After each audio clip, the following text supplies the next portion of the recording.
In an unexpected twist of fate, Wang Yang acquires the extraordinary ability of X-ray vision after suffering an accidental electric shock. With this newfound power, he embarks on a remarkable journey that transforms his life. Gambling on stones leads him to immense wealth. Healing grants him eternal renown, and fortitude elevates him to the pinnacle of ancient martial arts. Chapter 1. The Gift of X-ray Vision. The dilapidated and offered no soundproofing. And as Wang Yang endured the pangs of heartbreak, the muffled sound from next door elicited a surge of frustration. In a moment of impulsive rage, he struck the wall with his fist. Crack. The sharp sound resonated as his hand unexpectedly collided with an aged electrical socket. Zzz. A jolt of electricity surged through Wang Yang's body, invigorating him and igniting a brilliance in his eyes that resembled two radiant suns. To his astonishment, the wall separating him from the amorous couple next door vanished before his gaze, revealing their intimate encounter with startling Clarissa visual experience far more vivid than any film. Where did the wall go? What lies between us? With a mere thought, the wall reappeared, causing the couple to disappear from view. Why can't I see them? I want to look. As he concentrated once more, the wall vanished again, allowing him to behold the couple once more. X-ray vision, in disbelief. Wang Yang realized he had gained the power to see through barriers at will. His intrigue deepened until the woman turned her face towards him, revealing a stunning beauty that compelled him to shut his eyes in shock. Upon closing his eyes, Wang Yang discovered that he possessed this extraordinary ability. His eyes resembled twin orbs of lightning, continuously emitting violet sparks. As the electric current coursed through him, it cleared blockages in his veins and eradicated minuscule viruses visible only through inner sight, imbuing him with newfound vitality. Lightning orbs, electric currents. As he contemplated his remarkable situation, Wang Yang became certain that this extraordinary ability stemmed directly from his electric shock. To gain such a gift after heartbreak, could this be the universe's compensation for my grief? He mused, exhilaration coursing through him as he clenched his fists, the sting of his recent heartbreak fading. His thoughts oscillated between visions of using his X-ray vision to behold the world's beauties and leveraging it to amass untold riches. However, as time passed, he regained his composure. He understood that this secret must remain confidential, revealing it could lead to exploitation, rendering him a mere tool for others' gain. While wealth is desirable, the secret of my vision must remain safeguarded. With this resolve, Wang Yang steeled himself. Just then, a phone call interrupted his thoughts. The name Zhao Ying appeared on his screen, prompting a mix of emotions to cross his face. Zhao Ying, his college friend, a woman with a captivating figure and a quintessential heiress, urgently summoned him. Emergency! Hurry to the Night City. Her sultry voice rang out, leaving no room for refusal before she hung up. Her so-called emergency involved him masquerading as her boyfriend to fend off persistent suitors. Dressing in his best casual suit, Wang Yang, tall and somewhat handsome, hailed a taxi to the lavish Night City, an exclusive club renowned for its myriad entertainment options. Upon entering, he quickly spotted Zhao Ying in the bustling lobby. Clad in a simple white shirt and black leather pants that accentuated her alluring figure, she drew the attention of nearly everyone present. "Hey, your gaze is a bit too intense," she remarked, unable to bear Wang Yang's lingering stare. "My potential match is in the top-floor game room. He's a notorious playboy, so don't let anything slip." The game room was merely a euphemism in reality. It was a high-stakes casino where fortunes were won and lost in an instant. Accompanying Zhao Ying to the casino, Wang Yang soon laid eyes on her suitor, a man with short hair and aggressive, slanted eyes, flanked by two muscular henchmen, projecting the aura of a young gangster. I could see the table before him, chips piled high, exceeding 2 million. Can I see through the walls, through the garments? I wonder if I can discern the cards. His interest peaked as he scrutinized the cards resting on the table. 5 of clubs, 3 of diamonds. Each card became crystal clear to him, igniting a surge of elation within. "I am Su Li, Zhao Ying's suitor," the man declared, casually gesturing towards the table. "They say one's gambling character reflects their true nature. Care to join me for a few rounds? Let's see who is the better match for Zhao Ying." It was a blatant provocation. To refuse now would be to concede defeat. "Very well, let's play," Wang Yang responded, his demeanor exuding confidence as he took a seat across from Su Li. 10,000 in chips, please." He produced his bank card, unfazed by the scornful glances from the table's occupants, summoning a waiter. 10,000? That's hardly enough for 3 rounds. If you lack funds, I can arrange a credit for you. Su Li feigned generosity, though disdain lingered in his eyes. Money isn't the measure of a gambler, it's about winning. In my view, a $10,000 stake is more than sufficient.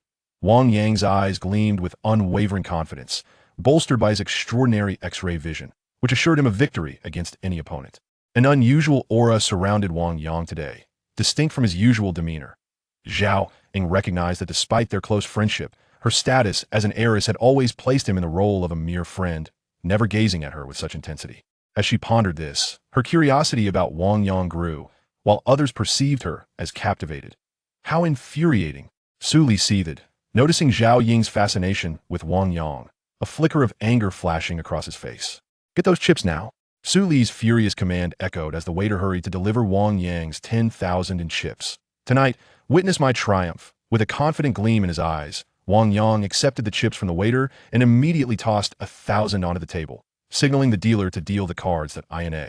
Serendipitous encounter with an electric shock, Wang Yang unexpectedly acquires the extraordinary ability of X-ray vision.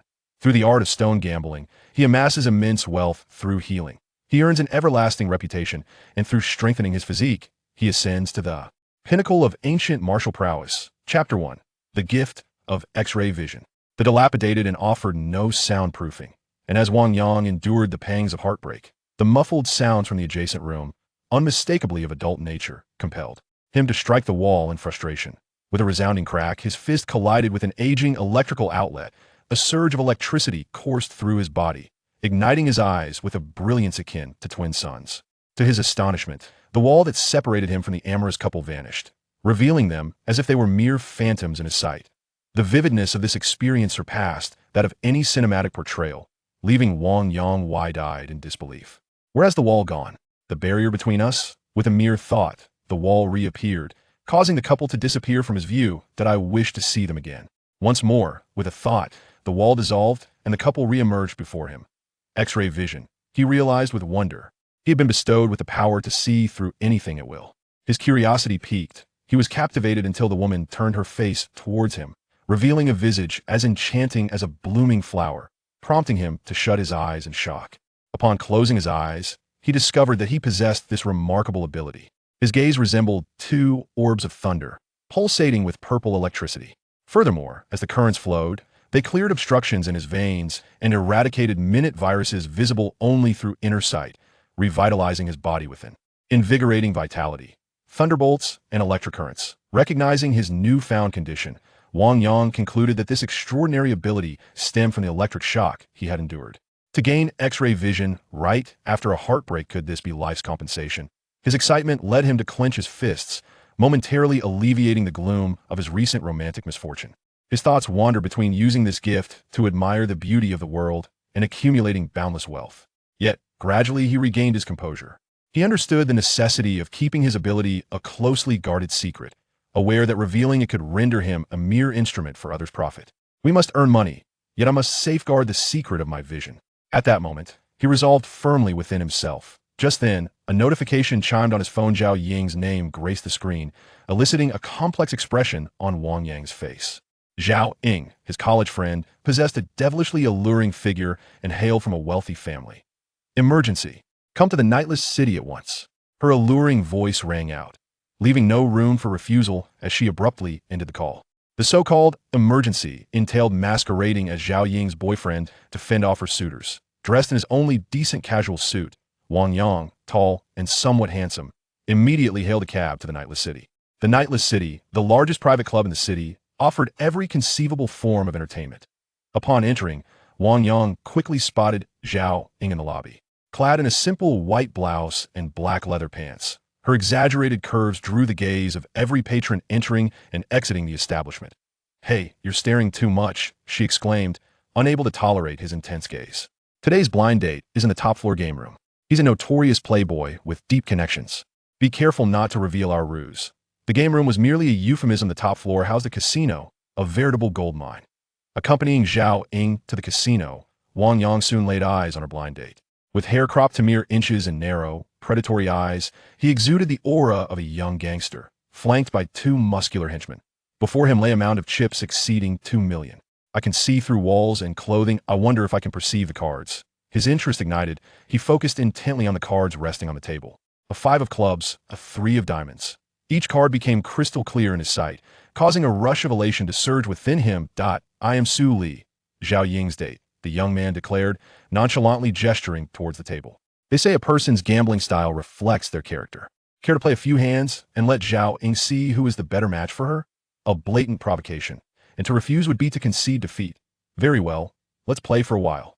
With an air of confidence, Wang Yang took a seat opposite Su Li. 10,000 in chips. Please exchange for me. He produced his bank card, disregarding the disdainful glances from those at the table, summoning a server. 10,000? You realize that's only enough for a maximum of 3 rounds, right? If you're short on cash, I can arrange an advance from the casino, Su Li replied, feigning generosity, his eyes betraying contempt. Betting is never about the amount of money one possesses, it's about who can win. To me, 10,000 is more than sufficient. Wang Yang's gaze was imbued with confidence, his formidable X-ray vision instilling in him an unwavering belief that he could best any opponent in the casino. Strangely, today's Wang Yang felt markedly different. Zhao Ying, acutely aware of their close friendship, noted that despite her affluent background, Wang Yang had always regarded her as a bro, never casting such a fervent gaze upon her as he did today. Moreover, due to his financial constraints, he had always declined to engage in gambling, even when acting as her shield. As these thoughts swirled, her curiosity about Wang Yang deepened, her gaze on him appearing almost entranced in the eyes of outsiders. How infuriating! Su Li seethed, noticing Zhao Ying's rapt attention on Wang Yang, his face betraying a flicker of anger. Get the chips now? He bellowed, and upon seeing his fury, the server hurriedly delivered Wang Yang's 10,000 in chips. All right, watch me dominate tonight. With an air of unwavering confidence, Wang Yang seized the chips from the server and immediately tossed 1,000 into the pot, signaling the dealer to deal. Chapter 2. A modest win of 2 million in a game characterized by its simplicity, the all-or-nothing gamble with 5 cards is one that can be both exhilarating and perilous. With his extraordinary ability to see through cards, Wang Yang was already aware of the outcome even before the dealer revealed the first card. In such circumstances, if he predicted a loss, he would withdraw immediately. If he foresaw a win, he would raise the stakes. In a mere half hour, the initial 10,000 chips before him transformed into an astounding 1 million. I told you, tonight I shall conquer all. His eyes gleamed with pride as he scrutinized the cards once more, promptly tossing 10,000 chips into the pot. I now possess 1 million. Do you dare to play for higher stakes? Shuli glared at him, fire blazing in his eyes. At that moment, Shuli held 2 kings and an ace face up, with another ace as his whole card, while Wang Yang mirrored this with identical cards on display. Although their hands appeared the same, unbeknownst to Shuli, Wang Yang had already foreseen their next card through his clairvoyant vision. After all, this money was won tonight. Losing wouldn't matter. With a carefree smile, Wang Yang pushed his entire stack of 1 million chips forward. I'm all in. Shuli gritted his teeth and matched Wang Yang's wager with his own million. Observing Wang Yang's audacity, Zhao Ying felt compelled to caution him, realizing that for Wang Yang, 1 million was an exorbitant sum. However, her words faltered as the dealer, under Shuli's silent command, began to deal the cards. The 3 of clubs landed on Wang Yang's pile, causing Zhao Ying's expression to darken. I told you not to play, but you wouldn't listen. Now you're going to lose, she declared, cutting in before the dealer could continue. In gambling, the victor remains uncertain until the very last moment.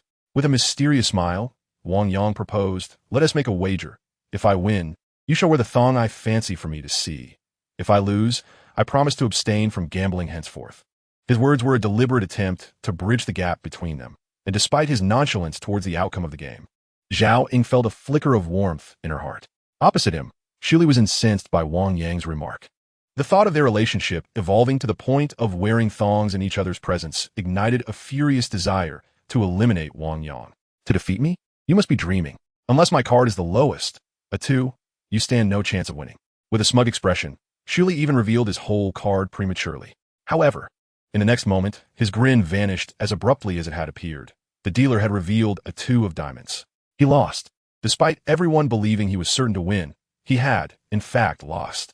The humiliation of Wang Yang's earlier taunts flooded over him, leaving his face crimson. Slamming the 2 of diamonds on the table, Shuli begrudgingly exclaimed, I have plenty of money left. I will retrieve 5 million to continue playing with you. No need. The hour is late, and I can hardly wait to see my darling in the thong, Wang Yang retorted, his composure unshaken as he signaled the attendant to transfer his winnings into his bank account. 2,000,001, combining both his initial stake and his winnings from Shuli, propelled Wang Yang's bank balance from a mere 10,000 to an impressive 2,000,001. After a year of diligent work, Wang Yang had saved 10,000. Yet in just 1 hour of gambling, he had won 2 million. This experience had made him acutely aware of the transformative power of his newfound ability to see through things. He understood clearly that, should he choose to, no matter if Su Li wagered 5 million or 50 million, with the advantage of his ability, victory was assured.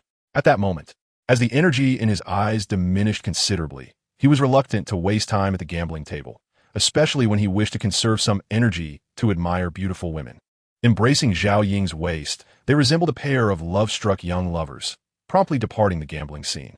Investigate this fellow's background for me. I am curious to see where this audacious upstart comes from, daring to vie for women with me, Su Li said, his eyes flashing with a hint of malice as he watched Wang Yang and Zhao Ying leave. Once outside the bustling city, Wang Yang immediately released Zhao Ying's waist.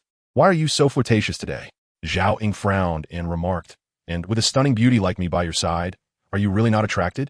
Your behavior is making me feel quite insecure. They say you are too beautiful and a second-generation rich kid, a prize beyond the reach of a mere farmer like me. All right then, if I become exceptional enough and you remain single, I shall pursue you, Wang Yang declared, his gaze asserting a bold intensity as it lingered on Zhao Ying's face. He admired the delicate features framed by her short, stylish hair, and as he recalled her striking figure, he felt a surge of attraction. In fact, Wang Yang had once harbored feelings for Zhao Ying, but due to their differing social standings, he had extinguished those thoughts while pursuing his girlfriend Zhang Li during their sophomore year. Yet, after 4 years of love during their university days, that affection ultimately succumbed to the allure of wealth, as Zhang Li had readily embraced a wealthy suitor. I was once not good enough, but now, armed with my X-ray vision, earning a fortune to match her worth will be a breeze. Once I have amassed wealth, marrying her and holding her captivating figure daily will indeed be a thrilling prospect. Have you finished staring? As payment for your gaze, there's a jade rough stone trading fair tomorrow. Accompany me to assist the company in procuring some stones. Unable to withstand Wang Yang's fervent gaze any longer, Zhao Ying turned toward her car. The vehicle was a Ferrari, worth over 2 million, effortlessly surpassing Wang Yang's current net worth. In the past, when seated in Zhao Ying's car, Wang Yang would often remind himself of their disparities, but now, his thoughts were consumed with the desire to earn money to buy a car that would rival hers. I heard you moved out of the dorm after your girlfriend was taken by the manager. Why not stay at a hotel with me tonight? We can head to the jade, rough stone market together tomorrow, Zhao Ying casually suggested, disregarding Wang Yang's desire to return to a modest inn. As she drove towards the Shilai guest hotel, one of the 2 main pillars of Zhao Ying's family business, Wang Yang had assumed that Zhao Ying would provide him with a separate room, considering the hotel was part of her family's assets and incurred no real expense. However, Wang Yang underestimated the popularity of the Xylake Grand Hotel. Aside from the most expensive presidential suite, every other room was completely booked. Chapter 3. Encountering the ex-girlfriend again. As the night quietly slipped away, even a man of true virtue, armed with the formidable ability of X-ray vision, found himself gazing upon many things that should remain unseen. Do you think I merely speak casually at the casino? A triumphant smile adorned Wang Yang's face as he lay on the bed outside the presidential suite, even in slumber, exuding an air of self-satisfaction. As dawn broke imperceptibly, a night of rest had completely restored the energy in Wang Yang's eyes. Upon introspection, he discerned that the electric orbs within him now contained even more power than the previous night. Before him, Zhao Ying had donned a striking red blazer. Her commanding presence, coupled with her voluptuous figure, only heightened the desire to conquer her. After a brief wash under Zhao Ying's urging, they finally arrived at the jade trading venue. To assist newcomers in understanding jade, the trading hall provided numerous brochures detailing its intricacies for observation and study. While Zhao Ying busied herself engaging with business associates, a tinge of boredom prompted Wang Yang to pick up a brochure and peruse its contents.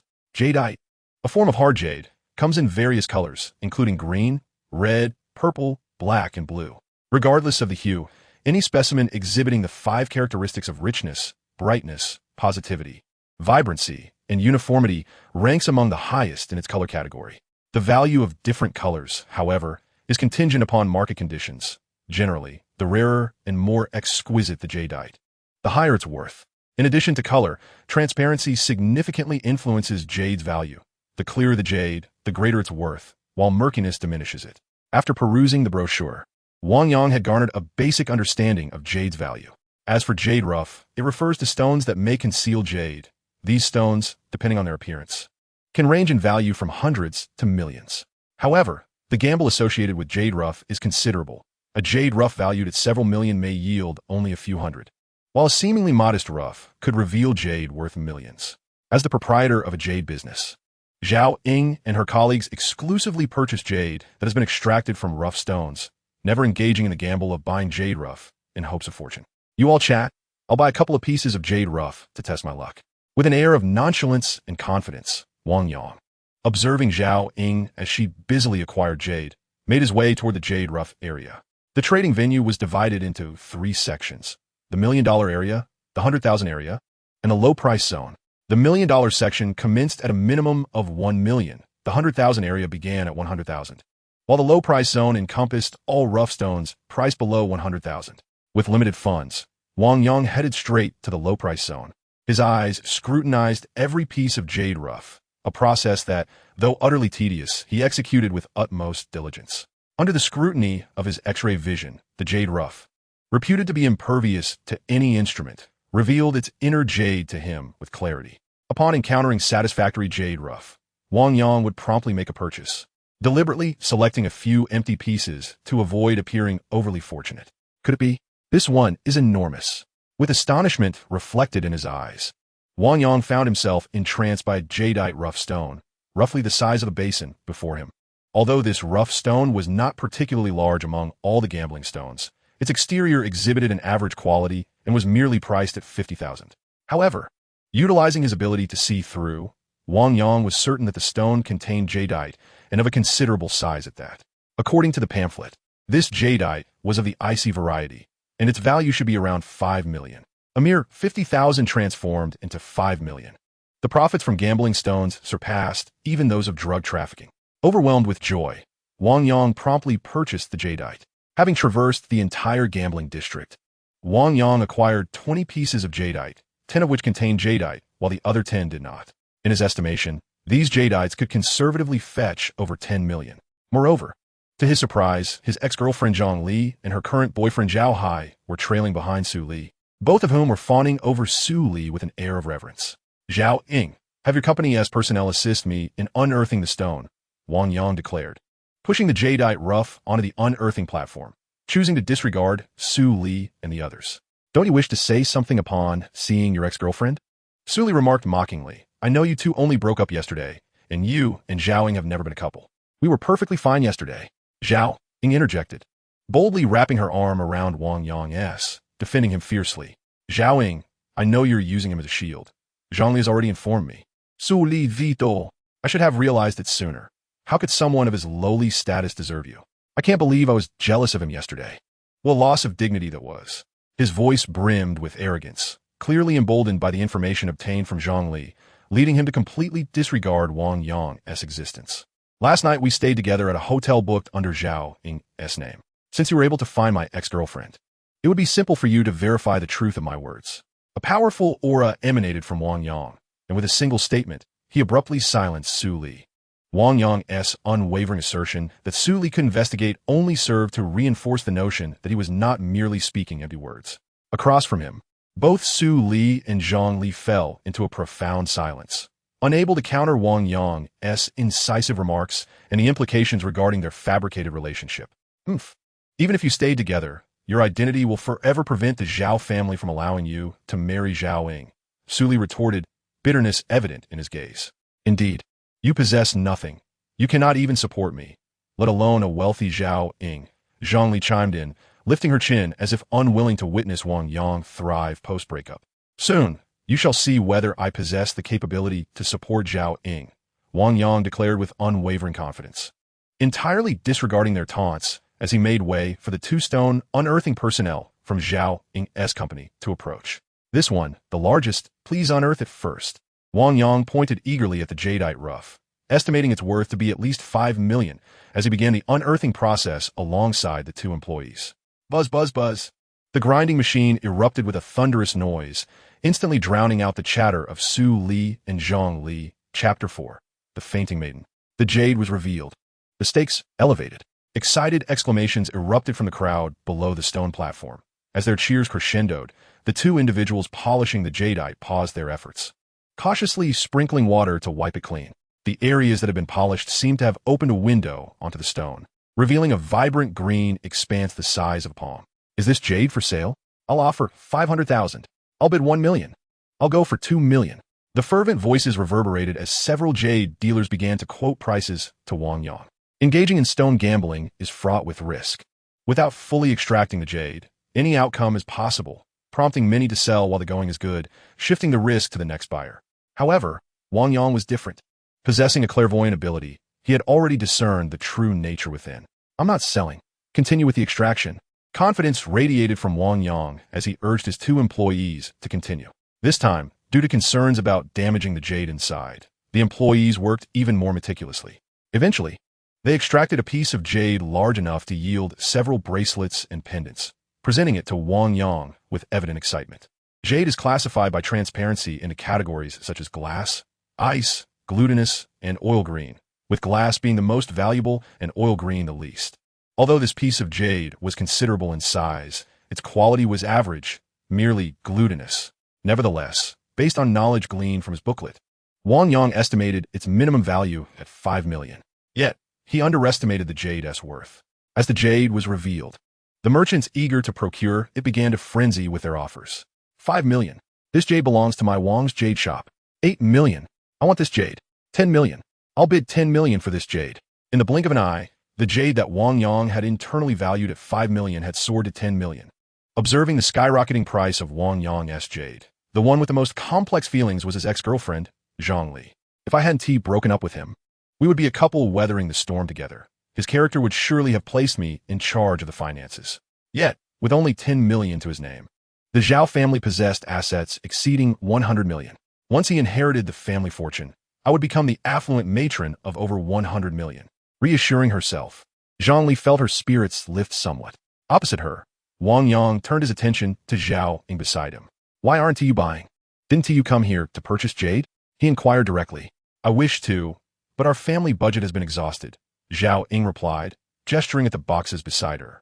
Although the Zhao family was wealthy, with assets around 1 billion, recent difficulties in acquiring jade had led them to channel significant funds into other ventures, leaving little for jade purchases.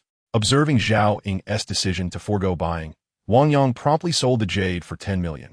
The transaction was completed via a POS machine, with a text notification confirming the arrival of the 10 million deposit. Witnessing his savings finally breach the 8-digit mark, Wang Yang couldn't help but break into a smile of sheer elation. Now, do you understand how I support Zhao Ying? With confidence gleaming in my eyes, I disregarded the astonishment of Su Li, Zhang Li, and Zhao Hai, and with a grand gesture, Wang Yang continued to unveil the stones. Half of the raw stones yielded no jade, while the other half revealed an abundance of jade. Although none matched the first piece, collectively, they fetched an impressive 10 million. In a single night, I transformed from having nothing to possessing 2 million in savings. In just one day, my deposits surged to 20 million. A person's luck may shine once or twice, but it certainly cannot endure for a lifetime. Yesterday, you triumphed in gambling. Today, you excel in stone betting. Yet I cannot believe you will continue to be so fortunate tomorrow. A glint of ruthlessness appeared in my eyes as I turned to Wang Yang. Addressing Su Li, Wang Yang, your luck in stone betting is remarkable. Why not wager tomorrow? Wager? What kind of wager? Noticing Shu Li's malicious gaza. Wang Yang suddenly became intrigued. I have calculated. You should currently possess over 20 million. Tomorrow, let us each purchase 20 million worth of raw jade stones. Whoever reveals more jade wins. The loser must surrender all their jade to the victor. Su Li spoke with a tone laced with disdain, feigning nonchalance as he added, of course, if you fear losing, you need not bet. Bet? Why not? With a confident gleam in his eyes, Wang Yang readily accepted Su Li's challenge. As far as stone betting was concerned, Wang Yang had no fear of anyone. He believed Su Li's proposed wager was simply an opportunity for him to receive a handsome bounty of jade. Suddenly, a panicked voice interrupted the atmosphere. Is there a doctor nearby? Someone is having a heart attack. Just as Wang Yang was about to leave with Zhao Ying, he was drawn by the urgency of the call. Following the sound, he spotted a girl, around 15 or 16, clad in red, lying on the ground with a pained expression. Her complexion was ashen, and her breathing was faint, it was evident she was in grave danger. Surrounding the girl were 4 burly men who guarded her closely, clearly from a prominent family. The onset of her condition stemmed from a physical ailment. Remembering the electric energy flowing through his own body, Wang Yang felt compelled to assist her with his own power. Let me give a try. I have studied traditional Chinese medicine with an old doctor. In a life-or-death situation, he could not turn a blind eye. Wang Yang approached the 4 imposing figures. Upon noticing his determination, immediately parted to allow him through.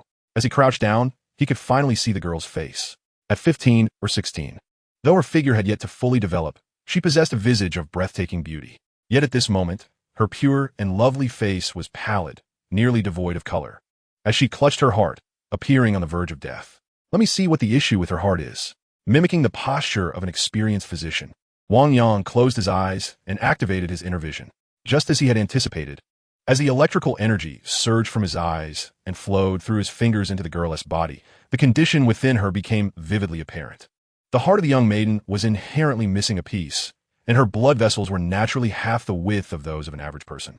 Her hematopoietic ability was sluggish, and her blood transfusion capacity was equally slow, directly leading to a blockage in her circulation. This was the reason she fainted due to inadequate blood supply to her heart. If the obstruction in her blood vessels could not be alleviated, she would undoubtedly succumb to shock and death from severe cardiac insufficiency. May my lightning power be the salvation you need. In a state of urgency, Wang Yang quickly instructed the 4 burly men to form a barrier between himself and the young lady in red, and without delay, he unfastened her garment.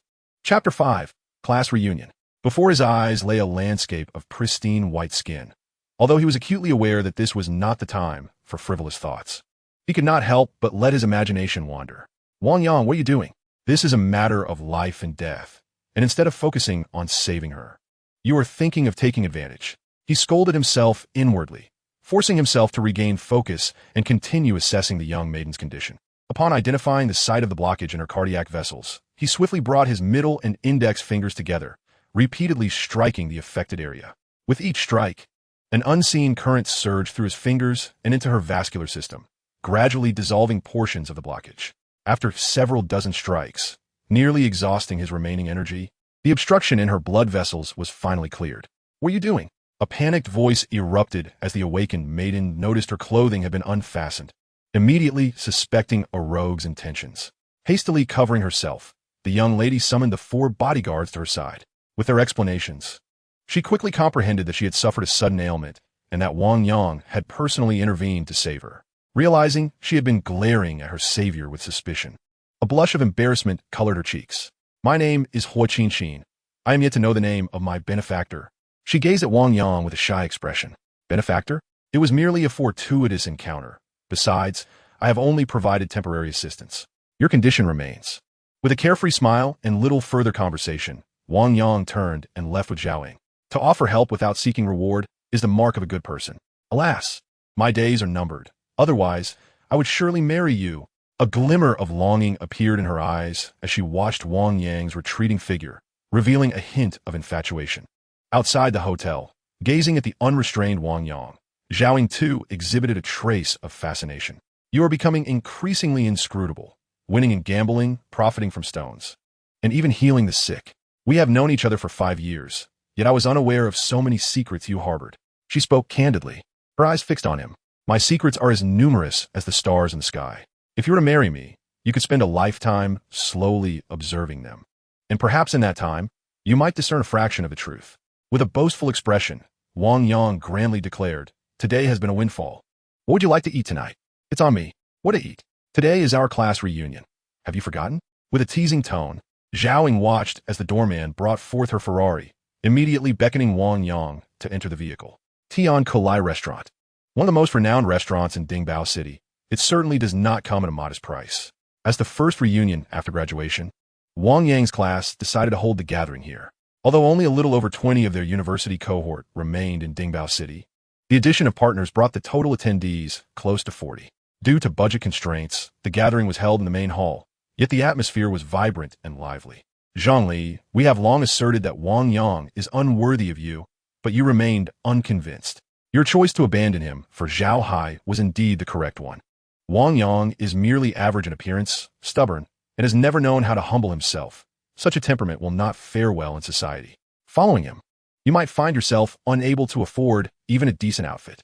That bag of yours is from LV, isn't it? I wager Wang Yang will never earn enough in his lifetime to afford such luxury. After Zhang Li unveiled Zhao Hai's identity, a group of sycophantic classmates began to lavish praise upon her. Hey, enough already. No matter how poorly Wang Yang is faring, he is still her classmate, while Zhao Hai is merely an outsider. Are you not ashamed to flatter someone who does not belong to our circle? I'm embarrassed for you. A voice of indignation rang out, and under the awkward gazes of the crowd, a man with a furtive demeanor, resembling a rat, promptly slammed the table and departed. Rat, what is the matter? The gathering has only just begun. Why are you leaving? Wang Yang exclaimed, surprised to see Zhang Hao walking out of the restaurant. Rat, whose real name is Zhang Hao, was Wang Yang's only true friend from university. Even after graduation, they made a point to meet at least once a month. This time, Wang Yang had hoped for an opportunity to catch up with Zhang Hao during the reunion. Why should I stay and socialize with that bunch of sycophants? Anger flashed in his eyes as Zhang Hao recounted the events that had transpired at the gathering. At the grand shared table, the classmates continued to shower Zhang Li and Zhao Hai with compliments, completely unaffected by Zhang Hao's departure. Ahem. An awkward cough interrupted the proceedings as someone noticed Wang Yang's arrival and hastily reminded the group to change the subject. Please, continue your conversation. I am unbothered. Wang Yang declared boldly, as you all say, money is the most crucial thing in this world. I currently possess a fortune of 20 million. With or without Zhang Li, I will never lack for women. He pulled Zhang Hao to sit down beside him, addressing the crowd with bravado. Following Wang Yang's proclamation, several classmates erupted into laughter. 20 million? Given your previous job, I doubt you even have 20,000 in savings now. A derisive voice rang out, clearly dismissing Wang Yang's claims as mere folly. Wang Yang, had I known you would boast so shamelessly, I would have never entered with you. Zhang Hao lowered his head in embarrassment, evidently sharing the belief that Wang Yang was exaggerating. Why do you not believe me? With unwavering confidence, Wang Yang pointed at Zhang Li. If you doubt my words, ask her. She was present when I earned 20 million in a single day. Earning 20 million in a day? What nonsense are you spouting? Today is Saturday. It is not the time for lottery draws. Be a bit more realistic in your dreams. Mocking voices erupted from the crowd of classmates, clearly indicating their disbelief in Wang Yang's claims. However, as time passed, the realization dawned upon them that Zhang Li had not refuted Wang Yang's words, leading the laughter to fade. Zhang Li, could what he said possibly be true? He earned 20 million in a single day? A woman, who usually shared a close rapport with Zhang Li, whispered in inquiry. Yes, he did earn 20 million. He made it from gambling on jade stones today. Zhang Li nudda, affirming Wang Yang's statement under the scrutiny of everyone present. 20 million is an astronomical figure for any individual present. And hearing from Zhang Li that Wang Yang possessed such wealth, envy glimmered in the eyes of all, reflecting on their earlier mockery of Wang Yang, the newly acknowledged millionaire. They could hardly meet his gaze, fearful of his potential resentment and retaliation. Chapter 6, Blood Red Glass Variety. Quickly, tell us how you amassed 20 million in just one day. Eagerly, the rat could hardly contain his curiosity. As his words fell, a pin-drop silence enveloped the table, all eyes wide with anticipation, fixated on Wang Yang, yearning to learn the secret behind his sudden affluence. Meeting the eager gaze of the rat, Wang Yang exhibited no hesitation and promptly recounted the day's events regarding his jade gambling, as he revealed that his first piece of jade, raw stone, yielded millions, followed by additional pieces that collectively sold for another million.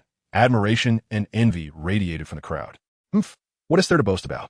Just wait until tomorrow's gambling match with Su Li. Your 20 million will surely vanish. Zhang Li interjected, casting a skeptical glance at Wang Yang. Gambling match? What gambling match? A woman beside Zhang Li could not help but inquire. The gambling involves Wang Yang and the young master Su Li. They agreed to gamble on jade stones tomorrow, each investing 20 million in raw stones. The one who opens fewer jade stones will surrender all their jade to the one who opens more. With a smug expression, Zhang Li turned to Wang Yang. Wang Yang, you're unaware, aren't you? Su Li has gone to great lengths to hire a disciple of the Jade King, who will assist him in selecting raw stones. Relying solely on luck, there's no way you can triumph over him. The disciple of the Jade King? Are you referring to the esteemed Li Yufu? Zhao Ying, astonished, gazed at Zhang Li. Having overseen her family's jade business for a year, she was acutely aware of the Jade King Li Yufu's reputation and stature. Upon confirming Zhang Li's assertion, unease flickered in Zhao Ying's eyes. Turning to Wang Yang, Without a moment's hesitation, Zhao Ying urged Wang Yang. You must not gamble with Su Li tomorrow. With the Jade King's disciple present, victory is beyond your reach. Why do you assume I will certainly lose? You witnessed my capabilities during the day? Wang Yang questioned, puzzled. It's different. You rely on luck, while the Jade King relies on skill. As a disciple of the Jade King, even if he is not as formidable, you cannot possibly win against him. Anxiety etched on her face. Zhao Ying quickly elaborated on the formidable reputation of the Jade King Li Yufu. Li Yuba, the foremost figure in the world of stone gambling, possesses the remarkable ability to deduce the inner condition of jadeite from the exterior of rough stones. Throughout his life, he has engaged in countless bets, amassing a fortune exceeding 100 billion solely from jadeite. Essentially, every gamble Li Yuba undertakes results in profit. Had he not deemed his wealth sufficient to retire from the gambling scene, it is conceivable that his fortune could have increased by an additional zero. Such a person undoubtedly has disciples whose gambling skills are equally formidable. What's the matter? Isn't he merely the disciple of the Jade King? Even if he is the Jade King, I have no reason to fear him. Wang Yang, filled with unwavering confidence, disregarded Zhao Ying's admonitions and indulged in his meal. As night quietly slipped away, Wang Yang and Zhao Ying proceeded to the stone gambling venue after a simple breakfast. Upon arrival, Wang Yang discovered that his peers, including Haozi, had already arrived ahead of him. Clearly, the excitement of the previous day's wager had sparked their interest, as they wished to witness the grand gamble between Wang Yang and Su Li. Go for it, Wang Yang. You must win today. Haozi cheered encouragingly. I've been waiting for you for ages. A voice of impatience rang out as Su Li emerged from the entrance of the gambling hall. Beside him stood a composed man in his 30s, dressed simply yet adorned with several exquisite jadeite pendants. His demeanor exuded a steady yet aggressive aura. After casting a disdainful glance at Wang Yang, he turned his gaze back to Su Li, remarking, were it not for the favor owed to you, I would never stoop to gamble against such an amateur. Amateur? Wang Yang was taken aback at the man's presumptuous judgment of him. A true master of stone gambling would wear their prized creations as adornments, and the absence of jadeite on this man made it evident that he was indeed an outsider. Zhao Ying's cautious explanation echoed in Wang Yang's ears, leading him to a moment of realization.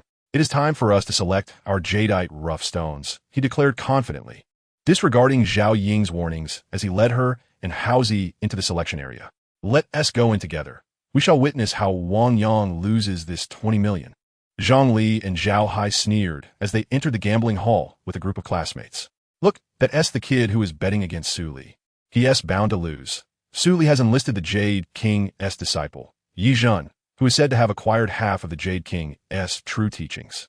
The 20 million he won yesterday will likely be lost today. The murmurs persisted as the entire gambling hall buzzed with knowledge of Wang Yang's wager with Su Li. Do they all doubt me? Wang Yang, radiating confidence, paid no heed to the chatter around him and focused intently on selecting the jadeite rough stones. This time, with an expenditure of 20 million in mind, he ventured directly into the area designated for million yuan jadeite rough stones.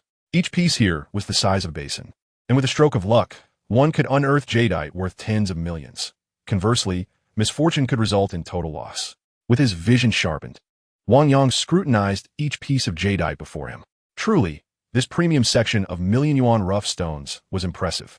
After half an hour of focused observation, Wang Yang astonishingly identified two pieces of jadeite valued at 10 million each. Certainly, within the realm of jadeite raw stones, Wang Yang perceives that the majority contained jadeite valued merely in the tens of thousands, rendering any purchase a significant loss. Having invested 3 million in two satisfactory pieces, he continued his quest for suitable jadeite raw stones, only to find himself before Su Li and Yi Zhen. At that moment, the two stood before a jadeite raw stone appraised at 5 million, diligently analyzing the jade's condition based on the stone's outer skin. Wang Yang's heart raced as he beheld the jadeite raw stone before them. It was a pure gamble stone, towering at least half a person's height. Through his penetrating gaze, the jade hidden within the stone was vividly revealed, exhibiting the rare hue of red jadeite. Furthermore, the jade was substantial, comparable to the size of a plate, not only rare in its red color, but also of the finest glass type. The deepest core of the jade was a rich, blood red, the most exquisite shade among reds, akin to the esteemed imperial green within greens. Although the blood red section was only the size of a fist, it could command a value exceeding 100 million, should Su Li and Yi Zhen acquire it, even with the aid of his X-ray vision. Wang Yang would undoubtedly be defeated. In that instant, he longed to push the two aside and seize the opportunity to purchase the jadeite raw stone first. However, in the world of gambling stones, the principle of first come, first served prevails. The next customer may only proceed to purchase once the preceding customer has explicitly declined. Observing the two, Wang Yang found himself silently praying. Chapter 7. The Duel of Gambling Stones. Gambling stones do not wager on cracks. Instead, they gamble on luck. A raw stone with cracks, while it may yield exceptional jadeite, more often than not results in total loss. Even my master, the Jade King, remains uncertain when it comes to jadeite raw stones with cracks. Thus, I advise abandoning this particular piece. Yi Zhen's articulate voice resonated, and upon hearing her words, Su Li immediately relinquished his interest in the jadeite raw stone. You don't want it, came the impatient exclamation as Wang Yang rushed towards the jadeite raw stone, seizing the opportunity as Su Li and Yi Zhen shifted their focus. Unfazed by danger, do they truly believe their luck can defy the odds? Su Li scoffed disdainfully, a victorious expression adorning his face. Isn't it said that gambling on cracks is a matter of luck? With my extraordinary fortune, why not take the chance? Exuding confidence, Wang Yang promptly produced his bank card and purchased the jade raw stone on the spot. His gaze was resolute and unwavering, remaining impervious to Su Li's words. Observing the two as they paused, he scrutinized the jadeite raw stones they had acquired. Like Wang Yang, Su Li and Yi Zhen had chosen entirely gamble stones to maximize their profits. Among the 6 jadeite rough materials, 4 had appreciated significantly, 1 had broken even, and 1 had incurred a loss, truly befitting the disciples of the Jade King. Wang Yang regarded them with a hint of admiration, hoping they would procure as many appreciating jade pieces as possible. After half a day of relentless searching, having exhausted the last million, Wang Yang exhaled deeply. This span of time allowed him to traverse the entirety of the million-dollar gambling stone zone, having examined nearly every jadeite raw stone. Wow, another rise in value. Remarkably, 3 consecutive pieces have appreciated. Yi Zhen truly lives up to her title as the Jade King's disciple. Yi Zhen assisted Su Li in acquiring 8 pieces, and from just 3, they revealed a staggering 30 million in jade. With the remaining 5 pieces, there was potential for Su Li's 2 million to soar to 100 million. Excitement erupted from the vicinity of the stone-cutting table, and upon glancing at the 3 unveiled jade pieces, a smile broke upon Wang Yang's face. Smile. Can you still find joy in this? I warned you against gambling, yet you chose to ignore me. Now, it seems your defeat is inevitable. A voice of reproach rang out, as Zhao Ying's expression darkened upon witnessing Su Li's successive victories with Yi Zhen's aid. Why should I not smile? So much jade is about to become mine. How can I not be delighted? Wang Yang, brimming with unwavering confidence, remained unperturbed by the crowd's emotions, standing silently at the stone-cutting table, awaiting Su Li's next revelation. Ultimately, under the anxious gazes of Zhao Ying and the rat, Su Li unveiled all 8 jade rough stones, each valued at 2 million. Among them, 1 resulted in a loss, 1 broke even, while the remaining 6 yielded substantial profits. After appraisal, Su Li's jade was astonishingly valued at 80 million. Such a sum is monumental, a fortune by any standard. As the valuation was announced, the collective breath of onlookers grew heavy with disbelief. 1 cut to paradise, another to hell. Indeed, this stone gambling is fraught with peril. For Wang Yang to triumph over Su Li, his jade must surpass the 80 million mark. Could this even be plausible? Gasps of astonishment echoed as many classmates and jade merchants turned their eyes towards him. Wang Yang, with an air of nonchalance, smiled and promptly instructed his team to transport the jade rough stones to the cutting table. You are quite self-assured. I hope your confidence remains intact after your inevitable loss. As they crossed paths, Su Li cast a low glance at Wang Yang. That is precisely what I wish to convey to you. Wang Yang shrugged elegantly, signaling for 2 employees from Zhao Ying's company to commence the stone cutting.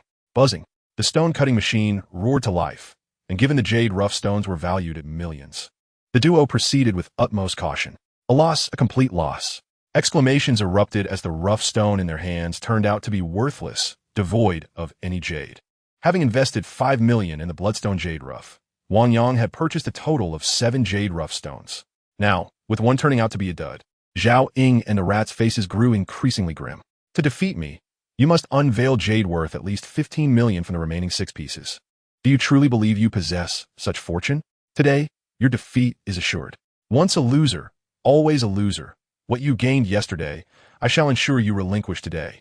A brazen voice rang out, and looking at Wang Yang, Su Li wore the smile of a victor. Is that so?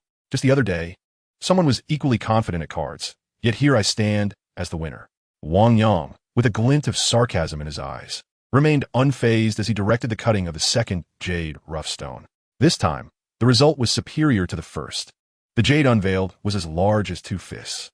Although it was merely the most common green jade, it was appraised at 5 million, exceeding the rough stone's purchase price. Continue. Hasten your efforts in cutting. The higher the value of the jade you extract, the greater my gains today, Su Li declared with unabashed arrogance. Buzzing. The jade cutting machine continued to hum, and amidst Su Li's derision, the third and fourth pieces of jade were successfully extracted.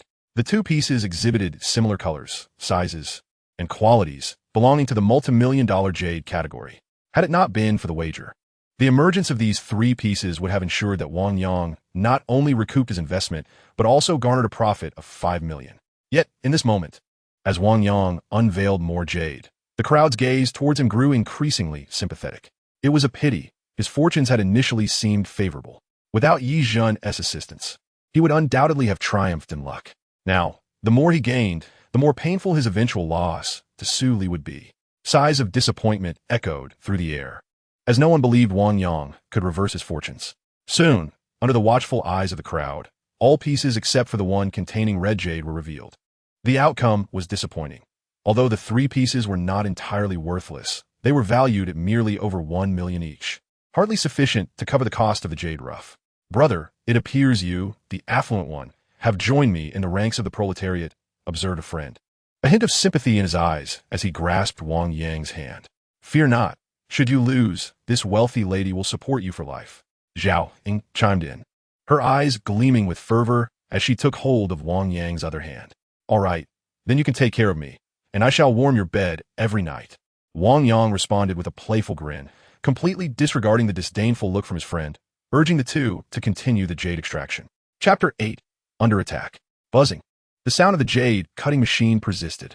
Su Li, unable to contain himself, approached Wang Yang with an air of triumph. Gazing down at Wang Yang, he exuded the essence of a victor. Wang Yang, if you voluntarily concede now and declare your intent to sever ties with Zhao Ying, I will forego all claims to your jade, and we can pretend this wager never occurred. However, should you refuse, I will not only seize all bets won today, but will also relentlessly suppress you in the future, leaving you no opportunity to rise. The value of Wang Yang's jade combined exceeded 30 million, a staggering sum for anyone present. Wang Yang, should you choose to abandon our friendship, I shall not hold it against you. Zhao Ying feigned nonchalance as she regarded Wang Yang, yet her familiarity with him allowed him to perceive her insincerity. Rather than commodifying our bond, I would prefer to accept your support for a lifetime. With a radiant smile, he tightened his grip on Zhao Ying's hand, completely ignoring Su Li's presence. How rude. Who said I would support you for a lifetime? You are no pretty boy, Zhao Ying retorted, a rare blush gracing her features as she hesitated to meet Wang Yang's gaze. Witnessing the interaction between Wang Yang and Zhao Ying, a flicker of anger crossed Su Li's face. Just as he opened his mouth to speak, the entire jade cutting platform erupted in excitement. It's red. It's truly red. The revelation of the rare red jade sparked a flurry of curiosity as all eyes fixated on the 2 jade cutters, watching them meticulously extract the stone. As a piece of red jade, the size of a plate, was revealed, astonishment swept through the crowd. Quick, clean it. A voice filled with urgency escaped Zhao Ying's lips, prompting the 2 jade appraisers to meticulously cleanse the stone. The exquisite jade, translucent and radiant under the light, allowed one to easily perceive its remarkable glass-like quality, instantly revealing its status as a premier piece of jadeite. The blood-red hue intensified toward the center, where it glowed a vivid crimson, captivating all who beheld it. This piece, with its glassy blood-red essence, was surely worth at least 100 million. Gasps of astonishment filled the air as onlookers gazed at the sanguine jade, their eyes alight with fervent admiration. How could this be possible?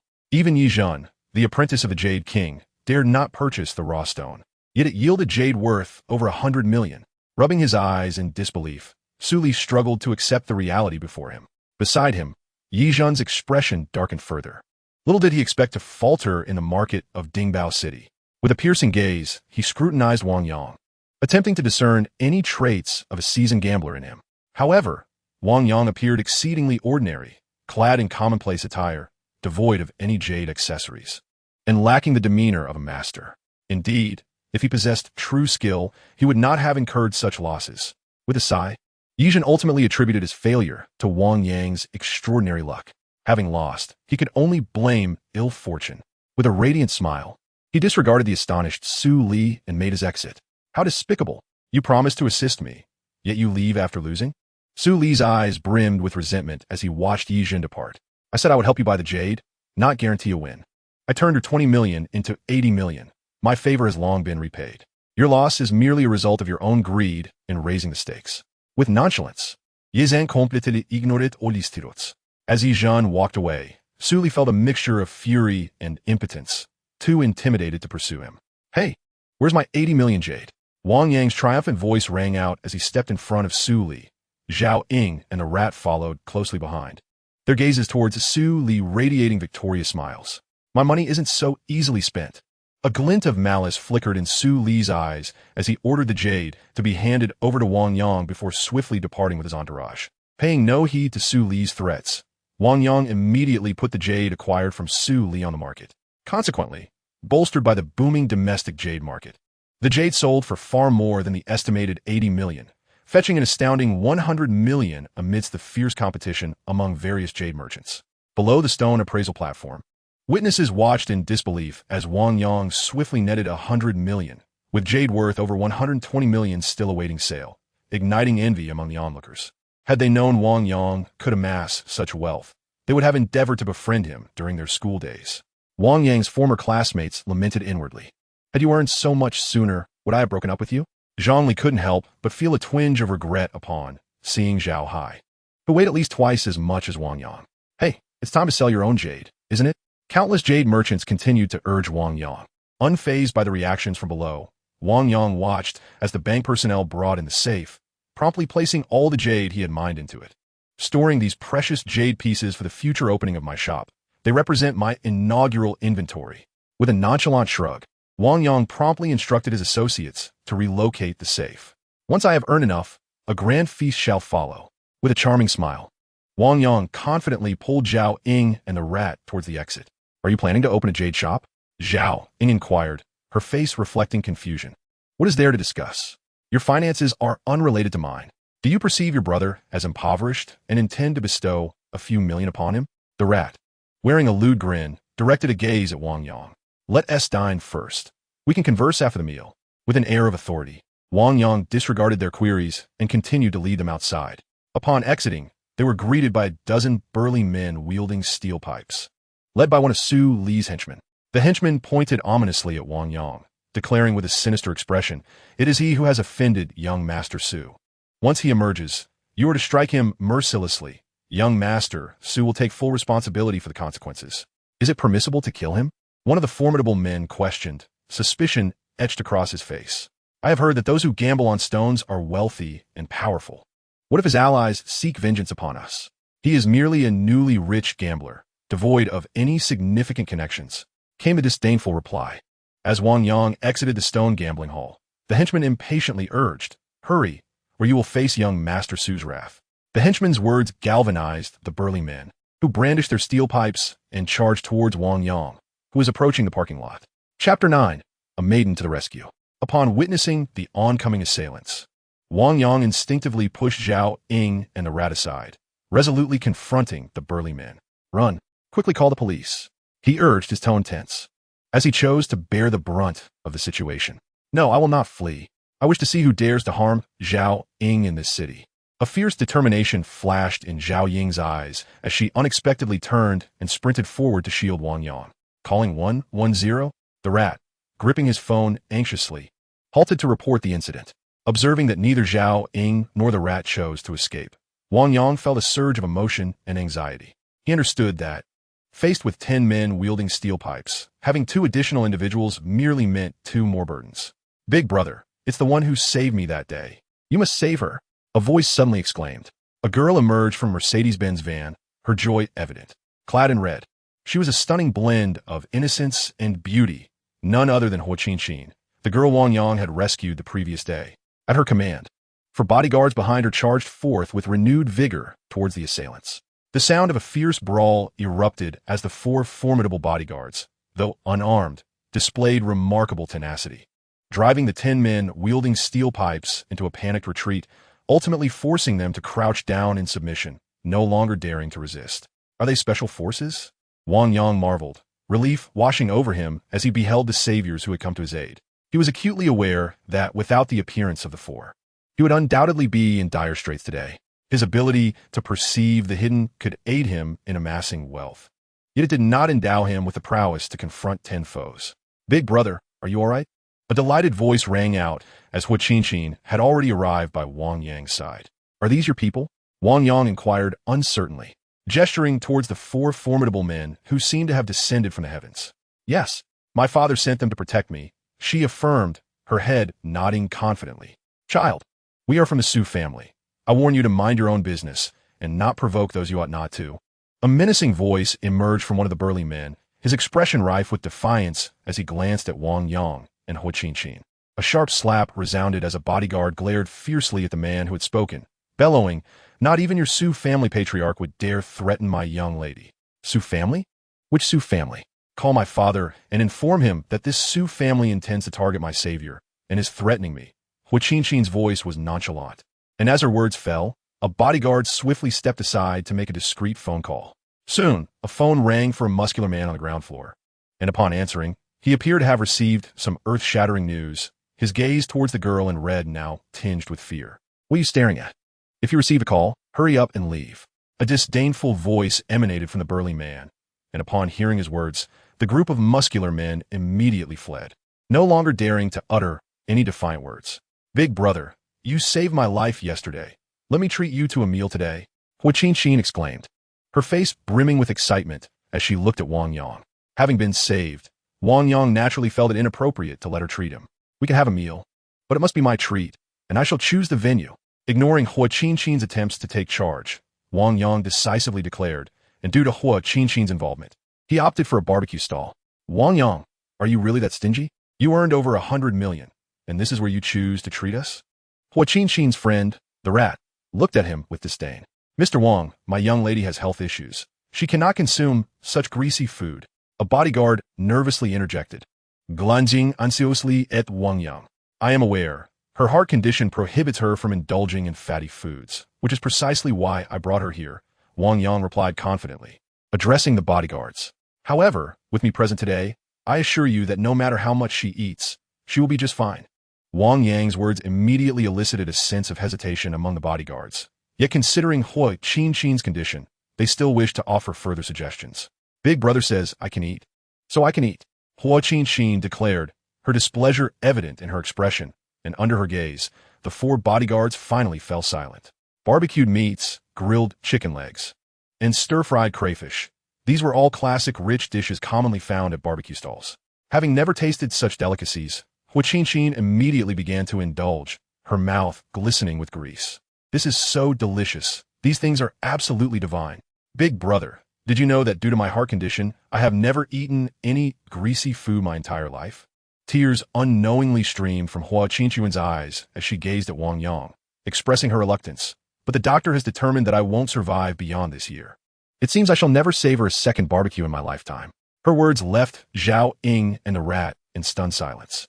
Their previous complaints about Wang Yang's stinginess now silenced. Alas, fate is cruel to the beautiful. Qianquan, do not be disheartened. With medical advancements so profound, perhaps a cure for your ailment will appear unexpectedly. They could not help but sigh for Hua Qianqin. Hua Qianqin possessed a beauty that, while not as voluptuous as Zhao Ying's due to her age, had fully blossomed. Her visage was pure and picturesque, instilling a sense of tranquility in those who beheld her, evoking a desire to cradle her gently. Had she not revealed her condition, one might never have suspected her illness. Noticing the sympathetic gazes of Zhao Ying and the rat, Hua Qianqin instead broke into a radiant smile, displaying a demeanor of acceptance. Please continue eating. It is a rare occasion. I must indulge fully. With that, Zhao Ying and the rat, choking back their emotions, immediately resumed their meal. Wang Yang, however, set aside his skewer and fell into deep contemplation. Big brother, why aren't you eating? Hua Qinchuan inquired, offering him a skewer of meat. No hurry. I am pondering how to extend your life, Wang Yang replied, his gaze penetrating as it assessed the compromised section of Hua Qinchuan's heart. It's futile. My father has already spent a fortune trying to cure me. If there were a remedy, he would have found it long ago. With a gentle smile, akin to a fairy from a painting, Hua Qinchuan firmly rejected his assertion. No, I genuinely possess a method to heal you, Wang Yang affirmed, his certainty shocking Hua Qinchuan. Her 4 bodyguards, momentarily forgetting their skewers, stood in astonished attention, mirroring Hua Qinchuan's excitement as they looked to Wang Yang, eager for his promised solution. Chapter 10. The Underground Emperor.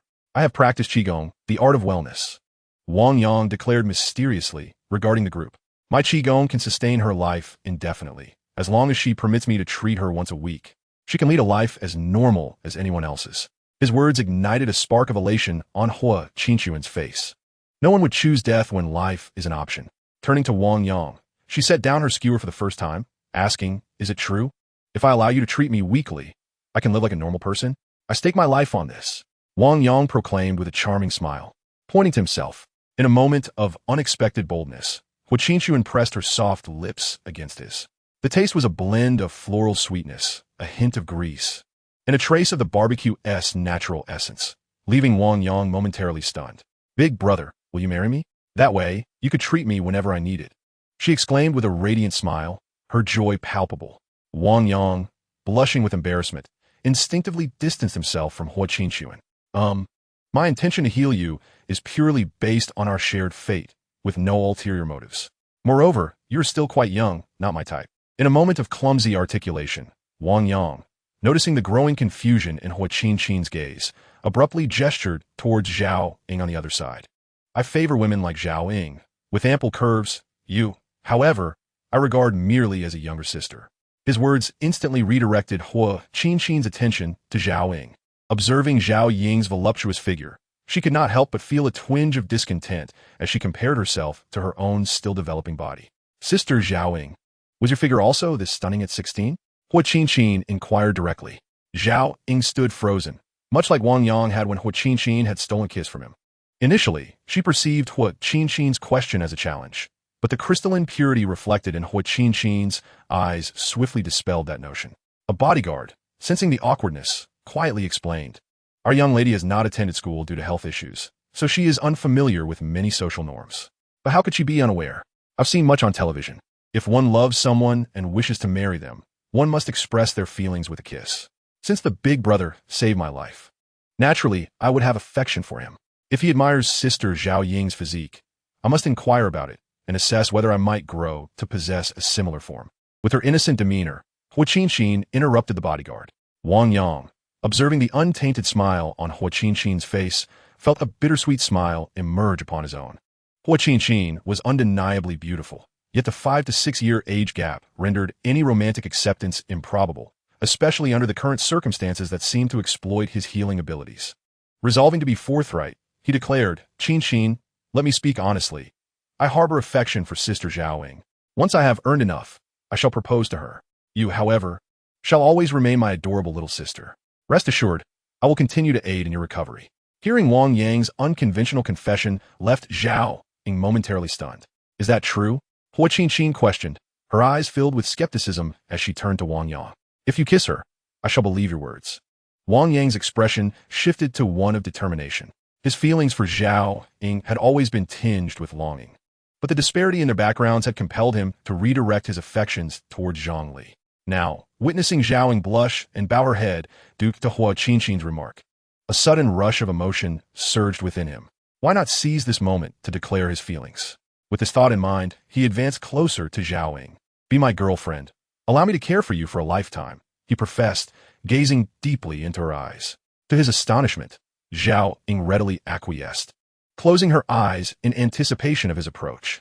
Their lips met gently, a kiss that sent Wang Yang's heart racing faster than it had during his first intimate encounter with Zhongli, creating a fleeting sensation of losing himself entirely.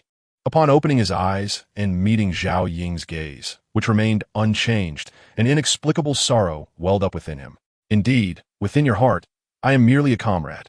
With a carefree smile, Wang Yang downed an entire bottle of beer in one gulp before turning to Hua Qinchuan. Now, Do you believe my words? I believe. With a face full of dejection, Hua Qinqin imitated Wang Yang's gesture and finished her drink. At the dining table, everything returned to normal, except for the restless gaze of the rat, who darted his eyes between Wang Yang and Zhao Ying, desperately seeking some revelation from their expressions. Suddenly, the sharp sound of honking pierced the air, just as Wang Yang and the others were nearing the end of their meal. 8 Mercedes-Benz vehicles came to a halt at the entrance of a snack street. From within these cars, a succession of brawny men emerged. Dressed in tailored suits and dark sunglasses, they exuded an aura reminiscent of a scene from The Matrix, their intimidating presence rivaling that of the bodyguards beside Zhao Ying. Amid their formidable protection stood a man in his 40s, embodying an air of sophistication. Yet, despite his cultured demeanor, he radiated an overwhelming aura of dominance. With his arrival, the entire snack street fell into an eerie silence. Who is this? Such a grand entrance! The rat exclaimed instinctively, gazing at the refined man. Huan, the underground emperor of Dingbao City. In any lucrative industry within Dingbao City, he undoubtedly holds assets exceeding 100 billion. Zhao Ying's voice trembled with shock. She simply could not comprehend why such a formidable figure would appear in such an ordinary snack street.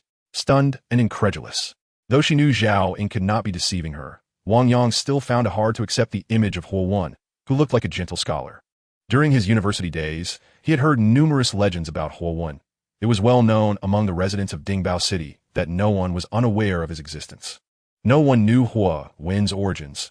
They only knew he arrived alone in Dingbao City and, with sheer force, dismantled countless underworld organizations, ultimately unifying the entire underground realm of Dingbao City. According to rumors, if anyone cast a glance that displeased Huan, he would annihilate their entire family without hesitation. At this moment, upon witnessing Huan's arrival, everyone in the snack street instinctively lowered their heads, fearful that their gaze might provoke his discomfort. Chapter 11. The March Appointment. Daddy!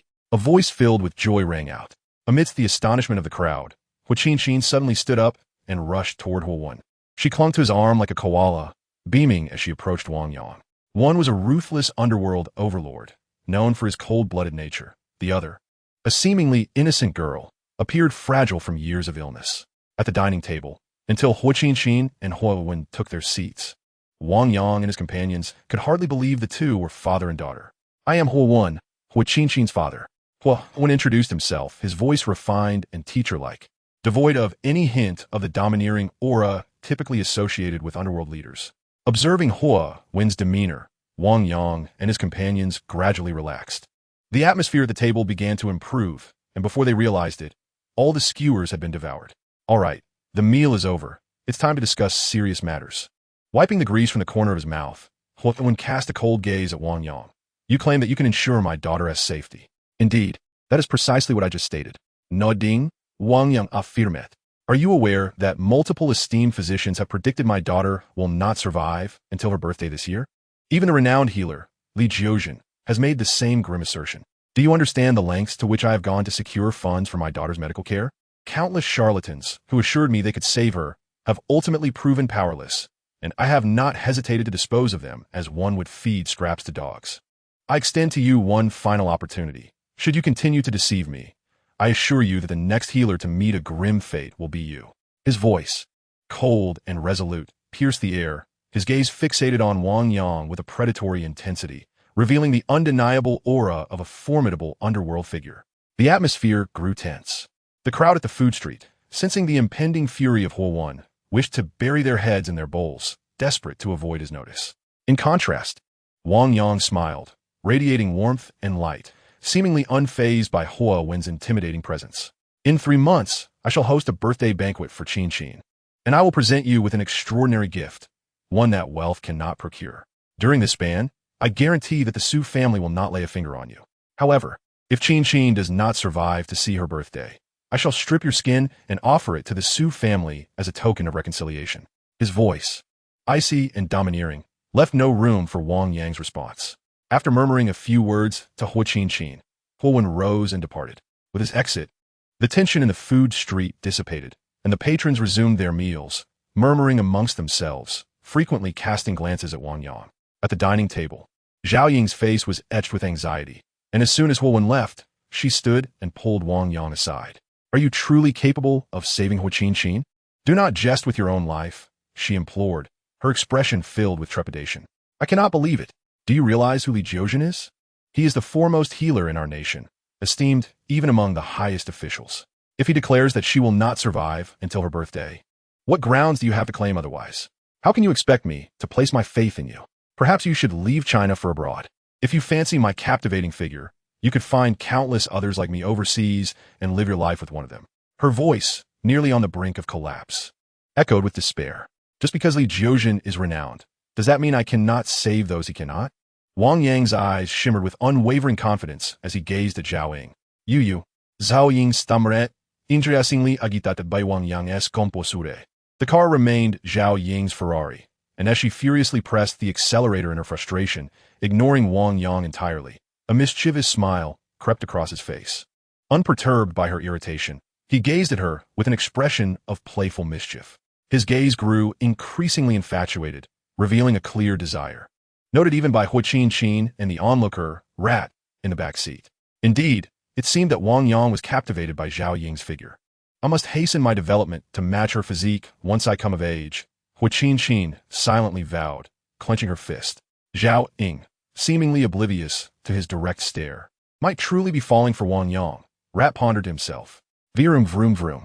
The roar of the engine grew increasingly thunderous, transforming what should have been a 20-minute journey into a torturous 10.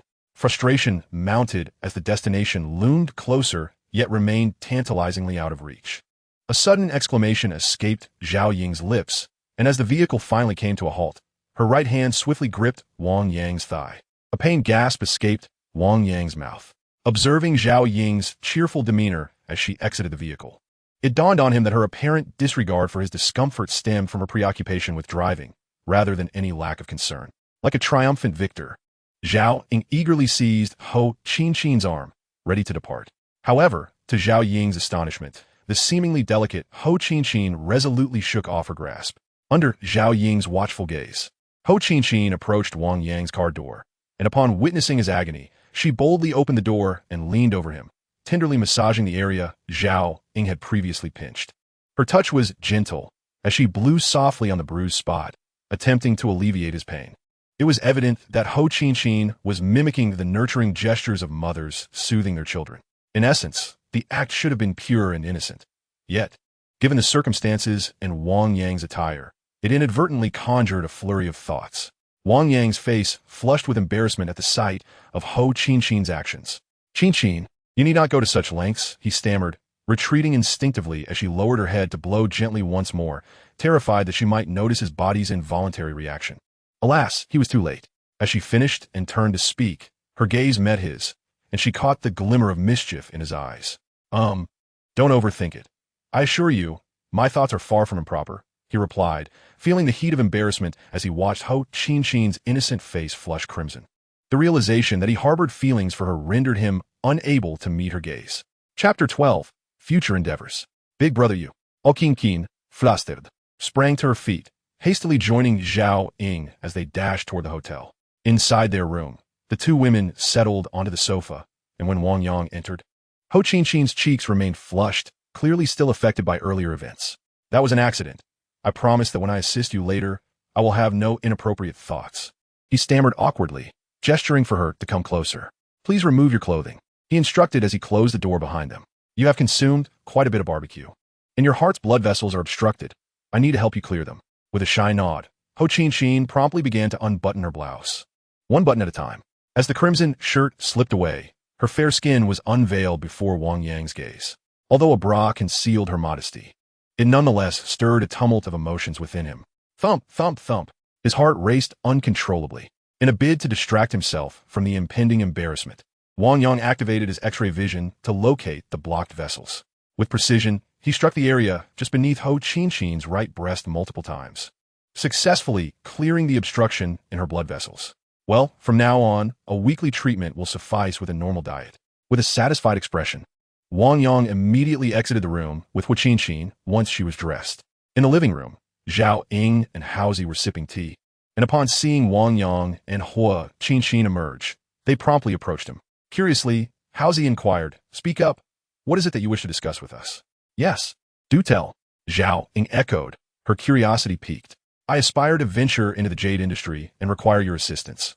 Wang Yang's calm voice resonated, akin to a thunderbolt striking the hearts of Zhao, Ying, and Haozi. The jade industry can entail investments ranging from modest to substantial. A small investment might be in the millions, targeting ordinary clients, with profits or losses in the same range. Conversely, a significant investment could escalate to hundreds of millions, catering to the affluent elite. They both understood that given Wang Yang's current standing, a few million in profit or loss would hardly capture his interest. His intention to enter the jade market clearly indicated a desire for something grand. Wang Yang, have you truly contemplated this? The sources of jade are currently scarce, and mainstream jadeite is being fervently sought after. Even our Zhao family is contemplating exiting the jade business.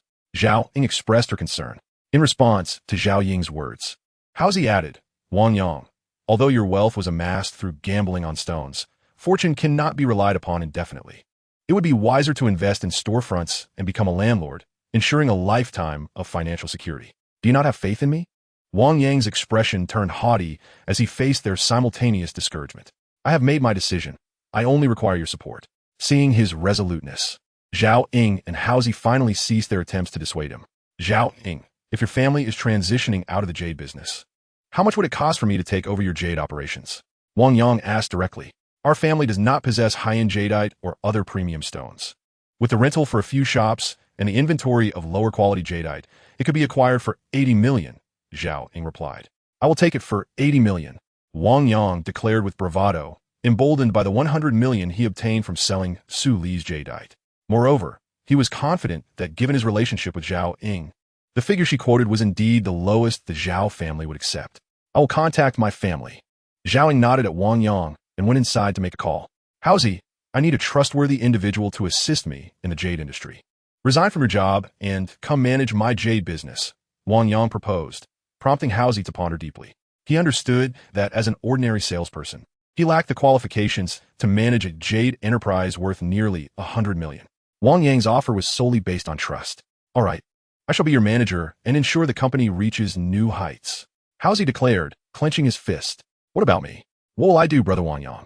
Hu Qinxin asked eagerly, looking at him. You will serve as the ambassador for my jade business. Wang Yang stated décisively. Is that suitable for me? I am not a celebrity. Aren't ambassadors typically famous individuals? Hu Qinxin responded bashfully, glancing uncertainly at Wang Yang. Typically, large corporations engage celebrities as their brand ambassadors, a widely accepted norm, particularly in the jade and gold industry, where celebrity endorsements have become customary. The jade shop that Wang Yang intends to acquire is valued at a remarkable 80 million, and with Wang Yang's exquisite jadeite, the total worth of the establishment undoubtedly reaches 200 million. Such a prominent jade business certainly meets the criteria for celebrity endorsement. However, Wang Yang's choice of Hu Qinxin as the spokesperson was made after careful consideration. Unlike gold, jadeite, and other gemstones are exceptionally selective. Only those possessing classical beauty can truly embody the elegance of jadeite. Despite the plethora of stars, Wang Yang believes that few possess the requisite classical allure. Hu Qinxin, on the other hand, stands apart with her radiant and innocent smile, devoid of the materialistic aura that often surrounds celebrities. Moreover, her prolonged battle with illness has imbued her presence with a delicate fragility, reminiscent of the refined young ladies of ancient times. In Wang Yang's eyes, no one is more suited to wear jadeite than Hu Qinxin, which is why he chose her as the spokesperson for the jade shop. Upon hearing Wang Yang articulate his reasoning for choosing her, Hu Qinxin blushed deeply. Brother Wang Yang, do you truly think I resemble a refined young lady? She asked. Her cheeks flushed as she gazed intently at him. Do you believe I would jest about the representation of a business in which I have invested my entire fortune? With a brilliant smile, Wang Yang affirmed her worthiness. In the inner room, Zhao Ying had just exited after finishing a phone call, her expression marred by displeasure, clearly indicating an unpleasant conversation. What is wrong? Has something changed? Wang Yang inquired, a hint of anxiety lacing his voice. It's nothing. I've managed to secure the jade shop deal for you. It's set at 80 million, Zhao Ying replied. Then why do you wear such a grimace? Wang Yang questioned puzzled. The Su family has approached us to deepen our real estate collaboration, and my family insists that I strengthen my ties with Su Li, Zhao Ying explained, her brow furrowed. Deepen? How so? Wang Yang asked, feasibly then say. Having consumed countless dramas, he understood that many families sought to solidify alliances through marriage. Having already harbored inappropriate feelings for Zhao Ying, he was naturally averse to the idea of her becoming entangled with Su Li due to familial connections. Chapter 13. The Acquisition of the Jade Shop. Wang Yang's expression was one of apprehension, resembling someone on the verge of losing everything, which caused Zhao Ying's anger to dissipate instantly. "I didn't even ask. I simply refused," Zhao Ying exclaimed, her face lighting up with a smile. Yet, the next moment, she wore a pitiful expression as she continued.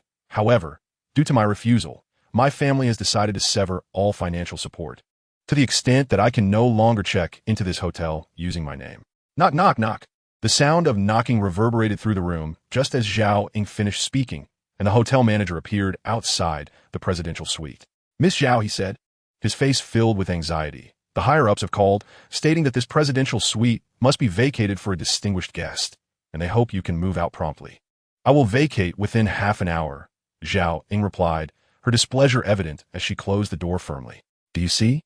My family intends to impose economic sanctions on me to force my compliance," she said, looking at Wang Yang with a face full of grievance. "No matter. I possess wealth. The Zhao family is not my concern," Wang Yang stated directly. Under the night sky, where the moon hung high and stars twinkled in abundance, as they exited the hotel, Wang Yang and his companions were taken aback to find the door of Zhao Ying's Ferrari wide open. Inside the vehicle, Su Li leisurely smoked, exuding an air of ownership. Witnessing Su Li's audacious demeanor, fury ignited in Zhao Ying's eyes. "Get away from my car." She glared at Su Li. His response rendered her face a portrait of humiliation. At that moment, she could not deny that the so-called economic blockade even forbade her from touching her own vehicle. Observing Zhao Ying's discomfort, Su Li's delight grew. "Zhao Ying, if you accompany me, the car shall be yours, and the restrictions imposed by the Zhao family will be lifted. We shall possess cars, and I am not short of funds." With a proud expression, Zhao Ying retrieved a bank card from Wang Yang's bag. "Here lies the 100 million you bestowed upon me. Do you believe I would lack for finances by following Wang Yang?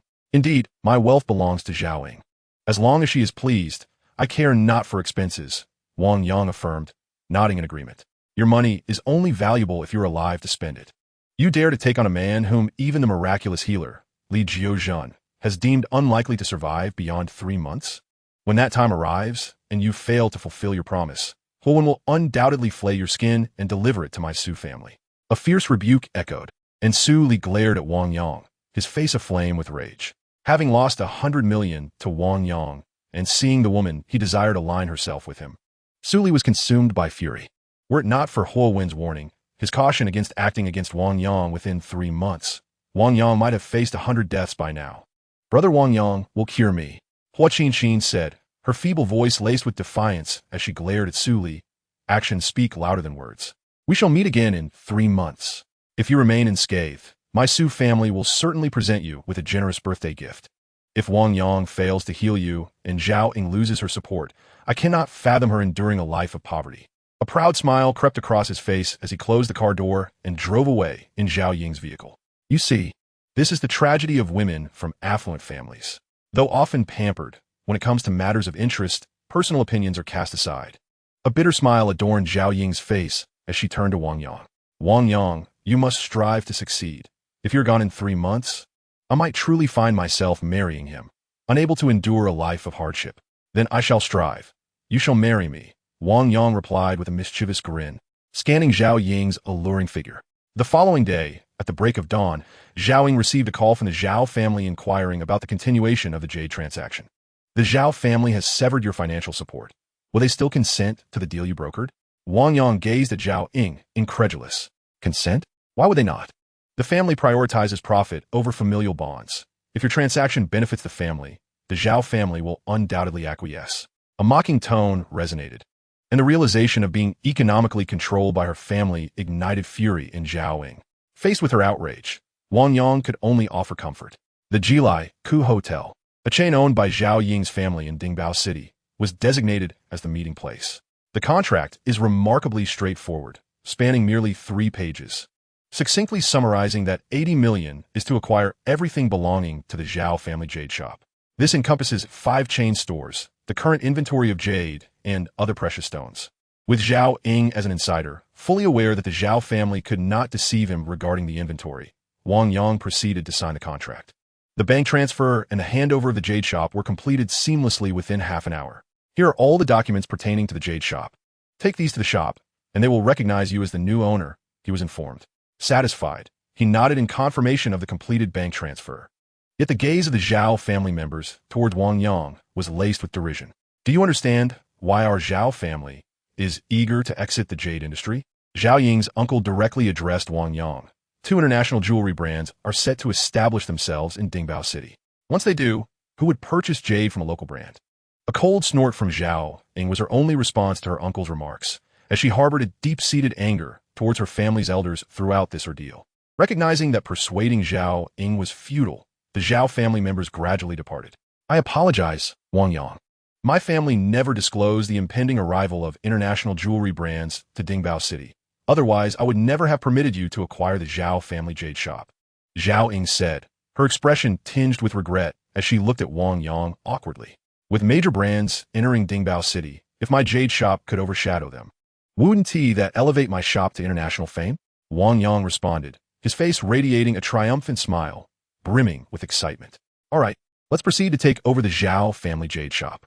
I aim to help you familiarize yourself with your new enterprise as soon as possible, Zhao Ying declared enthusiastically as they exited the hotel. Habitually, she reached for her Ferrari keys, intending to call hotel staff to retrieve her car, only to remember that it had already been driven away. Chapter 14. The commanding purchase of a car. Within the 5 jade shops, Wang Yang announced the change of ownership and declared a 1-week closure for renovations and upgrades. The renovation demands were straightforward. Everything must adhere to an international standard of luxury. To that end, Wang Yang readily allocated $10 million for the renovation costs. Furthermore, he decided to rename the jade shop, transforming it from the jade shop to the First Jade. Why this name? Zhao Ying inquired, her eyes filled with curiosity. If we are to do this, we must aim for the pinnacle. My jade shop will undoubtedly become the foremost jade establishment in the world, Wang Yang asserted, exuding ambition. In the jade industry, success hinges on the quantity of high-end jade one possesses. An abundance of premium stones naturally attracts affluent clientele. The remarkable aspect of international jade brands lies in their ability to unveil a piece of exorbitantly priced jade each year. Wang Yang, possessing an innate ability to see through jade ores, was confident in his capacity to discern other precious stones as well. He firmly believed that his future reserves of high-end jade would rival those of any international brand. Zhao Ying, taken aback by Wang Yang's aspirations to become the leading jade shop globally, gazed at him in astonishment.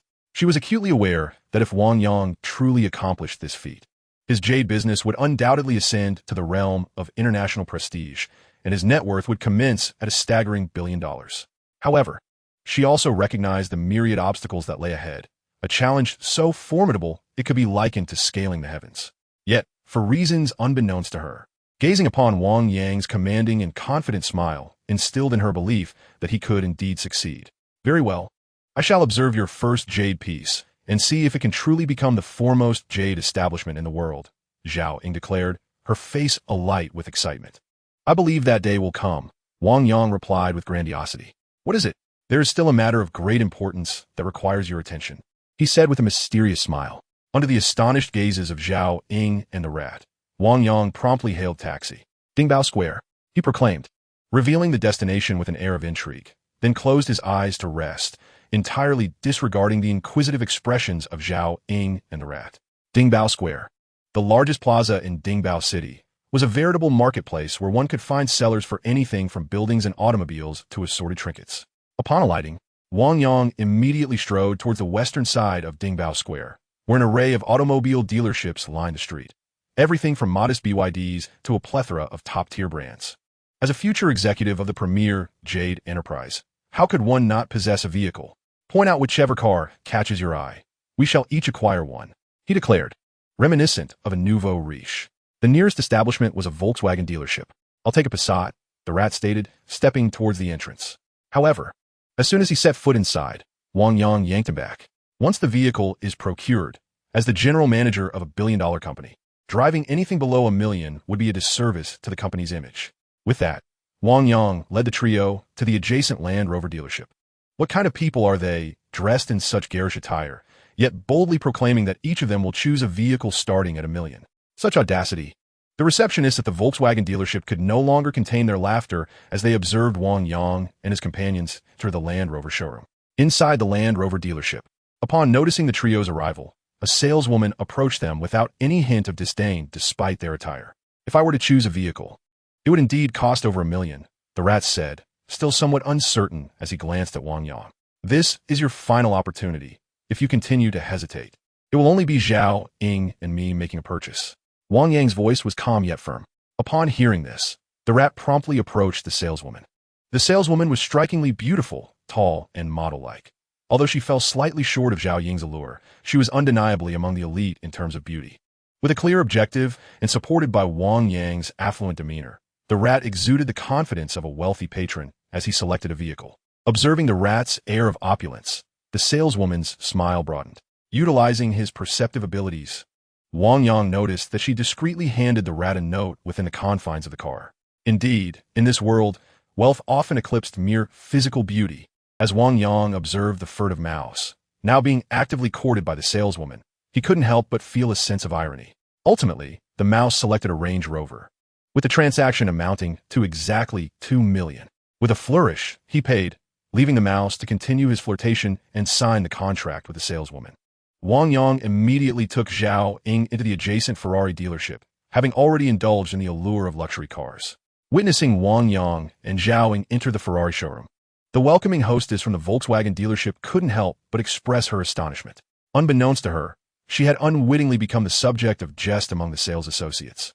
As Wang Yang and Zhao Ying began to explore the vehicles under the attentive gaze of the saleswoman, "My family took my car, so I shall acquire an even finer Ferrari," Zhao Ying exclaimed with exhilaration, her eyes sparkling as she set her sights on a striking red Ferrari coupe, with taxes included. The price soared to $5 million. A wave of delight washed over her as she watched Wang Yang, without the slightest hesitation, assist her in swiping the card for payment. Her gaze toward him radiated satisfaction. A soft kiss landed on Wang Yang's cheek. "Consider this a reward." Zhao Ying beamed. "Keep up the good work. And I might just contemplate elevating you from a faux boyfriend to a genuine one. $5 million for a kiss. Your kisses are truly priceless." Wang Yang mused internally, managing to conjure a joyful smile as Zhao Ying looked at him, acutely aware that her affection was not merely a consequence of his financial generosity. After all, Zhao Ying had never been financially constrained. Had she been materialistic, she would have married Su Li, gaining everything without severing ties with her family. "I shall strive to become your official boyfriend soon," he promised, as he observed Zhao Ying signing the purchase agreement. With a remaining balance of $3 million on his card, his options were dwindling.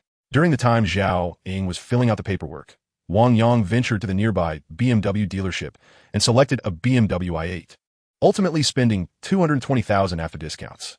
The sleek lines of the car exuded a sporty elegance, embodying a commanding yet composed presence. Though it was not a top-tier supercar, Wang Yang felt a sense of satisfaction, roaring to life. He drove the car out of the dealership just as Zhao Ying and the mouse emerged from the Volkswagen dealership. The welcoming staff, engaged in lively conversation at the entrance, fell silent, their disbelief palpable as they witnessed the trio depart in unison. Chapter 15. The Threat of International Brands. Two international jewelry brands, poised to establish a presence in Dingbao City, have been secretly undergoing renovations. Remarkably, they announced their grand opening just 7 days after Wang Yang had closed his doors for refurbishment. Furthermore, both jewelers declared that on opening day, they would showcase several treasures valued in the tens of millions. It was evident that the two international brands had learned of Wang Yang's launch date and intended to overshadow his debut with their undeniable advantage, effectively stepping over him to seize the market. Upon receiving this news, Wang Yang's brow furrowed deeply. He understood that if these international brands overshadowed his establishment, the citizens of Dingbao City would continue to perceive his store as merely a low-end jade retailer. To alter this perception, he needed to possess jewelry that could rival the multi-million offerings of the two prestigious brands. Exceptional jadeite raw stones exist, yet only 7 days remain. Wang Yang finds himself bereft of time to seek a skilled artisan capable of crafting suitable jewelry. Should he prioritize expediency, attempting to transform the blood-red jadeite into adornments within this brief time frame, he would undoubtedly fail to realize its true worth. In fact, due to hasty craftsmanship, the resultant jewelry might well depreciate below the intrinsic value of the blood-red jadeite itself. Although such jadeite jewelry would possess a material worth in the tens of millions, overall, it would signify a substantial loss for Wang Yang, potentially amounting to tens of millions in deficit. General, these two prestigious international jewelry brands are well aware of my possession of blood-red jadeite. Hence, they have introduced jewelry worth millions, he stated, his brow furrowed in contemplation.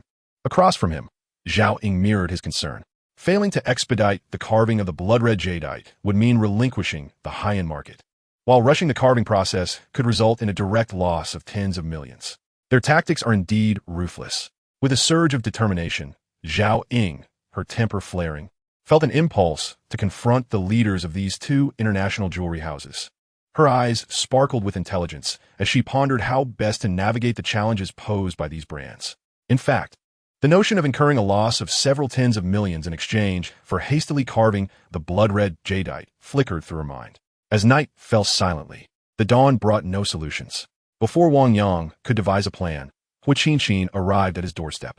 "Brother Wang Yang, today I crave sweets, varieties of candy. Will you accompany me?" she implored, clinging to his arm with an endearing pout. Her youthful visage radiated innocence, despite being 16. She exhibited no awareness of propriety regarding male-female interactions. Witnessing her exuberance, Wang Yang felt the weight of his anxieties lift. "Very well, since no strategy has emerged, I shall indulge you," he conceded. After a quick refreshing wash, Wang Yang joined with Qin as they set forth. This time, Zhao Ying did not accompany them, as Wang Yang's BMW i8 only accommodated 2 passengers. In no time, the throaty roar of the BMW i8 carried them to the renowned candy street of Dingbao City. A cornucopia of confections awaited them, and as soon as they alighted, Qin burst forth in jubilant exclamation. "Brother Wang Yang, did you know I envied other children who indulged in sweets? Once I could not resist sneaking a box of candy, which led to a severe illness that nearly claimed my life. That was when I was 6. It has been a decade since I last tasted sugar." A wistful tone escaped her lips until Wang Yang handed her a piece of white rabbit candy, prompting her face to light up with joy. "So sweet. Even better than I remember." A beaming smile spread across her face, and her lovely ponytail swayed with her movements as she momentarily embraced her inner child. "Eat, eat, eat." Each new candy she encountered warranted a taste.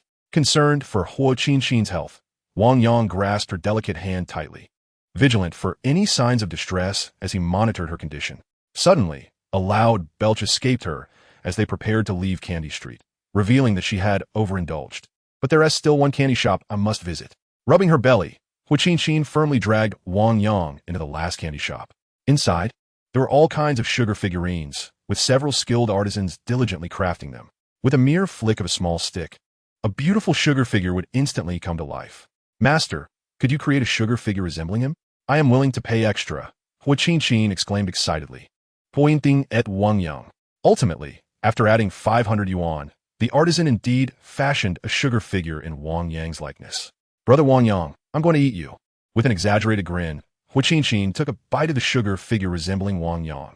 However, upon biting down, she realized that Wang Yang was deep in thought, completely oblivious to her actions.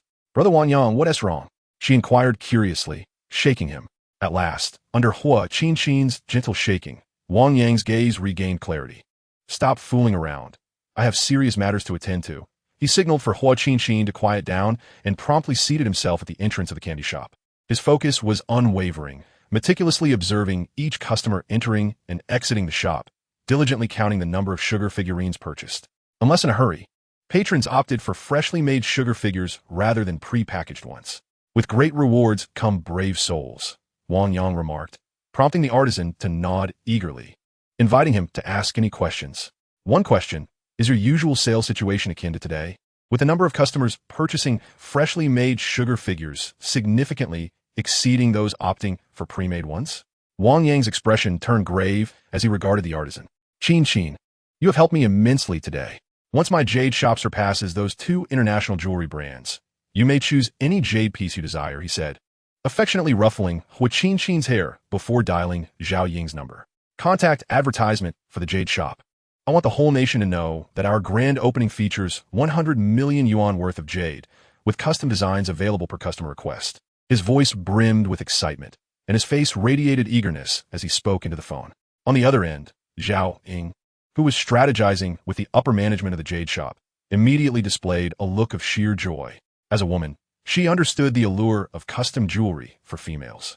Wang Yang, you must design a piece for me in the future, she inexplicably declared before abruptly hanging up. Chapter 16. Instant Fame. 7 days passed in the blink of an eye. By the morning of the 8th day, the first jade shop and the 2 international brand jewelry stores opened simultaneously.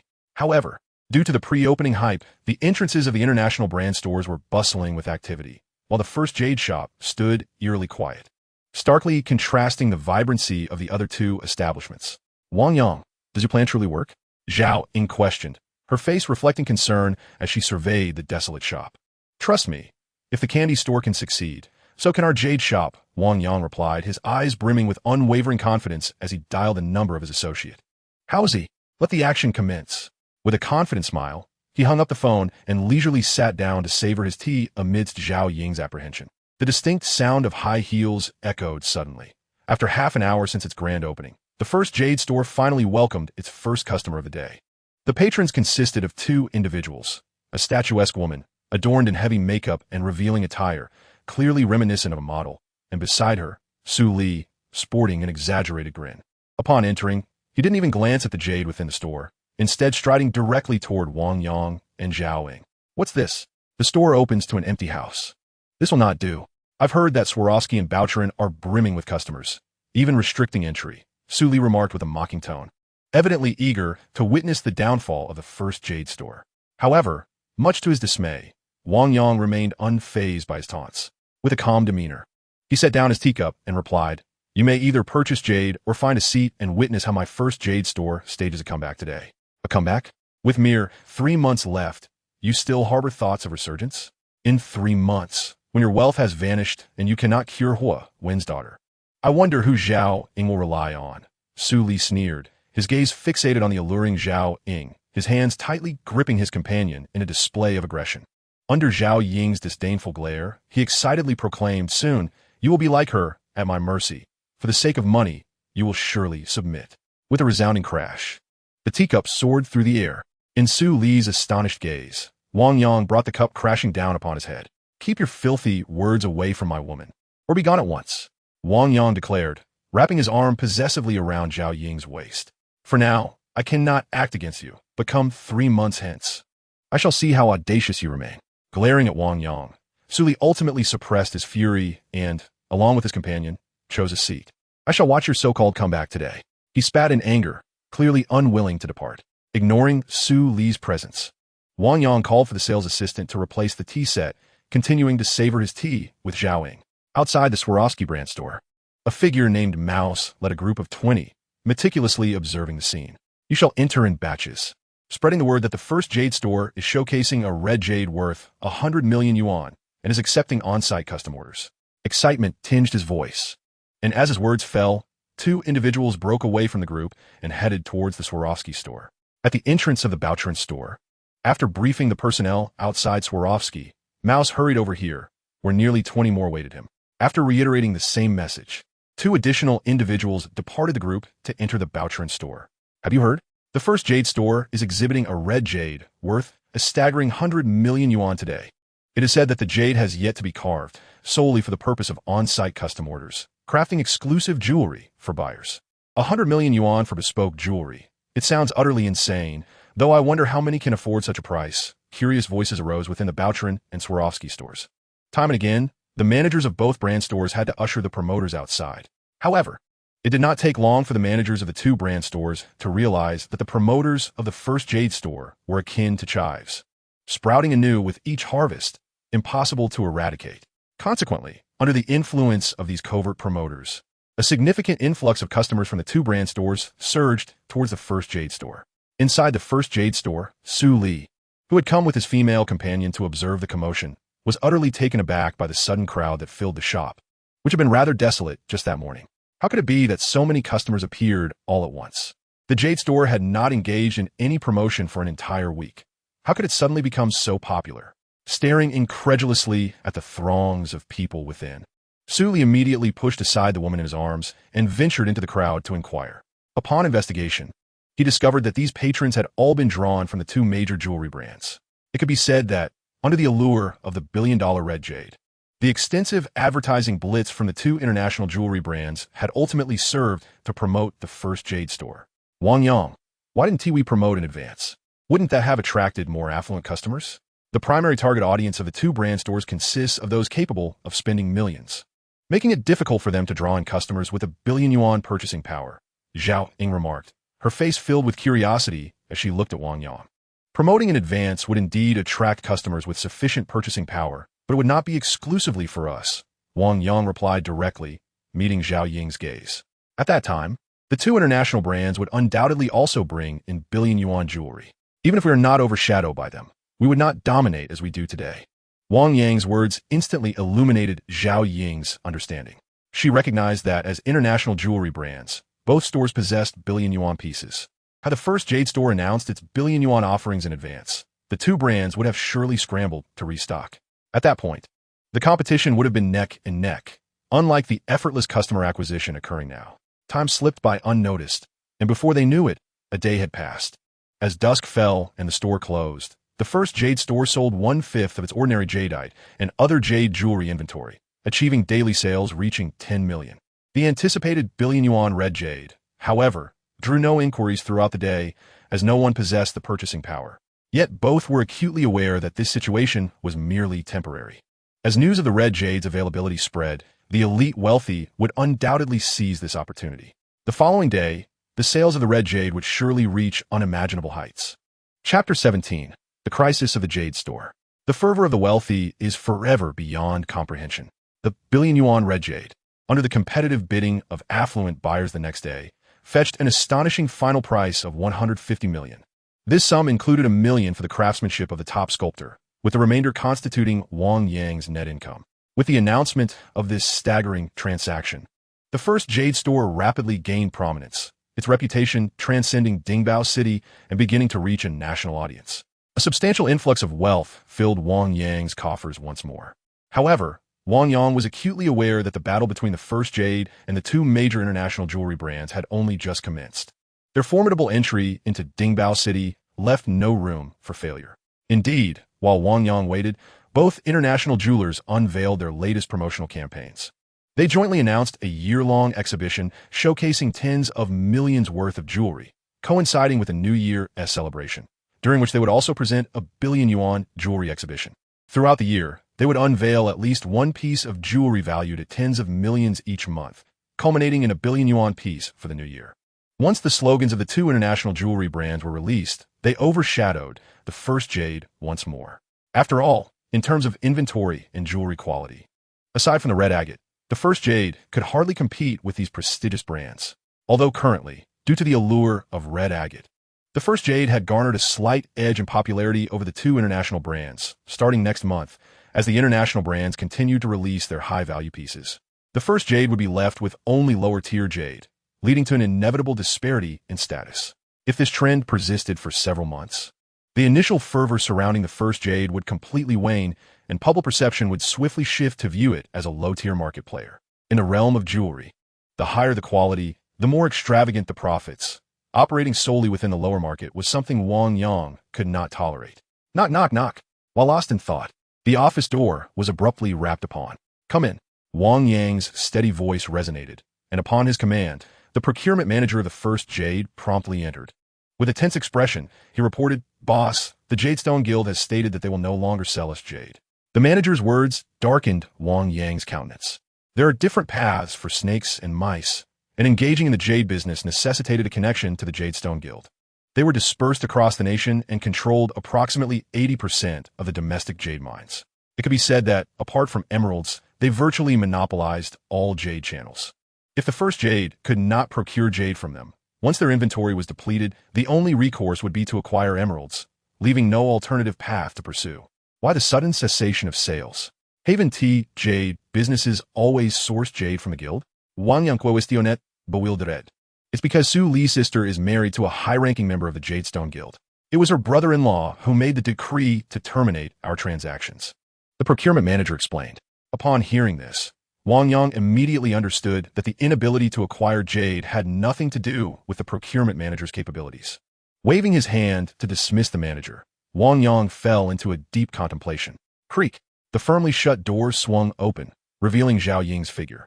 Noticing Wang Yang's furrowed brow, she remarkably took the initiative to pour him a cup of tea and offered to massage his head to alleviate his stress. The two shared not a single word, yet a warm atmosphere quietly enveloped them. Suddenly, the sound of hurried footsteps echoed, and through the office window, they caught sight of Su Li's silhouette. Beside him stood a new female companion, her figure as striking as Zhao Ying's, sharing resemblance in appearance as well. Clearly, the inability to catch up with Zhao Ying has fostered a certain obsession within him. What? Are you here to flaunt again? Have you forgotten how you were humiliated on the day of the opening? Wang Yang gazed at the arrogant Su Li with disdain. Indeed, he had come to demonstrate. If you are wise, relinquish your pursuit of Zhao Ying, and I shall have Fei Cui gang supply you with jade again. If you remain obstinate, prepare for your downfall. Su Li, looking at Wang Yang, was filled with exhilaration, completely oblivious to the fact that Wang Yang had seen through his intentions. Beside him, a woman resembling Zhao Ying clung tightly to Su Li, showing no concern for his pursuit of Zhao Ying. Are you done? If so, leave. Next time you barge into my office without my consent, I will make sure to throw you out, Wang Yang declared, rising abruptly, his gaze fiercely fixed on Su Li. He lifted his teacup, suggesting that if Su Li uttered another word, it would soon be hurled at him.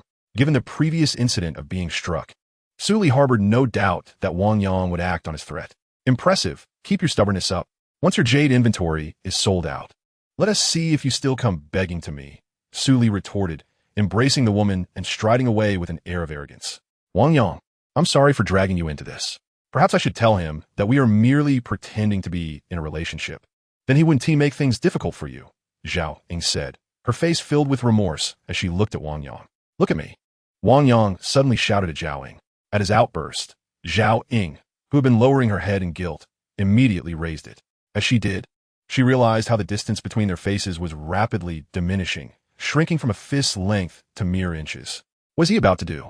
Just as this thought crossed Zhao Ying's mind, Wang Yang had already pressed his lips against hers.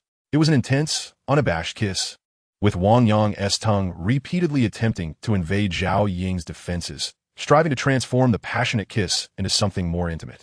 A pained sound suddenly escaped Wang Yang's mouth.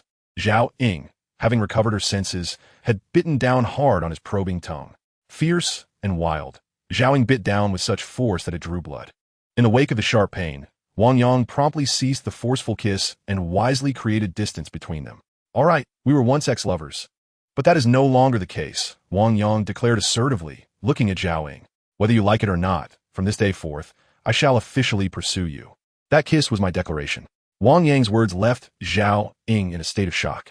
Observing her reaction, Wang Yang grew even more fervent. Do you think I will allow the woman I am pursuing to tell my rival that we have no connection?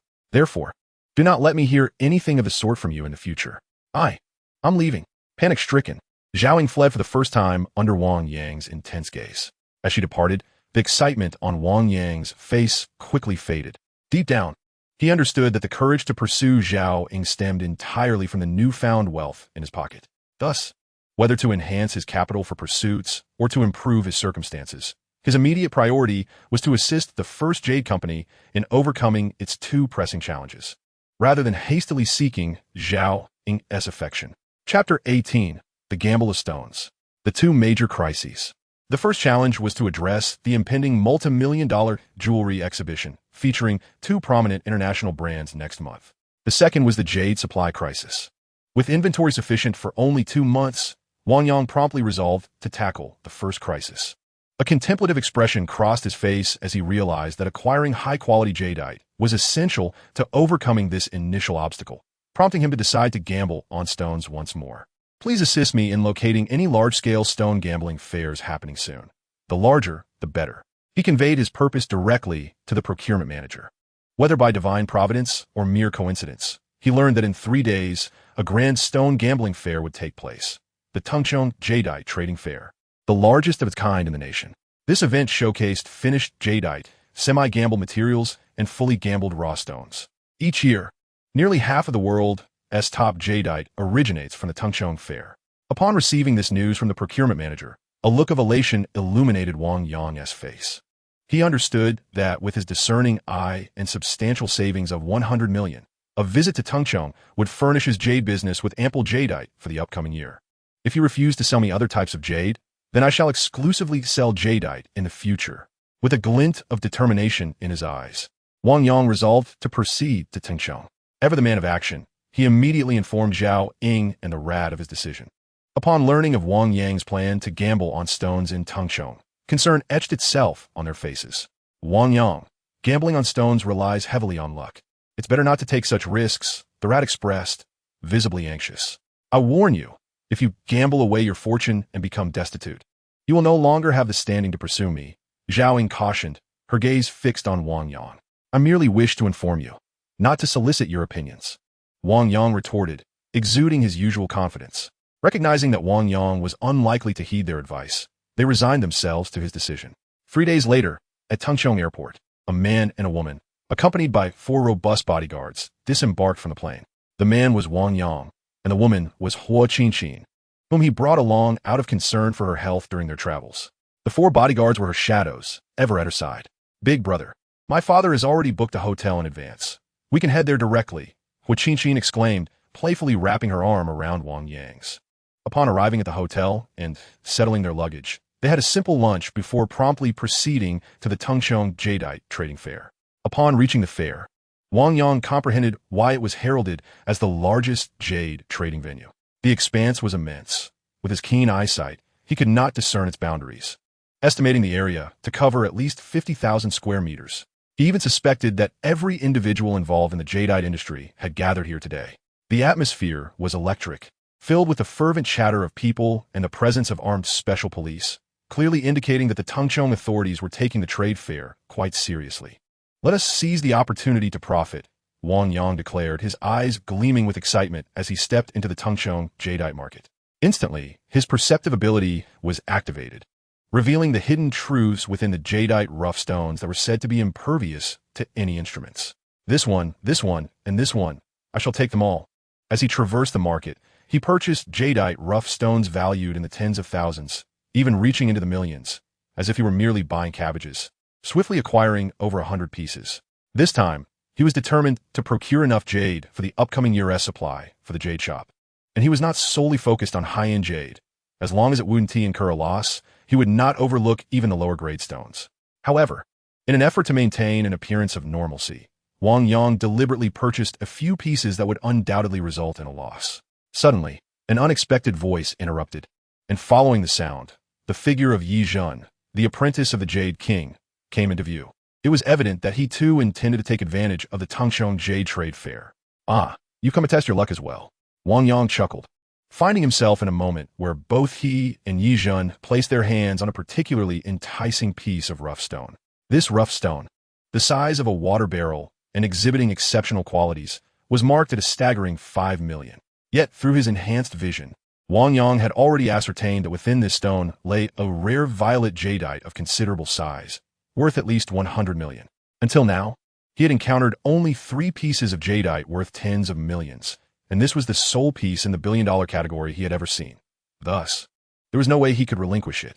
However, since they both had touched the rough stone simultaneously, the customary rule of precedence in the jadeite community could not determine its ownership.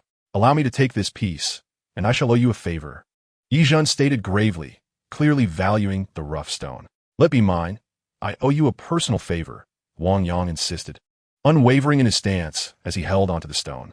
Their dispute quickly drew the attention of nearby onlookers, and as some recognized Yi Zhen's identity as the apprentice of the Jade King, a gathering of curious spectators began to form. Observing that neither party was willing to concede the rough stone, the crowd grew more intrigued about what potential treasure lay within that could incite such fervor from both men. Why not each select a piece of rough stone from my shop, and whoever's selection yields the higher value of jadeite shall claim ownership of this stone, the stall owner proposed amidst their quarrel. Agreed. Both Wang Yang and Yi Zhen responded in unison, promptly beginning to choose their respective pieces of rough stone. The apprentice of the Jade King engaging in a wager for ownership of a rough stone with another. Who was this individual daring to challenge Yi Zhen?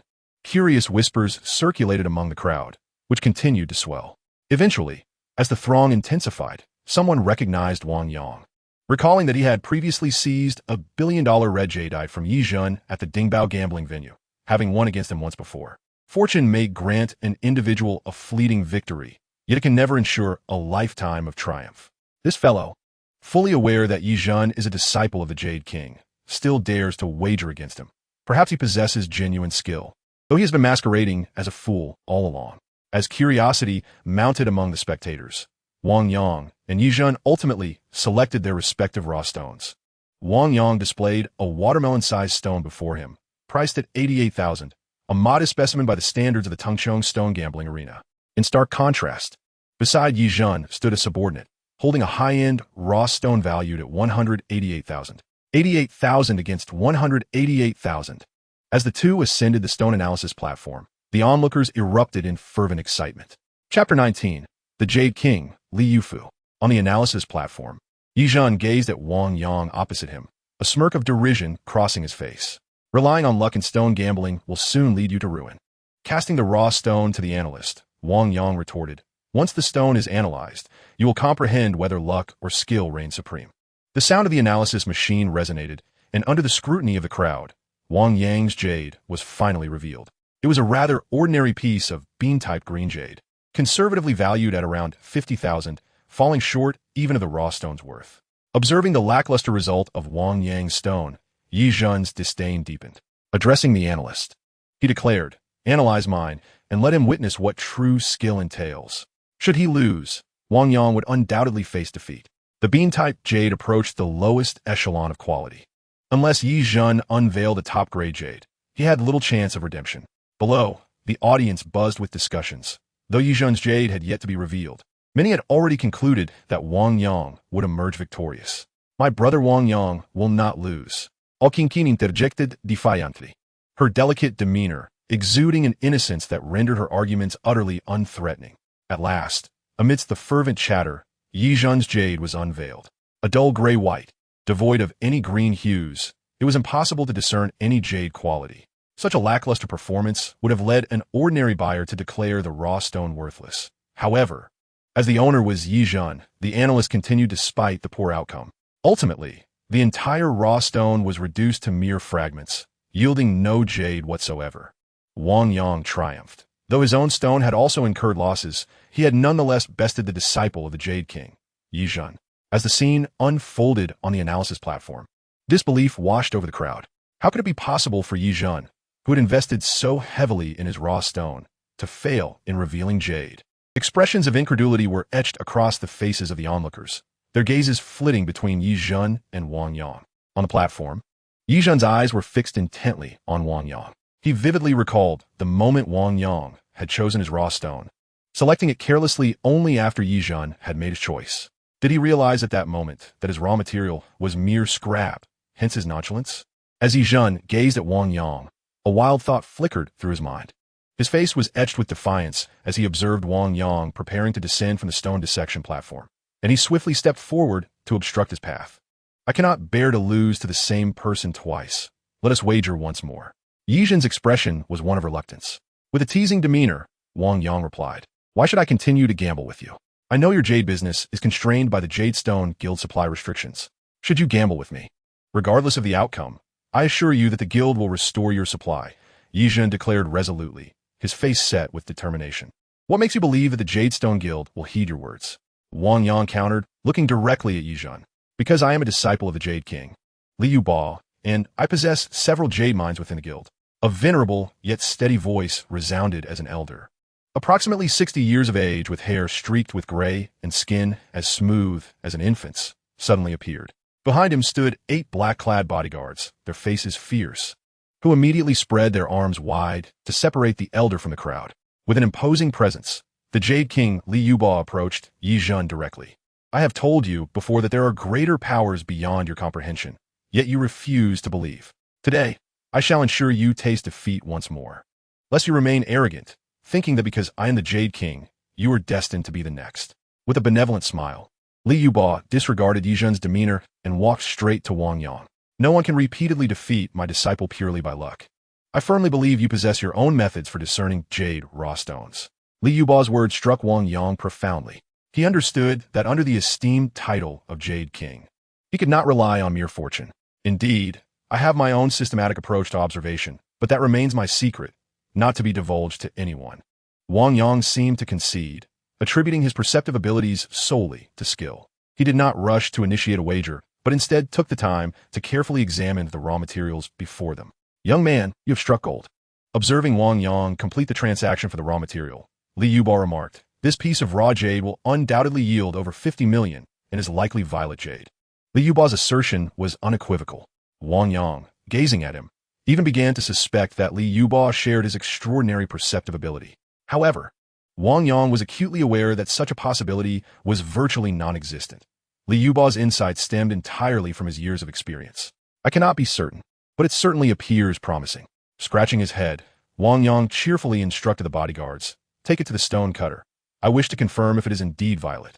With a resounding whir, the stone cutter sprang to life, and before everyone's eyes, a watermelon-sized piece of purple jade emerged. 100 million. This jade is worth at least 100 million. The Jade King's estimation was evidently conservative. No wonder the two had contended so fiercely. It was indeed a remarkable find. Excited exclamations erupted as everyone gazed at Wang Yang's jade, their faces displaying unmistakable greed. "Each of you shall select 3 raw jade stones from this stall. The one who unveils the more valuable jadeite shall emerge victorious." Gazing at Wang Yang and Yizhen, Li Yufu stated directly, "The loser must gift their jade to the victor, who in turn must vow never to gamble against the loser again." Li Yufu's words were swift, seemingly crafted to protect the defeated, instilling in Wang Yang the impression that Li Yufu was certain of his impending triumph. This peculiar sentiment instinctively made Wang Yang recoil from the wager. However, recalling that the other party had promised to assist with the jade supply, Wang Yang ultimately acquiesced to the gamble. "Wang Yang, I implore you to remember today's promise. After triumphing over Yi Zhen this time, never engage in another wager with him."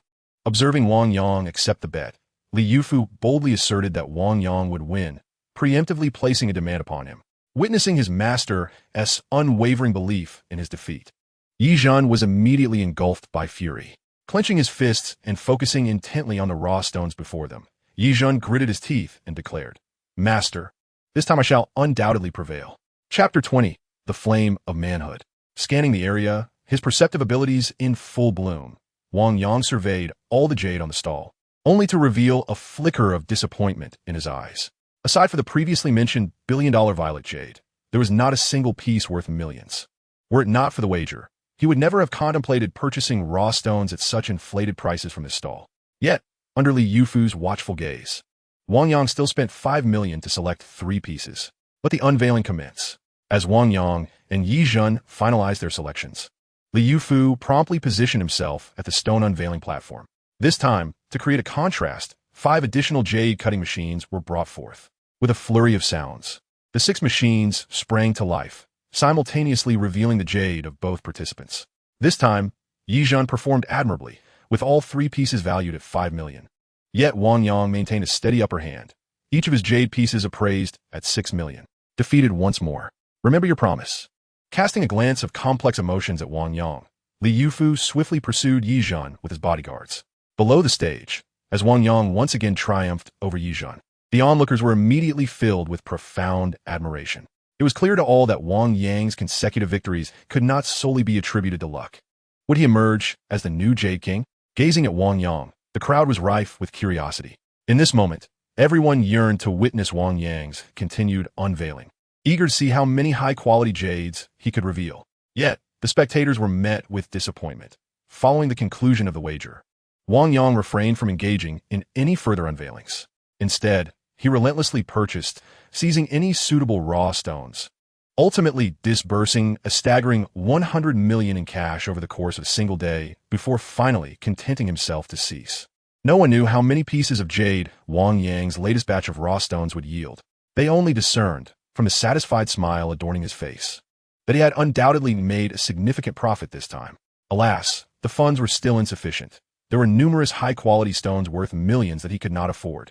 With a reluctant expression, Wang Yang ultimately departed the Jade Trading Conference alongside Huqiqin. Uncertain whether it was the wild delicacies that invigorated him or the prolonged yearning following his breakup with Zhang Li, Wang Yang found himself alone in a room with Huqiqin. Observing her unguarded demeanor, he could not help but let his imagination wander, especially as he noted Huqiqin's gaze, which seemed to focus solely on him, as if she were willing to entrust everything to him. This only intensified his desire to approach her, to test whether she was indeed willing to surrender all to him. Wang Yang, you must remain composed. She is still so young, merely a 16-year-old girl. How can you entertain such thoughts? He repeatedly admonished himself, casting aside any distracting notions. He guided Hua Qinqin to sit on the bed and placed his hand upon her abdomen, initiating the process of inner observation. His gaze traversed her body, and when he encountered the obstruction in her blood vessels, a look of profound surprise crossed his face. This particular blockage was unique. To alleviate it, direct physical contact was essential. However, such an action would equate to taking advantage of Hua Qinqin. The thought of exploiting her innocence, given her tender age, filled Wang Yang with embarrassment. What if my gaze was too suggestive? If I reveal the treatment plan, will she think I am seizing the opportunity while Zhao Ying is absent? After a moment of tension and hesitation, considering Hua Qinqin's condition, Wang Yang summoned his courage and addressed her. Qinqin, the blockage in your blood vessels is rather unique. You must remove any clothing from your upper body. His words instantly flushed Hua Qinqin's cheeks with a deep crimson, yet under Wang Yang's steady gaze, she complied without hesitation.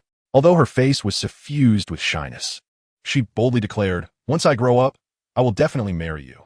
For now, this is merely an early inspection." Wang Yang was taken aback by such a bold statement from someone as ethereal as Hua Qinqin. "I am merely here to treat your ailment, with no ulterior motives. You need not misconstrue my intentions. You are still young. I regard you as a sister and assure you I harbor no ill thoughts." Seeing Hua Qinqin's determination to seize this opportunity to cling to him, Wang Yang quickly grasped her hand, preventing her from undressing. "If you assert that I must marry you because I have seen you, then perhaps you should refrain from undressing. I won't take off my clothes. Can you still help me with my illness? Or do you intend to watch me suffer without intervening?" Hua Qinqin gazed at him with a pitiful expression, her face reflecting a deep sense of grievance. Hua Qinqin, already a vision of ethereal beauty, appeared even more enchanting in her state of distress, evoking a profound sense of empathy in Wang Yang. He was not a man of a hard heart. Witnessing her plight, how could he possibly remain indifferent? With a face betraying a hint of compromise, Wang Yang resolutely declared, "In truth, even without disrobing, I can assist you in clearing your blood vessels. It may require more effort on my part, but I can treat you multiple times this evening. I would rather not exhaust you, Brother Wang Yang. I desire the more effortless treatment that comes with shedding my clothing." With a sweet smile that showed no trace of shyness under Wang Yang's gaze, Hua Qinqin eagerly prepared to undress. Observing her readiness, Wang Yang swiftly restrained her hand, preventing her from removing her garments, and began to administer treatment through her clothing. "Brother Wang Yang, do you truly wish to avoid looking at me?" Hua Qinqin asked, disappointment evident in her expression as she pursued him with her eyes. "Please remain silent. Do not interrupt my treatment of you," Wang Yang replied, his face revealing a hint of helplessness as he intensified the output of his energy towards Hua Qinqin's body. However, due to the barrier of her clothing, the energy output far exceeded his expectations, causing him to sweat profusely and soak his shirt in mere moments. At that moment, Wang Yang realized he had overestimated his own endurance. Even with his eyes closed, the prolonged contact with Hua Qinqin stirred an impulse within him, akin to that of a wolf. Chapter 21. The Powerful Woman with Long Legs. In a tumultuous battle within his mind, the fire of desire surged, gradually eroding Wang Yang's rationality. Just then, his phone rang unexpectedly. Upon seeing Zhao Ying's name flash on the screen, he abruptly regained his composure. Having suppressed his urges for too long, he felt his thoughts clouded. Noting that Hua Qinqin had her eyes closed and was unaware of his movements, he quickly shifted from palm to fingertip and continued his treatment. Behind him, Hua Qinqin, hurriedly dressing, bit her lip, fixated on Wang Yang's figure as he took the call. Her gaze conveyed a mixture of regret and unfulfilled desire, an emotion too complex for words. Regrettably, Wang Yang remained oblivious. As he became engrossed in the news Zhao Ying had brought, it was revealed that the Jadestone Guild had proactively sent representatives to the First Jade Company, not only restoring trade relations, but also indicating a commitment to provide high-quality jade in the future. Clearly, the Emerald King had shared this information, prompting the Jadestone Guild's eagerness. The initial intent to procure some premium jadeite to compete with two international brands had serendipitously resolved issues with the Jadestone Guild, leaving Wang Yang's face alight with joy. Daring not to confront Hua Qinqin, he departed immediately after ending the call. The following day, at dawn, Wang Yang and Hua Qinqin, accompanied by bodyguards, made their way to the airport. Aware of the value of the jadeite roughs, Wang Yang spared no expense, arranging for them to be securely transported to the bank of Dingbao City. On the plane, Hua Qinqin naturally curled her arm around Wang Yang's, as if the previous day's events had never transpired. By noon, the flight landed punctually at Dingbao Airport. At the airport parking area, atop Wang Yang's BMW i8, a strikingly tall woman was engrossed in taking selfies. She was undeniably beautiful, striking poses that exuded allure, clad in shorts that accentuated her long legs, hinting at a glimpse of black beneath, making one almost desire to draw nearer. In an alternate setting and time, Wang Yang would have been indifferent to the prospect of developing a relationship that transcended mere friendship. However, at this moment, his heart ached for his beloved car. Observing the scene with his vehicle and the woman, Wang Yang commanded, "Go, escort her away." His order prompted 2 bodyguards to approach the lady. Yet, the statuesque beauty appeared oblivious to their approach, effortlessly striking poses with remarkable nonchalance.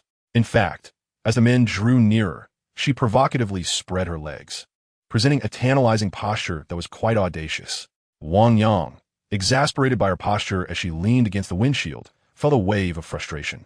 Just as he urged the bodyguards to hasten their efforts to remove her, the woman suddenly sprang into action. She forcefully pressed her hands against the hood of Wang Yang's BMW i8, her long legs arcing upwards with the swiftness of a striking serpent, leaving Wang Yang momentarily dumbfounded. Realizing the situation had escalated, the bodyguards of Hua Qinquan quickly moved to intervene.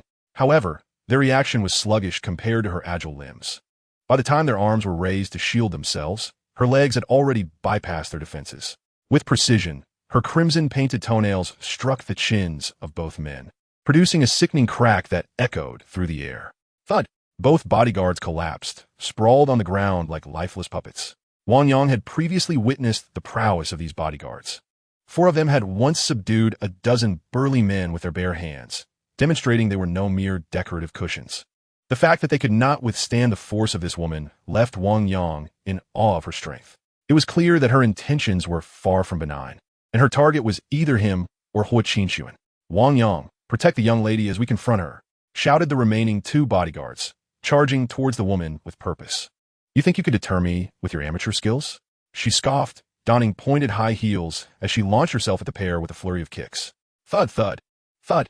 Her long legs alternated in a relentless assault against their raised arms, and with each strike, she seemed to defy gravity, never once touching the ground. In a mere 10 seconds, under the barrage of her kicks, both men's arms emitted the sound of breaking bones, rendered useless at their sides. "D!" she cried out, unleashing a powerful kick aimed at their foreheads. Under the force of her blow and the sharpness of her heels, the bodyguards collapsed in a pool of blood, rendered unconscious. The skirmish, though chaotic, lasted only moments, while Wang Yang had barely managed to lead Hua Qinquan 3 steps away. "You flee, and I will hold her off." With determination etched on his face, he forcefully pushed Hua Qinquan forward and turned to confront the long-legged woman. Aware that his skills paled in comparison to those of the bodyguards, Wang Yang merely shielded his head, eschewing any tactical approach. Bang! Her pointed heel struck his arms, sending a jolt of excruciating pain coursing through him, distorting his expression. Yet, Wang Yang possessed a tenacious spirit. Ignoring the agony, he continued to charge towards the woman. Bang! Bang bang! Uncertain of how many blows he had endured, Wang Yang's arms finally succumbed to the overwhelming strength of the woman before him, shattering under the pressure.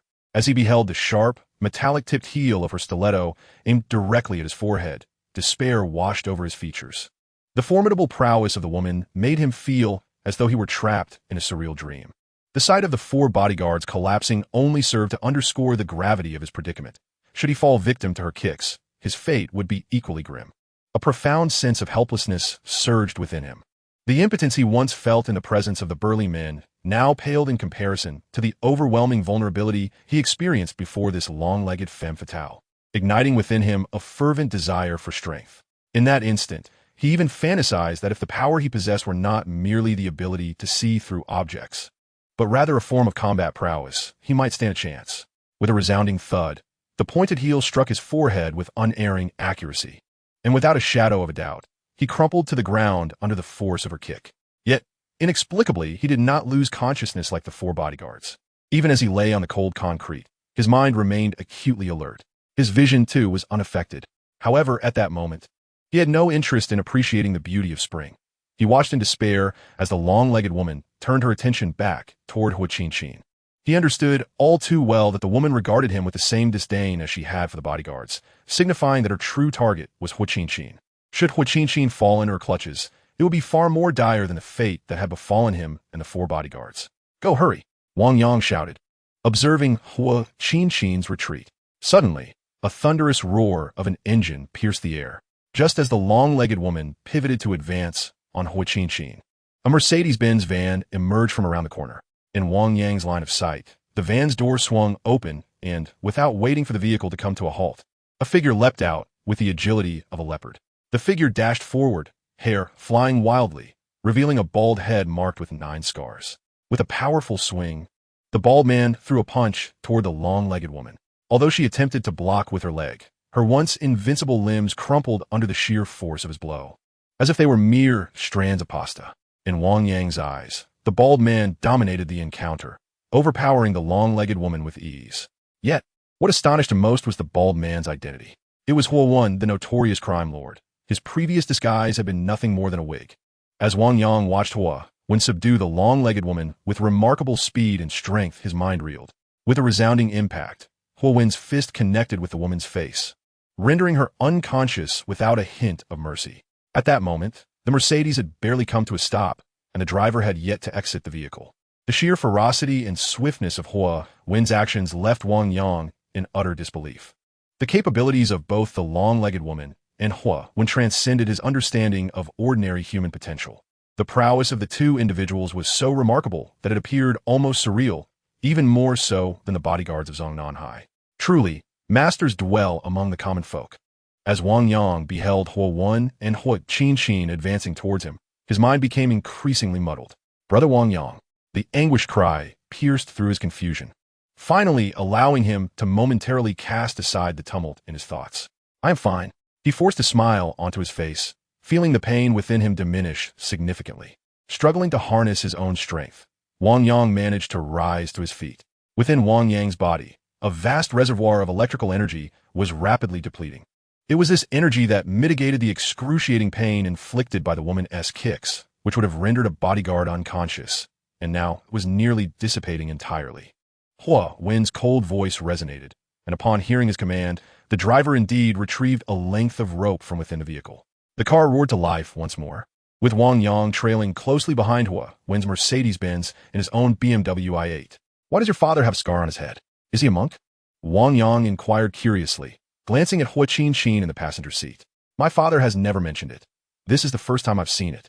"His hair is a wig," Hua Qianqin replied, her face also reflecting a curiosity as she fixated on the Mercedes ahead.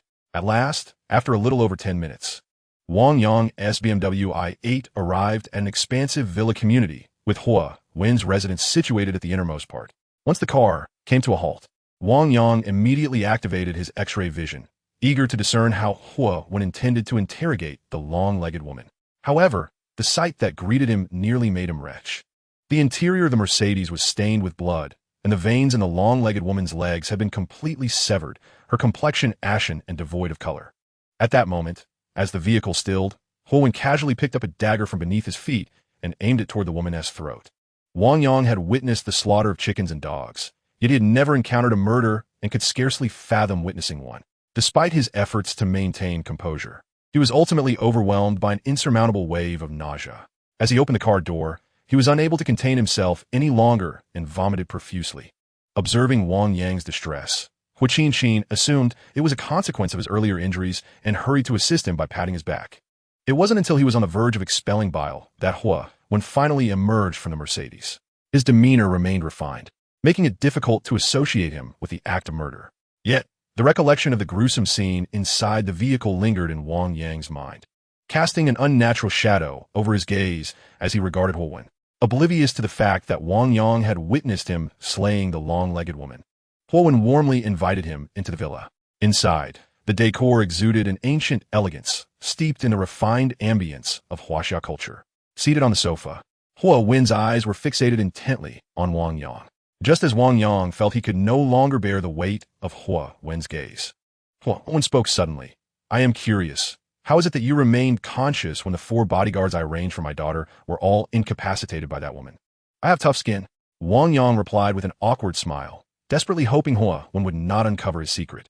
Upon hearing Wang Yang's explanation, Hua Qinqin could no longer contain her laughter. Feeling embarrassed and noting that Hua Wen did not seem inclined to probe further, Wang Yang discreetly relaxed.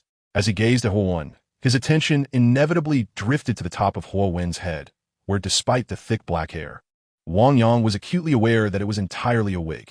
Curious about my scar from Jif, with a relieved smile adorning his face, Hua Wen, observing Wang Yang and Hua Qinqin, spoke earnestly. If you do not inquire, I shall still disclose it to you. Hua Wen's words instantly ignited a profound interest in Wang Yang and Hua Qinqin. Observing their reactions, Hua Wen finally began to unfold his tale. It turned out that Hua Wen was indeed a monk, renowned as a martial monk from the illustrious Shaolin Temple's Luoan Hall. 18 years prior, he had acquired a treasured artifact from Shaolin and defected to Dingbao City. With the aid of this treasure, his martial prowess soared, ultimately leading him to become the underground emperor of Dingbao City. Hua Wen's mother, a member of a minor sect within the martial world, tragically perished during childbirth. The tall figure present today was a disciple of that same minor sect, who had inadvertently learned of Hua Wen's existence and sought to capture Hua Qinqin to coerce Hua Wen into relinquishing the Shaolin treasure. Furthermore, through Hua Wen's interrogation, it was confirmed that this tall figure had stumbled upon items belonging to Hua Qinqin's mother within the sect, which led to the discovery of Hua Wen's whereabouts. In pursuit of the Shaolin treasure in Hua Wen's possession, she had kept Hua Wen's existence a secret from everyone, venturing alone into Dingbao City. Now that Hua Wen had dealt with this tall figure, the knowledge of his concealed life in Dingbao City would remain a secret within the martial realm.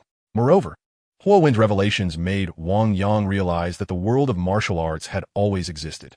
However, this realm had its own rules, and the state maintained a specialized entity known as the Six Gates, tasked with erasing all tales related to the martial world. Hence, after the establishment of the nation, people came to believe that martial arts were merely a figment of imagination. Chapter 23. Spending Money to Find a Companion. Hua Wen's revelations fundamentally altered Wang Yang's understanding of this world. Yet, upon contemplating his own ability to perceive the unseen, he swiftly accepted the reality of martial prowess. At this moment, his curiosity was piqued regarding the nature of the Shaolin treasure that compelled the tall woman to jeopardize her life in her pursuit of Hua Qinqin. What is the Shaolin treasure you possess? Hua Wen's eyes glinted with a hint of mischief as he regarded Wang Yang. Indeed, I'm quite curious. The martial arts of the world originate from Shaolin. I believe anyone would be intrigued by such a treasure. Acknowledging Hua Wen's teasing gaze, Wang Yang candidly admitted his curiosity, fully aware that his eyes had betrayed his intrigue. To deny his fascination at this juncture would be utterly disingenuous. Come on, just tell us, please. Hua Qinqin, brimming with curiosity, could hardly contain her eagerness. Finally, under the scrutiny of both, Hua Wen spoke. Gazing at them, he declared, the Nine Yang skill, the foremost divine skill of Shaolin. Hua Wen's statement not only failed to satisfy Wang Yang's curiosity, but intensified it even further. Every young person harbors a dream of martial arts, and Wang Yang was no exception. During his school years, he had been an avid reader, devouring every novel by Jin Yong and Gu Long without fail. He was acutely aware that, apart from Jin Yong's The Heaven Sword and Dragon Saber, no book concerning Shaolin contained the 9 Yang divine skill. Driven by curiosity, he had also searched online about Shaolin martial arts and confirmed that among the 72 unique skills of Shaolin, there was absolutely no mention of the 9 Yang divine skill. However, he understood that Hua Wen had no need to deceive him. Otherwise, Hua Wen could easily have referred to the well-accepted, legendary Shaolin techniques of Yi Jin Jing or Shi Sui Jing. Was this 9 Yang related to the 9 Yang divine skill from the Heaven Sword and Dragon Saber? Gazing at Hua Wen, Wang Yang could no longer contain the questions swirling in his mind. No, in fact, not only the 9 Yang, but any martial arts technique depicted in novels is entirely different from those in reality. Even the methods of cultivation are completely distinct. Hua Wen replied, his demeanor calm as he looked at Wang Yang. His words ignited the flame of curiosity within Wang Yang. He pressed on, what exactly is different? Hua Wen merely smiled mysteriously, saying, on Qinqin's birthday, not only will I reveal the cultivation methods to you, but I will also pass on the 9 Yang skill. Though Hua Wen kept a hint of suspense, Wang Yang's heart surged with excitement. Recalling Hua Wen's earlier words during their first meeting, he comprehended that the invaluable gift, unattainable through money, would was indeed the 9-yang skill. I eagerly await that day, Wang Yang exclaimed, filled with enthusiasm as he looked at Huowen. Unbeknownst to them, dinner time had arrived. To ease the tension between Wang Yang and Hua Qinqin and to welcome them both, Huowen personally prepared a lavish feast. Huowen was an accomplished cook. According to him, he had spent 3 years as a chef before entering the Luohan Hall at Shaolin Temple. Whether his words were true or not, Wang Yang felt a peculiar discomfort watching Huowen, the underground emperor, skillfully wielding a kitchen knife. He couldn't help but think that the ruthless Hua, one he had encountered in the car, seemed more fitting for his persona, while cooking in the kitchen felt incongruous with his identity as a dark overlord. However, when Huowen presented the dishes, Wang Yang had to concede that Huowen was indeed a masterful chef. The 10 vegetarian dishes, though entirely plant-based, were visually appealing and flavorful, ranking among the finest vegetarian cuisine Wang Yang had ever tasted. After the meal, the moon hung high in the sky, with Hua Qinqin's reluctant gaze upon him. Wang Yang finally took his leave. Driving his BMW i8, he appeared striking even in the dark of night. It was rumored that with a luxury car and a willingness to spend, one could easily find beautiful women eager to be pampered. For reasons unknown, after the life-and-death crisis he had faced during the day, Wang Yang felt an intense urge to release his pent-up energy, yearning for a passionate encounter with a woman. Yet, he knew that while Zhao Ying was willing to share a presidential suite with him, their relationship had not yet reached a level of complete openness. If he desired a night of intimacy without resorting to low-cost prostitution, he would have to pay a premium to find someone worthwhile. Thus, Wang Yang chose to venture into the university district, eager to ascertain whether the rumors he had heard in the past held any truth. At this moment, the nightlife is just beginning, and due to it being Saturday, the university town is bustling with beautiful women. It is said online that placing a bottle of water on the car roof will naturally attract conversation. If one is dissatisfied, a simple "sorry, I'm waiting for someone" will prompt the young woman to leave. Furthermore, to expand the selection, different types of water symbolize various intentions. The most economical choice is mineral water, which implies a desire for a brief encounter, typically attracting women of average appearance. For those seeking something more refined, one can opt for beverages at higher price points, with Red Bull being the most expensive. For long-term arrangements, placing a carton of milk on the roof signifies a desire for a more enduring commitment. However, these notions are merely speculative, and Wang Yang harbors uncertainty regarding their veracity. Yet, driven by an intense desire to release pent-up emotions, he purchased a bottle of Red Bull and placed it atop his car. Wow, look at that stunning sport car. Which wealthy heir is here in our university town looking for women? Those innocent girls are being corrupted by such affluence. The murmurs echoed around the car. But the BMW i8's excellent sound insulation kept those voices outside. Suddenly, a series of knocks resounded against the door. Realizing someone had taken the bait, Wang Yang promptly opened the door. Outside, a woman with shoulder-length black hair, exuding an air of sophistication, naturally took the Red Bull and settled into the car.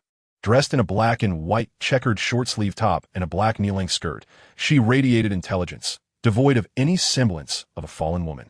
Wang Yang couldn't help but suspect that she was either the campus belle or the class beauty. Had she not entered the vehicle, he would never have imagined that such a woman would engage in this line of work. How much for the night? He inquired, pulling out his wallet and feigning nonchalance, striving to present himself as seasoned and not easily deceived regarding prices. This is my first time. I'm not aware of the going rate.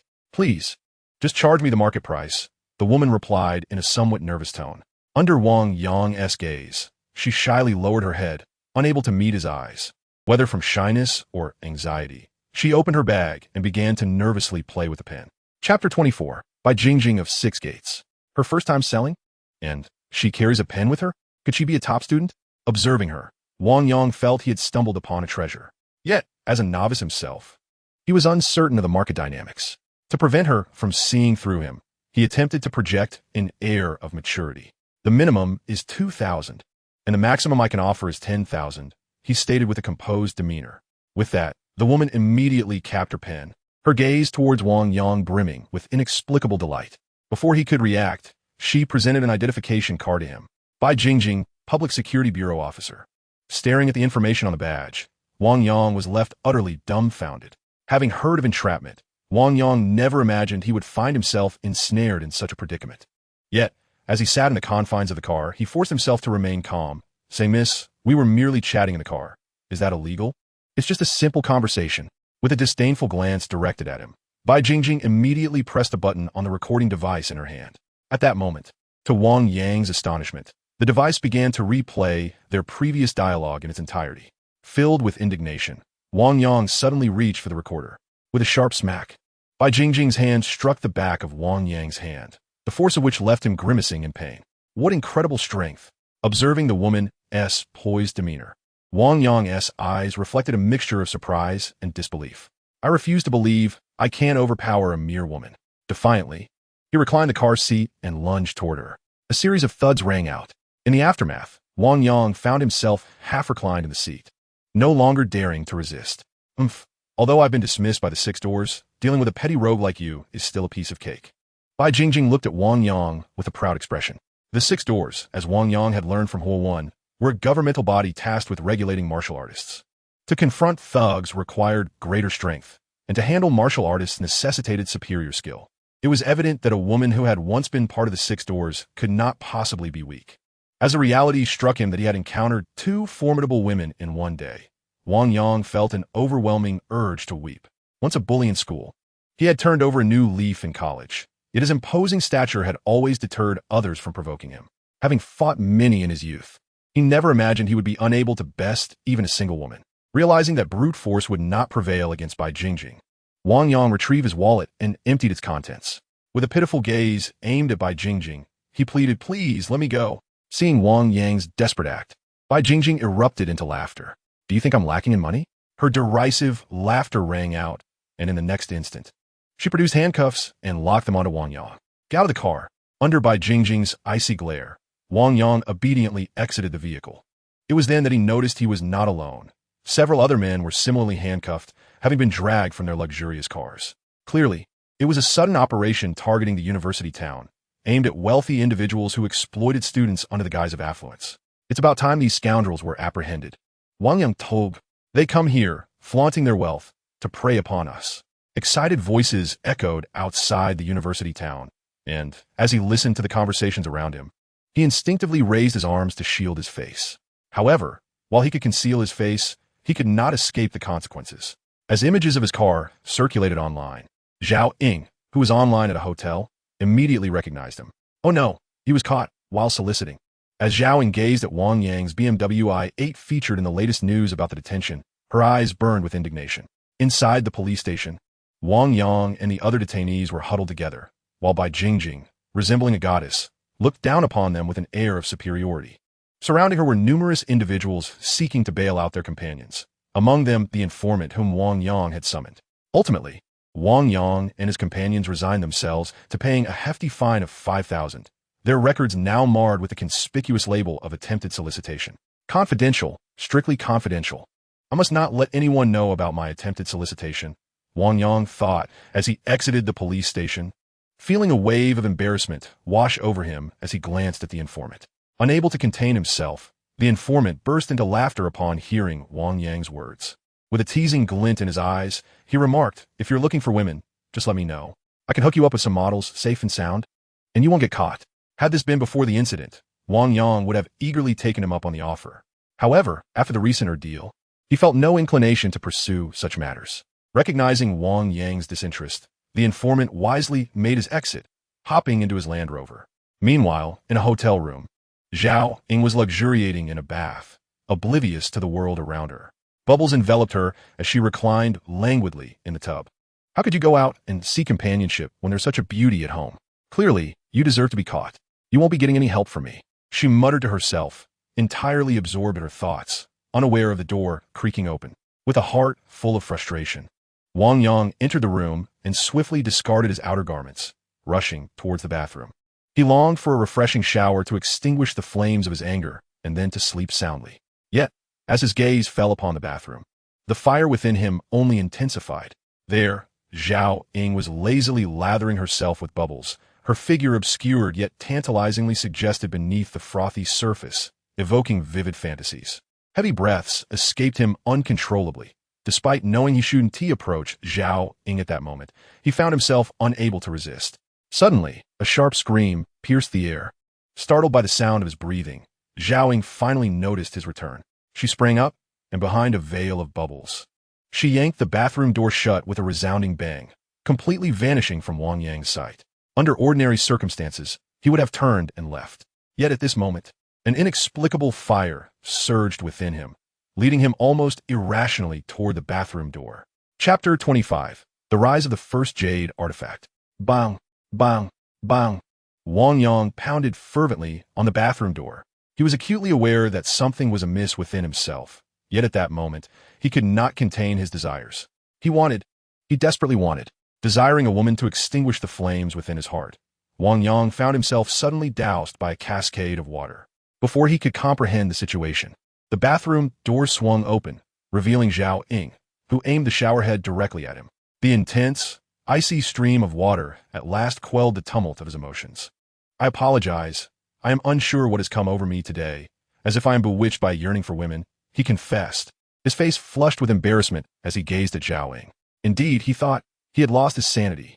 For years, he had misjudged her. With an expression of disdain, Zhao Ying turned and retreated to her room, bending down to gather her belongings, clearly intending to leave. Draped in a scanty bath towel that barely covered her voluptuous figure, the fabric clung precariously, revealing glimpses of her allure as she bent down. As he observed Zhao Ying's retreating silhouette, a flicker of desire ignited within him once more. "Beast, are you truly a beast?" he scolded himself internally. To stave off further transgressions, Wang Yang seized the showerhead and directed the frigid water upon himself, allowing the coldness to restore his composure. Yet, as he watched Zhao Ying pack, a profound sense of loss enveloped him. He understood that if she were to leave now, any future with her would be irrevocably lost. "I nearly perished today. After narrowly escaping death, I find myself inexplicably consumed by a desire for women, a maddening urge that I cannot comprehend. I assure you, I never intended to harass you, nor do I understand why I feel this way." His voice trembled with desperation, prompting Zhao Ying to cease her packing and regard him with concern. "Narrowly perished? What do you mean?" she inquired, her expression revealing her anxiety. Observing her pause, a flicker of relief crossed Wang Yang's face as he recounted the events from the parking lot earlier that day. As Zhao Ying learned of the formidable woman and the identity of the traitor, her eyes widened with astonishment. In the aftermath of a life-threatening experience, some individuals may crumble, while others undergo a profound transformation. While it is not unforgivable to suddenly reveal one's true nature, living together poses a potential danger. "I must find another place to stay," she stated solemnly, meeting his gaze with seriousness. "Oh, you truly wish to move out?" Wang Yang felt a wave of despair wash over him at her words. "Of course, I must move out. Only when you have officially pursued me will I consider cohabitation. Otherwise, should your primal instincts take over one day, I would be left at a grave disadvantage." This time, however, despair did not consume Wang Yang. In Zhao Ying's words, he detected a glimmer of forgiveness. Eagerly, he rushed to her side, offering to assist in her tidying up. That night, sleep eluded Wang Yang entirely. The absence of Zhao Ying in the hotel left him feeling as though something vital was missing. Throughout the night, he pondered deeply, convinced that his inability to control his impulses stemmed not solely from the eruption of his innate desires after facing death. He believed that ever since he had acquired the gift of insight, he had been imbued with an abundance of energy. As long as the electric vigor in his eyes remained unspent, he felt invincible, impervious to fatigue. He felt that his sudden loss of control was intricately linked to his ability of clairvoyance, yet the precise cause eluded him. Resolving to avert his gaze from women henceforth, Wang Yang feared succumbing to that uncontrollable urge once more. As dawn broke amidst his tumultuous thoughts, he found himself invigorated despite a sleepless night, feeling no trace of fatigue. Even his masculine response arose naturally in the early hours. The overwhelming vitality he experienced, coupled with the pressing need for release under existential pressure, undoubtedly precipitated yesterday's lapse in control. He assured himself that should he avoid life-threatening crises in the future, he would not succumb to such outbursts again. With uncertainty as his solace, Wang Yang finally rose on time. After splashing water on his face, he noted that not a hint of sleeplessness marred his appearance. He increasingly recognized that the abundant energy coursing through him was a potent ability, rivaling even his clairvoyant skills. However, aside from inciting a yearning for companionship, the full extent of this newfound power remained elusive for the time being. Dismissing further contemplation, he resolved to first navigate the crisis at the jade store. With determination gleaming in his eyes, Wang Yang drove directly to the first jade store. Inside, customers flowed in and out, and despite the encroachment of two major international brands, sales figures continued to soar beyond those achieved during the Zhao family's tenure. A satisfied expression graced his features as he promptly summoned the company's executives to the conference room. From then on, the first Jade store would host a multi-million yuan jewelry exhibition each month, with a billion yuan showcase every quarter. Addressing the executives, Wang Yang articulated his plans. Upon hearing his words, sheer elation illuminated their faces. As long-standing members of the jade industry, they understood that this decision would place them on equal footing with international jewelry brands, even enabling them to dominate the local market in Dingbao City. Indeed, billion yuan jewelry was a strategic asset for international brands, primarily serving to showcase their prestige rather than being sold in smaller cities like Dingbao. Once this decision was publicized, the first Jade store's supremacy in the local jewelry sector would remain unassailable. With this momentum, the first Jade store operated like a finely tuned machine, each department working in harmony. In the warehouse, stone cutters and sculptors diligently crafted their wares, while sales personnel focused on promoting the store. Under this concerted effort, nearly every citizen of Dingbao City became aware of the local first Jade store's ascent. Recognizing its ample supply of high-end jewelry and its newfound ability to contend with the two major Jade enterprises. Meanwhile, in the Su family villa, Su Li's eyes burned with fury. Before him, a video played on a loop, revealing the moment at the airport parking lot when Wang Yang and Hua Qinqin were attacked, only to be rescued by Hua Wen. His gaze was a complex amalgamation of anger, fear, and reckless madness. I never intended to provoke you. It is you who persistently forces our Su family into conflict over this boy. As he gazed at the video featuring the bald-headed Hua Wen, marked by 9 ring scars, Su Li clenched his fists tightly. Unbeknownst to him, an unexpected video had leaked, and all of Wang Yang's energies were devoted to the development of First Jade. The bombardment of advertisements, ample supplies, and high-quality jadeite had propelled First Jade into a phase of rapid advancement. Each day, witnessing the substantial influx of funds into his bank account, Wang Yang would awaken from his slumber with a smile. Yet, upon each awakening, observing his body's reactions, a look of helplessness would wash over his face. They say that martial arts can solve all problems. Perhaps the Nine Yang technique could address my current dilemmas. With a sense of despair, Wang Yang anxiously anticipated the arrival of Hua Qinqin's birthday. However, before he could celebrate her birthday, Wang Yang's grandfather's 60th birthday arrived first. In truth, among Wang Yang's contemporaries, none of his cousins had a partner as beautiful as Zhongli. Nevertheless, he decided to take things as they came. Frowning, Wang Yang resolved to set off early the next morning, driving directly to the hotel where his grandfather's birthday celebration was to be held. The following day at dawn, Wang Yang took to the highway in his BMW i8. Men have a penchant for fast cars. Previously, while in the city, Wang Yang had only dared to drive normally. But this time, he pushed the car to a speed of 200 miles per hour on the highway. The BMW i8 sped along, leaving a trail of white lines, capturing countless envious glances. Essentially, Wang Yang was someone who relished flaunting his success before outsiders. However, he never acted ostentatiously around acquaintances. Even after his recent financial success, he had not updated his QQ status and continued to appear as a humble worker. He had earned money, but chose not to inform his parents, primarily out of uncertainty about facing the relatives and friends back in his hometown, fearing that he might inadvertently create an impression of having become arrogant due to newfound wealth. At the Blackstone Mountain Hotel, the largest star-rated hotel in Liangshan, Wang Yang's father and his generation had pooled resources to secure a private room for his grandfather's birthday celebration. After confirming the room number and parking his car, Wang Yang hurried to the suite. At that moment, most of the Wang family had already gathered, and seeing his children and grandchildren together brought immense joy to his grandfather. Wang Tao, with a creak, as Wang Yang pushed open the door, his parents immediately noticed his arrival. However, upon realizing that Zhongli was not by his side, their brows furrowed with concern. "We broke up. I felt we weren't suited for each other," Wang Yang stated, attempting to appear nonchalant. Yet, as his words settled, his parents' expressions darkened considerably. The conversation that had previously flowed turned abruptly to focus on Wang Yang. "Wang Yang, we have always said that Zhongli is far too beautiful. She is not suited for a family like ours. In school, she may talk about love, but in society, she will only speak of money. If you've been dumped, it's no big deal. We can help you find someone from the county town. Although she may not be as beautiful, she will certainly be more practical." Several elders in the family began to speak up, with some even scrolling through their phones to look for potential matches. Wang Yang understood all too well that if these individuals were to introduce someone, that person would likely not be as attractive as Zhang Li, certainly not surpassing the qualities of his own partner. I have decided not to pursue a romantic relationship for the time being, as I am currently focused on my career. Wang Yang spoke directly while observing several uncles and aunts. Career? What career could be so significant? Isn't it merely a sales job? Nowadays, sales positions hardly consider academic qualifications. In fact, you would have been better off skipping university altogether to enter sales directly, allowing you to save more money. As they gazed at Wang Yang, the uncles and aunts began to berate him once more. Wang Yang's face was etched with helplessness as he regarded them. His father, Wang Zhangwo, is the eldest in a family that includes 3 uncles and 1 aunt, forming quite a large clan. Although Wang Yang's father is the oldest, he married the latest, resulting in his children being of similar ages to his cousins.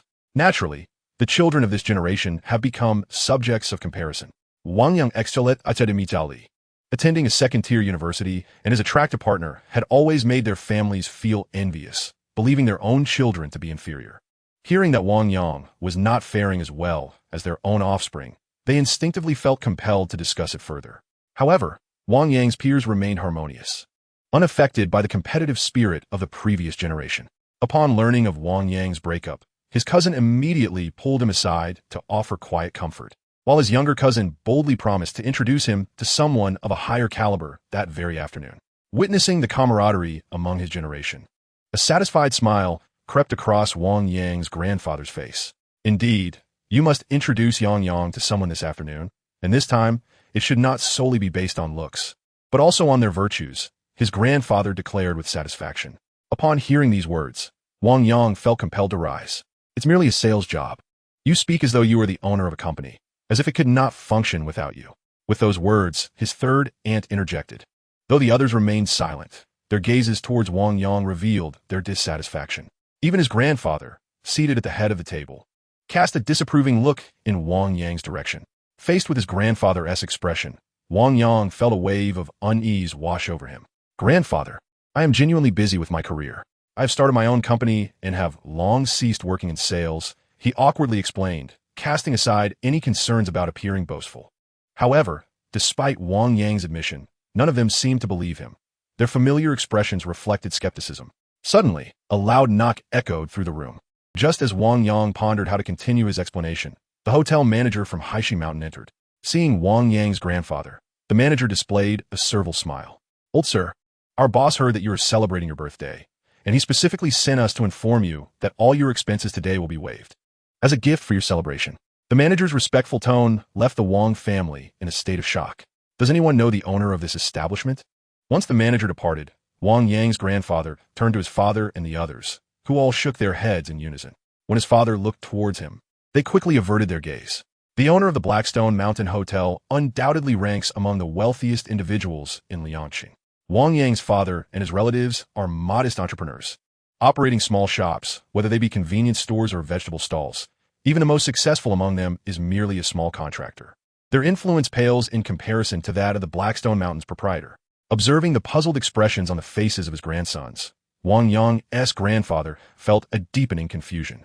Perhaps the owner had mistaken him for someone else. They would eat first and settle the bill later, he decided with a squint. Soon, amidst the anticipation of the gathered guests, the waitstaff at Blackstone Mountain began to serve dishes for Wang Yang and his family. Within half an hour, the large table for 30 was filled to the brim. Yet, as they surveyed the lavish spread, the Wang family fell into silence. The feast was indeed exquisite, featuring abalone and bird's nest, along with a plethora of premium seafood and exotic game. The wine was of exceptional quality, with 10 bottles of premier Maotai already uncorked upon arrival. However, neither the food nor the drink had been ordered by the Wang family, whose budget had merely allowed for a modest 2,000 yuan celebration for the elder's birthday. The value of this lavish banquet was conservatively estimated to be nearing 20,000. Let us indulge, it shall be on my pension, Wang Yang's grandfather declared through gritted teeth, the first to take up his chopsticks. The elder's words finally stirred the rest of the Wang family into action. Though the thought of the meal's cost weighed heavily on everyone except Wang Yang, a series of knocks echoed once more at the door, and a middle-aged man in his 40s entered the private room, holding a glass of wine and making a beeline for Wang Yang. Mr. Wang, I noticed your car outside and learned from the manager that it is your grandfather's birthday. I immediately instructed the chef to showcase our signature dishes. I trust the table meets your satisfaction." The man spoke in a flattering tone. Realization dawned upon Wang Yang as he recognized the man as Zhang Feng, a customer from his jewelry store who had once spent $1 million on a pendant. Wang Yang, having learned of his Liangqing origins, had graciously offered him an 88% discount, saving Zhang Feng a significant 12,000 yuan. However, at that time, Wang Yang had been unaware that Zhang Feng was the owner of the Blackstone Mountain Hotel. Quite satisfactory indeed. Wang Yang nodded vigorously at Zhang Feng. It dawned on the Wang family that it was Wang Yang who had the connection with the hotelier. With this revelation, their expressions shifted from confusion to understanding. Suddenly, Wang Yang's previous claims about running a company began to resonate with them. They surmised that only another proprietor like Zhang Feng would engage in such amiable discourse with Wang Yang. Zhang Feng, adept at navigating social situations, recognized the familial nature of the gathering and respectfully toasted Wang Yang's grandfather before excusing himself to attend to other matters. As Zhang Feng departed, the Wang family could no longer contain their curiosity and turned their inquisitive gazes toward Wang Yang. Yang, you truly have established a company in Dingbao City." Wang Zhangwo was the first to inquire, his eyes wide with interest. "Yes, I have a jewelry company," Wang Yang affirmed with a nod, meeting his father's gaze. "A jewelry company, akin to the Xinxin Gold Store?" Wang Yang's father pressed, unable to suppress his eagerness for details. Xinxin Jewelry Store, a local establishment in Liangqing, primarily sells gold and silver ornaments. In Wang Yang's perspective, its value hovers around 10 million at most. Their worldview, confined to the small realm of Liangqing, leads them to define a jewelry company merely as a shop for gold and silver adornments. Not wishing to reveal too much at once for fear of appearing ostentatious to relatives, Wang Yang nodded in agreement when he heard their words, indicating that his own store was of a similar scale to Xinxin. Nevertheless, this revelation earned him the admiration of the Wang family, with praises pouring forth throughout the meal. When Wang Yang declared, "I have initiated a breakup with Zhang Li.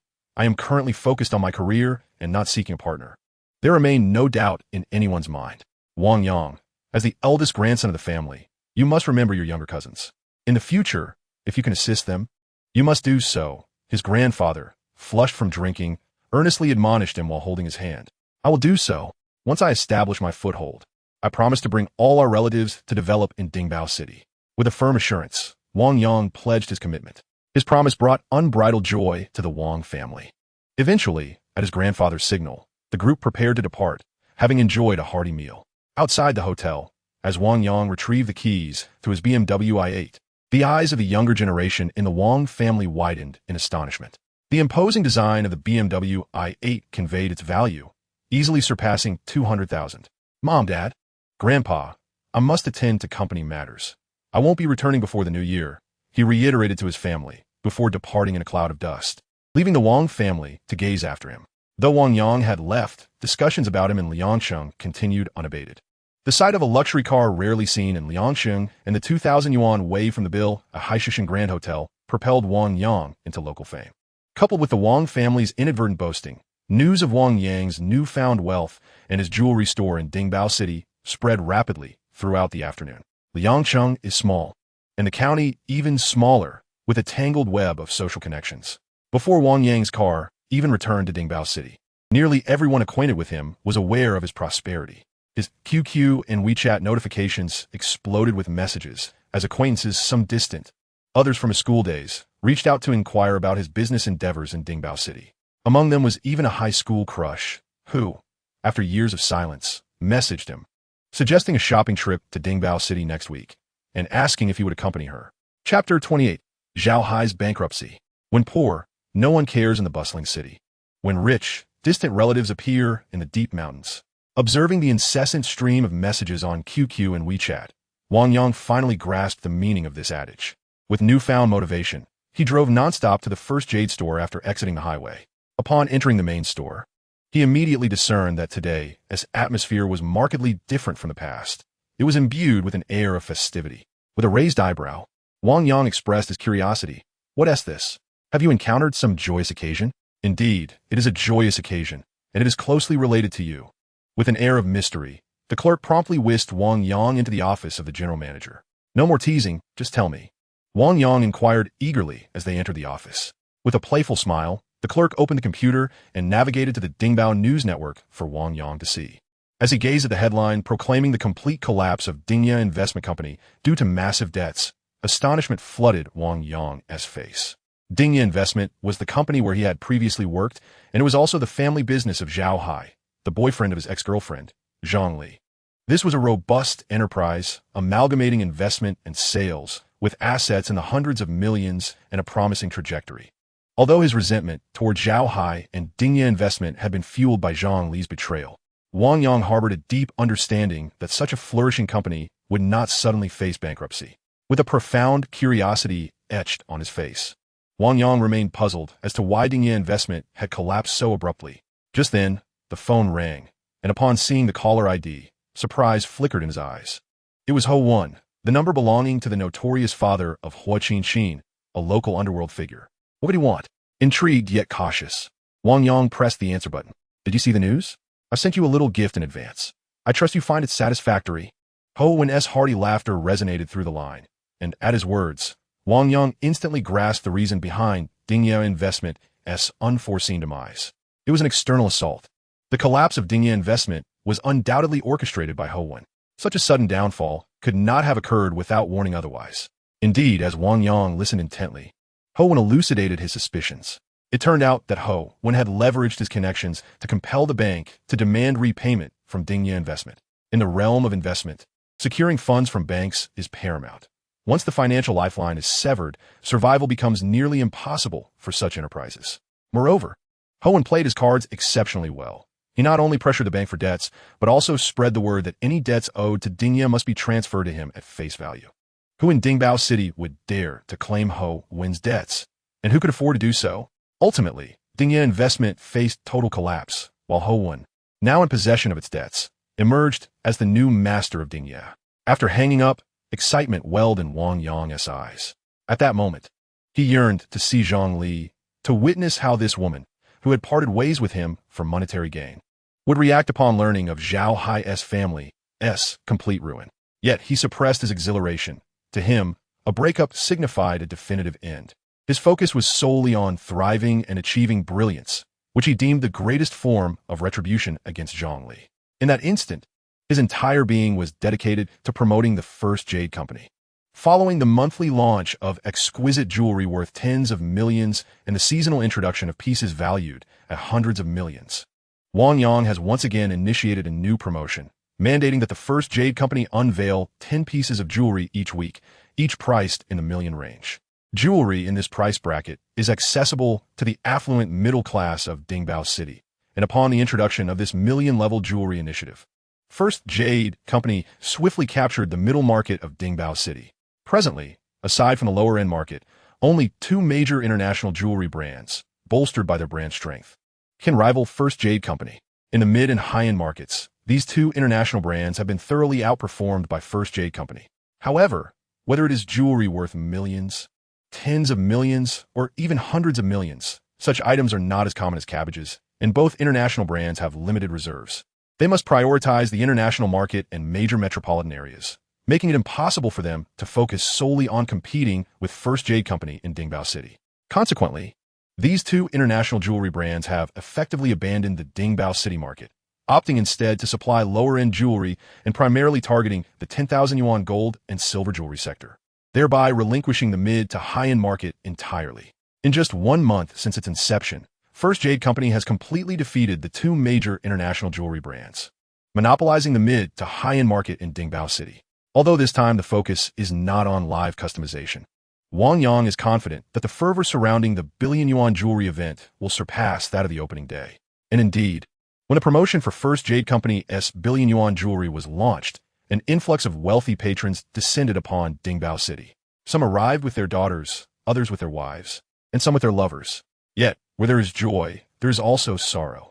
Upon seeing the advertisement for First Jade Company's billion-yuan jewelry, Zhao Hai, in a rented room, angrily hurled the remote at the television. His eyes were filled with hatred and madness, and his previously dapper appearance was marred by an unkempt beard. It is you. Your actions have led to the complete bankruptcy of my family, transforming me from a wealthy heir into a pauper. It is you who have forced me from a life of luxury into a rented room. If I cannot find solace, neither shall I allow your first jade company to thrive. On the day of your billion-yuan jewelry exhibition, I shall make you regret crossing paths with me." Grinding his teeth, Zhao Hai's eyes gleamed with murderous intent. Meanwhile, in Desheng real estate, Zhang Li, recently employed in property sales, gazed at the advertisement for First Jade Company's billion-yuan jewelry on television, a look of melancholy crossing her features. She was acutely aware that she had once been but a step away from the position of the owner's wife at First Jade Company. Yet, it was that final step she failed to take. She did not persevere nor await the moment of Wang Yang's ascent to greatness, instead embracing an impostor, which ultimately led to her misfortune and the necessity of self-reliance. Chapter 29. The Heist at the Jewelry Exhibition. The billion-yuan jewelry exhibition commenced as scheduled. When the doors of First Jade Company swung open, and Hua Qinqin, clad in a striking red classical qipao and adorned with billion-yuan jewelry, made her entrance. The crowd was momentarily breathless, captivated by her beauty. At the tender age of 16 or 17, her exquisite visage radiated an innocent smile that felt like a gentle spring breeze caressing one's face.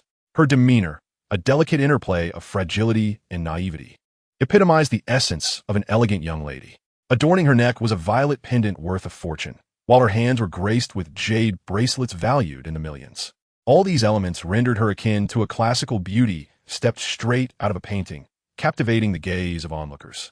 This was Hua Qinqin, the esteemed spokesperson for First Jade, soon to be the designated ambassador for the brand. Standing beside Hua Qinqin, Wang Yang generously introduced her to the crowd. "Beauty? Is she a celebrity? How have I never encountered her before? She is stunning, the most fitting woman I have ever seen to wear jade." The murmurs of excitement were incessant, as everyone gazed at Hua Qinqin with admiration. Yet, amidst their reverie, they remained oblivious to the five-masked men swiftly approaching First Jade in a van parked outside. Bang! Bang! 2 gunshots rang out at the entrance of First Jade. "Get down! Everyone, hands on your heads!" A frenzied roar echoed, and realizing the gravity of the situation, all present immediately complied, crouching with their hands clasped atop their heads. Outside, the security personnel, initially tasked with guarding the area, soon recognized the unfolding robbery. They moved closer to the establishment while dialing for backup. However, before they could reach the store, the robbers had already secured the entrance. Understanding that hostages were inside, the police dared not storm in. "Friends, feel free to take the jade, but please do not harm anyone," Wang Yang called out, attempting to stall the robbers. "I will take the riches, but I will not spare the people." A chilling voice filled with deep-seated hatred responded. Wang Yang's eyes widened in surprise as he recognized the voice. "You are Zhao Hai." In shock, Wang Yang subtly positioned himself in front of Hua Qinqin. He was acutely aware that he was the cause of the Zhao family's downfall, while the Hua family had been the direct catalyst for their demise. Zhao Hai would not let him off the hook, nor would he spare Hua Qinqin. Indeed, upon witnessing Wang Yang's actions, the eyes of Zhao Hai, partially concealed by his mask, glinted with madness. "Now, have your people gather all these jade ornaments." A gunstock struck Wang Yang to the ground as Zhao Hai bellowed ominously. "Pack them up, everyone!" At Wang Yang's command, the store employees promptly opened the display cases, hastily filling the bags prepared by Zhao Hai and his accomplices. "You and her, come with us," Zhao Hai ordered, pointing at Wang Yang and Hua Qinqin. Upon hearing his words, Wang Yang's expression darkened significantly. Ignoring the weapon in the robber's hand, he boldly stepped in front of Hua Qinqin. "I can go with you, but she must remain." His defiant voice resonated with unwavering determination and resolve. He was acutely aware that the purpose of the hostage was merely to ensure safety. Once they reached a secure area, survival as a hostage was utterly impossible. "You have no right to negotiate." Gazing at Wang Yang, Zhao Hai exhibited a look of disdain. In his hand, the cold, menacing black gun was directly aimed at Wang Yang's temple, indicating that should Wang Yang utter another word, he would be executed on the spot. However, Wang Yang appeared oblivious to the threat, raising his right hand high. The violet jade Buddha pendant, which had once hung around Hua Qinqin's neck, had somehow found its way into his palm. "You came primarily for wealth. This pendant is worth over 100 million. If you insist on taking Hua Qinqin with you, I will shatter it immediately." Wang Yang's eyes were filled with madness and an unwavering refusal to yield. It could be said that the total value of all the jewelry in the store paled in comparison to the violet jade Buddha he held. If Wang Yang were to destroy the jade Buddha, the normal market value of the jade they had acquired would only be 20 million. and the illicit merchandise could be sold for a mere 10 million. 10 million, divided among 5 people, would be insufficient given the Zhao family's usual lavish expenditures. Zhao Hai could simply take himself as the hostage. Having one less person would make it easier to control. Observing Zhao Hai, one of the men in stockings suggested, "Why not just take yourself?" "Very well, then I shall take you." Gritting his teeth, Zhao Hai immediately aimed his gun at Wang Yang, signaling him to open the door to the first jade store. Creak! As the door swung open, a fully armed police squad immediately came into Wang Yang's view. "Step back, everyone retreat at once, or I will kill him instantly." Zhao Hai's frenzied shout echoed, and the sight of the glinting black gun in his hand caused all the police officers to slowly step back. Inside, Hu Qinqin was already in tears. Watching Wang Yang's silhouette, a look of obsession crept into her gaze. "This is the second time you have desperately saved me. If you live, I will forever be by your side. If you die, I shall immediately take my own life to accompany you in death." A resolute expression appeared on Hu Qinqin's face as she could no longer contain herself and shouted at Wang Yang's retreating figure. The Zhao family had just seen online that the first jade store was being robbed. Zhao Ying, not even bothering to change out of her pajamas, threw on a coat and rushed outside in a frenzy. Among the police force, Bai Jingjing, now donned in a full police uniform, instantly recognized the hostage as the lecher she had once apprehended in the university town. Hearing Hu Qinqin shout that this was the second time Wang Yang had risked his life to save her, Bai Jingjing looked at Wang Yang with a hint of astonishment. She found it difficult to reconcile the image of Wang Yang as a lecher with that of a man willing to lay down his life for a woman. Yet, recalling her duty, she stepped forward, addressing Zhao Hai. "I am a police officer, and I am well acquainted with police pursuit protocols. Taking me as a hostage will undoubtedly facilitate your escape. I propose that I be exchanged for the hostage you hold." With an air of intellect, she resembled a top student rather than a fierce police officer. Despite understanding Bai Jingjing's identity, Zhao Hai and his men felt no tension as they watched her approach step by step. Gazing at the radiant Bai Jingjing, Zhao Hai smirked with amusement. "You are right. It would be easier to escape with you. Approach, and I shall release him." Chapter 30. The Fury of Bai Jingjing.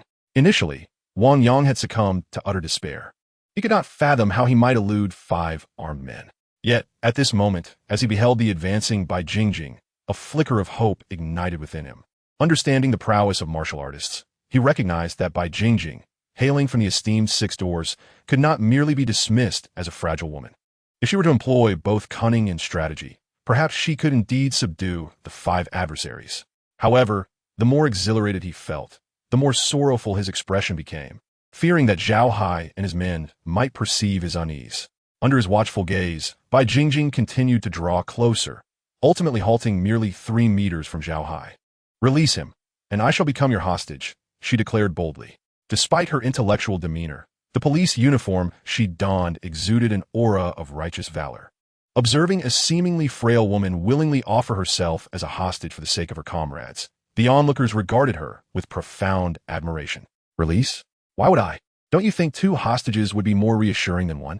A mocking voice suddenly rang out, and in the next moment, Zhao Hai's gun was aimed directly at Bai Jingjing's forehead. "Biaozi, go start the car." Zhao Hai's command was icy, and, at his words, a burly man with a beer belly promptly rushed to the vehicle. Due to the presence of hostages, the police dared not intervene, helplessly watching as Biaozi drove the van towards them. "Get in." Zhao Hai's cold gaze fixed upon Bai Jingjing and Wang Yang. Under the pressure of the situation, even Bai Jingjing complied and entered the vehicle. The engine roared to life, and the van sped along the predetermined escape route. Inside the vehicle, with the absence of numerous police officers' direct scrutiny, Zhao Hai and his men relaxed and removed their hoods. "Make a call and instruct your vehicles to cease following us. Otherwise, we will execute you immediately," Zhao Hai threatened with malice, his eyes fixed on Bai Jingjing. Soon, under his watchful gaze, she dialed the number of the police chief. Following her request, all pursuing police vehicles came to an abrupt halt. Observing the scene, Zhao Hai's eyes revealed a hint of relief as he unceremoniously tossed Bai Jingjing's phone aside. "Keep a close watch on her," he ordered his 2 companions, then turned his attention to Wang Yang. "Hand over the jade Buddha. Will you let me go if I do?" A glimmer of mockery danced in Wang Yang's eyes as he pressed the jade Buddha against the side of the vehicle. His gaze was resolute and frenzied, exuding the threat that should Zhao Hai attempt to seize it forcefully, he would shatter the jade Buddha without hesitation. "Damn it! Threatening me with the destruction of the Buddha again. Fury ignited within Zhao Hai's eyes, and in that instant, he swung his firearm at Wang Yang. However, before his arm could fully extend, he was restrained by his companions. Zhao Hai, our primary objective is financial gain, regardless of your enmity with this fellow. It must not hinder our profit. Gazing at Wang Yang, Zhao Hai, filled with reluctance, inquired, "What must we do for you to relinquish the Jade Buddha?" "Quite simple. Release us," Wang Yang replied. "Impossible. I cannot free you until we reach a safe location," Zhao Hai retorted through clenched teeth. "Then, let us consider an alternative," Wang Yang suggested, fixing his gaze on Zhao Hai. "Speak," Zhao Hai responded. "Find a secluded spot to halt the vehicle. You five must discard your firearms onto the driver's seat and open the doors, affording me a moment to deposit the items and make my escape," Wang Yang articulated, his tone firm as he observed Zhao Hai's troubled expression. "Rest assured, I shall flee, and this officer will remain as your hostage." With both the hostage and the Jade Buddha secured, it was undoubtedly a lucrative arrangement, even though they were momentarily unarmed. The five men had never truly regarded Bai Jingjing with any seriousness. Upon hearing Wang Yang's proposal, the other four men hastily concurred without allowing Zhao Hai a moment's deliberation. "Are you not a man? You would betray a mere woman for your own survival?" Bai Jingjing exclaimed, her anxiety palpable as she looked at Wang Yang. Yet, only Wang Yang understood that her outburst was merely a ruse to lower their guard. Throughout, her countenance had remained devoid of fear. At that moment, the vehicle arrived at an uninhabited lane, and the five promptly brought the car to a halt, adhering to Wang Yang's instructions by moving to the rear and discarding their weapons onto the driver's seat. "Now, before I change my mind, swiftly relinquish the Jade Buddha and vacate," Zhao Hai stated, his eyes filled with animosity as he glared at Wang Yang. Contrary to his expectations, Wang Yang did not make a run for it. Instead, he retreated behind Bai Jingjing. "My dear, the ensuing events are in your capable hands. Strive to render them into a state of utter disarray," he remarked with a playful grin, adopting a posture of spectatorship. "Has he lost his senses? Relying on a woman to handle us? It seems he has watched too much television, believing that any female officer possesses the prowess of those portrayed on screen." Zhao Hai's group scoffed, one burly man with a beer belly reaching out to grab Wang Yang. At last, amidst their derisive laughter, Bai Jingjing sprang into action. Rising abruptly, she delivered a punch squarely to the beer belly of the hefty man. Bang! By the time the onlookers registered her movement, her fist had already struck its target with precision. No one anticipated that a woman exuding an air of intellect would possess such swiftness in her strikes. As the realization dawned upon them, the stout man crumpled to the ground, resembling a shrimp in his contorted posture, emitting pained whimpers that rendered him speechless. Must women always be perceived as the weaker sex? Bai Jingjing challenged, disdainfully regarding the astonished Zhao Hai and his companions as she advanced towards them. Bang! Her leg, akin to a nimble whip, lashed out, sending another burly man crashing to the ground. At this juncture, the remaining three finally comprehended that Bai Jingjing's combat prowess surpassed even that of the female officers depicted on television. Though it remains unclear how Wang Yang discerned the combat prowess of Bai Jingjing, it was evident that he had been orchestrating a scheme from the outset, taking advantage of their ignorance regarding Bai Jingjing's capabilities to lower their guard and relinquish their weapons. "Block her for me. I'll grab the gun." Their fists were raised high, disregarding Bai Jingjing's onslaught, as they recklessly struck at her, hoping to buy Zhao Hai a few precious seconds to retrieve the firearm. Bang! Under the whip of Bai Jingjing's legs, both fell in line with their fallen comrade. At that moment, Zhao Hai successfully lunged towards the driver's seat. Chapter 31. Shot and Unconscious. The ominous barrel of the gun was aimed squarely at Bai Jingjing, compelling her to halt in her tracks. "Charge! Keep charging! Aren't you tough?" Zhao Hai roared, eyes filled with madness as his finger gradually pressed down on the trigger. Bang! The gunfire erupted, the bullets soaring forth like a fiery dragon. Just then, Wang Yang, who had been lurking behind Bai Jingjing, suddenly ensnared her in a tight embrace, twisting her behind him. "I overestimated you. You're still from the six doors, and yet inferior to those long legs." A reluctant voice escaped Wang Yang's lips as blood began to seep from his back.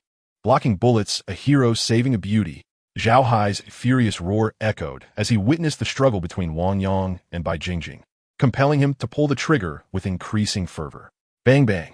Two more shots rang out, and under the inertia of the bullets, Wang Yang's body collapsed atop Bai Jingjing. Click click! The gun jammed. Zhao Hai's firearm suddenly fell silent, unable to discharge another round. As he turned, Bai Jingjing had already leapt forth like a panther. Bang! A powerful punch from Bai Jingjing struck him squarely on the back of the head. Under the terrifying force of her blow, Zhao Hai crumpled to the ground, unconscious. Are you all right? You lecher, what have you done? Bai Jingjing exclaimed, distressed. Why are you so foolish? I'm the police. I should be protecting you, not the other way around. At that moment, Wang Yang, having been struck 3 times, appeared pallid, devoid of any trace of color. Were it not for the faintest breath, he would have seemed as lifeless as a corpse. Wait, I'll call for an ambulance. You must survive, Bai Jingjing urged, hastily retrieving a mobile phone from one of the robbers to dial for emergency services and the police. Hang on, the ambulance will arrive shortly. They say that good people don't live long, and evildoers leave calamity for 1,000 years. With your lascivious behavior, tormenting the women of the university town, it's unlikely you'll meet an easy end. Tears streamed from Bai Jingjing's eyes as she lamented, and despite the encroaching darkness of his consciousness, Wang Yang felt a surge of defiance. The wail of sirens rang out, the ambulance and police responding simultaneously. Upon hearing the commotion, Bai Jingjing swiftly cradled Wang Yang and dashed out of the Jin Bay. There is someone who has been shot. Hurry, save him. Her urgent cries filled the air as she sprinted towards the ambulance, not waiting for it to come to a complete stop.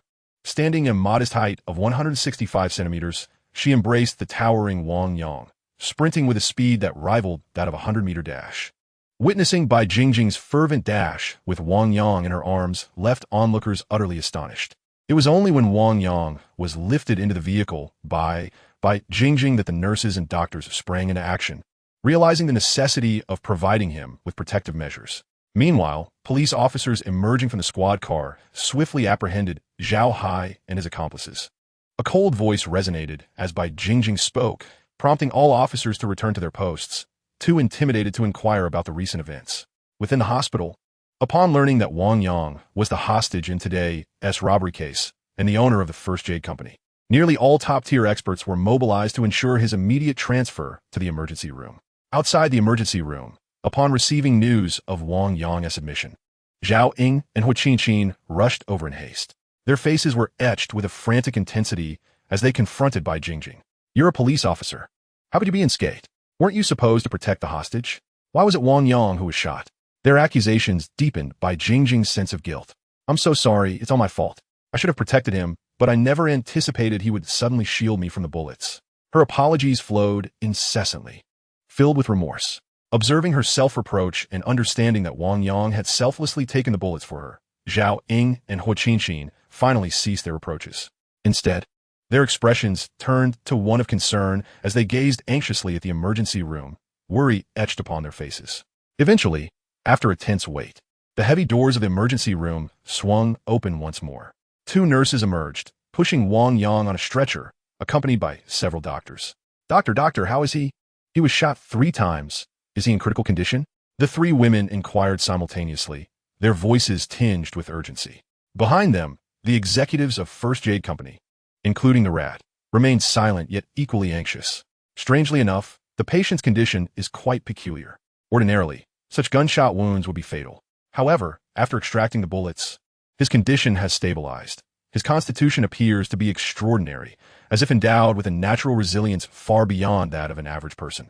Yet, whether he awakens will depend on the remarkable nature of this attribute and its capacity to sustain his life, the doctors discussed amongst themselves, oblivious to the increasingly furious gazes of Zhao Ying and her companions. Suppressing her rising anger, Zhao Ying pressed further. Are you implying that his fate lies solely in his hands, and that your hospital possesses no means to assist him? The doctors nodded in unison, confirming her suspicions. With a sharp clap, the sound of her palm striking the nearest doctor echoed through the air. Incompetent fools. I've never heard of a patient's survival depending solely on their own will. Zhao Ying berated the doctors, her hand poised for another strike. Sister Zhao Ying, now is not the time for calculations. It is imperative to transfer Brother Wang Yang to a reliable hospital. Gazing at Zhao Ying, Hu Qinqin spoke directly. Consider yourselves fortunate. With a reluctant glare directed at the attending doctors and nurses, Zhao Ying promptly picked up her phone to contact the hospital. Meanwhile, Hu Qinqin also took the initiative to reach out. Both the Zhao and Hu families wield considerable influence in Dingbao City. As their calls concluded, A deputy director of the hospital swiftly arrived to facilitate Wang Yang's transfer. With a clear path ahead, Wang Yang was urgently transported to the most esteemed institution in Dingbao City, Dingbao First Hospital, where the city's most authoritative physicians convened. Upon Wang Yang's arrival, over half of Dingbao City's distinguished doctors gathered for a consultative meeting regarding his condition. Chapter 32. Recovery. The patient's state is rather peculiar. His awakening depends solely on his own will. I apologize, but we are powerless in this matter. We can only provide nutrition to sustain his life. The words of the first hospital's physician struck the trio like a thunderclap. One could dismiss a single hospital's physician with the term quack. But when two hospitals echo the same sentiment, how could the three women continue to doubt the doctor's words? Exchanging glances, Zhao Ying and Huo Qinxin regarded Bai Jingjing with a hint of animosity. Perceiving their stares, Bai Jingjing instantly realized that they still could not forgive her for failing to protect Wang Yang. I'm truly sorry. I never anticipated he would suddenly take a bullet for me. Facing them, Bai Jingjing sincerely apologized. It is not your fault. It is merely that our elder brother possesses too kind a heart. Observing Bai Jingjing's repeated apologies, Huo Qinxin finally extended her forgiveness. Though Zhao Ying remained silent, the malice in her gaze towards Bai Jingjing had lessened. However, with Wang Yang currently in a coma, the three found little interest in conversation, and their attention quickly returned to Wang Yang lying in bed. On the sickbed, Wang Yang's complexion had improved, no longer pallid as it once was. He appeared more as though he were peacefully asleep rather than grievously injured. Watching him, the three women began to silently pray for his swift recovery. Yet, as darkness descended, Wang Yang reminded un responsive. Perhaps we should notify Wang Yang's family. Given the severity of his injuries, we cannot keep this from his parents. Addressing Huo Qinxin and Zhao Ying, Bai Jingjing suggested directly, Yes, I will do it right away. Retrieving Wang Yang's phone, Zhao Ying promptly dialed his parents' number. Speaking softly, she explained Wang Yang's current condition, and immediately, the sound of weeping could be heard from the other end. Uncle, Aunt, you should come to see Wang Yang. Crying from afar will not change anything. Zhao Ying gently urged into the phone.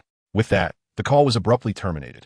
Dingbao City is merely an hour and a half from Wang Yang's hometown, and even allowing for potential delays within the city, his parents arrived at the hospital within 2 hours. Moreover, this time, not only Wang Yang's parents, but also his grandparents, uncles, and aunts all came in full attendance. As the family of Wang Yang rushed to his bedside, he appeared to be in a deep slumber. Yang, what has happened to you? How could you have been shot? Lamented his parents, their voices choked with tears. We can always earn back our fortune. But why must you be so reckless? The three young women, Zhao Ying and her companions, quickly intervened, fearing that Wang Yang's parents might fall ill from their distress. It was at this moment that the parents took notice of the trio's striking appearances. Each possessed a unique charm, be it innocence, fiery spirit, or intellect. Yet all were undeniably beautiful. Their unwavering presence at the hospital, despite Wang Yang's critical condition, suggested a profound bond with him. Under ordinary circumstances, the Wang family would have inquired about who among the three was Wang Yang's girlfriend. However, the gravity of the situation rendered such questions irrelevant. Uncle, Aunt, you've traveled a long way and must be exhausted. I've arranged accommodations for you at a hotel. Perhaps you should rest, Zhao Ying gently proposed. Yet, how could the parents of son who lay unconscious from a gunshot wound find solace in rest? Ultimately, Zhao Ying only managed to arrange for the relatives to stay at a nearby hotel, while Wang Yang's parents chose to remain with her and the two other young women at the hospital. As night deepened, neither the three young women nor Wang Yang's parents could find a moment's peace. Their eyes remained fixed upon Wang Yang, silently hoping for a miracle. As dawn broke, the night slipped away unnoticed. The first rays of sunlight filtered through the glass, illuminating Wang Yang's face, and his eyelids fluttered. Brother Yang Mofet. He moved. Joy erupted as Huo Qinxin leaped from her chair in excitement. I saw it. Zhao Ying exclaimed, equally thrilled, rising to her feet. I saw it too. With a rush of exhilaration, Bai Jingjing dashed to Wang Yang's side. As the three young women positioned themselves close to him, Wang Yang's parents also drew nearer, their eyes brimming with hope. Under the watchful gaze of the five, Wang Yang's eyes began to blink more fervently until, at last, he fully awakened. Mom, Dad, what are you doing here? He asked, gazing at his parents with a hint of confusion. It was only upon spotting Bai Jingjing that the memory of being shot surged back into his mind. I'm fine, really, he reassured them, rising to his feet without waiting for further questions. In a moment of disbelief from both his parents and the three young women, He even leaped a few times to demonstrate his vitality. Observing Wang Yang's lively demeanor, his parents and Zhao Ying's companions struggled to reconcile this vibrant figure with a man who had suffered 3 gunshot wounds. At that instant, the 3 young women began to comprehend why the doctors had remarked upon Wang Yang's peculiar condition, suggesting that everything hinged upon his own resilience. Though they had come to such a conclusion, they still promptly summoned a doctor for a thorough examination of Wang Yang's condition. The medical results indicated that all bodily functions were normal, and even the bullet wounds had completely healed. However, he appeared significantly weakened compared to the previous day. The doctor, wearing a puzzled expression, presented Wang Yang's examination report. Gazing at the health report, Wang Yang alone understood that his frail condition stemmed from the nearly depleted energy within his eyes. His recovery was solely reliant on the gradual restoration of this energy. Yet, this was a secret he vowed to keep for a lifetime, resolutely deciding never to disclose the truth about his energy to anyone. Weakness? One could endure 3 bullets and still remain unscathed. Evading the discussion about his recovery, Wang Yang tore the health report into shreds. I want to be discharged.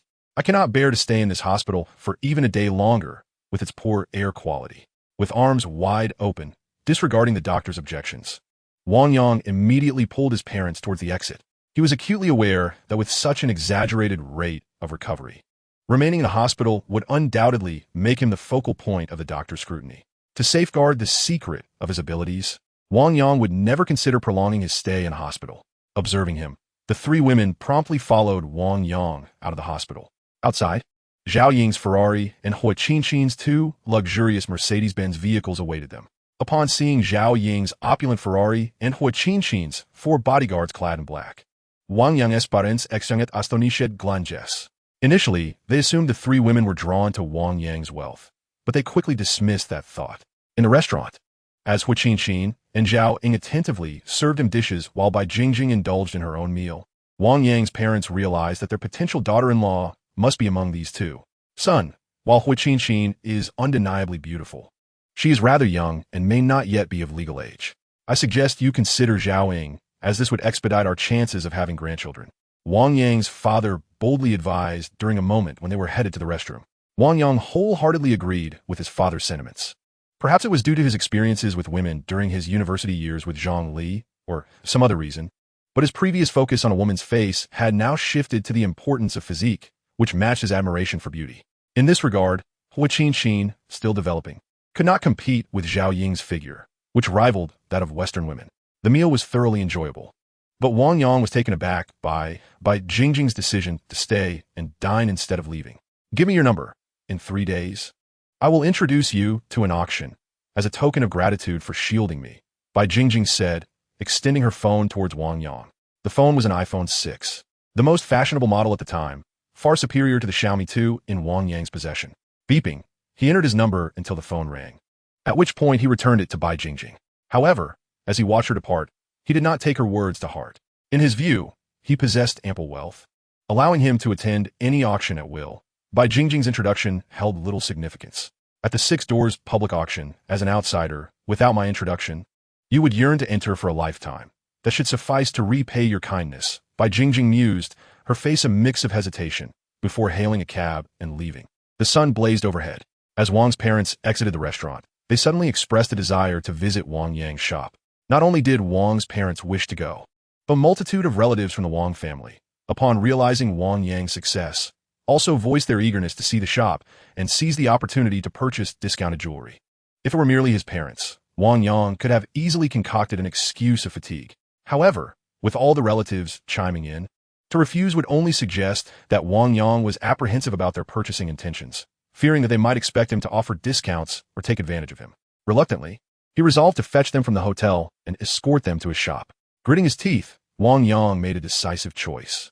If there weren't enough cars, he would arrange for additional ones. With a sweet smile, Hua Qinshin promptly made a call to summon vehicles.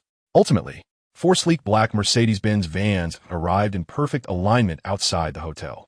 Upon learning that these 4 vehicles belonged to Hua Qinshin's family, the Wang relatives gazed at her with astonished expressions. Wealth indeed alters one's social standing. It was no wonder she had parted ways with that girlie. Yet, this was rather extravagant. Wang Yang merely operated a small jewelry store, so how had he suddenly befriended such an affluent heiress?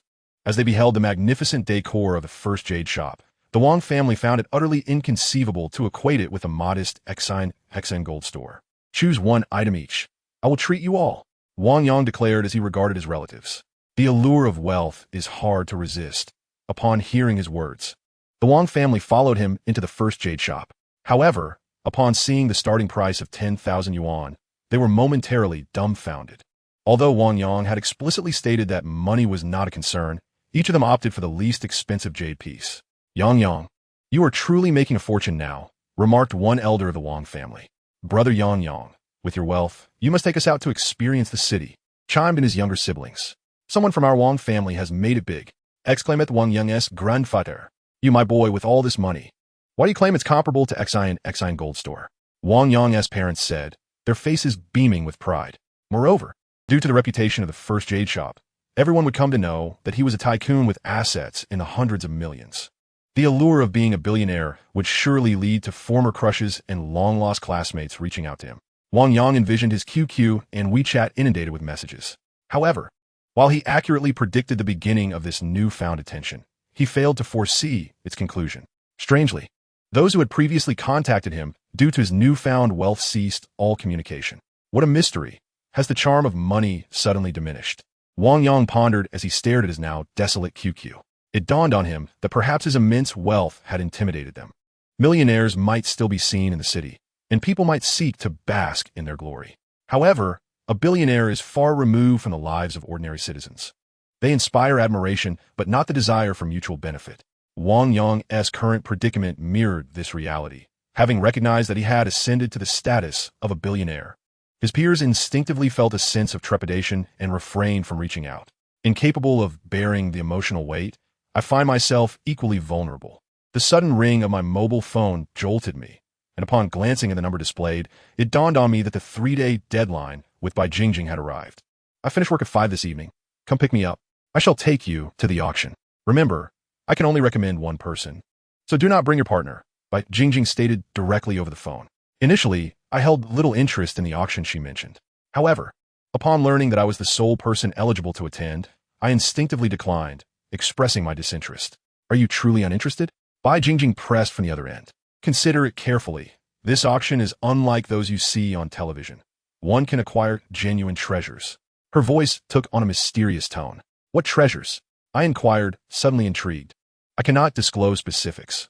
Only those who enter our world may know, she teased before abruptly ending the call. Chapter 34. The Six Gates Auction. Ultimately, I arrived punctually at the police station at 5 o'clock. Acutely aware that Bai Jingjing was no ordinary individual. I sensed from her words that the evening's auction might be intertwined with the underworld. Although the authenticity of my suspicions remained unverified, I was resolute not to miss such an opportunity. Dressed in a short-sleeved, white checkered shirt and a black knee-length skirt, Bai Jingjing embodied an everlasting intellectual beauty. Yet, having experienced her formidable prowess firsthand, I understood the terrifying strength concealed beneath her cultured exterior. Where's the auction? I asked, glancing at Bai Jingjing as she entered the vehicle, my anticipation palpable. Observing my eagerness, Bai Jingjing promptly began to direct me. I had initially presumed that gatherings related to the underworld would be clandestine, well beyond the gaze of ordinary folk. However, when she led me into an opulent private club, the lavish lobby resembling a Western-style buffet, I found it hard to reconcile my surroundings with the concept of an underground auction. Had I misjudged? Was this merely an ordinary auction? Watching Bai Jingjing already indulging in the feast, I felt a flicker of surprise. Ultimately, seeing no inclination from her to clarify, I succumbed to the moment and joined her in dining. It must be noted that the buffet preceding this auction was of remarkably high standards, surpassing even the celebrations my grandfather had hosted at the Blackstone Mountain Hotel. Nevertheless, our dining mannerisms starkly contrasted with those of the surrounding guests, instantly rendering us the center of attention. Who are these youngsters? Why have we never seen them before? Murmurs filled the air. The Bai family young lady from the Six Gates. I heard she failed the assessment and was relegated to our Dingbao city for training. I assumed she had merely been unruly within the Six Gates and faced emotion. Who would have thought she was merely an imposter? Next time, I shall be wary of entrusting my fate to someone of unknown origin. These thoughts echoed in my mind as I recalled my earlier, erroneous belief that Bai Jingjing was far more capable than the tall figure. Yet her speed in handling matters paled in comparison to that of the tall individual. leaving me apprehensive at the thought of Zhao Hai discovering the truth. Unbeknownst to him, Wang Yang had defined himself in his heart as a mere novice of the Six Doors. After a contented belch, Bai Jingjing turned her gaze back to him. "Gulme, let me help you register. Otherwise, you might be asked to leave once the event begins." With a hint of languor in her eyes, Bai Jingjing promptly guided Wang Yang towards the entrance. The so-called registration involved obtaining a card at the reception. This card, standardized in its format, contained only 3 lines of text. Yet, despite its brevity, the information it held was quite significant. The first line bore the 3 characters of Six Doors. The second line showcased Wang Yang's name along with an on-site photograph. The third line proclaimed the words "Secret Investigator of Six Doors" in bold letters. This card was also linked to a bank account, with the back clearly stating that it could be used to withdraw funds from major banks. With a fixed monthly salary of 10,000. Remember, this is your martial arts identity card. It will be recorded with the Six Doors. From now on, you are considered half a member of the Six Doors. Should you encounter any martial artists threatening your safety, report to me. While I may not be able to resolve it for you, rest assured that a higher authority from Six Doors will come to your aid. Bai Jingjing regarded Wang Yang with a grave expression. Although he was uncertain about the weight this card held, Wang Yang recognized from her serious demeanor that such a card was not distributed lightly. After all, this card was akin to a talisman, a safeguard against martial artists. The Six Doors provided ample opportunities for cultivation. Carefully tucking the card away, Wang Yang's face lit up with excitement. He understood that even if he left today without purchasing anything, the mere possession of this card constituted a significant gain. At long last, amidst Wang Yang's exhilaration, the auction commenced. On the auction stage, a man clad in a Taoist robe, under the eager gaze of the crowd, unveiled the first item of the year. It was a gnarled ginseng root, resembling an elderly man, with its head bound in red string, as if to prevent it from escaping, reminiscent of tales from folklore. This 1,000-year-old ginseng, when processed into medicine, could double one's cultivation speed over a span of 6 months, with an opening bid of 5 million. A steady voice emanated from the Taoist-robed man, and as his words fell, the entire auction house erupted in fervor. 6 million. I bid 6 million. 7 million. I bid 7 million. The clamor of competing bids filled the air, and ultimately, the 1,000-year-old ginseng was sold for a staggering 20 million. Observing the bidders, Wang Yang was astonished to realize that these martial artists were a wealthy lot. Though his assets exceeded 100 million, he could only afford to buy 10 ginseng roots at most. Alas, if only I had begun my martial training, I would have undoubtedly secured that ginseng. Wang Yang mused, watching a middle-aged man excitedly purchase the root. Sometimes there are manuals for sale here. If you find a suitable one, you could acquire a volume to serve as a treasured family technique. Upon hearing Wang Yang's words, Bai Jingjing interjected, "The primary reason I brought you here is that I hope you can purchase a manual. After cultivating, you'll be better equipped to handle any crises that may arise." Her words immediately sparked a look of desire on Wang Yang's face. The once formidable threat from the steel-pipe strongman and the menace emanating from Zhao Hai have increasingly made him realize that a person must not only possess wealth, but also possess the capability to navigate crises. Otherwise, no matter how abundant the riches, one might find themselves bereft of life to enjoy them. Although on the day of Hua Qinxin's birthday, Huowen promised to bestow upon him the 9 Suns technique, Wang Yang was nonetheless eager to experience the wonders of martial arts firsthand. However, to the utter disappointment of both Wang Yang and Bai Jingjing, the auction was nearing its conclusion, and not a single martial arts manual had been put up for bidding. It seemed that they would have to await another opportunity. Gazing at Wang Yang, Bai Jingjing wore an expression of dejection. Nodding in agreement, Wang Yang was about to echo her sentiments when his attention was suddenly captivated by a Taoist priest on stage. At that moment, he held an ancient tome in his hands, the cover emblazoned with the 3 characters of Mingwei Gong. That must be a manual. Wang Yang, brimming with excitement, inquired of Bai Jingjing. Indeed, and this manual is quite renowned. Even in the capital's auction house, it's a rarity to encounter such a text. Bai Jingjing's face also lit up with enthusiasm as she gazed at the manual. "Then I shall bid for it," Wang Yang exclaimed, turning to Bai Jingjing. "Bid with all your might, provided your funds are sufficient." Bai Jingjing replied, her expression turning serious. Finally, as Wang Yang and Bai Jingjing awaited with bated breath, the Taoist priest announced the starting bid for Mingwei Gong. 100 million. The starting bid for Mingwei Gong was an astounding 100 million.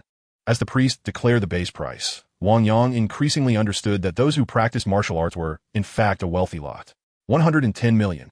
I bid 110 million. 120 million. I bid 120 million. 130 million.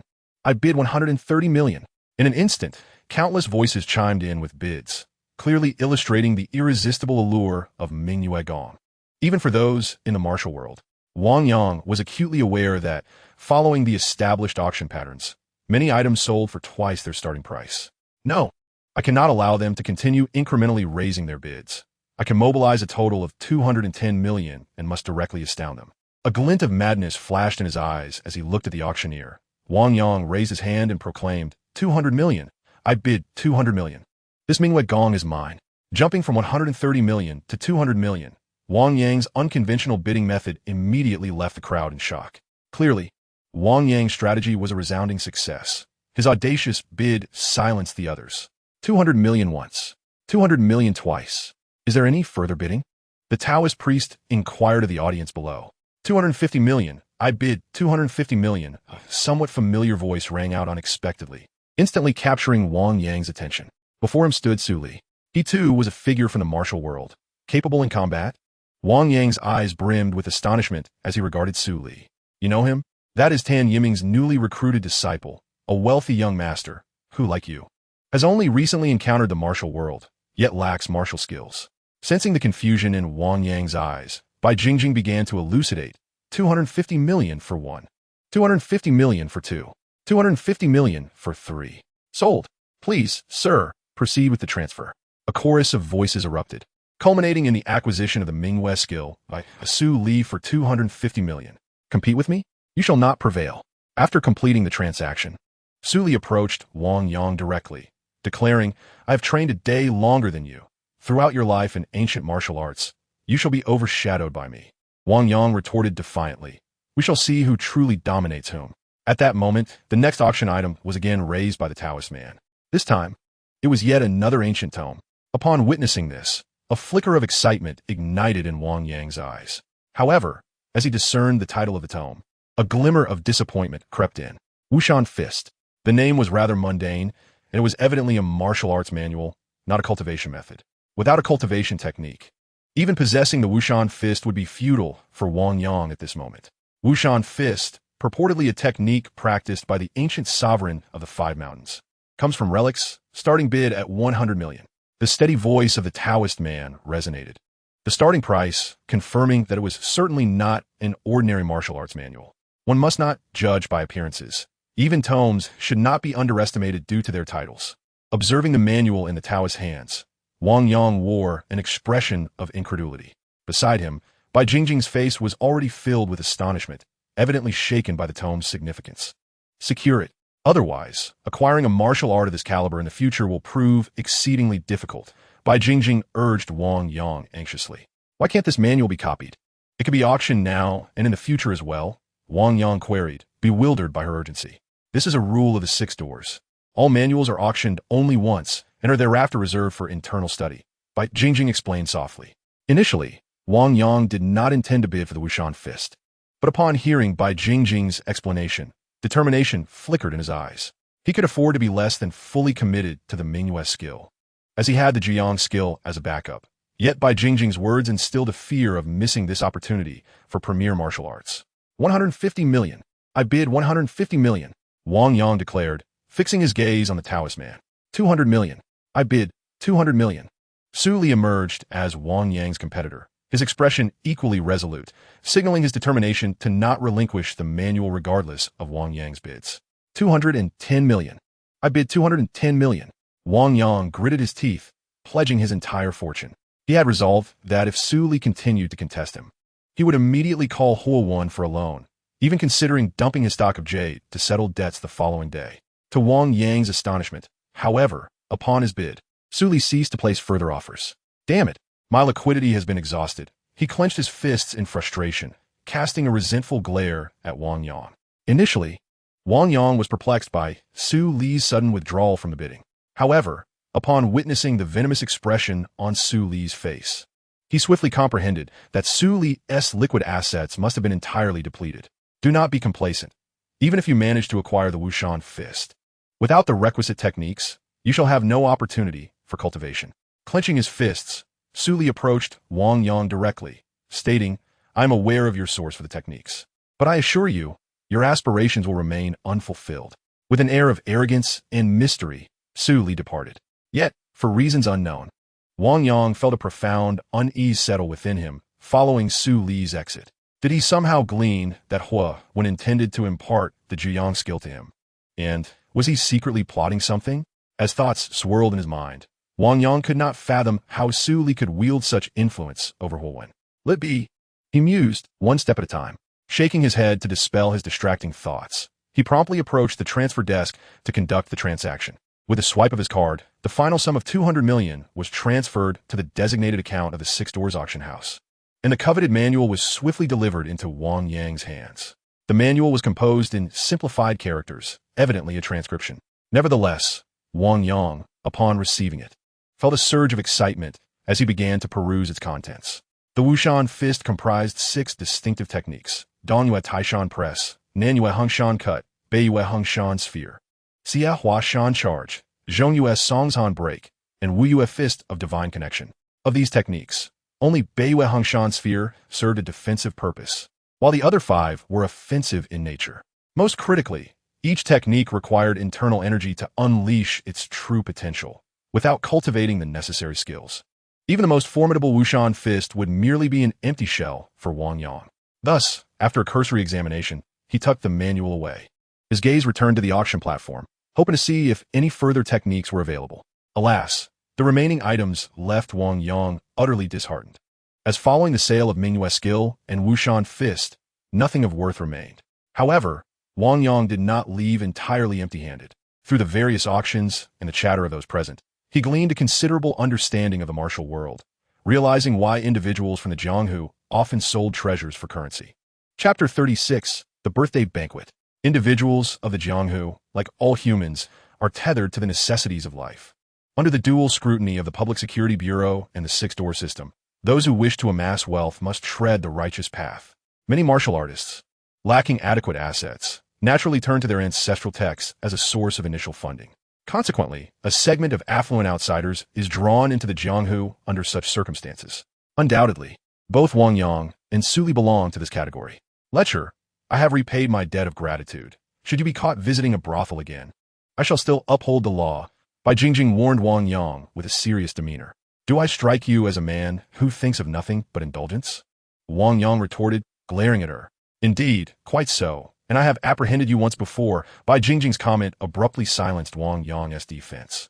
Reflecting on their first encounter, he realized that no amount of explanation could alter her impression of him. The following day, as dawn broke, Wang Yang's thoughts once again gravitated towards the first jade artifact.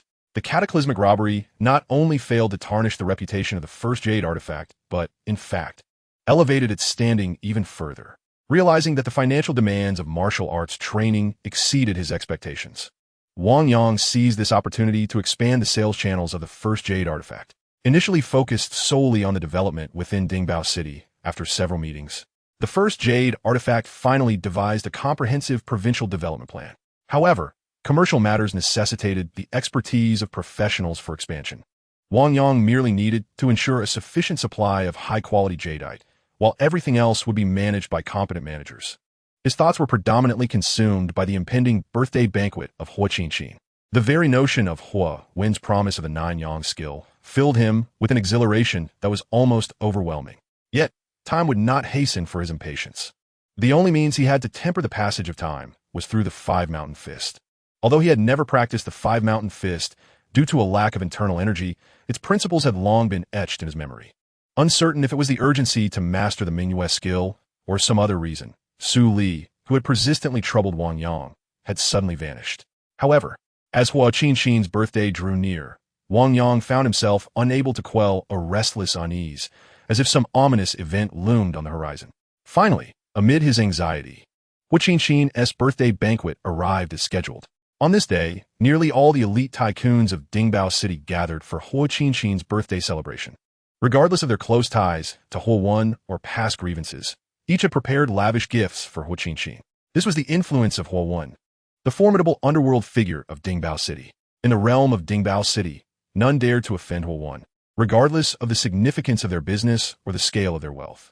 Welcome, everyone, to my daughter's 16th birthday banquet. The excited voice rang out. And under the gaze of all, Hua Wen and Hua Qinqin made their entrance.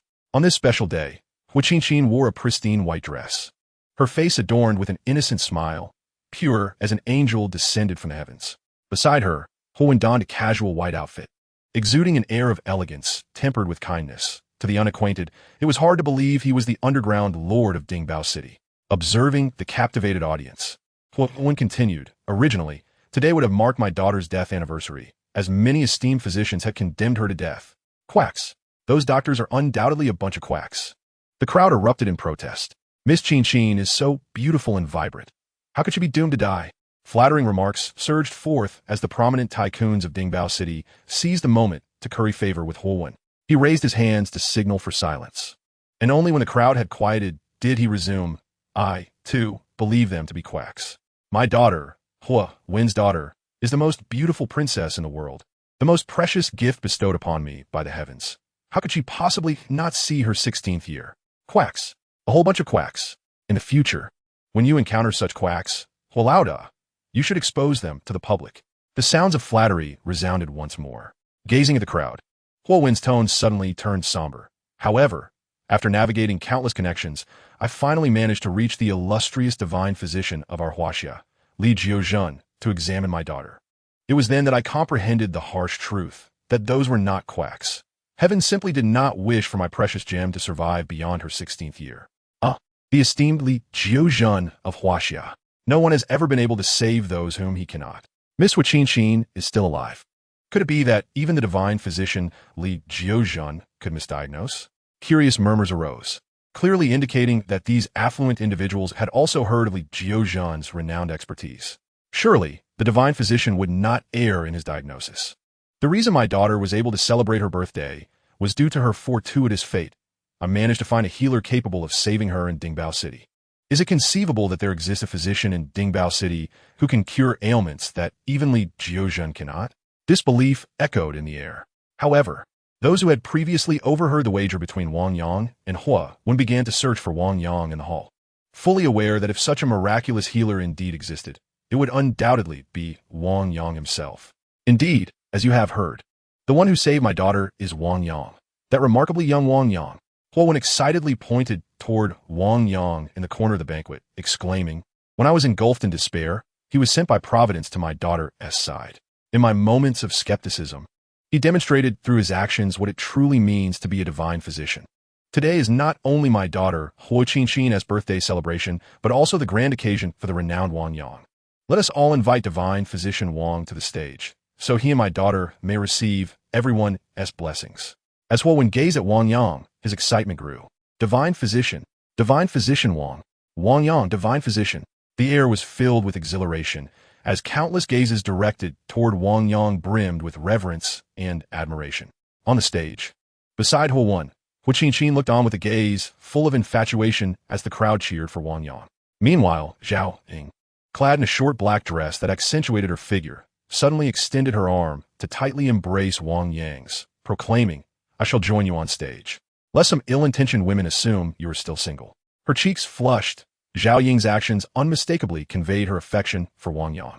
Observing Zhao Ying, Hua Qinqin promptly reached out to grasp Wang Yang's other arm as they ascended the stage. In this moment, Wang Yang stood between the two women, each representing contrasting allure.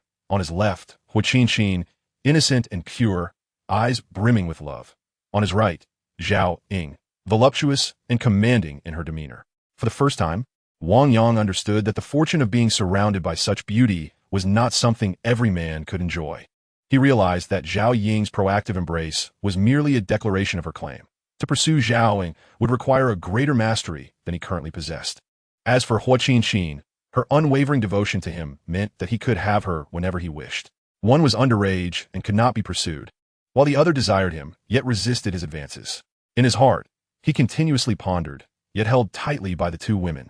Wang Yang found himself succumbing to a flurry of errant thoughts.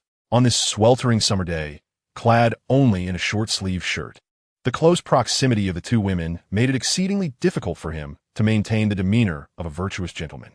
At one fleeting moment, he could not help but engage in a covert comparison between them, mentally assigning scores to each. Mischievously, A sly smile crept across his lips as he noted the increasingly lascivious glances he cast upon them, causing their cheeks to flush with embarrassment. However, in that moment, their reactions were starkly contrasting. To his left, Hua Qinqin remained exuberantly clinging to Wang Yang, completely unfazed by his gaze. "Brother Wang Yang, as long as you desire, all that I am is yours," she whispered blissfully into his ear.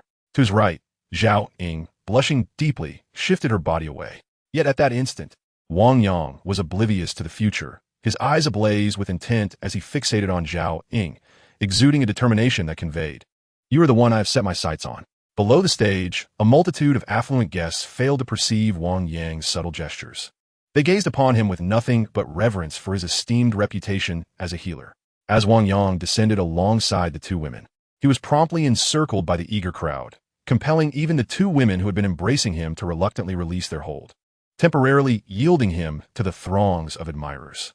"Divine Healer Wang, I've been feeling unwell lately. Could you spare some time to examine me?"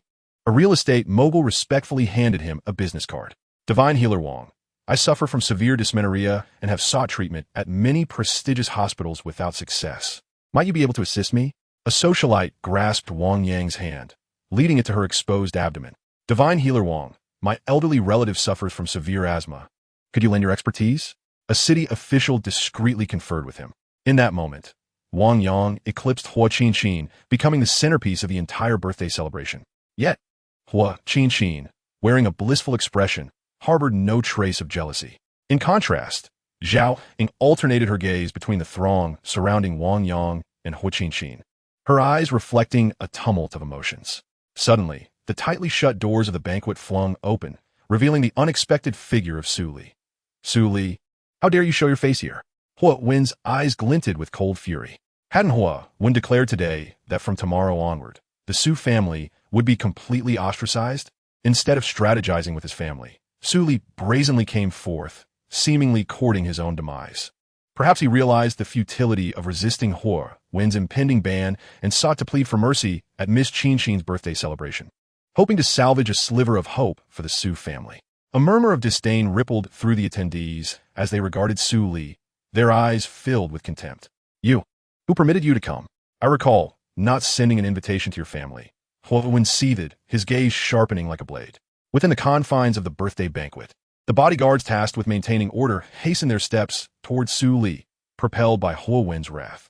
Only Su Li's face did not exhibit the anticipated tension. He merely gazed at Hua Wen with a look of disdain and declared, "Before today, you were the underground overlord of Dingbao City. After today, Dingbao City shall have no further connection with you." Had he lost his mind? How audacious to threaten the formidable Hua Lao Da. His entire family was on the brink of destruction at Hua Lao Da's hands, and in his final moments, he came here to confront him, perhaps unwilling to accept his fate. Yet, such bravado would only lead to a more tragic end, particularly given his folly in vying for a woman with the esteemed Wang Shini. Mockery resounded, and every gaze directed at Su Li was laced with unabashed scorn. However, to everyone's astonishment, Su Li displayed no hint of panic from beginning to end. It was not until several bodyguards approached that his calm eyes shifted toward the door. Who awaited outside? His support, perhaps? Observing Su Li's demeanor, curiosity flickered in the eyes of the crowd. The bodyguards, advancing cautiously, also cast wary glances toward the entrance. At last, under the watchful eyes of all, new figures appeared at the door. There were but two individuals, one in his 40s and the other in his 60s. Yet, their presence far exceeded anyone's expectations, for both were clad in monk robes. The crowd had envisioned Su Li employing a cadre of bodyguards at a hefty price, or perhaps a band of desperate rogues, similarly bold enough to challenge Hua Wen's authority. However, none had imagined that Su Li's allies would be two monks. In that moment, as the monks emerged, no one dared to underestimate them, for their aura was undeniably extraordinary. The younger monk, in his 40s, stood nearly 2 meters and 3 inches tall, his muscular form stretching the fabric of his robe, his eyes radiating an overwhelming dominance, reminiscent of the legendary Lu Zhishan Reborn. The elder monk, though lacking the younger's fierce presence, exuded a serene and tranquil energy that instilled peace upon first glance, clearly a revered and enlightened figure. Faced with the sudden appearance of these two monks, Hua Wen's face finally betrayed a hint of anxiety. Wang Yang, aware of Hua Wen's treachery, comprehended why Su Li remained unperturbed. Gazing at the pair, Amidst the incredulous stares of all present, Huo suddenly bellowed, "Everyone, step back. Master, senior brother, what brings you here?" The tense greeting unexpectedly erupted from Huo Wen's lips, leaving the crowd utterly dumbfounded. Who was Huo Wen? The underground overlord of Dingbao City, a ruthless figure with a reputation for bloodshed. And what the monks? They were beings of purity, advocating kindness and abstaining from harm. Although Huo Wen's origins were shrouded in mystery, no one had ever imagined he could be associated with monks. Now, Huo Wen's words struck like a bolt from the blue, piercing the hearts of all present. Chapter 38. Huo Wen captured. The atmosphere turned solemn, with all eyes darting between Huo Wen and the two monks. Finally, under the collective gaze of the assembly, the elder monk spoke. Beside him, the figure of Lu Zhishan appeared, his eyes wide with fury, resembling a fierce guardian deity before the Buddha, instilling an overwhelming sense of dread in all who dared to gaze upon him. Behind the old monk, the towering monk suddenly bellowed, his voice resonating like a lion's roar, causing the timid to collapse helplessly to the ground in fear at his thunderous cry. "I shall see how you intend to subdue me." A glimmer of fierce determination flickered in his gaze as Huo Wen finally ceased to disguise his true nature as an underground overlord. By what means? By virtue of the martial prowess of Shaolin. With a thunderous shout, the towering monk lunged at Huo Wen like an enraged lion, his fists resembling two celestial hammers, descending upon Huo Wen with overwhelming force. "I too possess martial arts," Huo Wen shouted defiantly, fearlessly confronting the towering monk. Bang! Bang! Bang! In an instant, the two were entangled in a fierce battle, each striking faster and more ferociously than the other. The spectators struggled to keep pace with their movements. Is this still human? It was no wonder that Huo Wen, single-handedly conquering the world, was considered terrifying in his skills. Shaolin is the cradle of martial arts. I never imagined even Huo Wen was a disciple of Shaolin. Curious murmurs arose among the onlookers, who were almost left dumbfounded by the spectacle before them. However, while the crowd watched in astonishment, Wang Yang's heart was filled with anxiety. Faced with the intense clash, he could do nothing but hope for Huo Wen's victory. Boom! A deafening sound erupted like thunder, and under the gaze of the onlookers, Huo Wen was sent flying like a cannonball from a single punch of the towering monk. Coughing violently, he spat out a mouthful of blood. That blow had rendered him powerless. "Junior brother, you're no martial prodigy. Even with the 9-yang art, you cannot hope to match me." "No, I cannot. I promised her I would take care of Qin Xin." A stubborn glint appeared in Huo Wen's eyes as he retreated, maintaining his composure until he created enough distance from the towering monk, at which point a fierce resolve flashed across his face. "Brother, master, forgive me." With a look of determination, Huo Wen suddenly shouted, "Draw your guns, I will bear all consequences." His words immediately induced hesitation among the bodyguards in the room. Yet in the next moment, nearly 10 of them drew their firearms, aiming at the towering monk. "My master has commanded me to take you away. You must comply." With an air of dominance, the towering monk completely disregarded the armed guards, continuing to advance towards Huo Wen. "Fire!" Gritting his teeth, Huo Wen finally issued the command. Bang! Bang! Bang! In an instant, a cacophony of gunfire erupted, a hail of bullets soaring toward the towering monk like fiery dragons. Yet, as if he had not heard a thing, the towering monk pressed on, step by step, towards Huo Wen. No matter how skilled, one fears gunpowder. This monk truly knows no fear. Taunts echoed around, each gaze directed towards the towering monk akin to that of a corpse. However, in the next moment, the crowd was left utterly astonished. All the bullets, despite striking the great monk, merely penetrated his monk's robe, rebounding off his body. In that very instant when the bullets met the monk, a cacophony akin to the clanging of metal resonated in everyone's ears. The monk's physique appeared as if forged from the finest iron, completely thwarting this barrage of bullets. The mastery of the iron cloth technique was indeed remarkable, rendering him impervious to blades and firearms. Gazing at the monk, Huo Wen expressed his despair aloud. Within the hall, the gunmen who had aimed at the monk were equally rendered speechless. It was utterly preposterous, a flesh-and-blood figure blocking bullets, such prowess in Shaolin martial arts. A being of superhuman combat strength, surely one could contend with an entire army. Curious murmurs filled the air, and all eyes were fixed upon the monk, brimming with profound astonishment. "Come with me." The monk once again beckoned to Huo Wen. Under the monk's fierce gaze, Huo Wen surrendered all resistance, allowing himself to be forcibly pulled by the monk. "No, you cannot take my father." A sorrowful cry erupted as Huo Qin, in a frenzy, rushed toward the monk. Concerned for her safety, Wang Yang immediately followed closely behind. Qin, do not act recklessly. Huan's stern voice suddenly rang out, completely taken aback by her father's reprimand. Hua Qin stood frozen in place. In that moment, however, Huan paid no heed to her. His anxious gaze was fixed upon Wang Yang. I am sorry. I have failed to fulfill my promise to you, but I have left all my wealth to Qin. I implore you to assist her in her treatment. That money shall serve as her medical expenses. I shall treat Qin, and I assure you, I will not accept a single cent from her. I will care for her and protect her for life. Wang Yang replied with a solemn nod. With your words, I find solace. His eyes reflecting reluctance. When ultimately stepped toward the exit of the hotel under the monk's urging.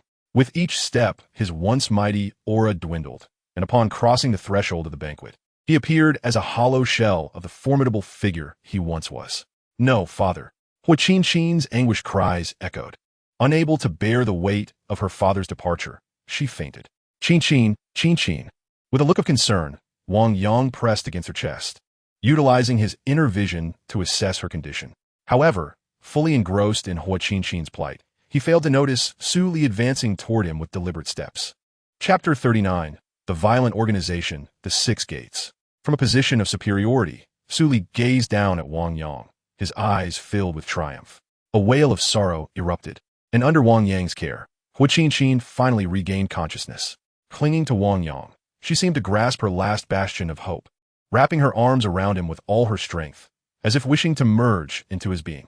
Brother Wang Yang, my father is gone. From now on, you're all I have. You must not abandon me, or I will be left utterly alone. Brother Wang Yang, I'm aware of your affection for Sister Zhaoying. I promise to play the role of the younger one, allowing you to wed her. The sorrowful cries of Hua Qin echoed persistently. Witnessing her helplessness shattered Wang Yang's heart, and so did hers. Anyone who beheld her in such despair felt their heart fracture as well. She resembled a fallen angel, wings broken, descending into the mortal realm, evoking a natural instinct to protect her and all who gazed upon her. Yet, amidst this compassion, there were also cold-hearted individuals, revealing their scornful expressions at that moment. Rely on him, the very one responsible for your father's departure? Without him, your father would have dealt with the Su family. If he does not confront us, I would go to great lengths to seek help from Shaolin to confront your father. Though I am the primary culprit, he, Wang Yang, is the root cause. Pointing at Wang Yang, Su Li suddenly spoke, his words striking like arrows, piercing Wang Yang's heart. Confronted with Hua Qin's firm embrace, refusing to let go, Wang Yang's eyes brimmed with guilt. Indeed, it is all my fault. Had it not been for Brother Wang Yang, you and your father would not have been separated. An insane glint flickered in his eyes as Wang Yang abruptly released Hua Qin. His gaze locked onto Su Li, and amidst the astonished stares of those around, he suddenly swung a fist at Su Li. I will provide an explanation to Qin later, but today, you must first account for her. His furious shout reverberated as Wang Yang, disregarding everything, hurled a punch at Su Li, bang, caught completely off guard by Wang Yang's sudden attack. Su Li's left eye instantly transformed into a panda eye. You dare strike me? I have trained in the Mingwe technique for a month. I am now considered a martial artist, and a worthless individual like you, devoid of martial skills, dares to hit me? His eyes ablaze with disbelief. Su Li immediately retaliated with a punch aimed at Wang Yang. Though the Mingwe technique may not possess the renown of the Zhiyang technique, it is by no means comparable to ordinary martial arts. In terms of strength and speed, he clearly surpassed Wang Yang at that moment. However, having grown up in privilege, he had little experience in physical confrontations. Despite his superior strength, his lack of ruthlessness allowed Wang Yang to hold his ground. Bang! The tightly closed door swung open once more, and amidst their struggle, a squad of fully armed special police officers burst in. At the center of the team, dressed in police uniform, was Bai Jingjing, the focal point of attention. Upon seeing Wang Yang engaged in a brawl with Su Li, Bai Jingjing immediately furrowed her brow. 6 doors are conducting an investigation. Everyone, take cover, she commanded, her expression serious.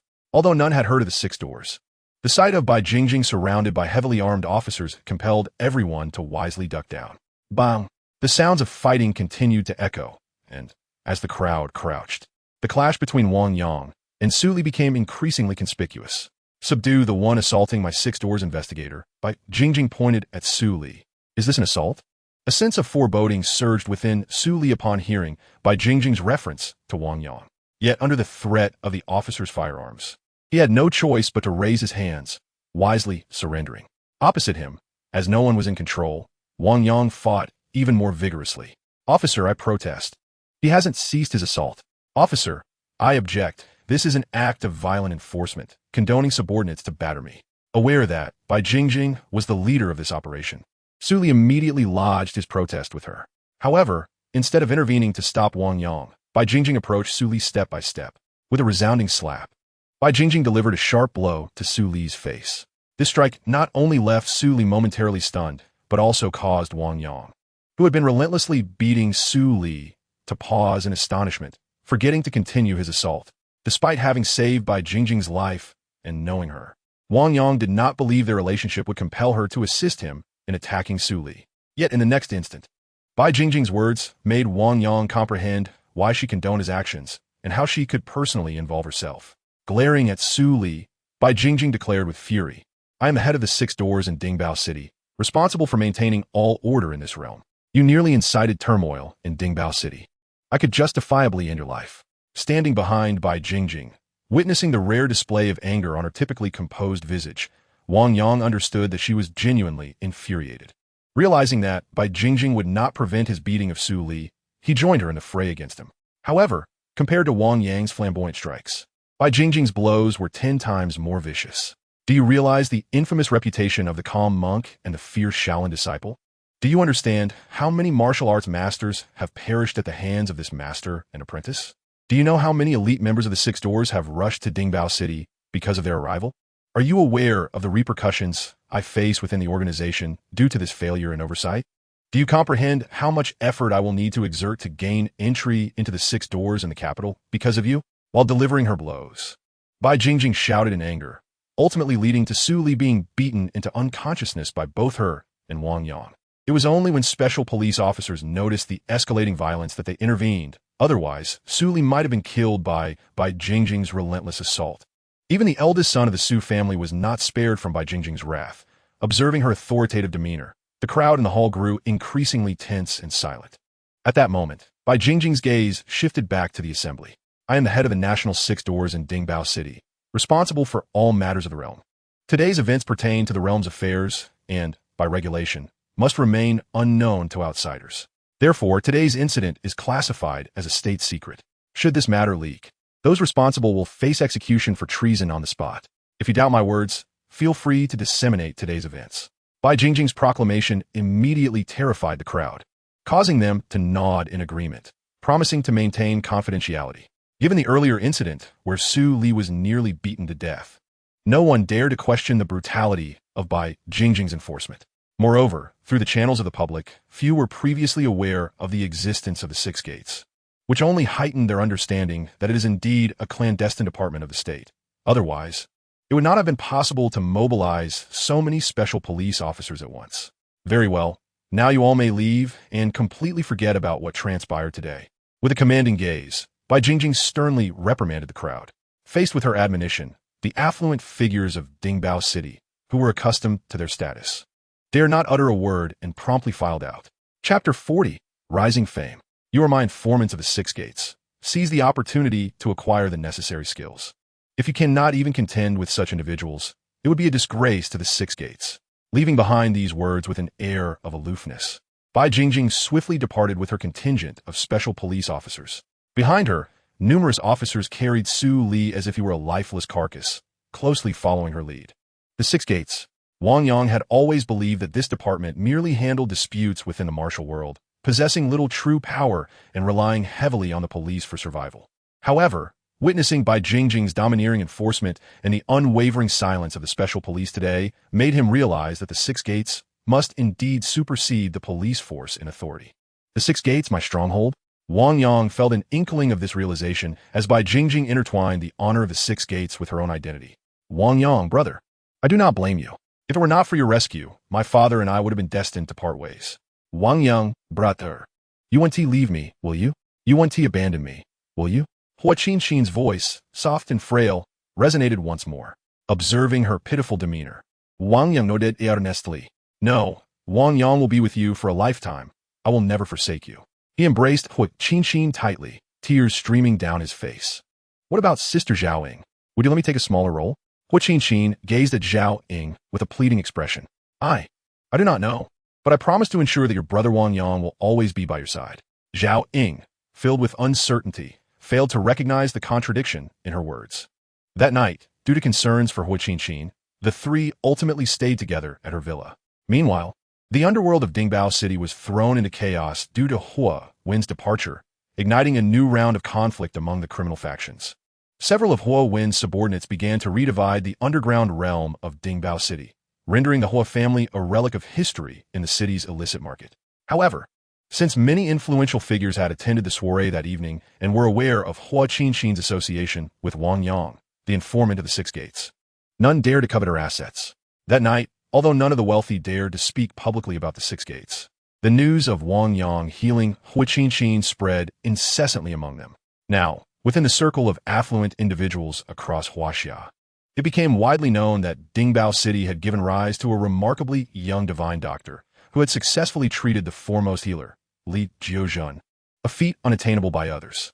That night, due to his identity as an informant of the Six Gates, Wang Yang was regarded as an untouchable figure among the elite, and, because he healed Hua Qinxin, he became a revered healer whom everyone felt compelled to curry favor with. To gain favor, one must cater to their inclinations.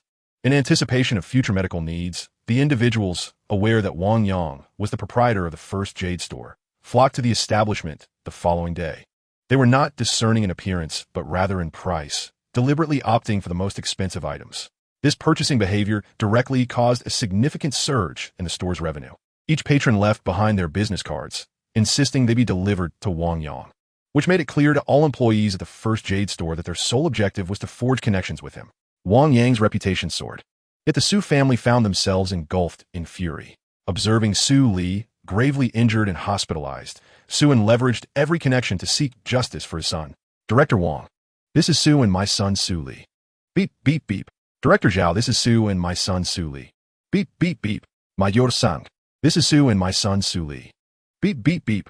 No matter whom the Su family reached out to, the mere mention of Su Li's name was met with silence on the other end, indicating a palpable fear of intervening in his affairs. Was the Six Gates truly above the law? Gazing at Su Li lying in his hospital bed, Suin was filled with resentment. At that moment, a young man clad in white, exuding an air of distinction, entered the room. Though in his 20s, his piercing gaze resembled a sword, making it impossible for anyone to meet his eyes directly. Addressing the Su family with a frosty demeanor, he stated, "In our country, the Six Gates is directly under the Central Committee. Would you not agree that they wield considerable power?" His words immediately silenced the Su family. However, recalling the suffering Su Li had endured, Suin, still begrudgingly, replied, "Young Master Tan, does that mean Su Li's suffering is in vain? He was under your wing. After all, curtail your scheming thoughts. Should you dare to involve me, Tan Yiming, in your machinations, I shall eradicate your Su family first." The chilling tone belonged to none other than Tan Yiming, the young master of a martial arts lineage that Su Li had allied himself with. Hearing Tan Yiming's threat, Su Un, who had intended to enlist his aid for Su Li, fell silent. He understood all too well that Tan Yiming possessed the power to annihilate the Su family. The ruthlessness of martial artists was beyond the comprehension of ordinary individuals. Observing the terror etched on the faces of the Su family, Tan Yiming expressed satisfaction, stating, "While I cannot provoke the Six Gates, I can assure you that regarding the other key player in this incident, Wang Yang, I guarantee that Su Li's quest for vengeance will not be interfered with by the Six Gates." Tan Yiming's assertion elicited a spark of excitement from the bedridden Su Li. Although it was Wang Yang and Bai Jingjing who had assaulted him, the looming presence of the Six Gates had deterred him from contemplating retaliation against Bai Jingjing. Whether one called it fear of the strong or an inclination to prey on the weak, he had always envisioned avenging himself against Wang Yang. At that moment, unable to contain his curiosity, Su Li pressed on, "Young Master Tan, if Wang Yang is a spy for the Six Gates, will they truly remain uninvolved in my retribution against him? When outsiders bully Wang Yang, the Six Gates will undoubtedly intervene. However, if you are also a member of the Six Gates, your conflict will be seen as an internal struggle, and the upper echelons will certainly not intervene." A confident smile graced Tan Yiming's face as he gazed at Su Li, solemnly stating, "Our Tan family has always been the overseer of the Six Gates in Dingbao City. Although Bai Jingjing is a privileged figure dispatched from above, she cannot entirely strip my family of our authority. The revelation that the Tan family had been the long-standing dominators of the Six Gates took the Su family by surprise. Previously, they only recognized the Tan family as the leaders of the ancient martial world in Dingbao City. Now, they comprehended the rationale behind the Tan family's exalted status. Tan Xiao, when may I enter the Six Gates? Su Li inquired eagerly, his excitement palpable. The Six Gates are notoriously selective. Our Tan family does not wield the same influence as the Bai family within that domain, thus requiring a month for arrangements to be made. A flicker of ruthlessness crossed Tan Yiming's eyes as he coldly replied, "For this month, focus entirely on your training after your recovery. I will seek out the techniques for you. In a month from now, you must decisively confront Wang Yang, making it clear to Bai Jingjing that my subordinate is not someone who can be easily trifled with." Chapter 41. The Foreign Woman Seeking Medical Attention. 3 days passed in complete silence. Hua Qinqin finally emerged from the sorrow of Hua Wen's departure. "Brother Wang Yang, before my birthday banquet, my father entrusted me with something to give you personally, but I forgot in the past few days." With an anxious expression, Hua Qinqin dashed toward her bedroom. Observing her hurried movements, Wang Yang's heart raced uncontrollably. Could it be the Zhuyanggong? Had Hua, when given the manual to Hua Qinqin in advance, filled with excitement. Wang Yang swiftly followed her. As he entered the bedroom, closely behind Hua Qinqin, he found an ancient manual in his hands. With his keen eyesight, he immediately recognized the 3 characters for Zhuyanggong inscribed on the cover. Indeed, it was Zhuyanggong. Brimming with exhilaration, Wang Yang accepted the manual from Hua Qinqin. Zhuyanggong, a practice of pure yang essence, would greatly enhance one's internal fire, requiring sufficient mental fortitude to suppress it.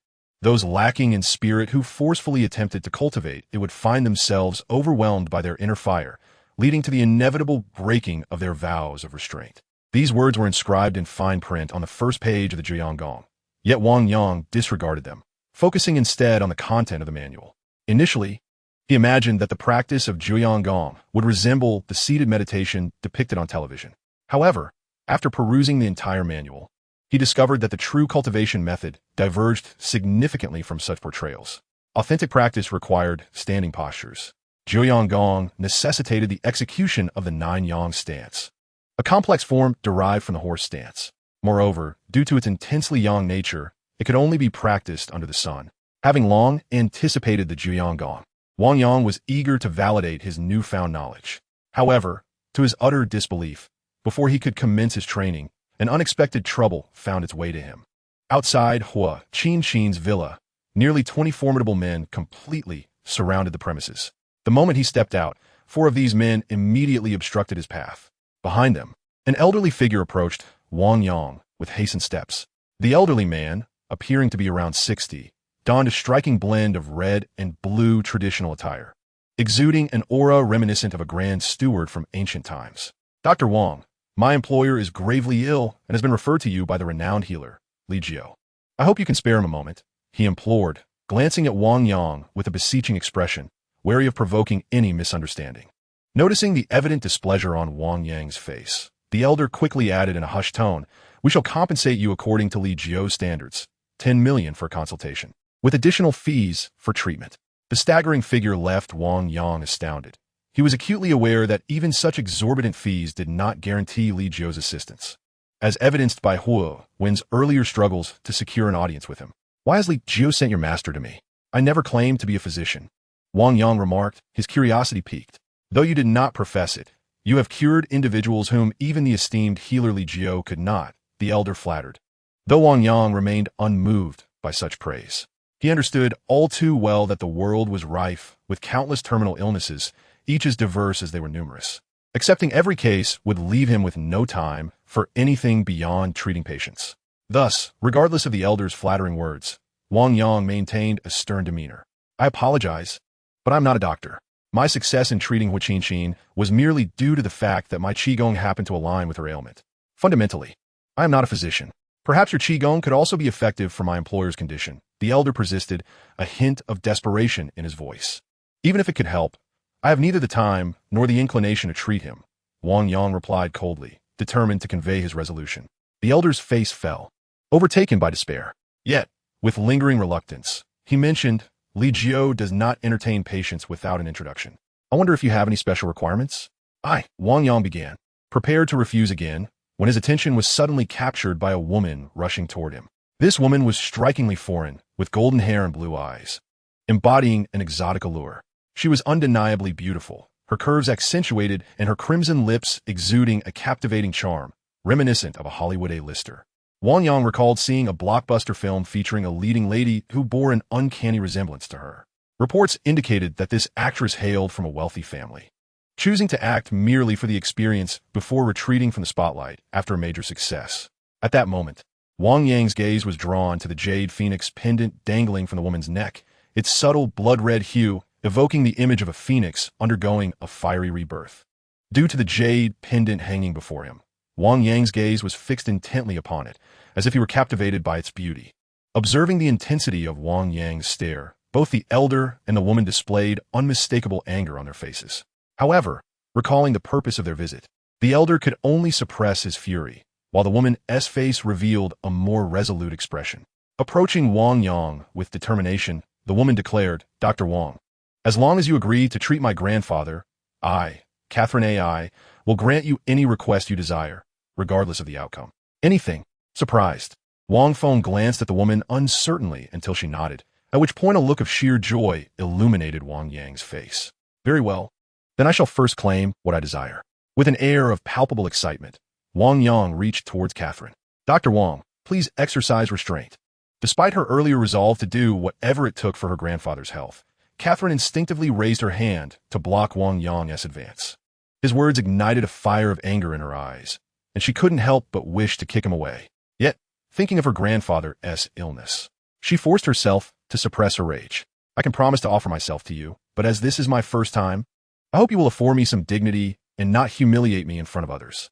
Gritting her teeth, Catherine slowly released Wang Yang's hand, her expression pleading. Chapter 42. The Phoenix Rises from the Ashes. Catherine's words finally diverted Wang Yang's gaze from her chest for the first time. Looking at the golden-haired, blue-eyed Catherine, Wang Yang replied in astonishment, "Who told you I wanted you? If not me, then why were you staring at my chest? If not me, why did your hand reach for my chest?" Catherine's eyes brimmed with indignation. "I believe you may be mistaken," Wang Yang said awkwardly, pointing to her chest. "What I seek is the Phoenix Jade Pendant." Upon hearing Wang Yang's request, Catherine was instantly filled with anxiety, her nervousness more pronounced than when she had mistakenly believed that Wang Yang sought to claim her virtue. "Is this jade that significant?" Wang Yang sensed that the Phoenix Jade pendant might hold greater importance than merely being an ordinary ornament. "Yes, it is quite important. If forced to choose between you and the jade, I would prefer to offer myself to you." Catherine, standing tall, boldly proclaimed, "Then why not choose me? Although it is my first time, I assure you I will serve you well. If you are dissatisfied with my performance, I can learn from adult films until I satisfy you." Catherine's words immediately redirected Wang Yang's attention to her alluring figure. In all honesty, when it came to physical allure, Catherine was the most enticing he had ever encountered, outshining even Zhao Ying, whose figure was also commendable. The description of Catherine's physique as voluptuous, with a curvaceous figure and a slim waist, is undoubtedly fitting. Most notably, Catherine possesses striking blonde hair and blue eyes, epitomizing the quintessential Western beauty, which intensifies Wang Yang's allure towards her. Every man harbors a compelling urge to conquer a foreign beauty. Among them, the allure of Japanese women ranks first, followed closely by their Western counterparts. At this moment, upon hearing Catherine's words, Wang Yang cannot help but envision himself overpowering her. This imagery is far too enchanting and exhilarating to resist. Observing Wang Yang's reactions, a glimmer of confidence illuminates Catherine's eyes. "Wang, please reconsider whether you desire my body or my jade," she suggests, subtly wrapping her arms around his, once more demonstrating the considerable assets she possesses. Indeed, her assets are substantial. As a look of pleasure crosses her face, just when Catherine believes her scheme has succeeded, Wang Yang boldly reaches for the jade adorning her chest.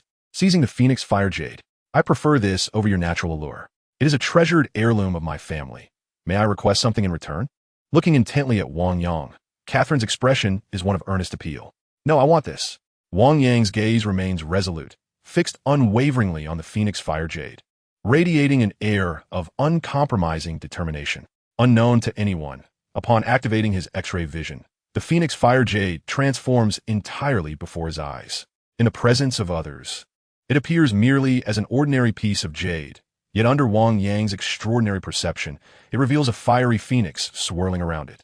Although he does not grasp why the jade appears so magical under his gaze, witnessing this wonder leads him to suspect that possessing it will significantly enhance his abilities. Thus, despite the apparent opportunism, Wang Yang insists that he will accept nothing less than the Phoenix Fire Jade. Very well, I shall grant you the jade, but only after you successfully treat my grandfather. Should you fail, I will not leave you at a loss. I will willingly submit myself to you for a month. The proposition of healing her grandfather in exchange for the Phoenix Fire Jade, or alternatively, enjoying a month with a strikingly beautiful woman in bed, prompt Wang Yang to swiftly make his decision upon gazing at Catherine's alluring form. All right, I will comply, but I wish to bring someone along. Wang Yang asserts his request, fixating on Catherine. An hour later, Wang Yang arrives at the airport accompanied by Hu Qinqin and Catherine along with her entourage of bodyguards. His attention remains steadfastly on the Phoenix Fire Jade adorning Catherine's chest. To the unsuspecting onlookers, this scene may suggest that Wang Yang's gaze lingers on Catherine's bosom, leading them to perceive him as a lecherous man. Brother Wang, are we truly going to America for leisure? Hu Qinqin queries nervously, glancing at Catherine and her imposing bodyguards. Leisure indeed, but first, we must make a detour to visit an elderly gentleman to see if I can remedy his ailment. Catherine's grandfate Egaoue is a legitimate overseas Chinese with a grandmother of American descent. Her father is of mixed Chinese-American heritage, while her mother is a purebred American, resulting in Catherine's lineage being entirely American, embodying the essence of a true American woman. However, her parents perished in a car accident when she was very young, leaving her to rely solely on her grandfather. Despite the generational gap, their bond was unbreakably close. At this moment, her grandfather, Ai Gaowei, was gravely ill, sustained only by advanced medical equipment from America, rendering it impossible for him to travel to China. Previously, the renowned physician Li Jiuzhen had flown to America to personally assist in diagnosing her grandfather. Upon realizing that he could not save him, Li Jiuzhen lamented that thus far, only Wang Yang from Dingbao City had successfully revived those he had deemed beyond salvation. If the AI family wished to make another attempt, they had no choice but to seek out Wang Yang. It was the words of Li Jiuzhen that led to the current scene of the AI family's steward requesting Wang Yang's assistance from Catherine. However, Wang Yang felt no confidence in his ability to heal Catherine's grandfather, yet he was compelled to take the gamble for the sake of that jade. Ultimately, concerned about the possibility of failing to treat Catherine's grandfather and losing face, Wang Yang expressed to Hu Qinqin that his primary intention was to take her on a trip to unwind, with helping Catherine's grandfather merely a secondary objective. Could you please not keep staring at me? Unable to endure Wang Yang's penetrating gaze, which lingered around her chest, Catherine could no longer contain her protest as they boarded the plane. Nonetheless, Catherine's objections were utterly futile. She would never comprehend the allure of a soaring phoenix that captivated Wang Yang so profoundly. Chapter 43, Las Vegas. In the capital city, within a valuable courtyard, an elderly gentleman clad in Tai Chi attire leisurely practiced the 5-animal play. Each of his movements embodied the essence of various creatures, prompting onlookers to suspect that he was a transformed spirit. As he completed his routine, a middle-aged man hurriedly handed a phone to him. Has he boarded the plane? From now on, announced that he is traveling to America to treat the gambling tycoon, emphasizing that this is a person whom I, Li Jiuzhen, could not cure. I am eager to see if he can succeed where I have failed. The old man's voice was steady and powerful, incongruous with his age. Upon his command, news of Wang Yang's journey to America to provide medical assistance began to spread like wildfire throughout China. Once Wang Yang and his companions arrived in America, the news of his endeavor had already swept through the circles of affluent individuals in China. The entire elite community was engaged in fervent discussions regarding Wang Yang's trip. They understood that if Wang Yang could heal the gambling tycoon, his reputation as a miraculous physician would be solidified. Conversely, if he failed, it would suggest that his prior success with Hu Qinqin was merely a stroke of luck, unworthy of the title of a divine healer.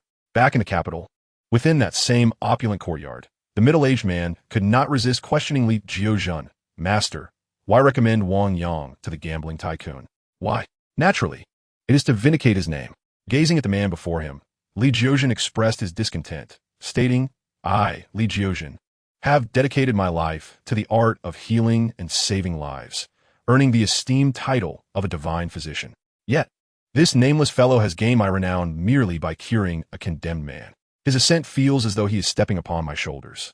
When people speak of him, they will only say that where Li Jiuzhen falters, Wang Yang prevails, inevitably leading them to believe that I am inferior to Wang Yang. His face ablaze with anger. Li Jiuzhen continued with growing ire. What if he were to cure the gambling tycoon AI Galway as well? The middle-aged man observed Li Jiuzhen, his expression tense. If he succeeds, it would indeed validate his abilities, and I would have to acknowledge him, Li Jiuzhen mused, stroking his beard with a smile. Do you truly believe your master lacks the capacity for magnanimity? Should he heal him, I would recognize him as a divine physician. If he fails, the world will see him for what he is, preventing him from ascending by riding on the coattails of my name. The middle-aged man pondered this, realizing, indeed, in any profession, mastery begets respect. If his medical skills surpass mine, I should admire and learn from him. If not, I must expose him and make it clear that not everyone can rise by overshadowing my name. Meanwhile, at Los Angeles Airport, freshly disembarked from the plane, Wang Yang and Hua Qinqin swiftly boarded a flight to Las Vegas with Catherine. It was during this time that Wang Yang discovered Catherine's grandfather was, in fact, a gambling magnate, the only individual of Asian descent among the gambling tycoons of Las Vegas. Because of this distinction, AI Galway, Catherine's grandfather, has inadvertently brought honor to his homeland, maintaining a respected status in China despite being based in the United States. Otherwise, he would not have been able to persuade Li Jiuzhen to travel abroad for a consultation, nor would he have found Wang Yang so promptly. With your family's prestigious standing in the United States, if I were to treat your grandfather successfully, what leverage would I have if you do not reward me? Wang Yang mused, his gaze fixated on Catherine's chest. Catherine, catching his eye, replied directly, My family, the AI clan, is a renowned lineage both domestically and in the United States. Do you think we would have achieved our current standing if we were untrustworthy? Understanding a person's heart can be as challenging as discerning their face, Wang Yang muttered quietly, still fixated on the Phoenix of Rebirth.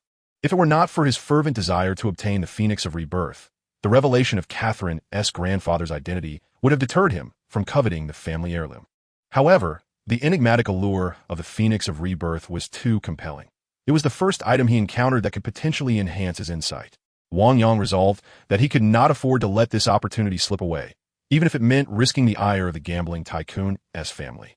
As night fell, the plane landed punctually at Las Vegas Airport. Outside, several luxurious stretch limousines awaited. Such is the life of the affluent, Wang Yang exclaimed in amazement. And before they could take in the dazzling nightscape of the city, he and Catherine hurried into the waiting limousine at her urging. Inside the Lincoln, equipped with a television, refrigerator, and air conditioning, Wang Yang's first thought was that it was time to change his vehicle.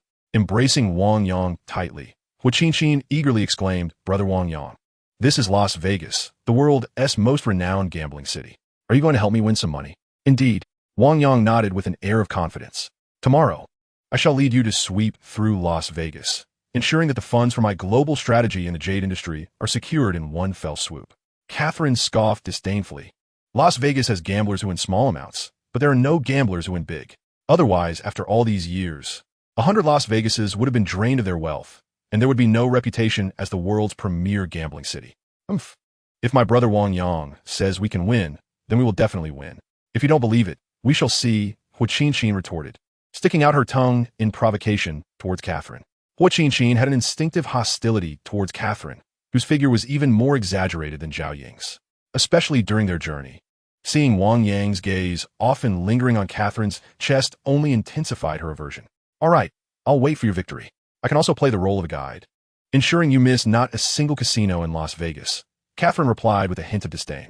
Finally, amidst the banter between the two women, the elongated Lincoln halted before a grand villa adorned in a distinctly Western style. We have arrived home, Catherine urged Wang Yang to disembark, excitement flickering in her eyes. Though she continued to exchange jibes with Hua Qinqin inside the car, it was evident that she was already exceedingly anxious. The banter served merely as a distraction.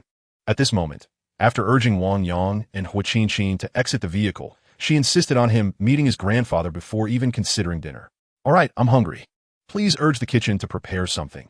After visiting your grandfather, I wish to dine with Hua Qinqin, Wang Yang said with a frown.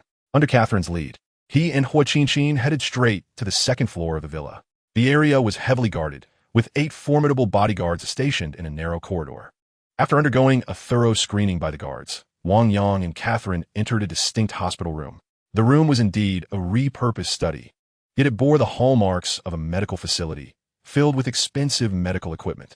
Inside lay an elderly man wearing an oxygen mask, seemingly oblivious to the entry of Wang Yang and the others. "This is my grandfather. He suddenly began to weaken a month ago and has been in a coma for half a month.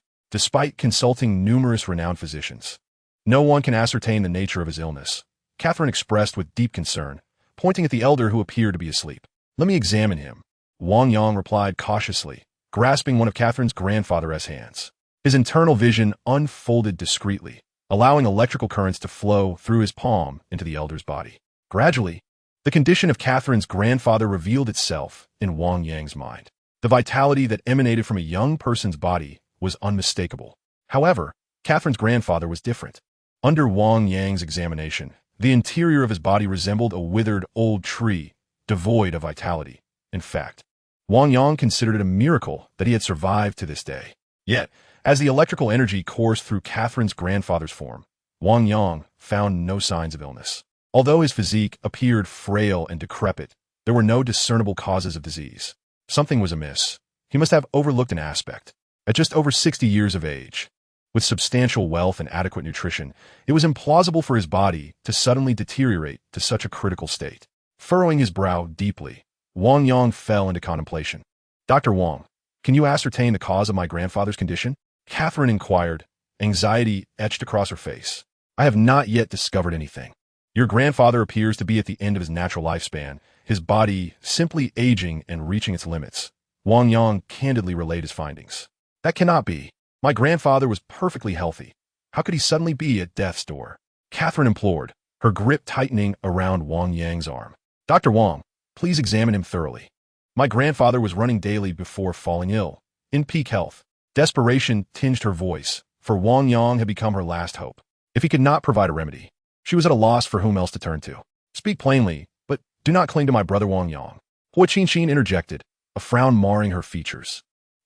Realizing her anxiety had caused her to cling tightly to Wang Yang's left arm, Catherine blushed and awkwardly released her hold. Yet, she could not restrain her plea. "Dr. Wang, I beseech you, if you can save my grandfather, not only will I gift you this ancestral jade, but I shall also willingly devote myself to you, becoming your clandestine lover for life." Clearly, Wang Yang's words were akin to a death sentence for her grandfather, leading Catherine's heart to shatter completely. Otherwise, she would not have retracted all previous conditions for treatment, offering not just the Phoenix Jade, but also her very existence. Hua Qinxin's displeasure surfaced upon hearing Catherine's proposal. However, glancing at Catherine's ailing grandfather, she ultimately refrained from commenting further on Catherine's actions. Wang Yang, on the other hand, was once again drawn to Catherine's words, his gaze lingering on her chest. Both Catherine, a spirited woman, and the coveted Phoenix Jade were treasures he yearned to possess. Particularly the Phoenix Jade, which he desired at all costs. Although Catherine had previously stated her willingness to offer herself regardless of the outcome, Wang Yang still hoped to acquire both her and the Phoenix Jade. "I will do my utmost. However, your grandfather's affliction is indeed quite unique, and I cannot make any guarantees," Wang Yang replied thoughtfully, weighing his words carefully. After all, this was Catherine's domain, and the influence of a gambling tycoon should not be underestimated. Offending her due to an unsuccessful treatment could yield consequences that would not be worth the risk. Gazing at Catherine, Wang Yang pressed further, "Your grandfather's condition appears stable. I wonder if there have been any episodes." Catherine replied, "Indeed, every night at midnight. My grandfather's body trembles incessantly, regardless of how warm we make the room." Wang Yang continued to inquire, "Is this the only time it occurs?" He resolved, "Tonight, I shall watch over him and observe his condition during an episode." After some contemplation, he decided to leave a bodyguard to keep watch, and the three returned to the dining room. One cannot deny the affluence of Catherine's family. The household boasted chefs skilled in both Eastern and Western cuisines, crafting dishes superior to those found in many five-star establishments, unmistakably the work of high-priced culinary artisans. This meal served as yet another reminder to Wang Yang that, despite his newfound wealth, he still fell short of the true elite. It was not merely a matter of savings or career achievements. It encompassed a profound depth of lifestyle. Presently, he was but a nouveau riche, having swiftly amassed wealth, yet lacking the refined sensibilities and taste that accompany true prosperity. After savoring a delectable double-headed abalone, Wang Yang resolved to elevate his standards. Unbeknownst to him, as he dined, His mindset underwent a significant transformation, while Hua Qinqin and Catherine continued their culinary battle. Catherine, however, struggled to match Hua Qinqin's pace due to her preoccupations. Suddenly, a striking Western gentleman entered the dining room, bouquet in hand. He approached Catherine with evident excitement, exclaiming, "Catherine, I have heard you summoned a miraculous physician from the wondrous land of Huaxia. Where is he? Can he truly cure your grandfather's ailment?" His gaze flitted between Catherine and Hua Qinqin, entirely disregarding Wang Yang. Noticing the Western gentleman's blatant disregard for Wang Yang, Catherine quickly pointed out, "He is the physician I sought, recommended by the esteemed Dr. Li Jiuzhen from Huaxia. He is indeed a miraculous healer." The gentleman's expression was filled with skepticism as he regarded Wang Yang. Ignoring Catherine's displeasure, he retorted, "Catherine, I must say, Western medicine is the pinnacle of medical science. That Li Jiuzhen must be a charlatan. He extracted a fortune from you before sending this young fraud to continue the deception." Chapter 45, Uncovering the Illness.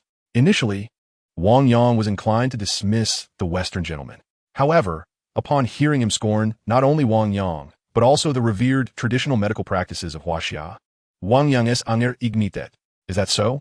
If Western medicine is so formidable, then why has no one in America been able to cure Mr. AI? It is precisely because Catherine sought our expertise from Huaxia. His words struck like a stirrer in a cauldron, leaving the Western gentleman momentarily speechless. Ultimately, under Wang Yang's disparaging gaze, the gentleman retorted, "Lifespans differ. If we Western physicians cannot heal Catherine's grandfather, it is simply because his time has come, and the Lord is calling him. Leave, get out." The words of the Western gentleman utterly incensed Catherine, as he brazenly declared before her that her grandfather was doomed.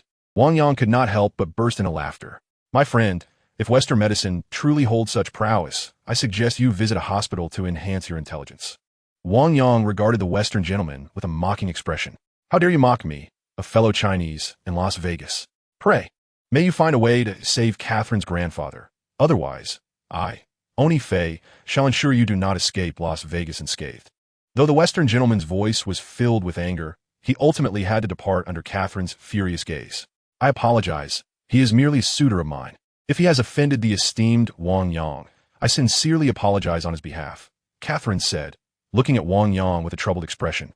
Fearing that Wang Yang might abandon her grandfather's treatment due to Oni Fei's behavior, Catherine's words provided Wang Yang with a measure of reassurance. Otherwise, the presence of a local powerful figure in Las Vegas would have made him hesitant to remain.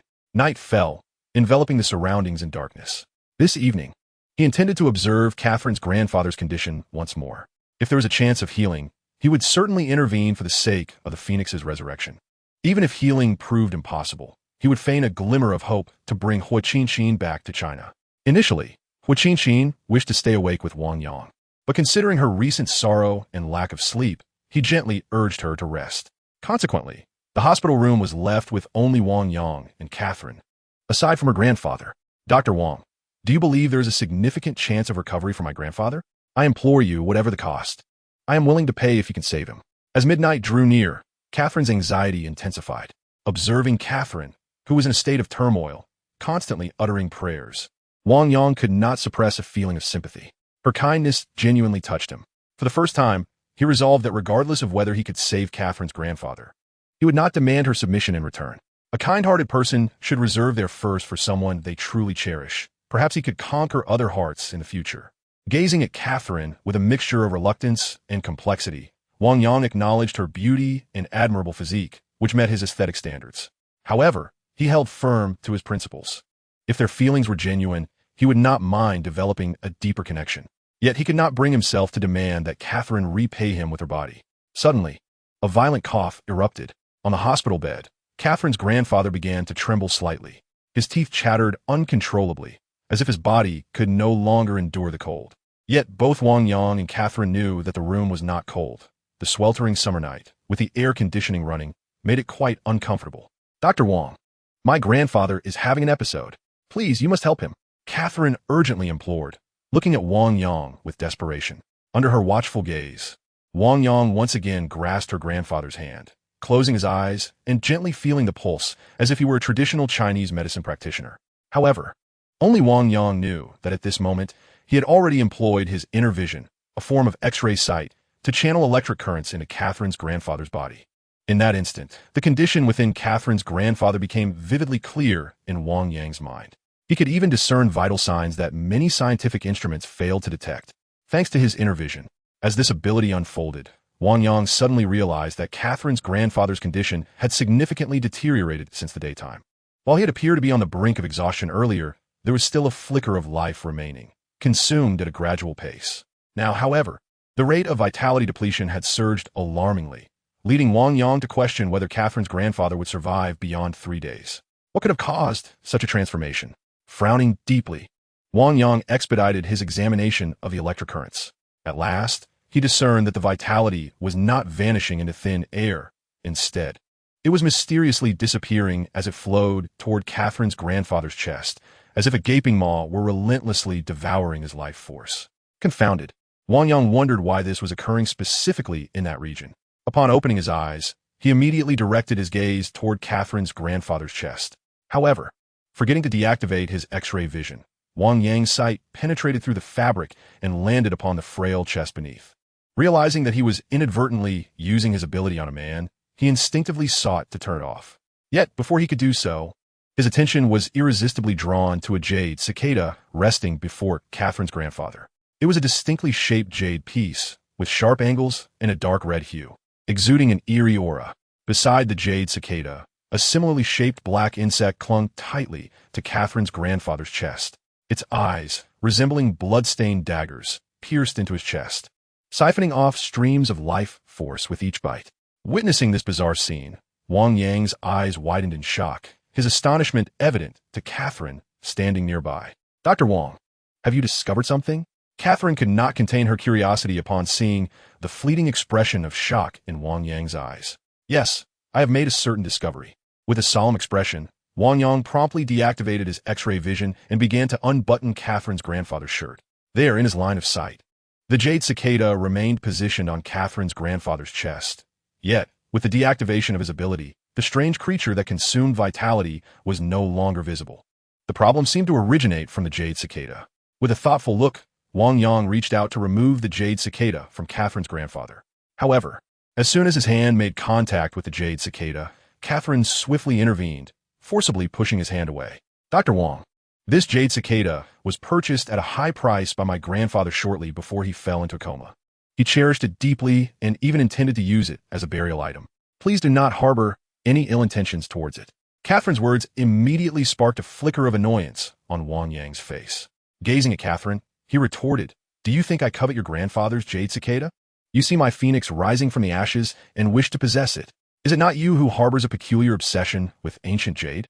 Catherine looked at Wang Yang with a face full of skepticism. "Ancient jade? You refer to this as ancient jade?" Upon hearing Catherine's words, joy surged in Wang Yang's eyes. As the owner of a jade shop, he possessed countless jade ornaments, yet none had ever been as extraordinary as the phoenix rising from the ashes under his piercing gaze. However, upon seeing the jade cicada resting on Catherine's grandfather's chest, Wang Yang realized that while the phoenix rising from the ashes was unique, it was not singular. At that moment, he understood the distinction between the jade of the first jade artifact and both the phoenix rising from the ashes and the jade cicada. Could it be that ancient jade possesses such miraculous properties? With a heart full of perplexity, Wang Yang once again reached for the jade cicada. This time, however, his gaze remained fixed on Catherine. Noticing her intent to obstruct him, he sternly admonished, "If you wish for your grandfather to survive, it would be wise to stand aside." His reprimand ultimately compelled Catherine to cease her interference. She merely looked at him with a pained expression as he pried the jade cicada from her grandfather's grasp, tears streaming down her cheeks. Seeing Catherine's distressed demeanor, Wang Yang finally spoke up. "I am saving your grandfather. The cause of his illness is this jade cicada. Without it, he will recover. Is it true? If you take the jade cicada, my grandfather will be well?" Catherine gazed at Wang Yang, filled with excitement, completely forgetting her previous attempt to stop him. "May I check it once more?"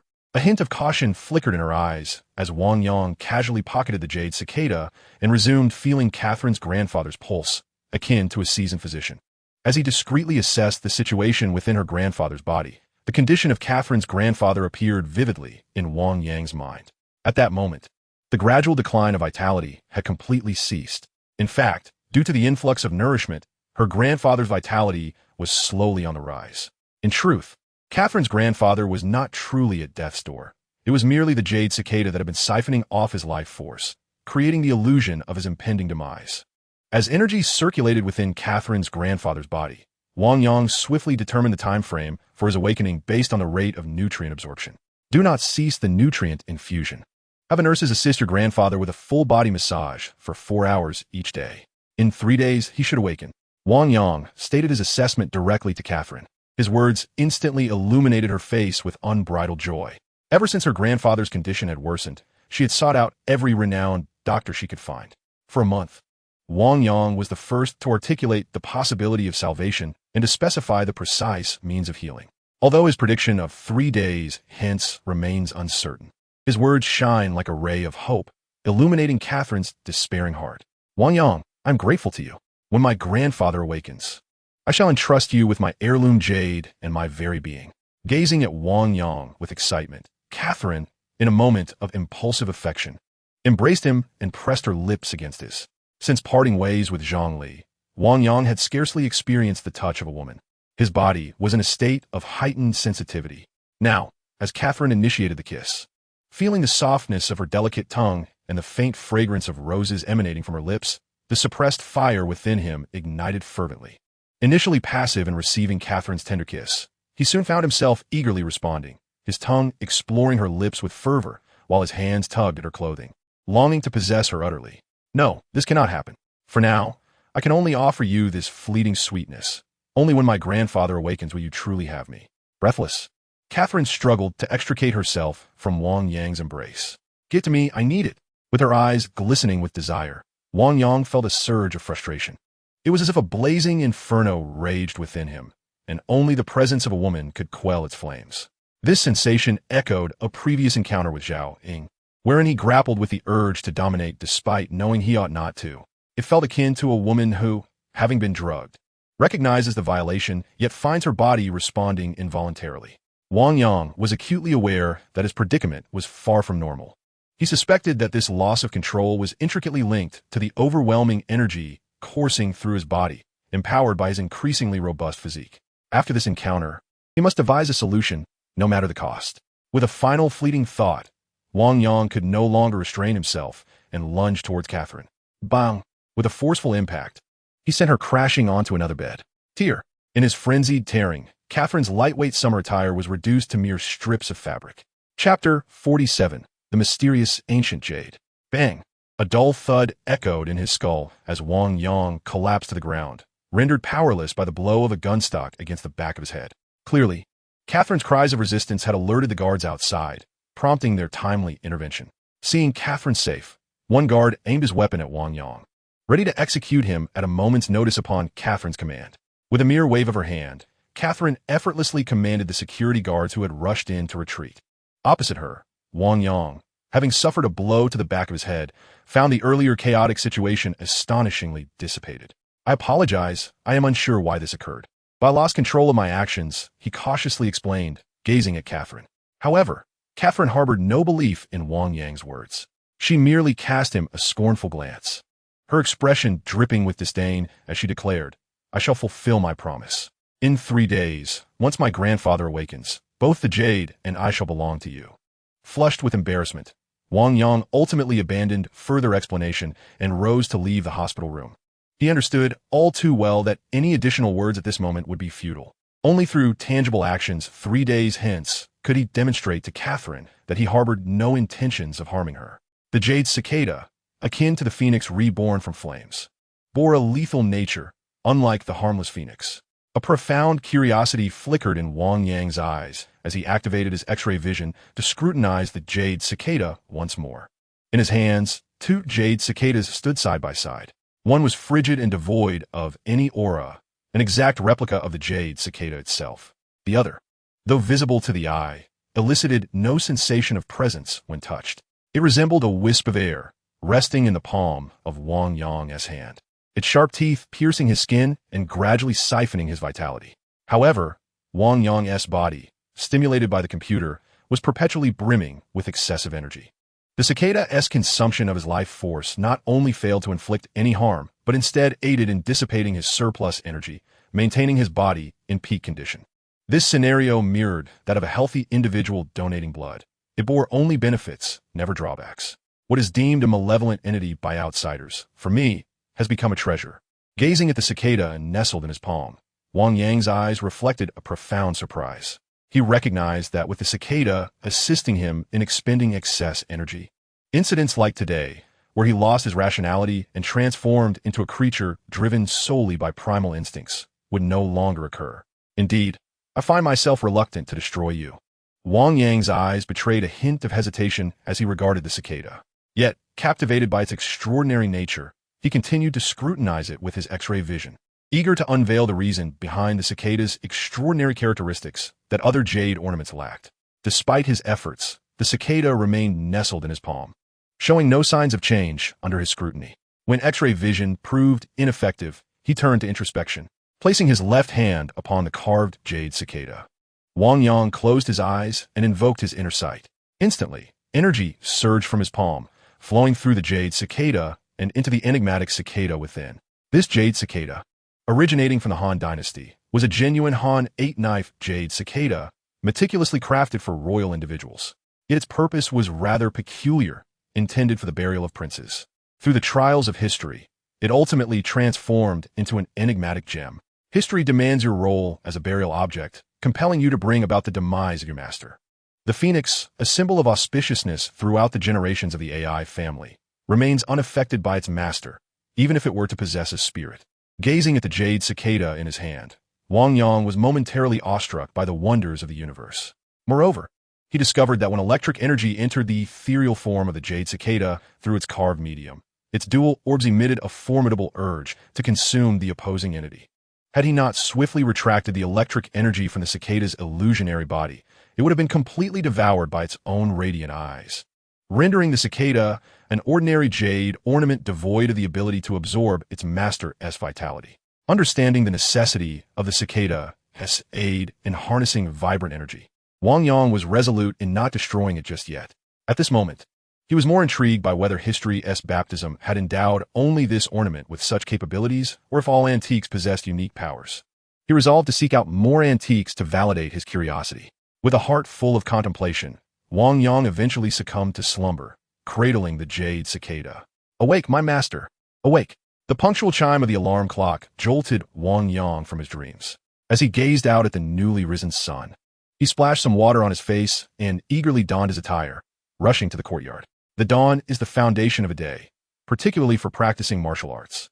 This was especially true for Wang Yang's cultivation of the 9-yang technique, which mandated that novices practice solely under the early morning sun. He positioned his feet slightly wider than shoulder-width apart, crouching as if astride a horse, a quintessential horse stance. His upper body, however, swayed left and right, forming a posture reminiscent of Tai Chi, yet, upon closer inspection, one would note the significant differences. Tai Chi emphasizes the harmonious convergence of palms, embodying the balance of yin and yang, while Wang Yang's hands moved in a manner that suggested an invisible sphere suspended between them. Indeed, the essence of the 9-yang stance lies in the concept of embracing, requiring practitioners to constantly gaze at the sun, achieving a state where the sun resides within their heart. Only then can one truly enter the path. Achieving this state enables the practitioner to refine the solar energy within, transforming it into inner strength. Cultivating inner strength signifies the mark of a true martial artist. The greater the inner strength, the more formidable the individual becomes. Different stances have varied terminologies for inner strength, which in the context of the 9-yang stance is referred to as 9-yang power. However, according to the 9-yang scriptures, cultivating inner strength requires a minimum of 3 months of practice and potentially up to 3 years. Chapter 48, Cultivating the 9-yang Technique. 3 months denote a genius. 1 year reflects talent. 3 years classify as competent, and beyond 3 years, one is deemed mediocre. Wang Yang pondered his own physical endowment, questioning whether he was a genius, talented, or mediocre. His eyes sparkled with profound interest as he meticulously adjusted his mindset and breath in accordance with the 9-yang manual. 1 minute, 2 minutes, 3 minutes. Upon the completion of the 3rd minute, Wang Yang suddenly felt a surge of warmth in his chest, as if he were genuinely cradling a great fireball before him. He had entered the path. Wasn't he, it said, that even geniuses required 3 months to enter? Feeling the intense heat emanating from his chest, Wang Yang was momentarily stunned. He could scarcely believe that he had managed to cultivate the Nine Sun skill in merely 3 minutes. This feat transcended the records found in the manuals. Even the term genius seemed inadequate to describe his astonishing rate of advancement. It must be an illusion, he reasoned, a trick of the mind brought on by his eagerness to master the Nine Sun skill. Despite his internal admonitions, he found himself instinctively adjusting his breathing according to the technique's prescribed methods. Inhale, exhale. Again and again, he fine-tuned his breath. Upon completing the third adjustment, a surge of fervent energy cascaded down his throat, settling in his dantian. This energy was akin to a burning ember, a miniature sun, radiating warmth within him. Under the influence of this heat, Wang Yang felt an immense surge of power, even harboring an impulse to strike down a bull with a single punch. With a triumphant shout, he unleashed both fists against a nearby tree. Bang! Bang! His fist struck the trunk with such force that the ornamental tree, no thicker than his arm, splintered under the impact. However, the moment he unleashed his newly cultivated Nine Suns energy, it was completely depleted. The Nine Sun skill, the foremost martial art of the Shaolin, had allowed him this moment of triumph. Gazing at the shattered tree, a smile of exhilaration crept across Wang Yang's face. I am now a master in my own right, he thought, excitement radiating from his eyes, momentarily forgetting that his Nine Suns energy had been exhausted. He continued to channel the technique, throwing a punch at another tree. Bang! With a resounding crack, yet another ornamental tree succumbed to his might. It was then that he realized, while cultivating the Nine Suns skill, his internal electric energy had actually transmuted into Nine Suns energy. How marvelous! With a spark of excitement in his eyes, Wang Yang recognized that despite having just begun his training, his internal energy was far superior to that of an ordinary person.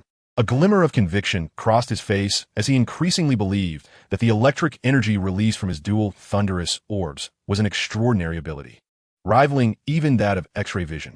Moreover, he was certain that the energy emitted by his thunderous orbs was a force exceeding mere internal energy, as evidenced by its effortless transformation into Nine Suns energy. To cultivate further, he mused, the current prowess of my electric energy primarily serves to strengthen my physique, yet only the Nine Suns skill can imbue me with the capacity for combat. With renewed fervor, Wang Yang immersed himself in the training of the Nine Suns skill. As he persevered, he discovered that not only was his time to cultivate the skill far beyond the documented norms, but his speed of enhancement also surpassed all expectations. The records indicated that a genius would refine a single strand of Nine Suns energy after 100 cycles of breath. Yet he was able to refine one with each breath he took. By the standards laid out in the texts, even an unparalleled genius would pale in comparison to him. Had the continuous transformation wrought by electric energy elevated him beyond the understanding of earthly beings? With an excited smile gracing his features, Wang Yang dedicated himself even more earnestly to his training. However, when Hui Qinxin tugged him away to the dining table, a frown immediately creased his brow. At the dining table, not only was Catherine present, but also Onuf, who had been driven away by her the previous day. At this moment, Onuf was incessantly apologizing to Catherine, hoping she would forgive his actions from yesterday. Catherine, I was overwhelmed by that fraudulent physician. I truly did not mean to speak ill of your grandfather. You must believe me, my affection for you is more genuine than diamonds. Please do not deprive me of the opportunity to pursue you. I will ensure that someone keeps watch over that charlatan. If he attempts to abscond with your money, I promise to make his life unbearable. Onuf's apologies echoed continuously, and witnessing him belittle himself even while apologizing ignited a fierce anger within Wang Yang. Observing the breakfast laid out on the table, Wang Yang seized a cream-filled hot dog bun and hurled it directly at the incessantly chattering Onuf. The hot dog struck Onuf squarely on the forehead, smearing cream across much of his face. Upon seeing Onuf look in his direction, Wang Yang disdainfully remarked, I have no objection to your apologies to Catherine, but should I encounter you belittling me again, what strikes your face will be far more than just a hot dog bun. Wang Yang's expression was icy, his gaze sharp as a blade. Under his scrutiny, Onuf, who had been hit by the hot dog, clenched his fists tightly 3 times yet did not rise to retaliate. Observing Onuf's demeanor, Wang Yang, who had intended to provoke Onuf to gauge his own combat prowess, felt a wave of disappointment wash over him. Coward, you're truly a coward. With a scornful glance at Onuf, Wang Yang pulled Hui Qinxin to sit at another end of the table. His words immediately caused Onuf to spring to his feet. Gazing at Wang Yang, Onuf's fists tightened repeatedly. However, noticing Catherine's unwavering support for Wang Yang, he ultimately sat back down. Nonetheless, he still defiantly argued. I refrain from striking because I am a gentleman. I disdain to engage with a trickster from Huaxia. Is it disdain or fear? Wang Yang retorted, fixing his gaze on Onuf. Onuf, with an air of arrogance, replied, Las Vegas is a city of gambling. Only the most despicable of individuals rely on their fists to resolve disputes. True masters resolve matters through games of chance. Are you suggesting a wager? Wang Yang scoffed at Onuf. Those who operate casinos never partake in the games themselves. I certainly will not gamble with you. A hint of disdain flickered in Onuf's eyes as he declared, We always invite our opponents to play at our establishment. Should you visit my family's casino, regardless of the game, I assure you, you will lose everything. Of course, if you fear defeat, you may decline my invitation. Is this your way of goading me? A mischievous smile crept across Wang Yang's face as he boldly responded, When it comes to gambling, I, Wang Yang, fear no one. Chapter 49. A wager of 10,000 suffices. Logan Carl Grand Casino. This was the casino owned by the Onuf family, and the naming of the establishment after their family name spoke volumes of their pride. Outside the Logan Carl Grand Casino, Wang Yang, Huaqinqin, Catherine, and Onuf alighted from the vehicle together. Are you certain you want me to play at your casino? Are you not afraid that I might accidentally win all your money? With a mocking expression, Wang Yang gazed at Onufai. Gritting his teeth, Onufai retorted, As long as you dare to play, I assure you, you will lose as much as you wager. Humph. My brother Wang Yang will undoubtedly win all the money from your casino, Huaqinqin declared, pouting with pride. Small bets are merely for amusement. Large bets can be detrimental. Catherine anxiously advised Wang Yang. Observing the group, Wang Yang shrugged nonchalantly and strode into the casino. However, once inside, he realized that he and Catherine had hastily arrived in America without exchanging for any US dollars beforehand. I don't have any US dollars. Could you help me exchange 10,000? I'll return it after playing, Wang Yang said to Catherine, his face tinged with embarrassment. Raising an eyebrow, Onufai dismissed him, saying, If you're afraid of losing, then don't come. There's no need to concoct such excuses. Onufai's words immediately caused Huaqinqin's brows to furrow in concern. She removed a piece of imperial green jade from around her neck and proudly declared to Onufai, This pendant is worth over 100 million. It was a birthday gift from my brother Wang Yang. Do you think someone who can afford such a gift will be short on cash? Those who run casinos inevitably encounter patrons who, in desperation, pawn jewelry for chips. Hence, both Onufai and Catherine had a keen understanding of jewelry. A mere glance at Huaqinqin's pendant confirmed that her claim was indeed valid, as it was worth millions. My brother Wang Yang owns a jade business. If it weren't for taking me along for leisure, do you think he would care to assist Catherine's grandfather with his medical expenses? We are not lacking in funds, nor do we seek compensation for helping others. My brother Wang Yang is certainly not the charlatan you insinuate, who relies on treating others for profit. Seeing Huaqinqin's determination, and in an effort to silence her while also easing the tension with Wang Yang, Catherine promptly offered to help Wang Yang exchange chips. The consultation fee for the renowned healer, Li Jiuzhan, is 10 million per visit. I shall use this fee to assist you in exchanging for chips, she suggested. Looking at Wang Yang, I have gained significantly from this visit.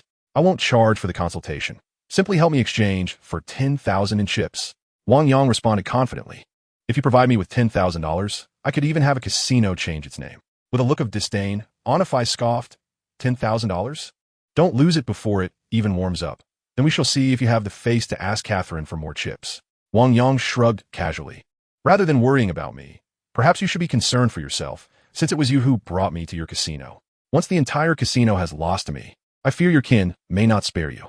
In the end, Catherine acquiesced to Wang Yang's request and exchanged 10,000 in chips for him.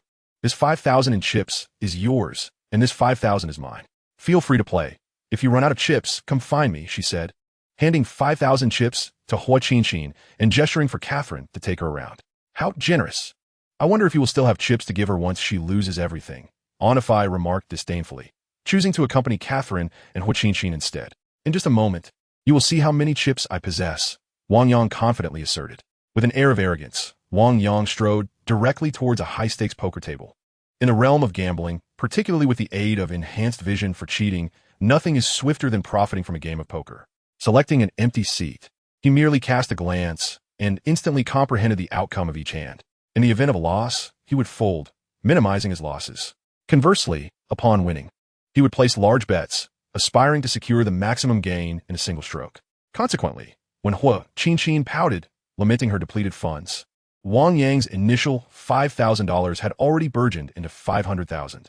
Across from him, the alluringly dressed croupier could barely contain her perspiration, her anxiety palpable as she observed the casino's young proprietor approaching with Hua Qinqin. She immediately cast a pleading glance toward Audiobook for assistance. It seemed I had underestimated you. Signaling the croupier to request help, Audiobook gazed at Wang Yang with surprise. Soon, you will realize that you have merely been scrutinizing the soles of my shoes. With unwavering confidence, Wang Yang once again handed half of his chips to Hua Qinqin. Looking at her, he exuded assurance. Go ahead, enjoy yourself without concern for winning or losing. Should you run out, come back to me for more chips. I hope that when Hua Qinqin seeks you out next time, you still have funds available. Audiobook regarded Wang Yang with palpable irritation. As long as the casino exists, my wealth will only multiply. The powerful confidence radiating from Wang Yang's visage made it evident, even to the most naive observer, that he indeed possessed considerable gambling prowess. Go, brother Wang Yang. I shall continue playing. Hua Qinqin beamed, striding towards the adjacent gaming area. There, an array of electronic gambling machines awaited, and she eagerly engaged in a fishing game, treating it as mere amusement, entirely unconcerned about her diminishing chips. This time, the croupier was a different individual, having transitioned from a blonde American to a Mexican beauty with flowing burgundy hair. Her more voluptuous figure imbued the same croupier uniform with an air of allure. Instantly, her gaze fixated on Wang Yang, clearly designated to keep a watchful eye on him. Does she presume I am the type of gambler trained in card counting? Observing the Mexican woman's dazzling, shuffling technique, Wang Yang's expression revealed a hint of disdain. His demeanor remained relaxed and casual, merely glancing at the cards to decide whether to call or fold. He consistently maintained a strategy of minimizing losses while maximizing winnings. Before long, his $250,000 transformed into $1 million, while the clientele at the table changed 5 times. Furthermore, this was due to the peripheral tables having lower stakes.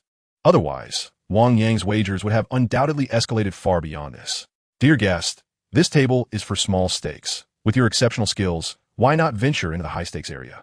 The Mexican croupier regarded Wang Yang with a flattering expression, clearly intimidated by his astonishing rate of profit.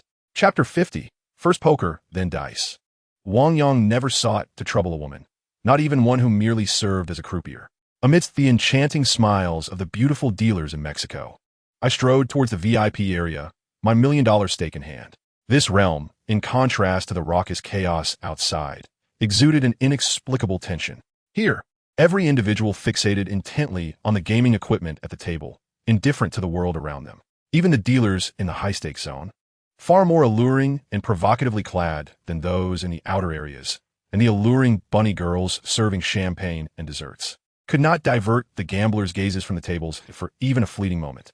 They were consumed by their fervor for gambling, regardless of whether they were investors, business owners, executives, officials, or white-collar workers. In this moment, they were all united by one identity: gambler. Among them, a select few would leave with a fortune, but the majority would find themselves utterly depleted.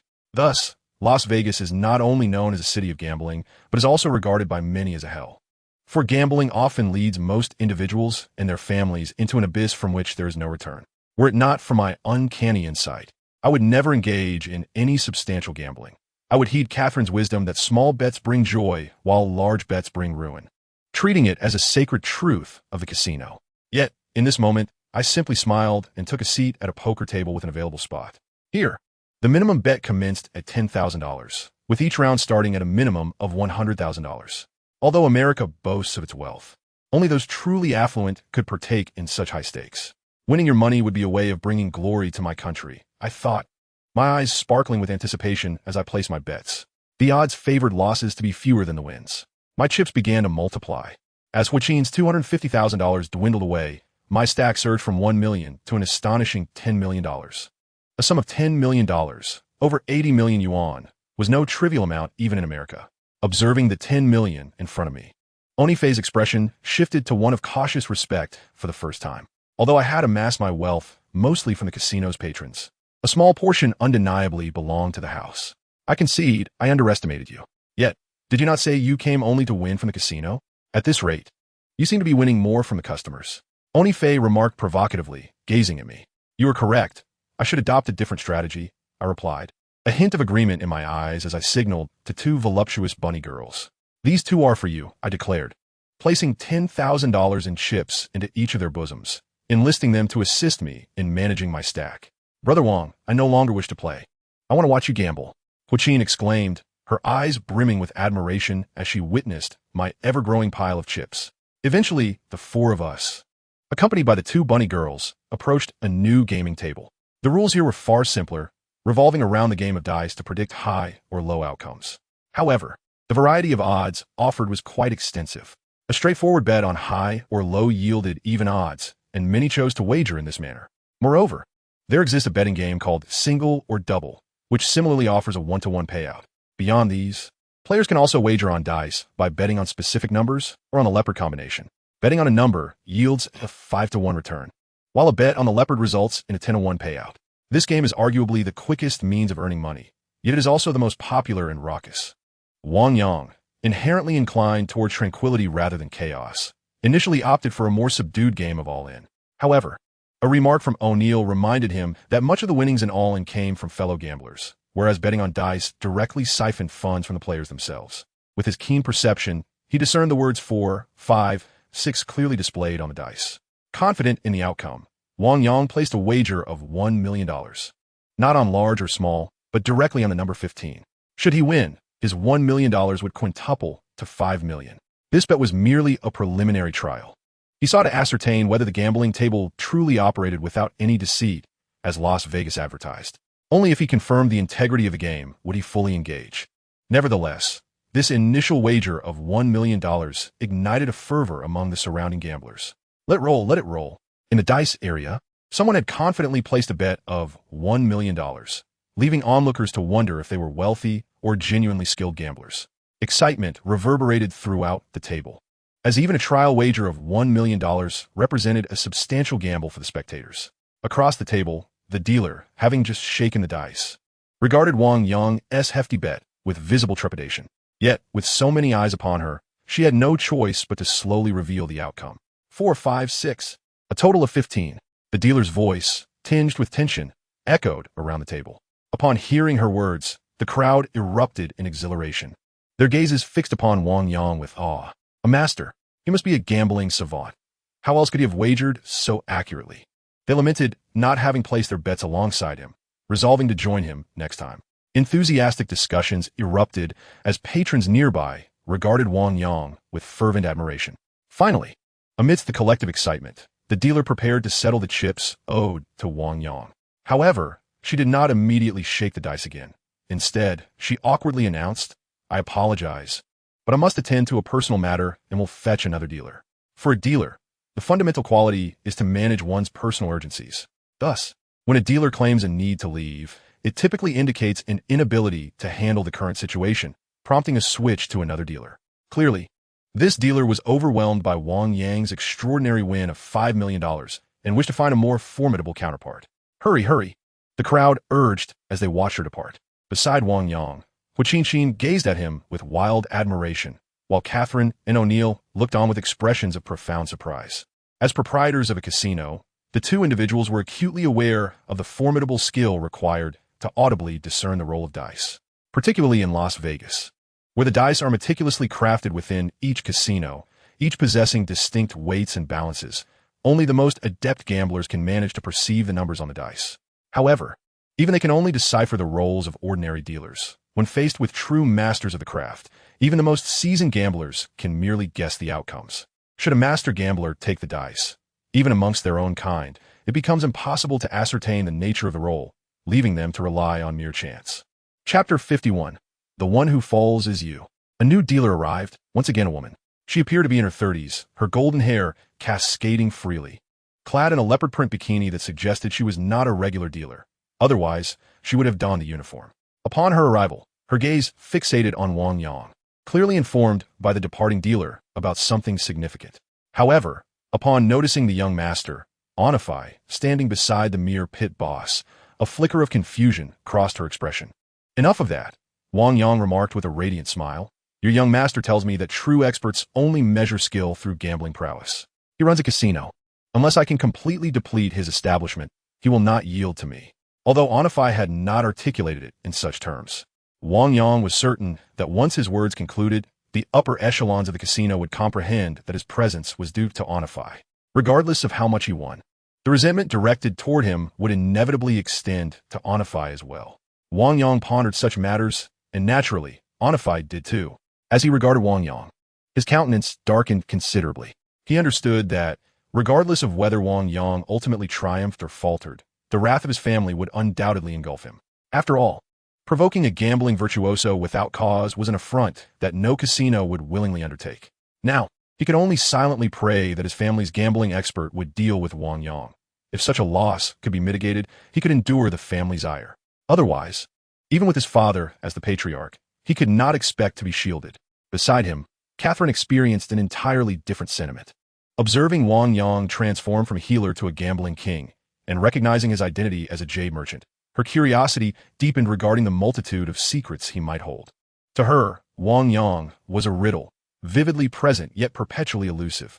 "I must uncover your truths," she silently vowed. "You will lose. You must lose."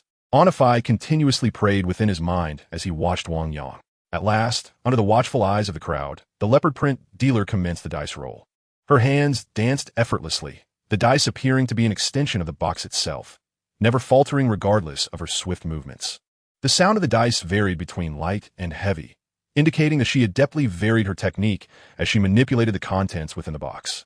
Even at the moment of casting the dice, the leopard print-clad dealer incessantly cast flirtatious glances at Wang Yang, embodying the very essence of seduction in her meticulously chosen leopard print bikini. "Good, very good, quite substantial," she seemed to suggest. As Wang Yang feasted his eyes upon the alluring dealer, he paid no heed to the dice box.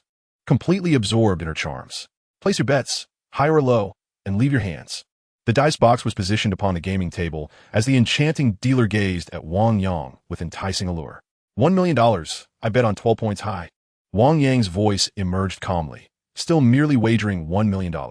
Observing Wang Yang, utterly captivated by the leopard print enchantress, the other gamblers, who had initially intended to follow his lead, displayed expressions of hesitation. Beside Wang Yang, Hui Qin, filled with curiosity, inquired, "Brother Wang Yang, you are so skilled.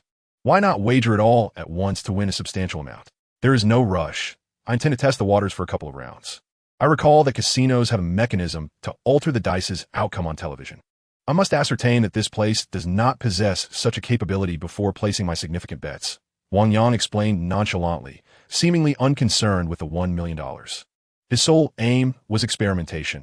Only upon confirming that the dice could not be manipulated once they ceased to rattle would he commence his serious wagering.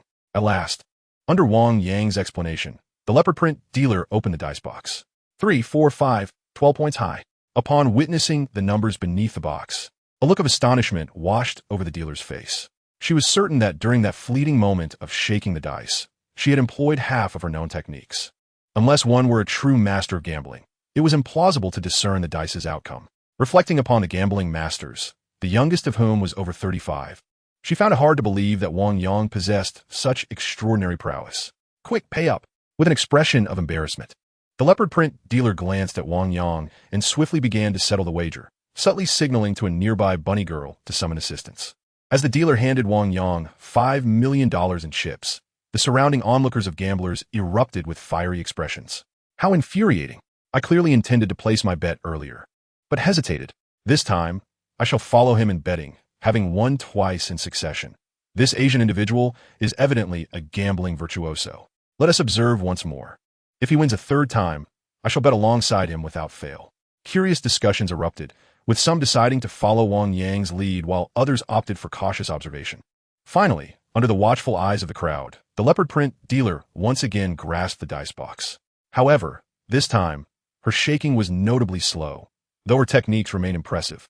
An air of time-wasting enveloped her actions. Only after repeated urgings from the eager gamblers did she reluctantly place the dice box down. "Gambling master, what shall you bet this time?" a provocatively dressed female gambler inquired, gazing at Wang Yang. "Indeed, gambling master, we await your wager," another chimed in. "Whatever you bet, we shall follow." The enthusiasm ignited among the crowd, all eyes fixated on Wang Yang, fervently hoping for him to make his next bet. At long last, under the watchful gaze of the crowd, Wang Yang commenced his wager. A sum of $1 million, betting on a low 5. Once again, Wang Yang placed a bet of $1 million. Observing his audacious move, several gamblers eager to follow suit quickly matched his bet. In the blink of an eye, the total stakes on the low 5 soared to $5 million. Witnessing this scene, the leopard print-clad dealer broke into a cold sweat, her composure faltering. She understood all too well that if Wang Yang were to win this time, she would be responsible for a staggering loss of $25 million. Such an amount was no trifling sum for the casino. Yet, as the establishment opened its doors to business, it was obligated to accept any wager, regardless of its magnitude. The only recourse to refuse a bet would be to close temporarily. But that decision was beyond her authority. The remaining burden of this game would fall on the shoulders of the casino's upper management. Gritting her teeth, she murmured incessantly within. And under the relentless urging of the crowd, the anxious leopard print beauty finally lifted the lid of the dice box. Chapter 52. The Gambling King of the Island Nation. 221. Low 5. Victorious. The gambling god from Huaxia has triumphed. We have won. Exultant cheers erupted from the multitude of gamblers, and amidst the cacophony, the dealer could barely discern the numbers on the dice, ultimately collapsing to the ground in utter disbelief. As she fell, the straps of her leopard print bikini snagged on the edge of the table, slipping away from her. Yet, she lay there as if oblivious, allowing others to gaze upon her exposed form, motionless as if she had fainted. It was a rather convincing act, a significant sacrifice to buy time. Wang Yang, perceiving the acceleration of her heartbeat, swiftly discerned that the leopard print dealer had not truly lost consciousness, and a look of exasperation crossed his face. However, soon his gaze shifted back to the gaming table. How peculiar! Did the television not claim that such dice could be manipulated? Why then did I keep winning? A clear expression of confusion adorned Wang Yang's features, and upon hearing his thoughts, Catherine promptly approached him. With a serious demeanor, she addressed Wang Yang. Only the lesser casinos utilize faulty dice. Such issues will never arise in Las Vegas. Why? Wang Yang inquired, his brow furrowed in curiosity. Because this is Las Vegas, the world's premier gambling city. Its reputation guarantees that its clientele spans the globe, with countless casual visitors ensuring the city's immense revenue potential. If gambling fraud were to drive away these patrons, the losses would far outweigh any gains. Thus, any casino daring to cheat would swiftly face a collective boycott from all of Las Vegas, rendering your concerns utterly unfounded. Catherine's continuous explanations illuminated Wang Yang's mind. And with a newfound clarity, he understood why he had experienced 3 consecutive victories without witnessing any signs of cheating. With the absence of deceit confirmed, he felt a surge of excitement. Casting a glance at Anuf, he declared, "Is your casino still operational? Hurry and find someone to settle my bets for this round." It was not long before a man in his 40s, of Asian descent, approached with an excited expression, exclaiming, "The one to settle your account has arrived." It is the renowned gambler Kuroiwa Juro, the esteemed gaming master summoned from the island nation to the Grand Casino of Logancarl. A thrilling spectacle is imminent. His arrival undoubtedly heralds an epic confrontation in gambling skills with the enigmatic figure from Huaxia. The historical discord between Huaxia and the island nation amplifies the anticipation surrounding their duel. Amidst the excited murmurs, Wang Yang swiftly comprehends the identity of the middle-aged man. On the ground, the leopard print-clad woman, previously unconscious, rises abruptly upon hearing the crowd's discourse, her face flushed with embarrassment as she hastily adjusts her attire. "Master, you've lost face," she whispers, casting a glance at Kuroiwa Juro. In a relationship of mentor and apprentice, does the inadequacy of the disciple not fall upon the master? Observing the pair, Wang Yang's expression morphs into a scornful smirk. He harbors a deep-seated disdain for the island nation, particularly as he witnesses Kuroiwa Juro's hand casually resting on the waist of the leopard print woman, casting doubts upon the purity of their relationship. "Huaxiao person, under whose tutelage do you study?" Kuroiwa Juro inquires in halting Chinese, his gaze laced with derision. Wang Yang retorts, short and unsightly, "Your master has come to gamble. If you can wager, then let us commence. If not, depart from my sight." His words ignite a palpable tension between the two. Kuroiwa Juro, with a sinister glint in his eye, responds, "Initially, I intended to allow you a dignified defeat should I recognize your master. However, now, I shall ensure you lose every last coin." Short and unsightly, "Kindly settle your debts to us before speaking." Wang Yang shoots back, a hint of mockery in his tone. "Settle the accounts. Return our winnings." The crowd, emboldened by Wang Yang's declaration, echoes fervently, collectively overwhelming Kuroiwa Juro's presence. Compensate for the losses. Repay the previous round. Kuroiwa Juro barks at the leopard print woman, his hand unabashedly slapping her backside.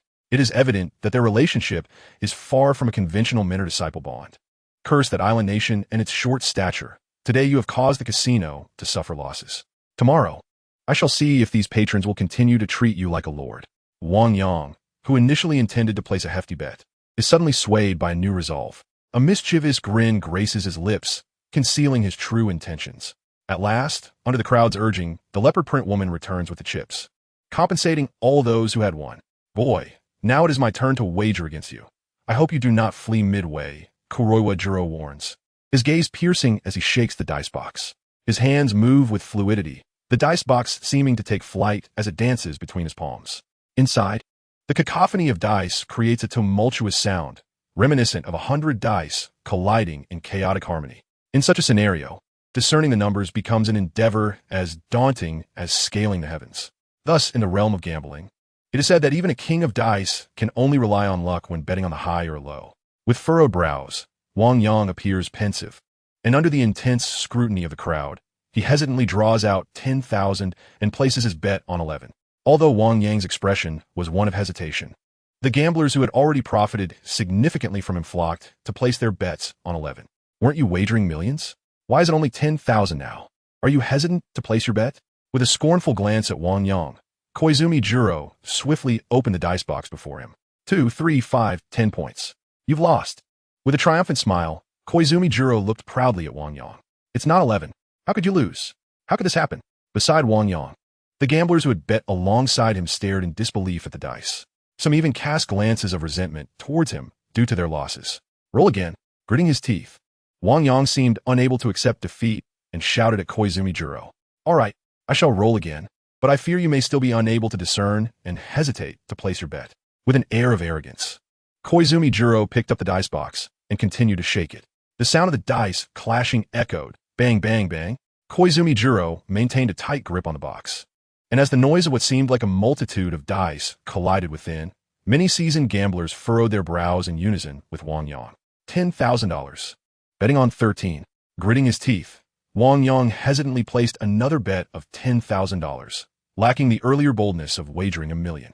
The gamblers who had previously followed his lead now adopted a watchful stance, refraining from placing further bets. Chapter 53, $150 million. 2, 3, 5, 10 points. You've lost again. Nonchalantly setting the dice box down, Koizumi Juro continued to shake it. Lose it, lose it, lose it. In the following rounds, Wang Yang appeared to lose all ability, as each number he guessed was vastly different from the actual outcome. Observing Wang Yang's dismay, the previously anxious Oni Fei regained his bravado. Why not place a big bet? Didn't you used to bet $1 million at a time? Why the timidity now? With a smug expression, Oni Fei looked at Wang Yang. Patience. There will come a time for larger bets, but I fear it may overwhelm you, Wang Yang replied with a calm smile, undeterred by Oni Fei's remarks. Continuing to bet 1,000 at a time. One bet, two bets. After losing consecutively for 100 rounds, Wang Yang still placed his $1 million wager without so much as blinking. The gamblers who had once supported him all departed. Observing Wang Yang, Catherine remarked, as a casino owner, my advice is that there's no need to clash with a dealer of your caliber. Yet Wang Yang disregarded their counsel, continuing to toss out $10,000 at a time. Although he could not match the pace of his earlier winnings, he lost a total of $3 million in merely an hour. As the grand gambler I am, winning you at 10,000 at a time truly diminishes my stature. Looking at Wang Yang, Koizumi Juro sneered once more, shaking the dice box. The sound of the dice resonated, indistinguishable from a cacophony of clashing dice. 3 ones, a triplet. I'm placing 15 million on the triplet. With unwavering confidence, Wang Yang immediately pushed all his chips forward. Wang Yang's actions immediately ignited a fervor among the onlookers once more. Observing the radiant confidence in Wang Yang's eyes, everyone realized that he had been concealing his true intentions all along, waiting for a grand opportunity. Brother Wang Yang, huo kinkin remarqued. So you were indeed waiting for a leopard. Catherine added, if it truly is a leopard, in terms of listening to the dice. No one in Las Vegas could rival you. Impossible. You cannot discern the dice rolled by the gambling king. You must be relying on luck. Oni Fei's face was tense as he regarded Wang Yang. In this world, no one had ever been able to hear my dice. It has never happened before and will not happen again. Gritting his teeth, The anxious Koizumi Jiolang finally placed his hand on the dice box. Once more, the crowd gathered around. Wang Yang's bet of 15 million directly halting their ongoing games. All eyes were fervently fixed on the gambling table, secretly speculating about the contents of the dice box. However, due to Wang Yang's consecutive losses exceeding 300 times, no one dared to bet alongside him. Reveal it. Quickly reveal it. Everyone's gaze was intensely focused on Koizumi Jiolang, urging him to unveil the box. At last, under the pressure of the crowd, Koizumi Jiolang lifted the lid of the dice box. Beneath it lay 3 prominent red dots, immediately capturing the attention of all present. The gamblers erupted in a frenzy. Leopard 1. It truly is Leopard 1.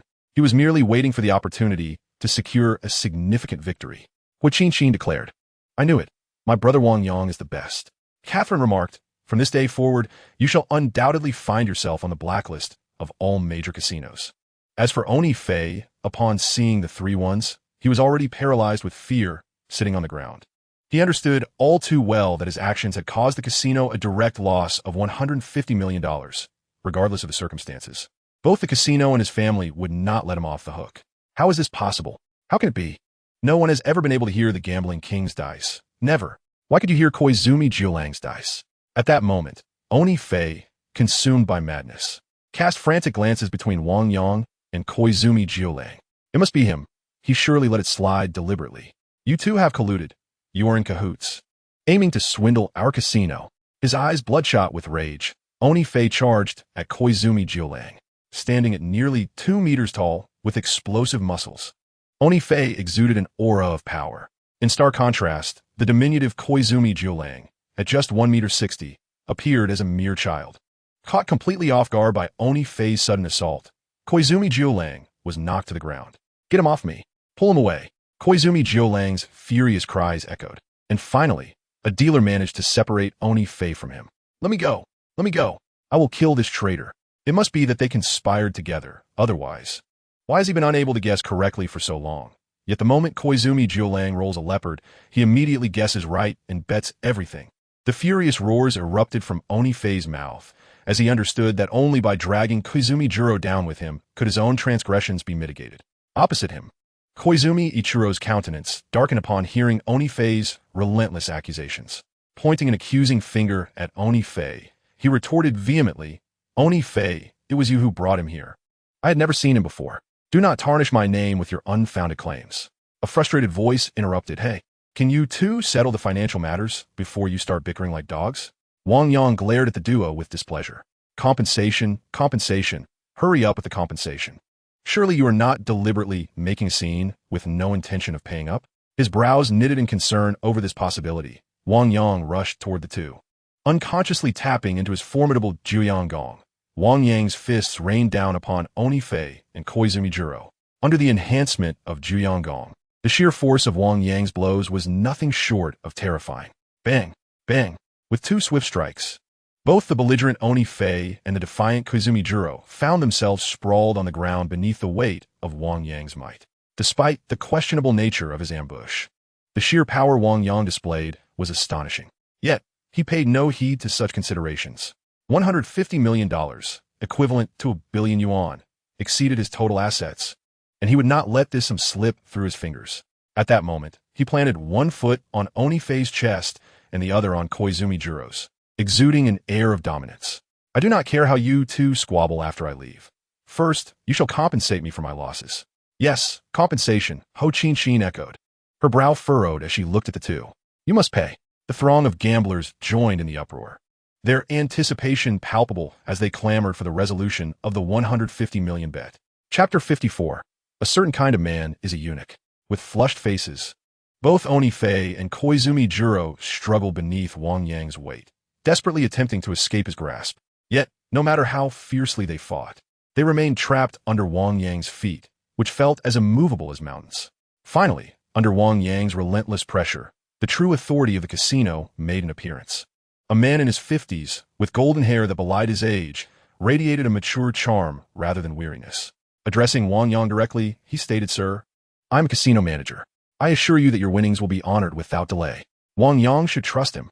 In Las Vegas, no casino dared to default on a debt, as it would mean waging war against the entire city. Pulling Wang Yang away from the two, Catherine spoke earnestly. Las Vegas absolutely will not allow for any defaults. Even if a casino were to renege on its debts to preserve the reputation of Las Vegas, the other casinos would unite to ensure you receive your winnings. Catherine's words ultimately eased Wang Yang's concerns. The casino manager did not disappoint.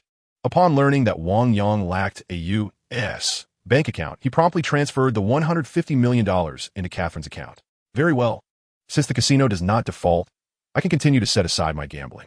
A hint of a smile appeared in Wang Yang's eyes as he directly gathered his chips and walked toward another gaming table. At the table, the beautiful dealer, shaking the dice, caught sight of Wang Yang approaching and, without uttering a word, collapsed onto the table, feigning a sudden illness. Observing the dealer's antics, Wang Yang promptly altered his course, intending to head to another table. However, no matter which table he approached, the dealer there would immediately fall ill, leaving him no opportunity to gamble. Sir, you have won quite a bit. Perhaps it is time to stop, the casino manager spoke from behind Wang Yang. Turning around, Wang Yang regarded the manager with a dismissive smile. I had initially intended to play casually, but your young master, Audiobook, invited me here, assuring me that as long as I could win, it would be inconsequential for the entire casino to be taken away. What is this? I have scarcely won, and already this casino is eager to usher me out. Wang Yang's expression was rife with disdain, his eyes brimming with an unwavering determination to not leave until he had thoroughly defeated the casino. With each dealer that fainted, he merely carried his chips to the next table, resolutely intent on ensuring that all dealers collapsed before he would abandon his gambling. Without dealers, how could the casino operate? Wang Yang's demeanor suggested an intent to drive the casino to closure. Yet, Las Vegas has regulations that dictate all gamblers must be treated equally. If unwelcome, they must be denied entry before stepping foot inside the casino. Since Wang Yang had already entered, personally invited by the young master, even the well-compensated managers of the casino had no authority to expel him. They could only watch as Wang Yang meandered about, until every dealer had fainted, plunging the casino into a temporary state of shock. Turning to Catherine, Wang Yang commanded, "Call for takeout." The casino manager, eager to appease, replied, "Mr. Wang Yang, I know a place with excellent cuisine. How about I treat you on behalf of the casino to a splendid meal? Are you planning to lure me away? Then blacklist me so that I can no longer gamble in your establishment?" Wang Yang replied with a serene smile, which caused the manager's expression to darken significantly. Forcing a smile onto his face, the manager continued to ingratiate. "Mr. Wang Yang, if you are concerned, I can even bring the chef into the casino to ensure a satisfactory feast is prepared for you." Ultimately, Wang Yang acquiesced to the manager's invitation for a meal. The manager, intent on pleasing Wang Yang and stalling for time, arranged for a fusion of Eastern and Western cuisines, presenting a staggering 108 dishes. By the time Wang Yang and his company had finally satisfied their appetites, every member of the casino's board was gathered before him, each wearing a facade of eager smiles. At the forefront was Audiobook, tightly bound, while Kiyamajuro stood beside the board members, his gaze toward Audiobook filled with victorious glee. Evidently, the struggle with Oni Fei culminated in a victory for Koizumi Kuro, with all board members deeming the matter irrelevant to him. Gazing at Wang Yang, a balding septuagenarian stepped forward, directly approaching him. With one hand fanning Oni Fei's face, he simultaneously sought to appease Wang Yang, saying, "Mr. Wang, I am the father of this wretch. Today, I entrust him to you, earnestly pleading for your mercy to quell your wrath and cease troubling our casino." "Hand him over to me," Wang Yang replied, observing the tightly bound Oni Fei. "He is your son, and I have no obligation to discipline him on your behalf." "Very well. Since Mr. Wang has no desire to intervene, I shall take matters into my own hands." The elder's eyes glinted with a hint of malice as he raised his cane and struck Oni Fei. Bang, bang, bang. Each blow was delivered with increasing force, akin to a brutal punishment for a beast demonstrating a relentless vigor. While he beat him, he furtively monitored Wang Yang's expression, evidently gauging whether his actions met with Wang Yang's approval. In stark contrast, Oni Fei's gaze towards Wang Yang was rife with animosity. The venomous glare he cast made it abundantly clear that he harbored a profound hatred for Wang Yang. "Are you still unconvinced?" Wang Yang smirked at Oni Fei's hostile look. Rising to his feet, he continued, "Initially, I had no acquaintance with you, yet you sought to usurp my woman and repeatedly humiliated me, insisting that I should lose as much as I could. Now, I have demonstrated with undeniable evidence that your casino cannot possibly win all my money. You merely covet my woman. Pray tell, what must I do to assure my peace of mind?" With a wicked grin, Wang Yang paid no heed to Catherine's flushed face as he circled around Oni Fei, though she had already consented to serve as Wang Yang's reward. Hearing him refer to her as my woman repeatedly caused her cheeks to bloom crimson. I too shall possess a figure like hers one day. Pouting in dissatisfaction, Hu Qinqin resolved to focus on her own physical development, recognizing that Wang Yang's interest in both Xiao Ying and Catherine stemmed from their alluring figures. Ignoring the two women's reactions, Wang Yang, having completed his circuit around Oni Fei, fixated intently on him, particularly on his nether regions. He mused aloud, in ancient China, there existed a class of men known as eunuchs, said to be devoid of certain masculine attributes, rendering them incapable of engaging with women, which made emperors feel secure. Chapter 55. The Fall of Koizumi Kuro. It is a given that none who manage to penetrate the inner workings of a casino are without cunning. The implications of Wang Yang's words were crystal clear to all present. In that moment, upon meeting Wang Yang's gaze, Oni Fei's expression shifted from hatred to fear for the first time. Wang Yang, I was wrong. I should not have pursued Catherine, nor should I have belittled the medical practices of Huaxia. I implore you, if you would spare me this once. I assure you I shall no longer pursue Catherine and will even assist you in warding off her other suitors. The incessant pleas for mercy emanated from Oni Fei's lips. Bound by coarse ropes, he nevertheless struggled to kneel in a gesture of supplication. Had he been confronted by a compassionate soul, perhaps Oni Fei would have been granted clemency. Yet, Wang Yang was not such a person. His principle dictated that, regardless of the enemy's fate, he would ensure to tread upon them thrice. Provoked repeatedly by Oni Fei and having triumphed at the gambling tables with a staggering sum of $150 million, the animosity had already been cemented. There was no way Wang Yang would let Oni Fei escape unscathed. Ignoring the beseeching gaze of Oni Fei, he instead focused on Oni Fei's father, remarking, "It is truly peculiar that only in Huaxia has the profession of eunuch existed, while in America it has never been known." With a flicker of malice crossing his features, Oni Fei's father suddenly raised his club and mercilessly struck his son in the groin. A pained cry escaped Oni Fei's mouth. Despite his towering stature, the brutal blow rendered him unconscious. Yet, Oni Fei's father seemed oblivious to his son's agony, continuing to rain down blows upon him. "Drag him away, and go to the Sara restaurant to fetch Diana and her child. From this day forward, Diana's son shall be the new heir of the casino, while Oni Fei will be cast out to fend for himself." The words of Oni Fei's father were cold and devoid of any trace of paternal affection developed over the years. Around him, the casino's board members appeared unfazed, their hearts hardened by years of prioritizing profit over familial bonds. Turning to Wang Yang, Oni Fei's father inquired, "I wonder if Mr. Wang Yang is satisfied with this outcome, and if he would consider sparing us the Logan Carl Casino." His expression was one of ease, as if the earlier brutal act against Oni Fei bore no relation to him. In truth, Wang Yang had never uttered a word about incapacitating Oni Fei. He merely recounted a tale concerning eunuchs. Even if surveillance cameras were present, they could not implicate Wang Yang in Oni Fei's misfortune, nor could they hold him accountable. As this realization dawned, the members of the casino board regarded Wang Yang with a newfound trepidation. However, just as Wang Yang was about to exit the room, Oni Fei's father called out to him once more. "Mr. Wang Yang," he inquired hesitantly, "are you truly capable of discerning the dice rolled by a king-level dealer?" "No. Such a feat is unattainable. Why would you assume I could?" Wang Yang replied, his expression one of perplexity. His words elicited a look of shock and disbelief from Oni Fei's father. "If you cannot, how then did you know that Koizumi Jiro rolled a triplet?" "Quite simply. He was fatigued, his skill diminished, falling short of the king-level standard. Thus I discerned it." With a casual shrug, Wang Yang offered no further opportunity for inquiry, and with Catherine and Hu Qinqin at his side, he stepped out of the room. At that moment, both Catherine and Hu Qinqin gazed at Wang Yang with profound admiration. Hu Qinqin inquired, "Brother Wang Yang, did you begin by wagering 10,000 each time merely to deplete his stamina?" "Catherine aided Wang Yang.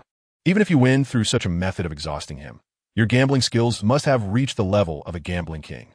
Inside the room, the collective gaze of the casino directors, including old man Onify, shifted immediately to Koizumi Jiro upon hearing the exchange between the two women and Wang Yang. "You are fatigued and cannot maintain your peak performance. Why do you not cease?" they demanded. "Do you not realize that due to your blunders, our casino has lost $150 million? Damn it, I knew that you islanders were unreliable. How were you ever hired?" Angry shouts erupted from one director to another, and amidst this uproar, Koizumi Jiro's complexion turned ashen, devoid of any color. Faced with the ire of the casino directors, he could only weakly defend himself. I train my hands every day. My body is not so feeble that I would falter after merely 300 rounds. No, he could not possibly discern the shake of a leopard dice.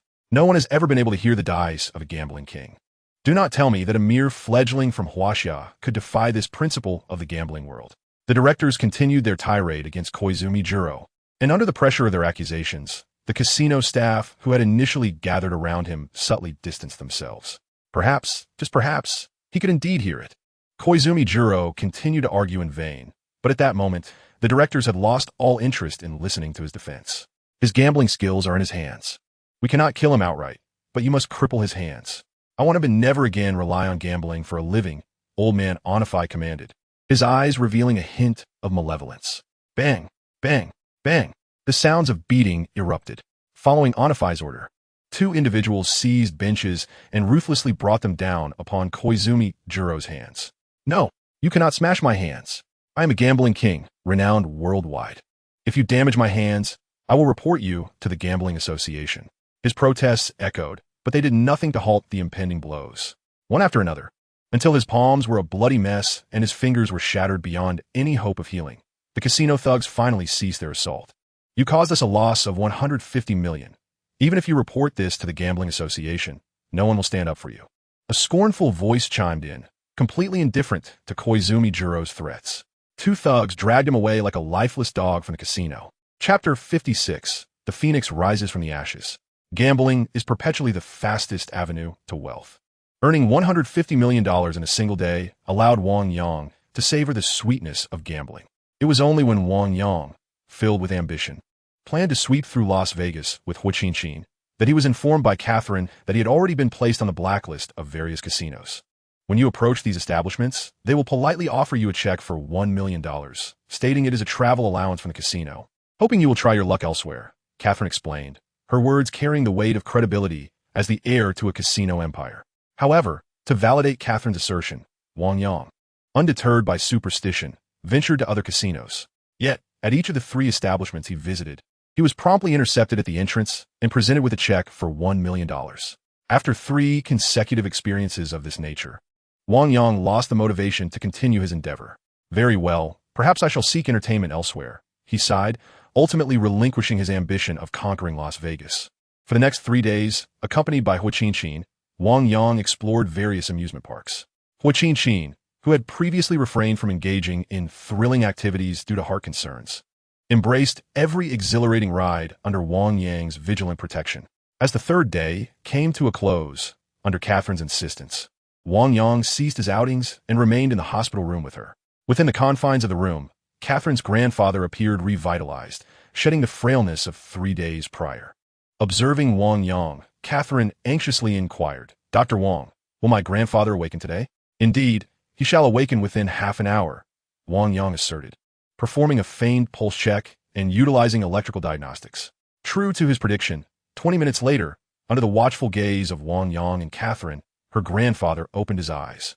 "Catherine, who is this?" he asked, his gaze piercing as it settled on Wang Yang. This was a sagacious elder, and Wang Yang silently appraised him as he noted the man's immediate focus on the unfamiliar presence rather than his own health. "Grandfather, this is Dr. Wang, invited from China by the renowned Dr. Li Jiuzhen. He is the one who has healed you," Catherine explained, her excitement palpable. "Dr. Wang." Catherine's grandfather looked at Wang Yang in surprise, struggling to express his gratitude. His body had regained much of its strength after 3 days of nourishment. "I came for compensation." "There is no need for your thanks," Wang Yang stated earnestly. "Compensation is certainly due, but how can gratitude be overlooked?" Catherine's grandfather replied with a smile, oblivious to the sudden flush that adorned Catherine's cheeks. He continued, curiosity evident in his demeanor. "Dr. Li's fee is 10 million for his services, along with a request. Might I inquire what your compensation entails, Dr. Wang?" "Our ancestral pendant, the phoenix in flames, and my health," Catherine interjected. Looking directly at Wang Yang, she assured him, "Rest assured, I will fulfill my promise regarding your compensation. There is no need for you to mention it in front of my grandfather." Gazing at Catherine, Wang Yang's expression abruptly shifted to one of discomfort. Although he had resolved to rise from the ashes like a phoenix and had no intention of claiming Catherine's physical form, she remained oblivious to his true intentions. At this moment, when Wang Yang mentioned compensation, it was evident that Catherine interpreted his words as a reminder that her grandfather had awakened, and she was now obliged to fulfill her promise. On the hospital bed, upon hearing the mention of a reward, Catherine's grandfather, who had regained some color in his face, suddenly appeared distressed. It is challenging for individuals of Huaxia descent to prioritize profit over family, unlike some Western capitalists. For Catherine, as the sole relative of Ai Gaowei, her grandfather, she held a value that surpassed even his own life. He could relinquish ancestral treasures. But how could he bear the thought of allowing Wang Yang to possess Catherine's chastity for his own sake? Fixing his gaze upon Wang Yang, Ai Gaowei's face contorted with anger. Though I am not ungrateful, should you think that saving my life grants you the right to demand anything of my granddaughter? I will show you just how Ai Gaowei, ascended to the heights of the gambling industry. In Las Vegas, the rise of an Asian, a Huaxia person, to gambling tycoon was certainly paved with bloodshed. Wang Yang harbored no doubt that Ai Gaowei had already contemplated his own disappearance. Grandfather since childhood, you have taught me that the Ai family must honor their word. Looking earnestly at her grandfather, Catherine declared, I have promised Dr. Wang, and I shall fulfill it. If he is in any danger, I assure you that I will go to any lengths, even if it means my own demise, to uphold my commitment. Catherine's expression was earnest, and her resolve was undeniable. At that moment, she even took Wang Yang's hand, asserting, if you are concerned that I will not keep my promise, I will go with you now to my room to fulfill it, and then we shall return to Huaxia together with Huo Qin. Her words caused her grandfather's heart to constrict painfully. The look in his eyes, as he regarded Wang Yang, was fraught with palpable malice. Yet, knowing Catherine's temperament all too well, he understood that further interference might drive her to the brink of despair. Very well, I shall not intervene. With a heavy heart, he closed his eyes, choosing to remain oblivious to the unfolding situation. However, just as he resigned himself to this fate, Wang Yang unexpectedly pushed Catherine away. Do not misunderstand. When I speak of compensation, I refer to the phoenix rising from the ashes. While I hold great admiration for your physical form, I prefer to engage in emotional connections. My feelings towards you are purely physical, and in this era of relentless pursuits, perhaps we should forego this encounter. Wang Yang's words instantly roused Ai Gaowei from his despair, and Catherine's eyes widened in astonishment. She had witnessed the unmasked greed in Wang Yang's gaze directed at her body on more than one occasion, and now she found it difficult to believe that he could truly resist the allure of her physicality. Why? She asked, her curiosity piqued. In our Huaxia culture, we have always believed that a person with filial piety cannot be all bad. You exhibit such kindness. I think it would be best for you to reserve your first experience for someone you truly cherish. With a nonchalant smile, disregarding Catherine's astonishment, Wang Yang directly removed the phoenix fire from her neck. Holding it in his grasp, he activated his penetrating vision, captivated by the swirling fire phoenix around the phoenix fire. His eyes gleamed with profound anticipation. After toying with it for a while, once the novelty wore off, perhaps he would return it to her. With a mysterious smile. Before Catherine could react, Wang Yang left the ward, clutching the phoenix fire. Chapter 57. The Obsessive Catherine. Inside the room, placing the phoenix fire in the palm of his hand, Wang Yang immediately unleashed electric energy. Utilizing the jade of the phoenix fire as a medium, the energy swiftly flowed into the dancing fire phoenix. A fierce desire to devour surged forth from the depths of his eyes.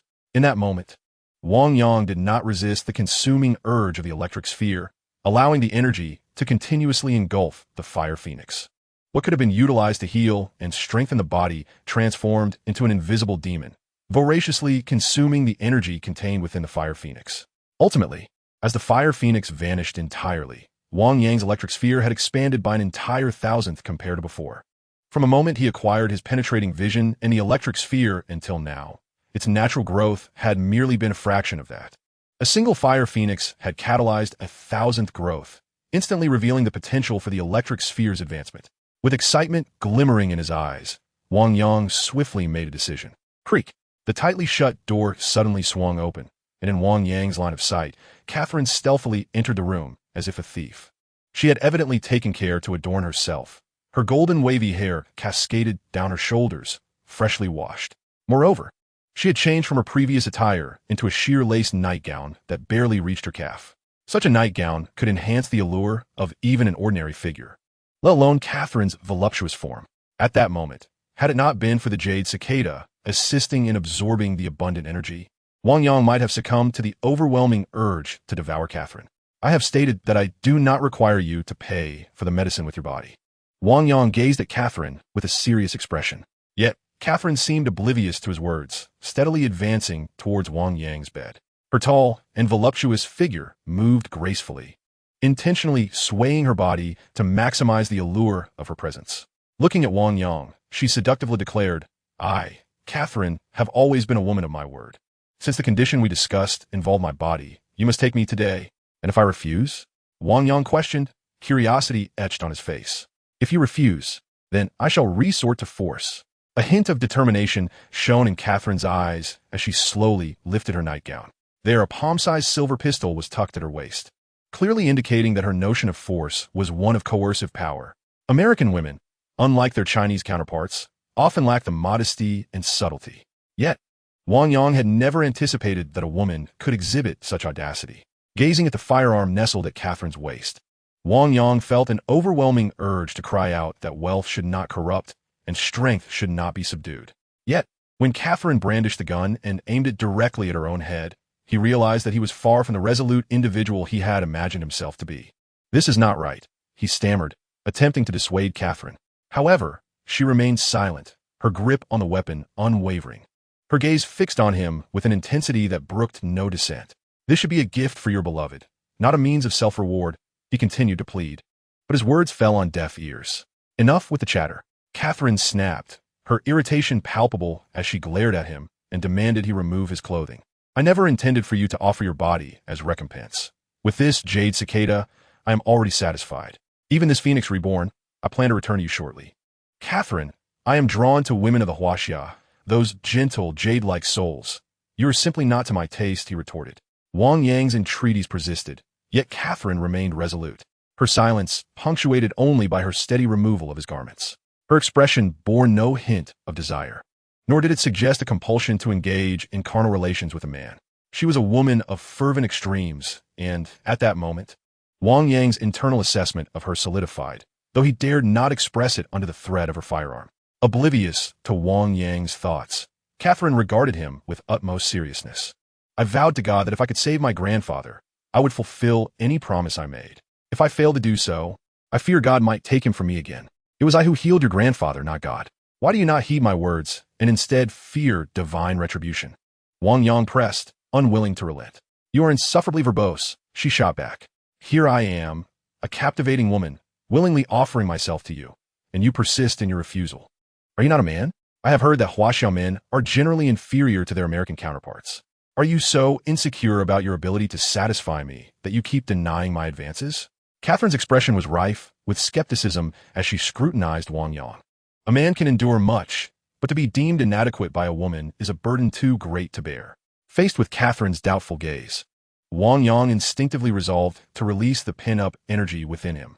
Yet, despite his inner turmoil, he remained steadfast, determined to let Catherine take the lead. Observing his unwavering stance, Catherine's fierce nature resurfaced. You are aware that Huaxia is quite conservative. You cannot possibly be a novice, unsure of what to do, she taunted.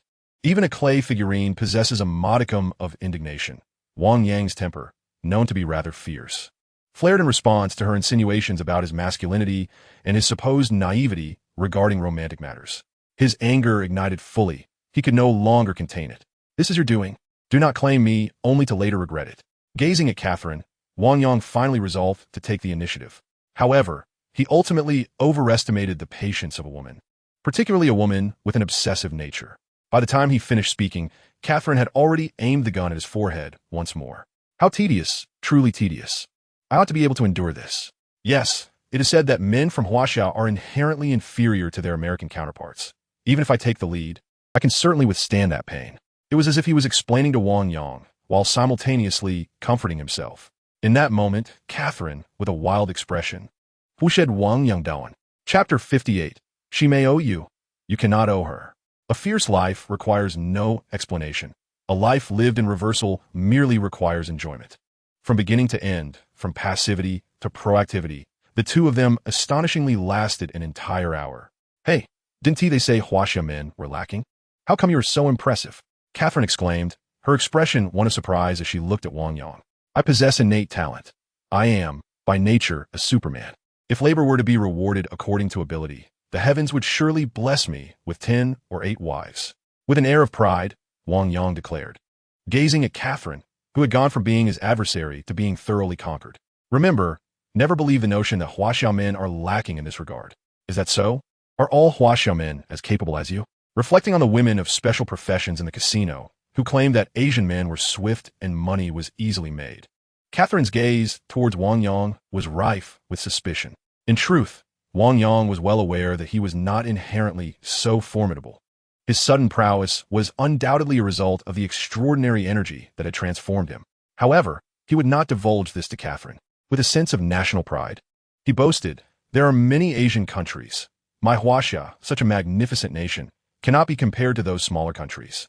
In that moment, observing Catherine's flushed and satisfied face, Wang Yang, to prevent her from further pursuing the matter, stared dominantly at her. Today, I will demonstrate that Huaxia men are the most powerful in the world. A hint of dominance flickered in his eyes. His exuberant energy once again granted him the means to conquer. Yet, fate conspired against him. When he wished to resist, he found himself powerless beneath Catherine's gun, compelled to engage in intimate acts with her. Conversely, when he yearned for her, the door to his room was unexpectedly thrust open once more. Outside the room stood Catherine's grandfather, Ai Gaowei, and Hu Qin. Hu Qin could not finish her sentence, and the sight before Ai Gaowei, leaning on his cane, left him trembling with rage. Didn't you say you wouldn't take my granddaughter's body, you liar? With anger directed at Wang Yang, Ai Gaowei stormed into the room. Wang Yang wore a look of grievance, while Hu Qin hurried back to her own room. Grandfather! Watching Ai Gaowei rush into the room, the originally fierce Catherine shyly covered herself with the blanket. However, while women may shy away, men must confront the situation directly. At this moment, even if Ai Gaowei were to point his cane directly at his own head, Wang Yang showed no sign of retreat. Indeed, I promised you that I only desire the phoenix to rise from the ashes. With a determined tilt of his neck, Wang Yang boldly declared, however, your granddaughter, Catherine, is exceedingly beautiful, and in a moment of folly, I found myself entangled with her. No, Grandpa. Upon hearing Wang Yang's words, Catherine immediately poked her head out from under the covers, eager to explain herself to her grandfather. Yet, before she could utter a word, Wang Yang swiftly covered her mouth. Well, at least you have some responsibility, but since this has happened, you must provide me with an explanation, Ai Gaowei stated directly, fixing his gaze on Wang Yang. As a prominent casino magnate in Las Vegas, my granddaughter cannot remain nameless and unacknowledged in this affair. If Catherine chooses to stay with me in the future and does not harbor regrets, I shall certainly provide her with an explanation. Wang Yang solemnly promised as he met Ai Gaowei's gaze. Very well, I shall await your fulfillment of that promise. Ai Gaowei replied resolutely, if you ever betray my granddaughter, even if it costs you your entire casino, I will ensure you understand that the Ai family is not to be trifled with. What if your granddaughter no longer desires me? Wang Yang retorted, noting Ai Gaowei's expression that labeled him a heartless scoundrel. That it is you who is unworthy of my granddaughter. There is nothing more to discuss, Ai Gaowei replied, his tone dripping with certainty, treating Wang Yang and Catherine with two entirely different sets of standards. However, this was indeed another's territory, and having just shared an intimate moment with his granddaughter, Wang Yang found himself at a loss for words against Ai Gaowei's double standards. Fortunately, Ai Gaowei did not press the matter further and, with a semblance of resignation, exited the room. On the bed, Catherine began to dress, and the moment of intimacy was shattered. Neither she nor Wang Yang had any desire to continue. With curious eyes, Catherine looked at Wang Yang and asked, why not speak the truth? That way, my grandfather would not trouble you. You are my woman, regardless of how our relationship began. You have already become mine. Wang Yang, have never been one to place a woman in front of myself, he declared, exuding an air of dominance as he pulled Catherine into his embrace. In his arms, Catherine's face revealed a hint of bashfulness for the first time. Looking at Wang Yang, she candidly confessed, I find myself rather fond of you. Once my grandfather recovers, I may very well fly to Huaxia to find you. For the first time, a magical sentiment began to blossom between them. After some tender moments, Wang Yang, with a serious demeanor, retrieved the phoenix rising from the ashes. He is your reward. I have no need for it, Wang Yang asserted, looking at Catherine with a serious expression. Indeed, he belongs to me, but can I not give him to you now? Catherine replied, her demeanor earnest. Wang Yang, with a teasing glint in his eye, remarked, remember, this is a gift for you, our token of affection, not a family heirloom from your household. Though the item remained the same, the change in phrasing allowed Catherine to accept the phoenix, rising from the ashes anew. As Wang Yang placed it around her neck, Catherine's gaze at him brimmed with tender affection. Sometimes, the dynamics between men and women are truly enchanting. Though one may board the train before purchasing a ticket, the arrival of love remains an unstoppable force. In this moment, not only is Catherine affected, but Wang Yang, gazing at her, also feels a pang of reluctance. Although their intimacy preceded any genuine affection, Wang Yang is acutely aware that Catherine, with her eyes brimming with tender emotion, has already nestled into his heart. Yet, the thought of Zhao Ying, who awaits him in Dingbao City, and the innocent feelings of the underage Hua Qinqin weigh heavily on his mind, causing a sudden headache. He decides to take it one step at a time. Gritting his teeth, he resolves to step out of the room with the now-dressed Catherine. Outside the room, Hua Qinqin stands with her suitcase in hand, waiting. Upon seeing Wang Yang emerge, she immediately exclaims, Brother Wang Yang, I'm not hungry and don't wish to have lunch. Let us go to the airport and wait for the flight instead. Chapter 59, Crisis in Hometown. Over the course of 3 days, Wang Yang and Catherine bask in their sweet romance, embodying the essence of a loving couple. Each day, Hua Qinqin casts sorrowful glances at Wang Yang, subtly suggesting that she too is capable of what Catherine can do. However, Wang Yang consistently ignores her hints, as his last moral bastion prevents him from pursuing anything further with the still immature Hua Qinqin. As the curtain falls on the 4th day, with dawn breaking, Wang Yang boards a plane to Huaxia with Hua Qinqin. At last, I am free from that woman. From now on, Brother Wang Yang, you are mine, she declares, wrapping her arm around him with a blissful expression. Dingbao City Airport. Upon disembarking, he finally turns on his phone, which immediately erupts with notifications. The sheer volume of messages is astonishing. Curiously, he opens his phone, only to be engulfed by a surge of anger.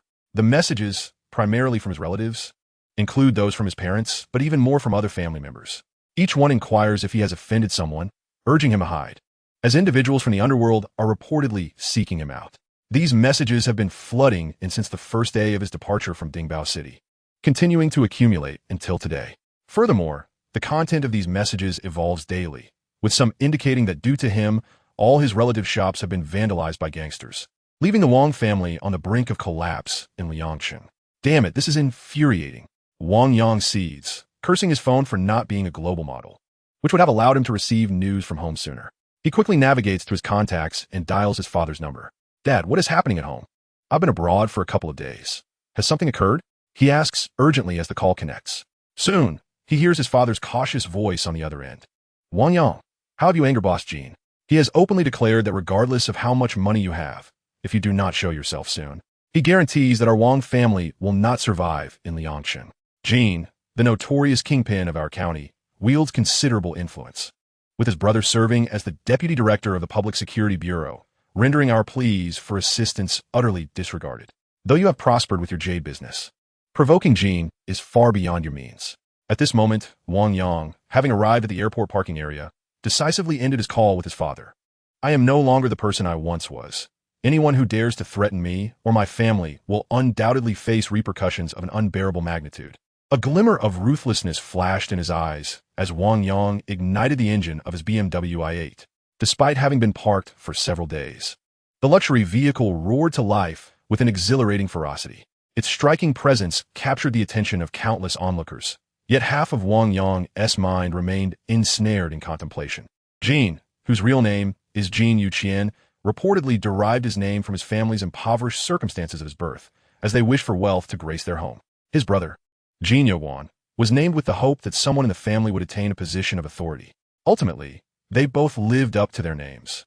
One became a genuine official, while the other leveraged his brother's political clout to amass wealth and ascend as the underground overlord of Liangshan.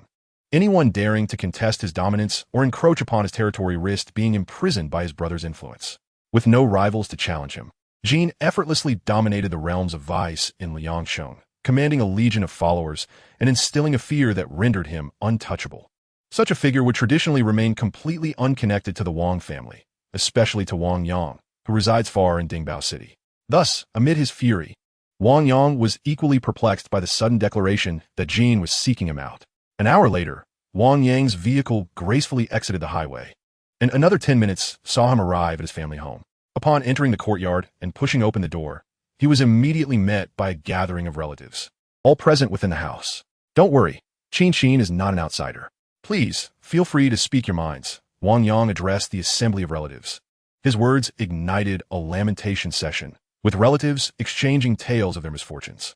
As indicated in the text messages, the shops of all his relatives had been vandalized, and the authorities had shown no interest in their plight. Moreover, their nights were plagued by unrest, with windows shattered and vehicles damaged, affecting more than one family. Although no one had suffered physical harm, the constant state of anxiety had driven the Wang family to the brink of despair. Yang, how did you incur the wrath of that Jean? His father inquired once more, gazing intently at him. I have never wronged that Jean. In fact, we have never crossed paths, Wang Yang replied, his voice steady and deliberate. But from this day forth, I declare enmity against Jean. I am indifferent to his connections or the number of minions he commands, should he dare to provoke the Wang family. I shall ensure that he can no longer lay claim to his title as kingpin. Wang Yang's declaration ignited a fervor among his relatives. As locals of Liangsheng, they were acutely aware of Jin's formidable power.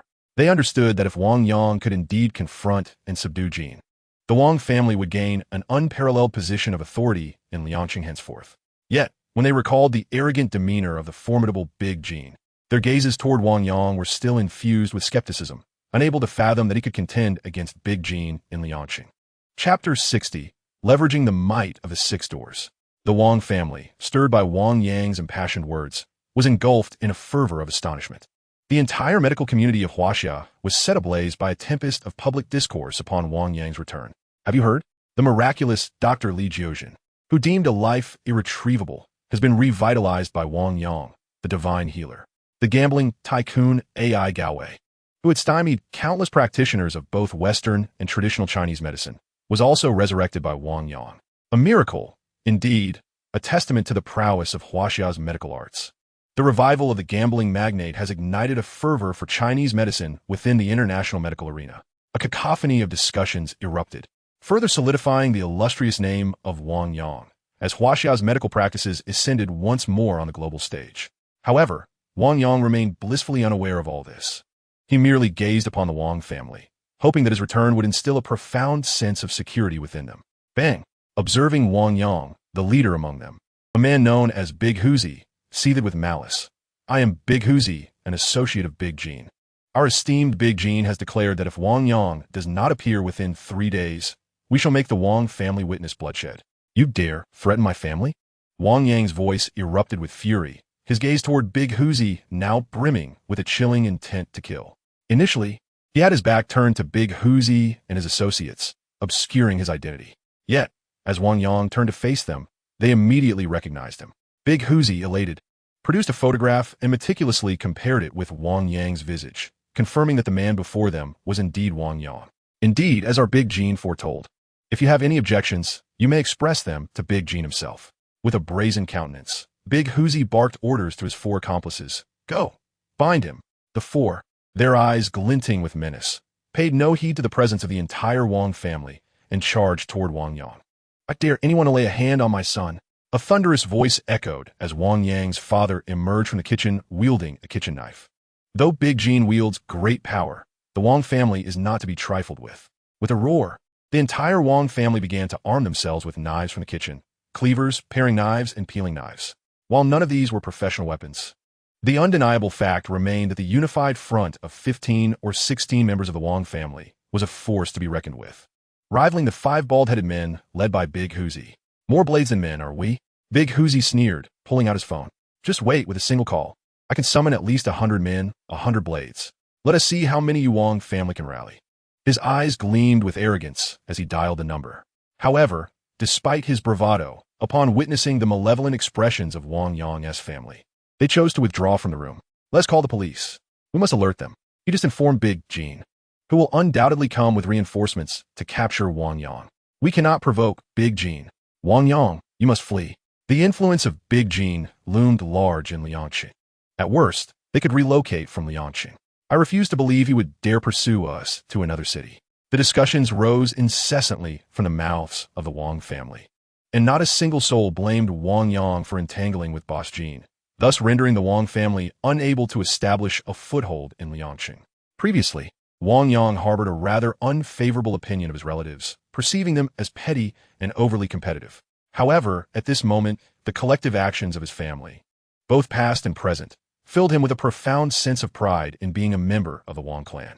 I shall secure a bright future for the Wang family, he silently vowed within himself. Suddenly, the rumble of engines echoed through the streets as 20 luxury vans consecutively halted before the Wang residence while the family pondered their next move. The occupants, bald heads and dyed yellow hair, exhibited expressions of brutish menace. Leading the convoy was a formidable Land Rover, from which emerged a man in his 40s, a bald head glistening ominously. This was Boss Jean, the underground overlord of Liangqing. Upon seeing him alight from the vehicle, a thug named Ahuzai immediately donned a sycophantic grin. "And where is Wang Yang?" Boss Jean inquired impatiently, his gaze fixed on Ahuzai. "What are you waiting for? Bring him out at once," he barked, his voice dripping with authority. Yes, I'll retrieve him immediately," Ahuzai responded, nodding like a subservient dog, and promptly ordered the men inside the vans to disembark. Almost 100 men, bare-chested and wielding steel pipes, though not classified as regulated weapons, their lethality was undeniable, stood ready. Clearly, these individuals were seasoned and well-versed in minimizing their legal repercussions. They began to incessantly pound on the doors of Wang Yang's home, refraining from entering. In such a scenario, even if the police were alerted, the most they could do was address a public disturbance, for these men had evidently mastered the art of exploiting legal loopholes. Bang! Bang! The relentless clatter of steel pipes striking the entrance rendered the faces of the Wang family grim. They understood all too well that even if the entire family armed themselves, they would stand no chance against this band of professional thugs. "We should call the police," someone suggested, echoing the initial recommendation. "What good would that do?" "We've called before, and each time the police only feigned action after they had departed," another retorted. "Let's fight back. Even if we end up beaten, we must show them the mettle of the Wang family." Voices of defiance surged among the clan, and in that moment, they resolved to confront their adversaries. Clapping his hands to draw attention, Wang Yang spoke with unwavering confidence. Just as the family pondered how he would deal with Boss Jean, he dialed 110, the emergency hotline. "This is the 6 gates of the National Special Department. If you're unfamiliar with 6 gates, promptly inform your superior. Should you delay my matter, I assure you, the entire Liangqing police system will experience a seismic upheaval from top to bottom." Wang Yang's words resonated with authority and intimidation, silencing those who had intended to dissuade him from calling the police. "I am Luan Chuan, the director of the police station. How may we assist you?" The voice of the man was laden with tension and eagerness, clearly indicating he was a police officer familiar with the 6 Gates Department. Chapter 61. I reported to the police. "Get inside and seize him. I will take responsibility if anything goes awry." An impatient tone resonated from Big Jean as he observed Wang Yang's prolonged absence, ultimately losing his last shred of patience. With the deputy director of the police bureau as his brother, Big Jean felt emboldened, and the gangsters surged with bravado. Brandishing their steel pipes high, they prepared to smash down Wang Yang's door. At that moment, the firmly shut door unexpectedly swung open, revealing Wang Yang, who emerged from the courtyard with an air of nonchalance. Clad in a white short-sleeved t-shirt and crop pants, he appeared to be a mere naive youth fresh out of university. Were it not for his reputation, who would suspect that he was worth billions? Who would know of his exceptional gambling skills that had led him to be blacklisted in Las Vegas? Who would understand that he had treated 2 patients, earning him the title of the foremost figure in Chinese medicine? Yet, when his gaze met that of the crowd, an instinctive sense of trepidation washed over them. His eyes lacked the confusion and timidity typical of ordinary young men, and there was none of the reckless bravado of a naive youth. Instead, his serene gaze surveyed the onlookers, reminiscent of a lofty dignitary looking down upon mere ants, whose lives he could determine with a mere word. This calmness, devoid of any anger, invoked a sense of fear among them. Initially poised to smash the door with their steel pipes, the gangsters found themselves retreating slowly under Wang Yang's steady gaze, unable to meet his eyes directly. "What are you afraid of? What are you scared of?" A disgruntled shout broke the silence, with only Dahuzi, still clutching his steel pipe, charging toward Wang Yang. Though fear gripped his heart in response to Wang Yang's gaze. As Big Jin's foremost enforcer, he understood that while others might falter, he could not afford to waver. Otherwise, after today, he would merely be another ordinary lackey of Big Gene, stripped of his current standing. With a resounding thud, he swung the steel pipe toward Wang Yang. Yet, quicker than the pipe itself was Wang Yang's hand. Dahuzi barely registered the swift movement before Wang Yang seized the pipe from his grasp. What a swift hand! As this thought crossed Dahuzi's mind, the pipe had already swung back and struck his head. The sound reverberated sharply. In an instant, Dahuzi felt a wave of dizziness wash over him, rendering him unsteady on his feet. Thud, thud, thud. The pipe struck his bald head repeatedly. Any thoughts of resistance vanished as Dahuzi succumbed to the blows, collapsing to the ground, unconscious. The so-called top enforcer proved to be remarkably fragile. Gazing down at the fallen Dahuzi, Wang Yang's expression was one of disdain. Was Dahuzi truly so weak? With a single pipe, he had taken down 4 and chased off 3. With a knife, he had incapacitated 5. Dahuzi's position as Big Jin's chief enforcer had been forged through countless battles. However, the formidable tiger relies solely on sheer ferocity. He has never encountered a person like Wang Yang, who can directly snatch weapons from his hands. As they gazed upon Wang Yang, a flicker of trepidation surfaced in the eyes of all present. Under the calm scrutiny of Wang Yang's gaze, those who previously dared not meet his eyes now found themselves involuntarily bowing their heads. Observing such behavior among the crowd, Boss Jin's face instantly contorted with irritation. What a disappointment. Is this all you are capable of? Just because someone can fight, what is there to fear? They say a chaotic flurry can fell even a master.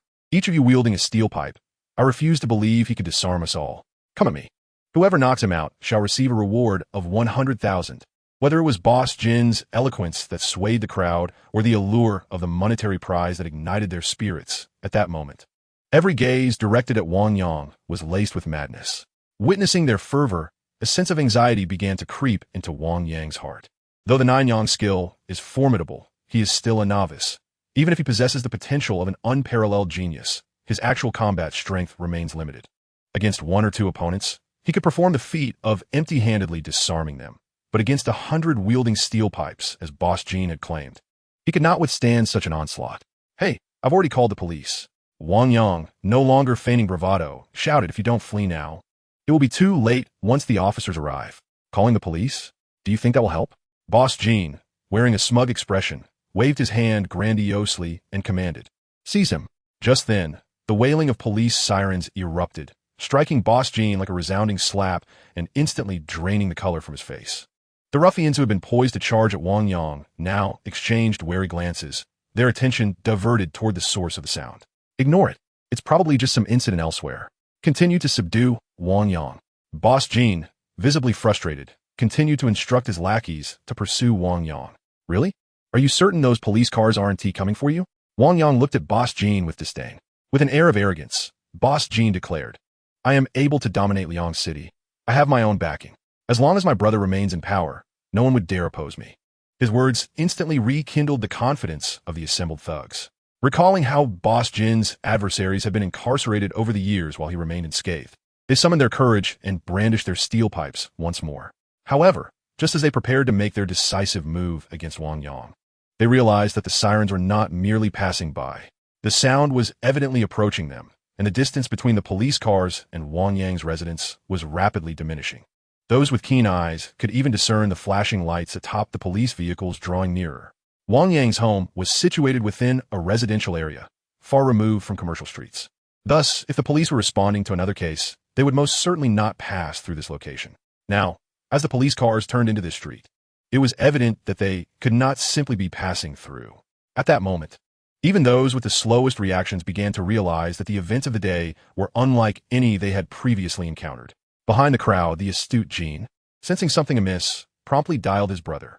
He was acutely aware that when the police were lenient towards his brother, he was the most formidable underground lord in Liangqing, someone no one dared to provoke. Conversely, if the police chose not to show his brother any deference, he, as the head of a criminal gang, could have everything he owned obliterated with a mere word from the party and the state, regardless of the number of subordinates or territory he commanded. Chapter 62. All arrested. Panic and unease surged within Jin for the first time. Disregarding the need to maintain his bravado in front of his subordinates, he immediately called his brother. He needed to ascertain whether his brother's phone would connect. As long as the call went through, it meant his brother still held his position, and he remained unafraid. "I'm in a meeting. Is there an urgent matter?" The familiar voice of his brother on the other end instantly eased Jin's tense heart. "Brother, I'm handling something." But suddenly, 10 police cars arrived, so I'm a bit worried. Without a moment's hesitation, Jin relayed the current situation to Jin Yogwan. Upon hearing Jin's words, Jin Yogwan's first reaction was to glance outside. Typically, such overt disregard for a protective umbrella indicated that it too was to be dismantled. However, the comm outside assured him that there was no intent from above to eliminate him. "I have no issues here. It seems to be a private matter on your end. Just pass the phone to the team leader when you can." His voice steady, he hung up and immediately called to inquire about the dispatch situation. On the other end, the once anxious Jin's face relaxed once again. "You're not afraid of the police arriving? It seems you truly are quite audacious," Wang Yang quipped, observing Jin. Behind him, members of the Wang family emerged from the courtyard after the sound of police sirens echoed. Inside, Wang Yang's earlier call had completely quelled their apprehensions. They stepped out to witness whether Jin would maintain his usual bravado in the face of police apprehension. Ultimately, as everyone watched, the police cars came to a stop before them. Armed SWAT officers disembarked and immediately charged towards the gang members, shouting, "Crouch down, everyone, hands on your heads. Be compliant. All of you." Under the forceful commands, the gang members obediently crouched down, too intimidated to resist. However, due to Jin's formidable reputation, none of the SWAT officers dared to approach him directly. At that moment, a middle-aged man with a square face stepped down from the lead police vehicle. Witnessing the hesitation of the SWAT officers before Jin, he expressed his anger. "What are you waiting for? Subdue him. You dare. Luan Chuan, have you lost your mind? How dare you send people to arrest me? Who issued your orders? Did you report to my brother?" Jin bellowed at the man. Luan Chuan. Listening to the way Boss Jin addressed the man, Wang Yang instantly realized that this square-faced policeman was the director of the reporting center. Clearly, Boss Jin was familiar with the man, which emboldened him to reprimand him. In his mind, invoking his elder brother, Lu Anchuan's superior would surely intimidate Lu Anchuan into submission. However, in the next moment, he understood he had overestimated his influence. Since Lu Anchuan was aware that he was the instigator, he would not hesitate to act simply because of Jin's words. To Jin's disbelief, Lu Anchuan drew his gun and aimed it directly at him. "I am a people's policeman. My duty is to combat crime and maintain public order. I care not who your brother is. I only know that you are engaged in criminal activity, and therefore, I must arrest you." The dark muzzle of the gun pressed against his forehead. At that moment, even if his brother were merely a deputy director, Jin could not muster any bravado. "Fine, you're tough." With a flicker of unwillingness in his eyes, Boss Jin reluctantly crouched down. Suddenly, the shrill ring of a phone interrupted the tense atmosphere. Lu Anchuan's phone was ringing. "Who authorized you to respond? Did you submit a request to the bureau?" Came the voice of Jin Yogwan from the other end. At that moment, Jin's face was filled with triumph as he looked at Lu Anchuan. Yet, to his utter astonishment, Lu Anchuan had the audacity to shout back at the phone in front of everyone. Jin was completely taken aback. He had encountered many policemen before, and while he had seen good police officers, they all either yielded to his brother's authority or were reassigned to inconsequential positions. None had ever dared to speak to his brother in such a manner. Though he had interacted with Lu Anchuan before and found him relatively upright, he had never openly opposed his brother. Otherwise, the Wang family would not have had to report so many times without a timely response from the police. Yet today, Lu Anchuan's behavior was utterly abnormal. Whether it was arresting him or disregarding his brother, it indicated that Lu Anchuan was prepared for a complete break with him. "What audacity does a mere director possess to defy my brother?" Observing Lu Anchuan's inexplicably defiant demeanor, Boss Jin could no longer contain his fury. The police department operates under a system of accountability. Whoever's case, it is must take responsibility. Until a case is concluded, others cannot intervene.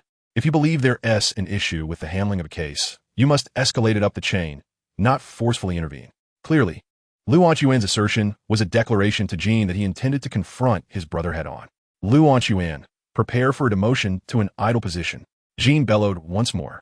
However, this time, several special police officers eager to curry favor with Lu Anchuan denied him the opportunity to further rant, delivering a swift blow to his head. Instantly, the once boisterous Jin fell silent. Understanding that a wise man does not confront immediate adversity, he resolved to settle scores later. Now, he was more curious than ever about who had emboldened Lu Anchuan to defy his brother. Just as he pondered this while being escorted by the special police to the vehicle, Lu Anchuan approached Wang Yang. Gazing at Wang Yang, Lu Anchuan wore a fawning expression as he spoke. "Mr. Wang Yang, on behalf of the People's Police, I assure you that we will provide a reasonable response regarding the crisis your family is facing. Scratching his head, Lu Yuan suddenly felt a twinge of embarrassment as he added, however, upon arriving at the station, I hope you can formally present your identification. This will ensure the smooth execution of the case. Very well, I will. Wang Yang nodded in agreement as he climbed into the police car alongside Lu Yuan. Chapter 63. I am a backer. Inside the police station, in the director's office, after verifying the authenticity of Wang Yang's 6 doors credentials, Lu Yuan's gaze towards him instantly transformed into one of deep respect. Mr. Wang Yang, I promise to bring Chief Jin to justice. But I hope you can help me alleviate the pressure from above, Lu Yuan expressed with palpable excitement. Wang Yang nodded, readily assuring him, no problem. Suddenly, a series of urgent knocks echoed through the room, the fury hidden within the violent raps unmistakable even to the dim-witted. It must be Chief Jin's brother. Lu Yuan deduced calmly as he opened the door. Standing outside was a middle-aged man who bore an uncanny resemblance to Chief Jin, yet lacking his air of swagger and instead exuding authority. Jin Yogwan, the protector of Chief Jin. Upon seeing Lu Yuan open the door, Jin Yogwan bellowed, Lu Yuan, I don't care what kind of medication you've taken. Release my brother and his associates immediately. Lu Yuan, with a righteous demeanor, firmly countered, I am apprehending criminals. Only the law of the land can allow me to release them. No matter how powerful a figure may be, I have no authority to let a criminal go. Tension crackled between the two, yet the bustling officers around them appeared oblivious to the escalating confrontation. Lu Yuan, let me make this clear. Regardless of your backing, your tenure as director is nearing its end. Jin Yogwan threatened directly. Is that so? I am quite eager to see just how much power you, as deputy director, truly wield in Liangcheng, Lu Yuan replied calmly. Understanding that Jin Yogwan was the main player today, Wang Yang stepped out from behind Lu Yuan. Jin Yogwan noted the faint disdain in Wang Yang's eyes and the respect Lu Yuan held for him, and he quickly realized that Wang Yang was Lu Yuan's support. Who are you? Jin Yogwan inquired, his expression one of confusion, struggling to recall such a figure in Liangcheng. Wang Yang, I believe you have heard my name in relation to your brother's current predicament, Wang Yang declared, directly identifying himself. Jin Yogwan's face immediately revealed a hint of scorn as he looked at Lu Yuan, disdainfully remarking, Lu Yuan, you are relying on a wealthy man? Do you truly think that a nouveau riche can find substantial backing in Dingbao City? Backing? I need no one. I am sufficient on my own. Wang Yang replied with a gentle smile, pulling out his 6 doors credentials. The 6 Gates is an organization that remains an absolute secret among the common folk. However, it is well known among the upper echelons of the Public Security Department. Due to the demands of public security, whenever personnel from the 6 Gates require assistance, they must comply in order to fulfill their tasks. There are even explicit regulations stating that the credentials from the 6 Gates serve as a legitimate license for killing. Only within the 6 Gates can individuals be judged, while no one outside possesses the authority to pass judgment. It can be said that the 6 Gates operates completely above the ordinary laws. The personnel of the 6 Gates, apart from being governed solely by the 6 Gates and the State Council, can only expect cooperation from other departments. Although Wang Yang's credentials are merely those of a low-ranking member, they are certainly not something a mere county-level public security bureau would dare to question. Upon viewing Wang Yang's credentials, Jin Yogwan was rendered utterly dumbfounded. I beg your pardon, sir. My brother was unaware of your affiliation with the Special Department, the 6 Gates. Otherwise, he would never have dared to oppose you. Gazing at Wang Yang, Jin Yogwan appeared as wilted as a withered eggplant, devoid of any prior arrogance.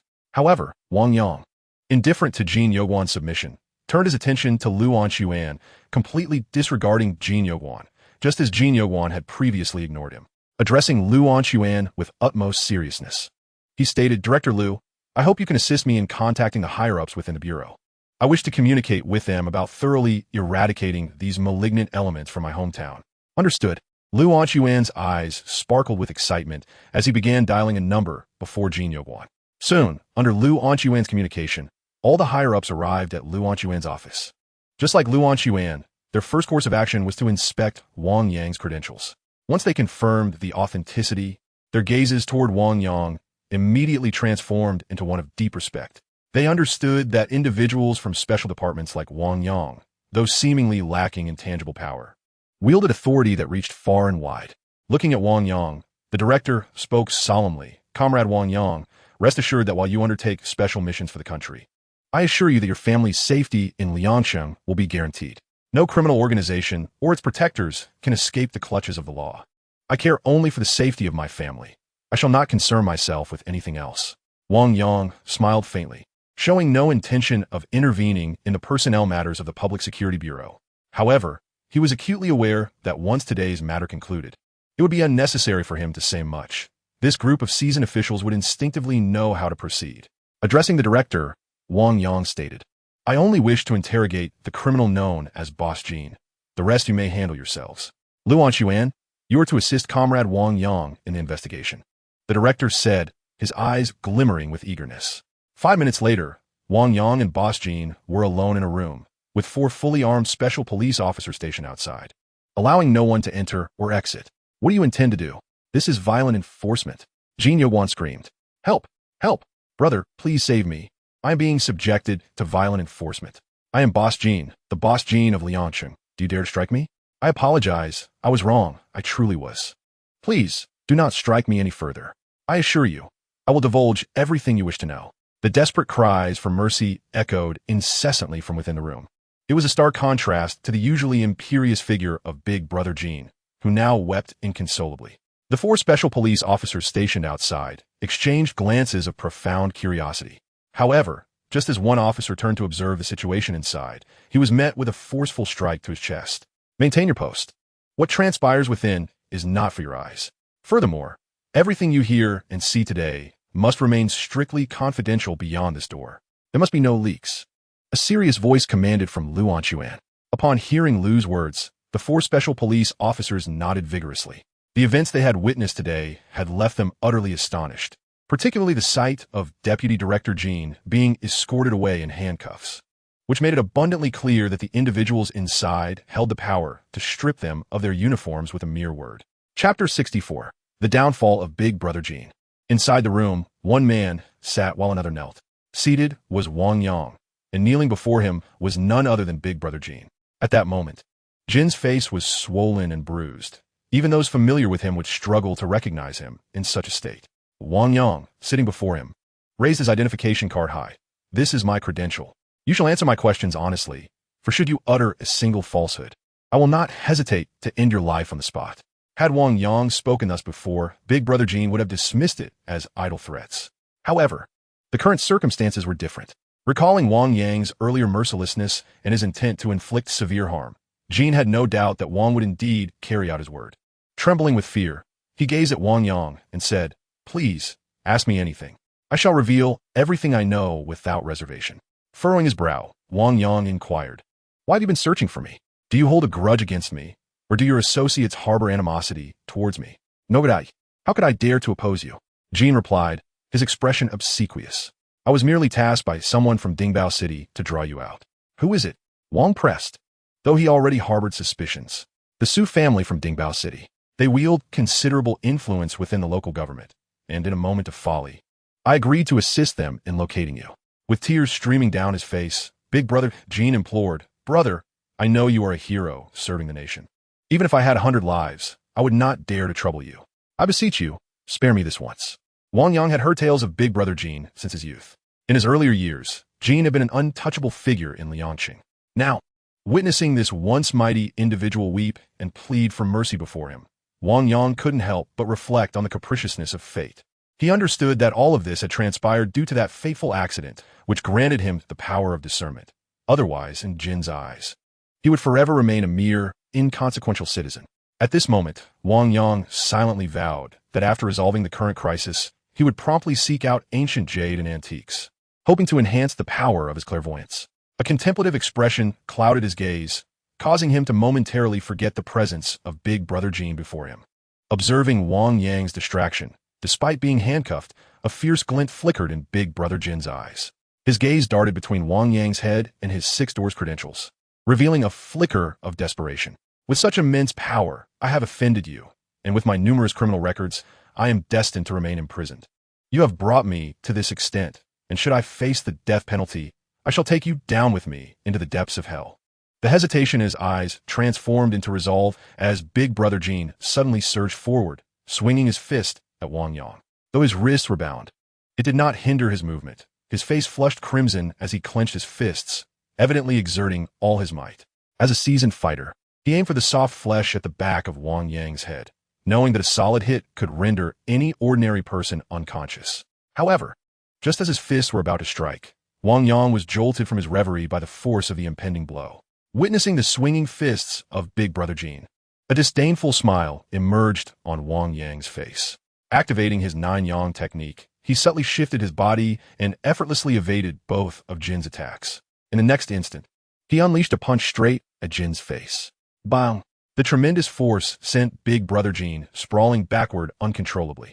How fragile he is. Not even daring to use the five-mountain fist for fear of delivering a fatal blow, Wang Yang couldn't help but express his astonishment. Yet, without pausing, he continued to rain down punches upon Big Brother Jin. Each strike landed squarely on Jin's face without a hint of restraint. Although he refrained from employing the five-mountain fist, the sheer amplification from the Nine Yang technique rendered each of his blows as damaging as those of a professional boxer. Stop it. Brother Wang, please don't hit me anymore. I was blinded by foolishness. Please spare me. The pleas for mercy flowed from Big Brother Jin's lips. But under the relentless barrage of Wang Yang's heavy fists, his voice grew fainter, his vitality waning as if he were on the brink of death. Observing Jin's plight, a flicker of hesitation crossed Wang Yang's eyes. He was acutely aware that continuing this assault could indeed lead to Jin's demise. With a glint of ruthlessness, Wang Yang focused on Jin's hands. Suddenly, he stepped down upon them, each stomp more forceful and brutal than the last. Under the excruciating pain, Big Brother Jin could no longer muster a cry. His head tilted, and he succumbed to unconsciousness. Crack! Crack! It was not until Big Brother Jin's feet were crushed beneath Wang Yang's relentless assault, and he regained consciousness amidst the agony, that Wang Yang ceased his retribution. Gazing at Jin, he declared with a fierce countenance, "You wish to ruin my Wang family's standing in Liang City? I shall render you completely incapacitated, so that even if you emerge from prison one day, you will crawl like a maggot." The pain coursing through his body. The words of Wang Yang immediately filled Big Brother Jin's face with despair. Initially, he had merely conspired with his brother to engage in various illicit activities. Although he had committed numerous crimes, none were capital offenses. According to the severity of his actions, he would inevitably serve time until old age, eventually seeing the light of freedom once more. However, now, with both his hands and feet rendered useless, regardless of whether he could survive until his release, he was irrevocably crippled. "I will file a complaint against you. I will report you for your violent enforcement. I refuse to believe no one will hold you accountable." Gazing at Wang Yang, Big Brother Jin had completely lost his sanity. Violent enforcement? Who is enforcing violently? You were the one attempting to coerce me. And in my desperate struggle, I inadvertently incapacitated you. With a grin, Wang Yang abruptly flung open the tightly shut door. Facing the 4 special police officers and Luan Chuan outside, Wang Yang, still wearing a smile, stated, "Just now, Big Brother Jin threatened me inside the room, and in his attempt to escape, he was accidentally injured by me. I recommend that we apply leg shackles to such repeat offenders in the future." "Comrade Wang Yang, I shall recommend your suggestion to the higher authorities." Luan Chuan quickly concurred, his face radiating righteousness. Inside the room, witnessing this scene through the wide-open door, the already severely injured Big Brother Jin fainted once more. Chapter 65. The Wang family equals evil forces. Big Brother Jin had been crippled, rendered entirely incapacitated after being brought into the police station by Wang Yang. With his hands and feet useless, he could only lie in bed for the rest of his life. Big Brother Jin's elder brother was temporarily suspended and under investigation, reportedly due to offending the Wang family. Once evidence was confirmed, he would undoubtedly lose his official position. Various rumors, under Wang Yang's deliberate manipulation, spread rapidly. Within half a day, nearly everyone in Liang City knew that Big Brother Jin had fallen, ensnared by the Wang family. Originally, the Wang family had gained some fame due to Wang Yang's success, but now they had ascended to an untouchable status in Liang City. At school, whenever a member of the Wang family attended, the principal would ensure that teachers treated them with utmost caution and care. In society, the local ruffians busied themselves dividing Big Brother Jin's territory while strictly enforcing discipline among their subordinates, insisting they must not provoke anyone from the Wang family. On the official front, the police promptly took a portion of Big Brother Jin's ill-gotten gains to compensate the Wang family's relatives for their losses. Lost wages, emotional distress, and various other expenses were all covered. Altogether, These compensations amounted to 10 times the income at the time of the store's opening. In summary, not only did the Wang family gain notoriety, but they also received substantial compensation. However, while the county was abuzz with discussions about the Wang family's connections, Wang Yang issued a gag order to the members of the Wang family. Remember, the matters concerning the 6 gates are state secrets. You must not speak of them. If anyone seeks to investigate my background, feel free to inform them that I have connections above. Looking at the members of the Wang family, Wang Yang earnestly emphasized this request. Although they had yet to fully ascertain what department the 6 gates represented, seeing the rare seriousness on Wang Yang's face, the Wang family members nodded in agreement. The most renowned restaurant in Liang City was, of course, the Blackstone Mountain Hotel, where Wang Yang's grandfather celebrated his birthday.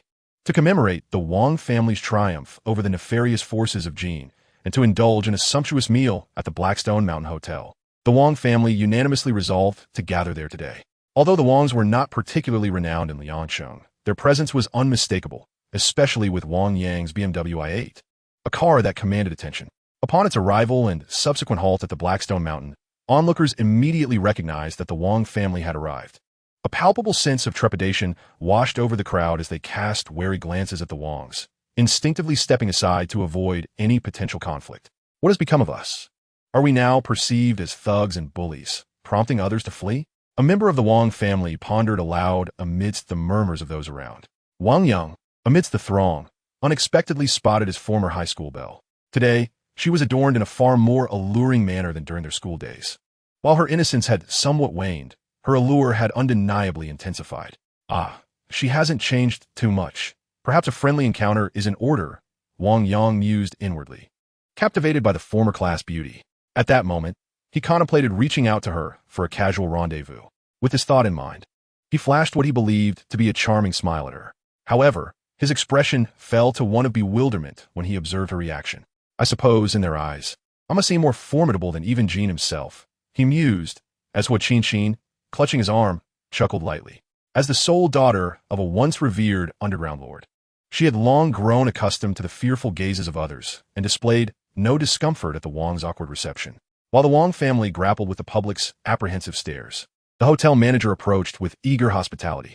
They were once again escorted to the grandest private room, with an array of exquisite dishes presented before them, and a customary complimentary meal extended to them.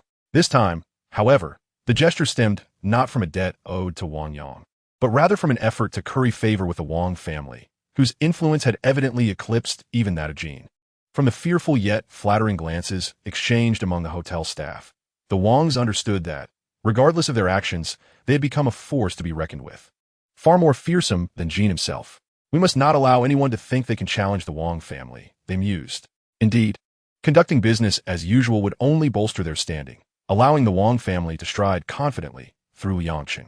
The younger generation of the Wang family was the first to embrace this newfound status, jesting amongst themselves, which in turn led the older members to accept the shift in their family standing. Observing the natural transformation among his relatives, satisfaction gleamed in Wang Yang's eyes as he prepared to depart. Yet, unbeknownst to the others, once his vehicle slipped from their view, his expression darkened considerably. Wang Yang, why do you appear so troubled? Hasn't the family matter been resolved? Hua Qin inquired, her face a portrait of surprise, with a hint of gravity in his gaze. Wang Yang replied, No, we are far from resolution. Jin and his brother may have been dealt with, but the situation remains precarious. Hua Qin's eyes widened in astonishment at his words. Gazing at Hua Qin, Wang Yang wore a grave expression. It was not until Hua Qin's look of astonishment deepened that he revealed the identity of the shadowy figure behind it all, Su Li. Indeed, it was he. As Wang Yang fixed his intense gaze upon Hua Qin, he added with increasing solemnity, Everyone who attended your birthday celebration is well aware of my affiliation with the 6 doors and the dangers of crossing me. Su Li, having learned this the hard way, should understand that the 6 doors are not to be trifled with by the Su family. What audacity gives him the right to provoke me? Wang Yang's words left Hua Qin equally perplexed. Chapter 66. The Divine Healer, Li Jiuzhen. An hour later, within the first Jade office, Wang Yang reclined in the executive chair, exuding an air of calm as he gazed out the window. His suspicions were confirmed. The office was indeed rife with individuals surveilling him, yet unbeknownst to him, it was not only Su Li who sought to keep tabs on him. As he languidly awaited developments, the first to approach was not Su Li, but rather an elderly gentleman clad in a traditional Tai Chi outfit, whose face radiated benevolence. Behind the old man trailed a stern-looking man, clearly serving as both attendant and bodyguard. "Old sir, what brings you here?"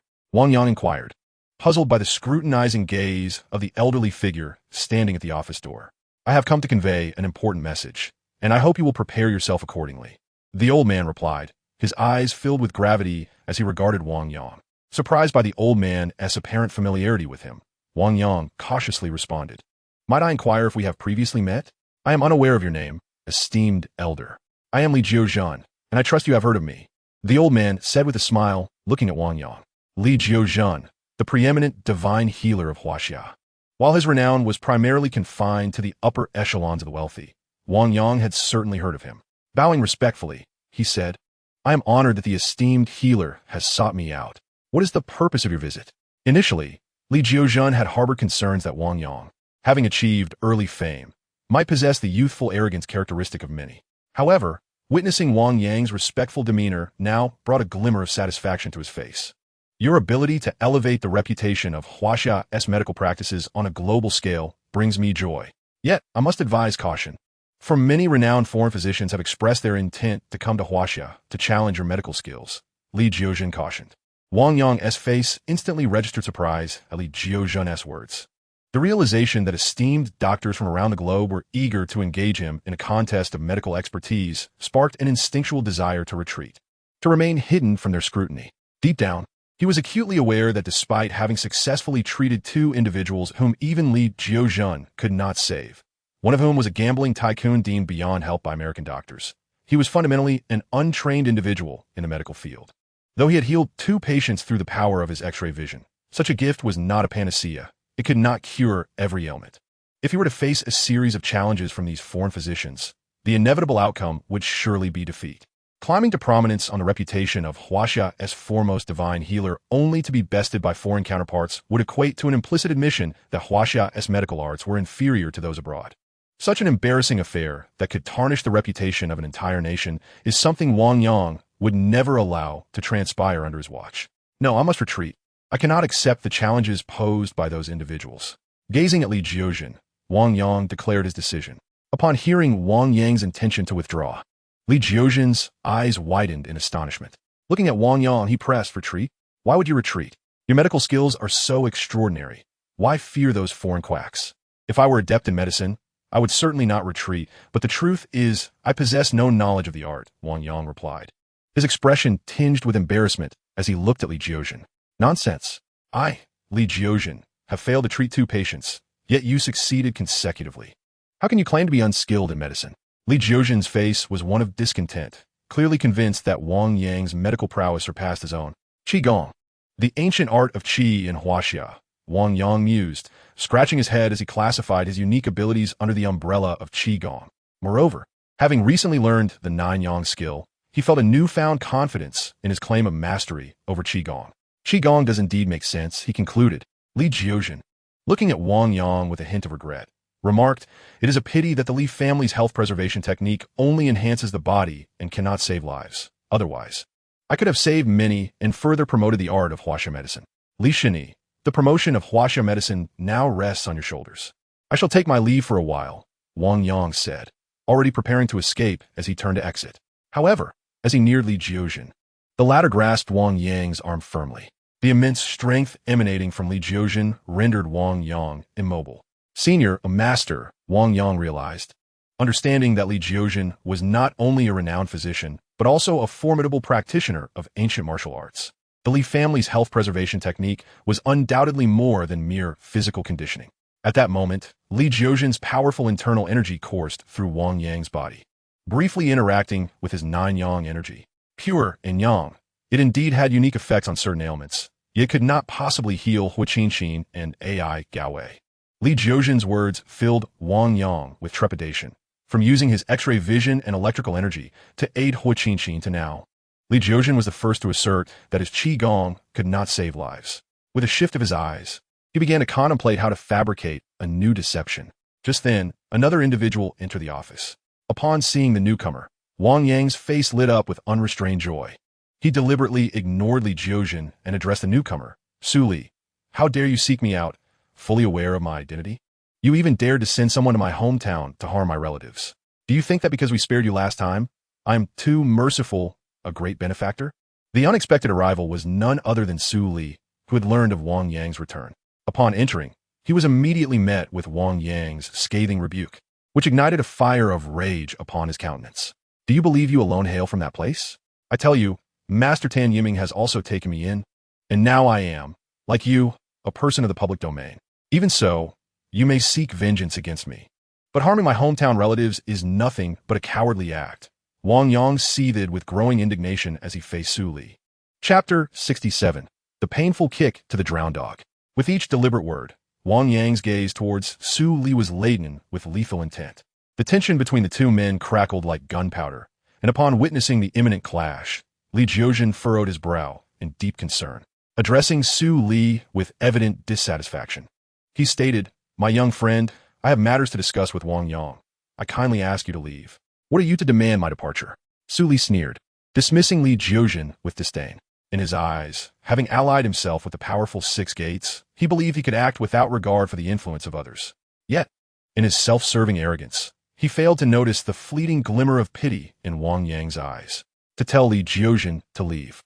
"You may very well be the first in all of Huaxia," Wang Yang remarked, his expression dripping with contempt. "Ah, he is the esteemed Li Jiuzhen," Su Li replied, astonished, as he turned towards Li Jiuzhen in disbelief. "Indeed, my master is the renowned Li Jiuzhen, but you no longer possess the standing to face him," Li Jiuzhen retorted angrily.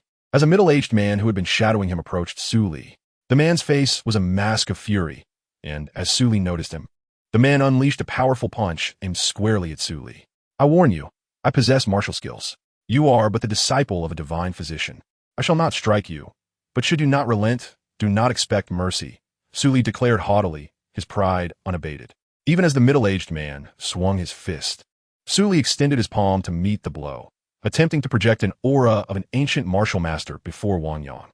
Witnessing Su Li's arrogance, Wang Yang could not suppress a scornful smile. If the master is a martial arts grandmaster, how could the disciple be lacking in skill? He recalled the overwhelming might of Li Jiuzhen's internal energy and could almost envision Su Li being pummeled into a state of disarray. Bang! Crack! Under Wang Yang's mocking gaze, Su Li, overconfidently reaching for the middle-aged man's fist, was immediately struck hard on his palm. Ah! A cry of pain escaped Su Li's lips as he stumbled backward. But his speed paled in comparison to that of the middle-aged man. Before he could retreat fully, another punch was already hurtling toward his face. This time, with no other option, he raised his left hand to shield himself. Bang! Crack! With two fists rendering both of Su Li's arms ineffective. Even he, despite his ignorance, recognized that the middle-aged man was a true expert. Yet, recalling his affiliation with the Six Gates, Su Li's pride remained intact as he proclaimed, "I am a member of the Six Gates. Should you persist, you will be opposing the entire organization. No matter how vast the world, you will find no refuge."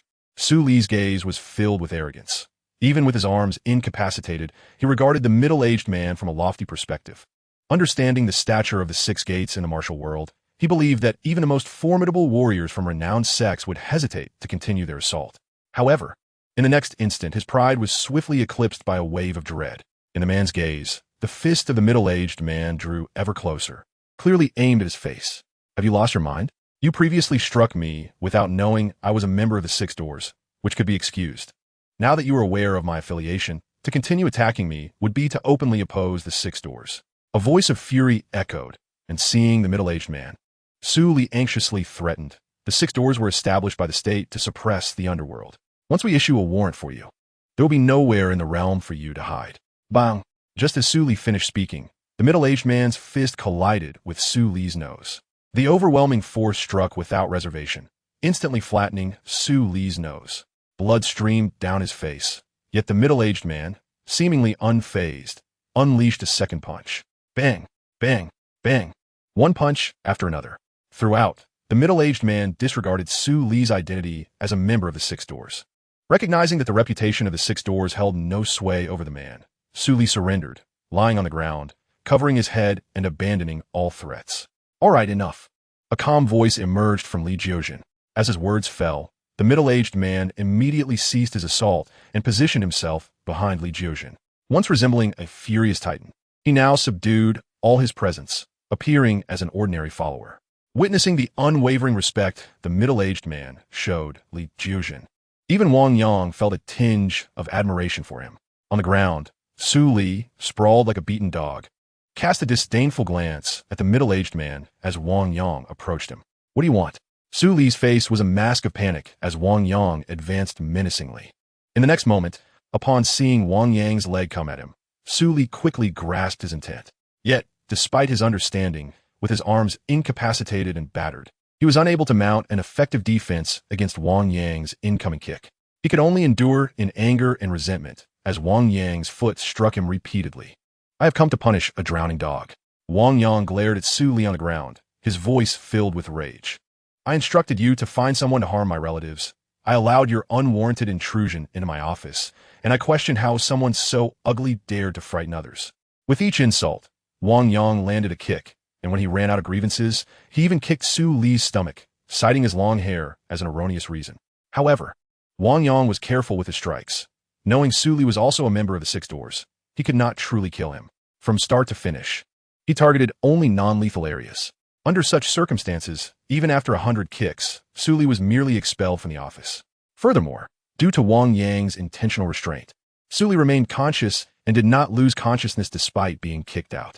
Just as Wang Yang prepared to step out of the office to continue his punishment, a pair of iron arms suddenly grasped his shoulders, firmly anchoring him in place. Turning his head, Wang Yang discovered that the owner of the iron arm was a middle-aged man. With a flattering expression, he said, "The task of promoting Huaxia medicine can be entrusted to you and your apprentice. I believe it is best for me to step outside for a while." Chapter 68. You also come from the Six Doors. As he glanced at the middle-aged man and Li Jiuzhen, Wang Yang's heart was filled with trepidation.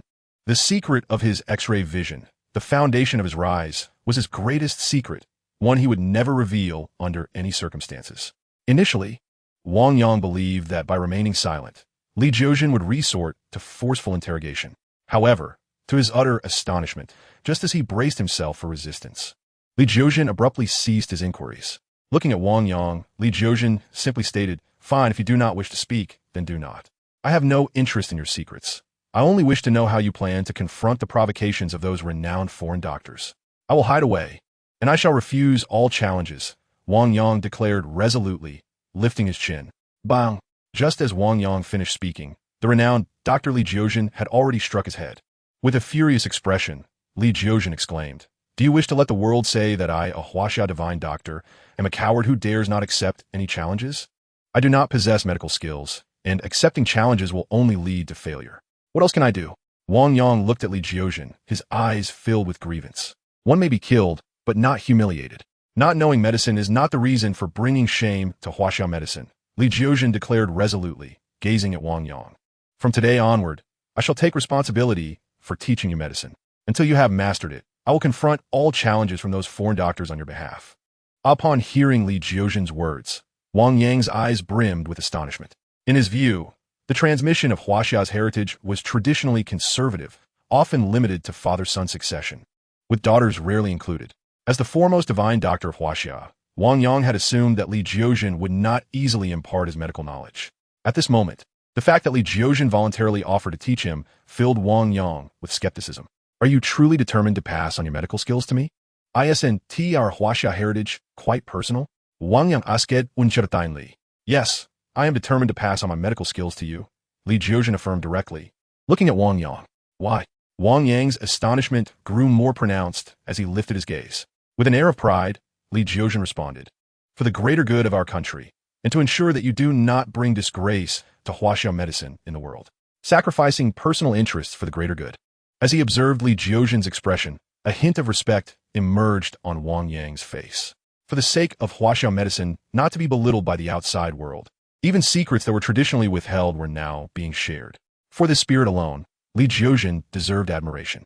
If it were not for his X-ray vision, Wang Yang would undoubtedly pursue the study of Li Jiuzhen's medical skills.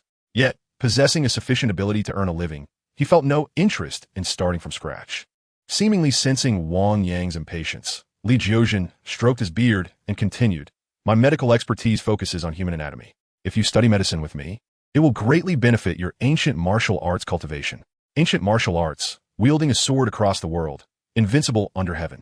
Every man harbors dreams akin to one another, and Wang Yang is no exception.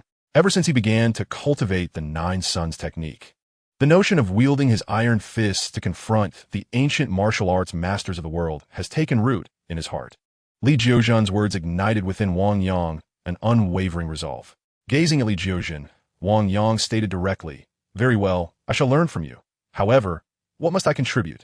Combine your secrets with the medical practices of Huaxia and face the challenges posed by renowned physicians from various nations, thereby elevating our traditional medical arts." Li Jiuzhen replied with solemnity, enunciating each word. "Agreed. Should my abilities suffice, I welcome the opportunity to contest with esteemed doctors from around the world." Wang Yang nodded earnestly in response. At that moment, all that remained for Wang Yang was profound respect for Li Jiuzhen. Whether for the enhancement of his martial prowess or to prepare for encounters with international medical experts, Wang Yang resolved to study medicine diligently under Li Jiuzhen's guidance. However, recalling the practical nature of medical practice, he inquired, "Divine Physician Li, how shall I learn from you? Are there suitable venues for practice?" "We have our hospital in Dingbao City," Li Jiuzhen replied, a proud expression adorning his face as he stroked his beard. Bang! Behind him stood several fully armed special police officers, their expressions filled with confidence as they observed Wang Yang and the middle-aged man alongside Li Jiuzhen. "Arrest him," Su Li shouted, pointing at the middle-aged man with unrestrained arrogance. Clearly, after Wang Yang had been expelled from the office, he had exploited his privileges as a member of the Six Doors to summon reinforcements from the police station. Wang Yang grasped the immense power held by the Six Doors members, having witnessed Su Li resolve issues in Liangcheng using his authority. Concerned for the safety of Li Jiuzhen and the middle-aged man, Wang Yang instinctively reached into his pocket, intent on retrieving his Six Doors identification. "Useless. Your credentials may protect you from being apprehended, but they cannot prevent me from capturing whomever I desire," Su Li sneered, a look of disdain etched upon his face. Su Li's words rendered Wang Yang's countenance one of acute embarrassment. He understood all too well that, as Su Li had stated, in situations of equal rank, he could safeguard his own interests, but could not impede Su Li from detaining others. "Wait, I need to make a call." In a state of anxiety, Wang Yang instinctively sought out Bai Jingjing's number. He recognized that Bai Jingjing was the head of the Six Doors in Dingbao City, and with a mere word from him, she could ensure the protection of Li Jiuzhen and the middle-aged man. Yet, as Wang Yang began to pull out his phone, he noticed the middle-aged man producing a document strikingly similar to his own Six Doors identification. Could it be that they, too, were members of the Six Doors? Wang Yang was filled with astonishment as he regarded Li Jiuzhen and the middle-aged man. However, after verifying the middle-aged man's credentials, the special police officers summoned by Su Li departed without a trace of resistance. In the blink of an eye, all the special police officers had vacated the premises, leaving only Su Li, who wore a smile even more grotesque than a frown. "A misunderstanding. This is all a misunderstanding. Please, continue your discussion. I must take my leave," he said cautiously, attempting to maintain a facade of cordiality as he stealthily made his exit. Yet, having taken but 2 steps, the middle-aged man's fist struck directly towards his face. Bang! Blood gushed forth as Su Li was utterly defenseless against the onslaught of the middle-aged man. Yet another opportunity to mercilessly strike a drowning dog. A glimmer of excitement appeared in Wang Yang's eyes as he followed closely behind the middle-aged man, rushing towards Su Li. Chapter 69. Joining the medical martial arts sect. Bang! Bang! Bang! After a series of punches and kicks, when Su Li was once again sent flying out of the office by Wang Yang's kick, his face had become so swollen that his original features were nearly unrecognizable. Just you wait, he roared in frustrated anger, covering his face as he made a hasty retreat. Inside the room, Wang Yang turned his gaze once more towards Li Jiuzhen and the middle-aged man. "You two are also from the Six Gates." Although the special police had confirmed the identity of the middle-aged man, Wang Yang still expressed some uncertainty. Swish! The two individuals' identification documents bore a striking resemblance. The distinction lay in the identity section. Wang Yang's document read Wang Yang, Six Gate Scout, while the middle-aged man's identified him as Li Xingshan, head of the medical hall of the Six Gates.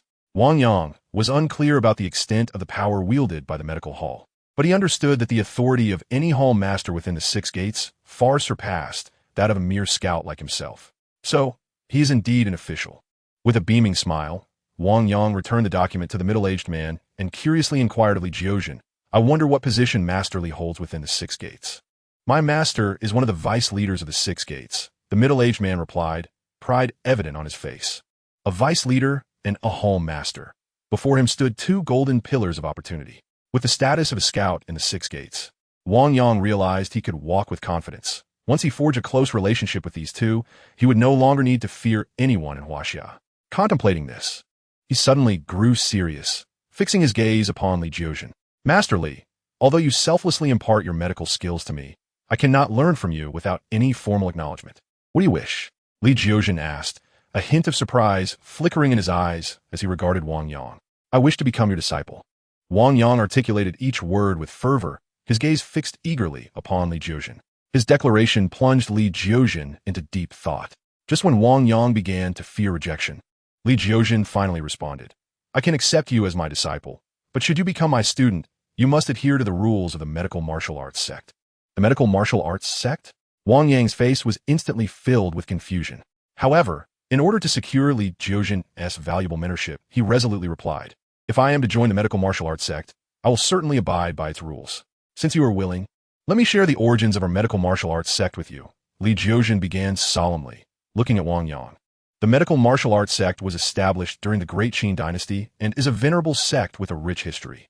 Within the sect, the emphasis is placed on the cultivation of martial prowess, and the teachings revolve around the principles of martial discipline and medical ethics. At its peak, the sect never exceeded 5 members, prioritizing quality over quantity.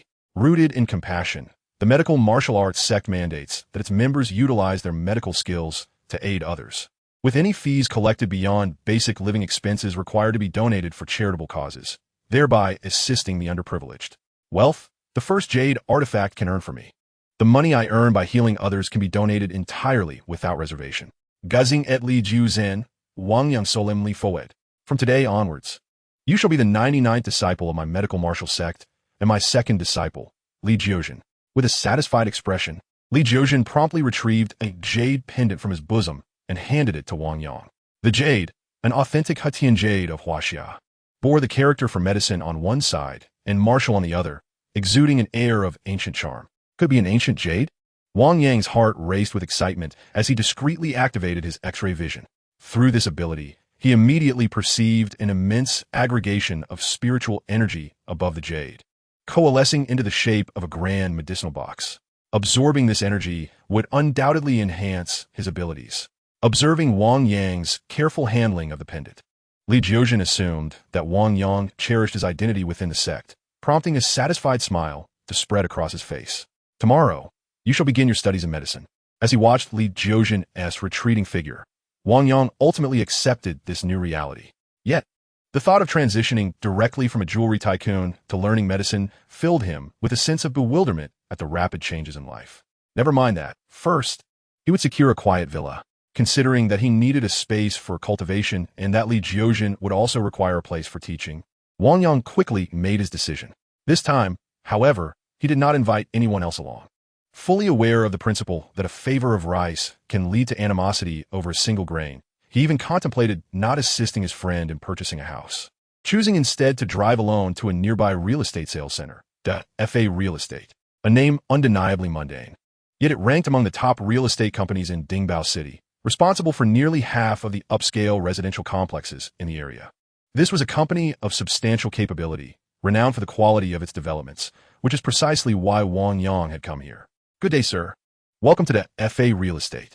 Upon entering, 4 receptionists greeted him in unison, instantly elevating the company's status. Those lacking financial means would scarcely dare to step through these doors. In fact, individuals without wealth would never consider purchasing property here, as the FA primarily markets mid to high-end properties, attracting only affluent clientele. With high commissions on property sales, particularly on upscale listings, the FA's reputation ensured a steady demand, leading many young women to vie for positions as sales agents.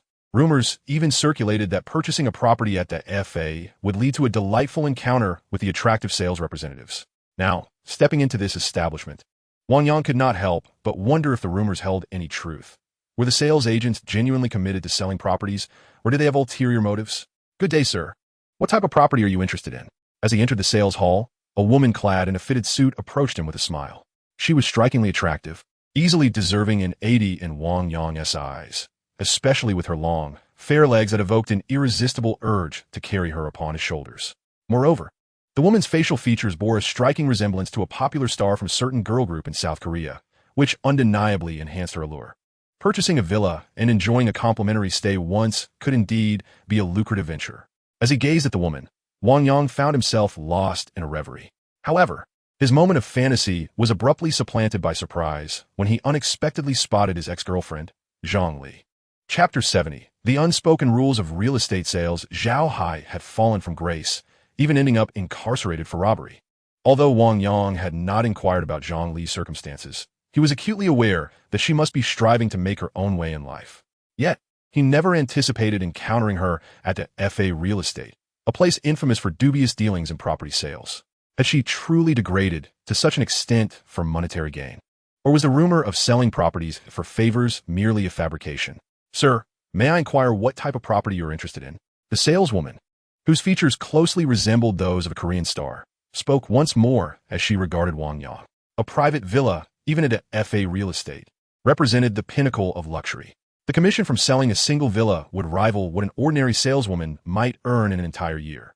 Upon hearing that Wang Yang sought to purchase a top-tier private villa, the saleswoman, with her star-like appearance, nearly sparkled with excitement. Extending a business card with utmost respect, she introduced herself. I am Han Jia, the sales representative here. May I have the pleasure of knowing your esteemed name? Wang Yang. I am called Wang Yang. Initially, Han Jia harbored doubts regarding Wang Yang's financial capacity due to his youthful appearance. However, upon learning of his desire to move in the following day, she instinctively felt he was jesting. As a seasoned saleswoman, she had catered to numerous property buyers and had personally sold countless homes. Yet, this very experience made her acutely aware of the buyer's inclination to compare options, especially for such elite residences. Being able to make a purchase within a month was considered rapid. Concealing her skepticism, Han Jia addressed him. Mr. Wang Yang, the prices for private villas are exceedingly high. Requesting to move in tomorrow will leave you with little room for negotiation, potentially costing you over $1 million in unnecessary expenses. Just find me the property.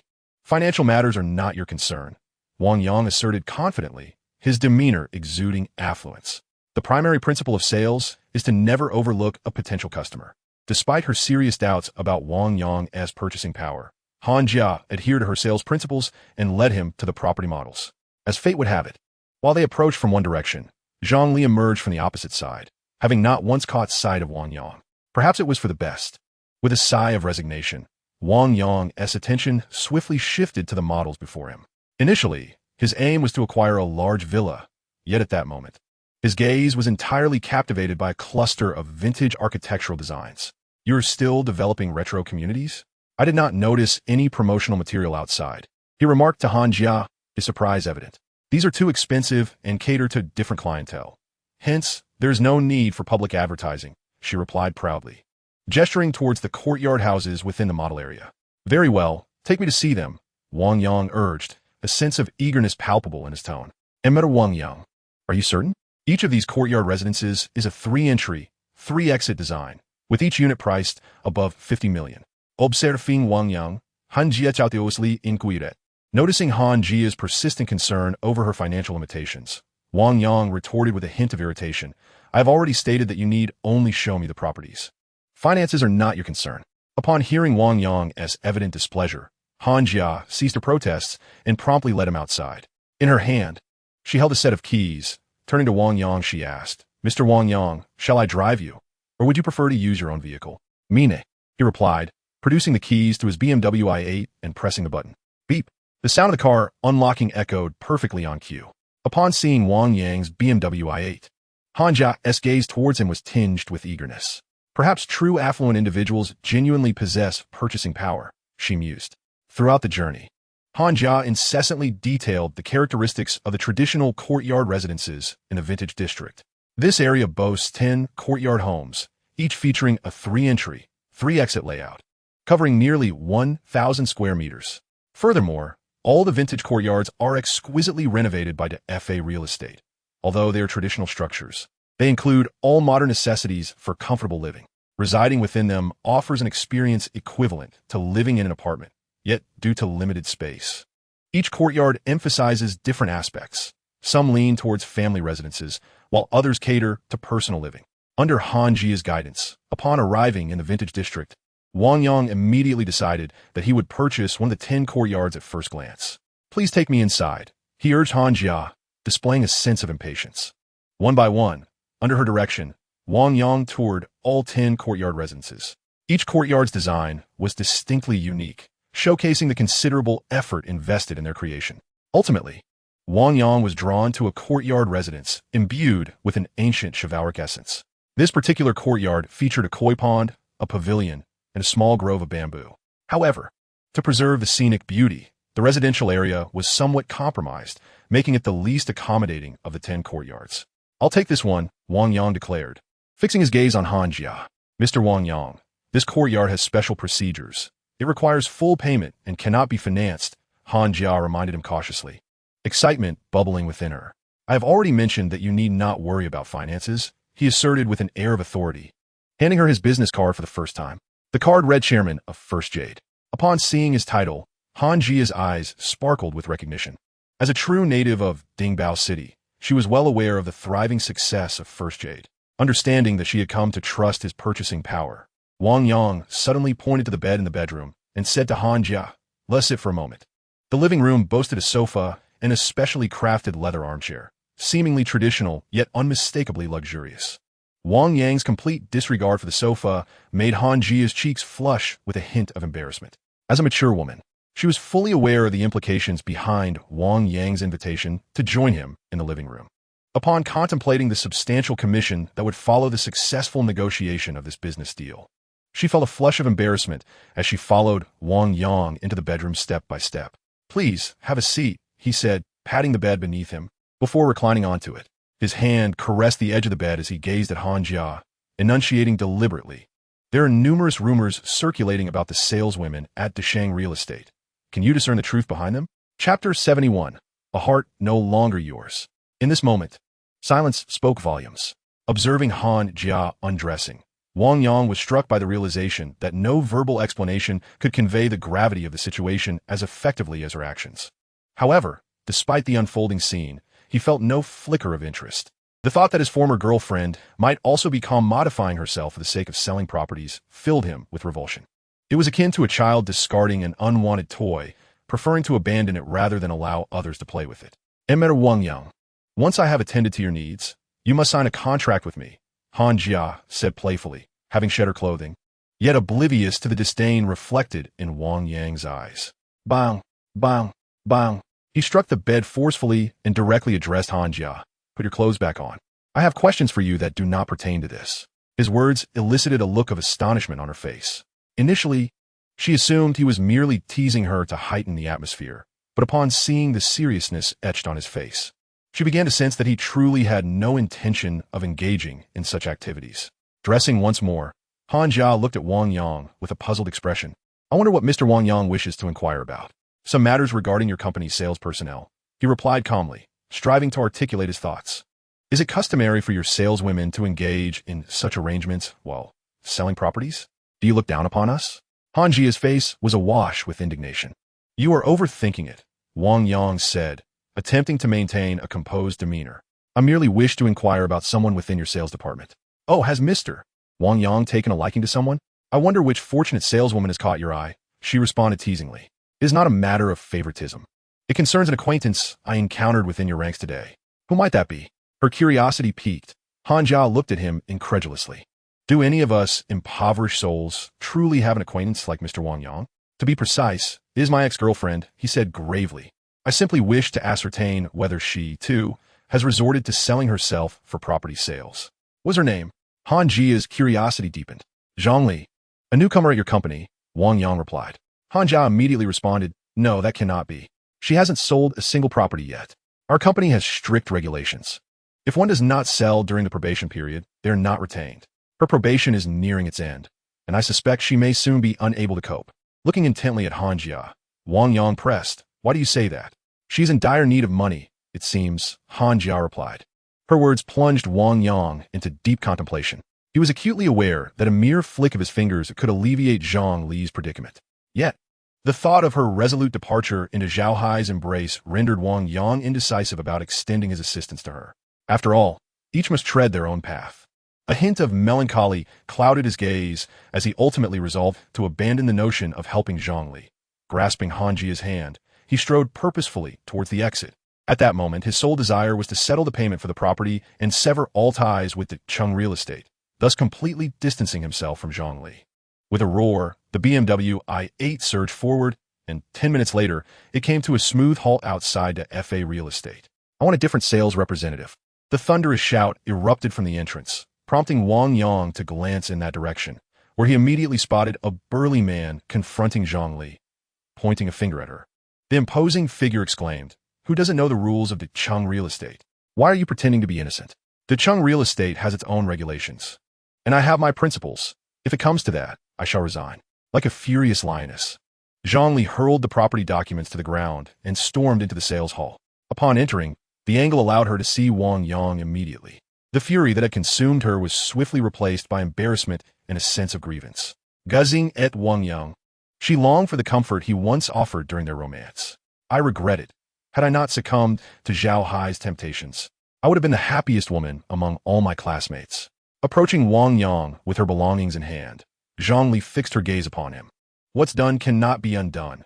A broken mirror cannot be made whole." Looking at Zhongli, Wang Yang replied earnestly, "Since you chose to part ways, you must bear the consequences. Is there no possibility of reconciliation?" Zhongli pressed, unwilling to relent. "No, it vanished the moment you left me." His demeanor calm, Wang Yang found himself increasingly at peace in Zhongli's presence. He realized that he harbored no animosity toward her. His heart had long since released its hold on her. The remnants of both love and hate had left no mark on his soul, and he was almost on the verge of forgetting her entirely. Had it not been for this encounter, it was a state of indifference, even a form of forgetting, rooted in the fact that his relationship with Zhang Li had been driven by a quest to assuage his loneliness with a substitute for Zhaoying. Noticing Wang Yang's unwavering calmness, Zhang Li quickly understood that he had completely removed her from his heart. "I wish you well," he said with a faint smile, waving goodbye to her. Suddenly, the sound of hurried footsteps echoed as Han Jia sprinted toward them, just as Zhang Li was about to say something. Presenting the documents before Wang Yang, Han Jia stated directly, "Mr. Wang Yang, the total comes to 55 million. All right, let us proceed to the bank for the transfer," he replied, rising abruptly to accompany Han Jia outside, never casting another glance at Zhang Li. As Wang Yang and Han Jia departed, the sight of them fading away proved too much for Zhang Li, who could no longer contain her tears. "Wang Yang, I despise you. Why did you not earn money while we were together, forcing me to leave you in misery, only for you to prosper afterwards?" The voice of Zhang Li echoed with resentment. Upon hearing her words, Wang Yang paused momentarily, then hastened his departure with Han Jia. Chapter 72. Hua Qinxin's Betrayal. Dingbao City. The Tan family. Before him stood Su Li, battered and bruised like the character Zhu Beiji. Tan Yiming's face instantly ignited with fury. "Are you a fool?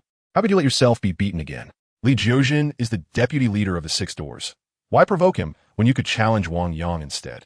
Tan Yiming's furious roars resonated, leaving Su Li wishing he could bury his head in his trousers. "Prepare a generous gift to apologize to deputy leader Li Jiuzhen. Then formally challenge Wang Yang according to the rules." Clenching his fists, Tan Yiming roared once more. "Yes, I'll prepare the gifts right away." Su Li nodded submissively and departed, unaware that Su Li was preparing to challenge him. Wang Yang completed the formalities for the courtyard and, noticing that the sun was still high, drove towards the antique street of Dingbao City.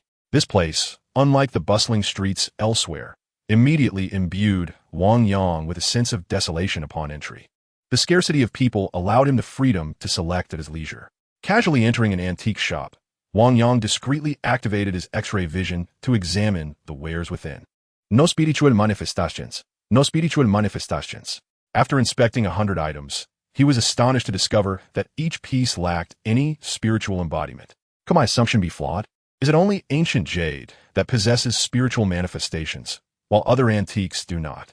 A flicker of doubt crossed his eyes as he regarded the shopkeeper. "I wish to purchase ancient jade. Please bring me some." As Wang Yang's BMW i8 pulled up to the entrance, the shopkeeper had already taken notice of him. Upon hearing Wang Yang's request, the shopkeeper promptly opened a nearby cabinet and cautiously retrieved a small safe. "All the ancient jade is inside. I hope you find something to your liking," he said with an ingratiating smile as he opened the safe. Inside the safe lay over 30 pieces of ancient jade, each uniquely shaped and exuding an air of antiquity. Yet, under the scrutiny of his X-ray vision, Wang Yang still failed to detect any spiritual manifestations, igniting suspicion within him. If antiques lacked spiritual embodiments and ancient jade did as well, could it be that only specific pieces of ancient jade possess such qualities? Contemplating quietly, Wang Yang gazed at the shopkeeper with reluctance. I do not fancy these ancient jades. Please bring out some exquisite pieces. His words instantly altered the shopkeeper's demeanor. The shopkeeper, offering an awkward smile, replied, I apologize. I did not realize you were an expert and brought these items to deceive you. Deceive an expert? Observing the shopkeeper's expression and the lack of any response from the ancient jade under his X-ray vision, Wang Yang began to grasp the situation. Affecting a calm demeanor, he said, then do bring out some quality goods. This request elicited a look of distress from the shopkeeper, just as Wang Yang feared his assumptions might be incorrect. The shopkeeper stated plainly, I have no genuine goods here. It's all just a ruse for those who lack knowledge. No genuine goods. In a quaint antique shop, not a single genuine artifact could be found. With a hint of reluctance, Wang Yang pressed the owner for answers. No, truly, there aren't any. Not just me. This entire street has scarcely a few authentic antiques, the owner awkwardly explained while observing Wang Yang. The phrase arrived with high hopes only to leave in disappointment aptly encapsulated Wang Yang's sentiments during this visit to the antique street. However, he did glean some valuable information from the shopkeeper regarding the precise location of the notorious ghost market in Dingbao City, where it was said that one might encounter true antiques.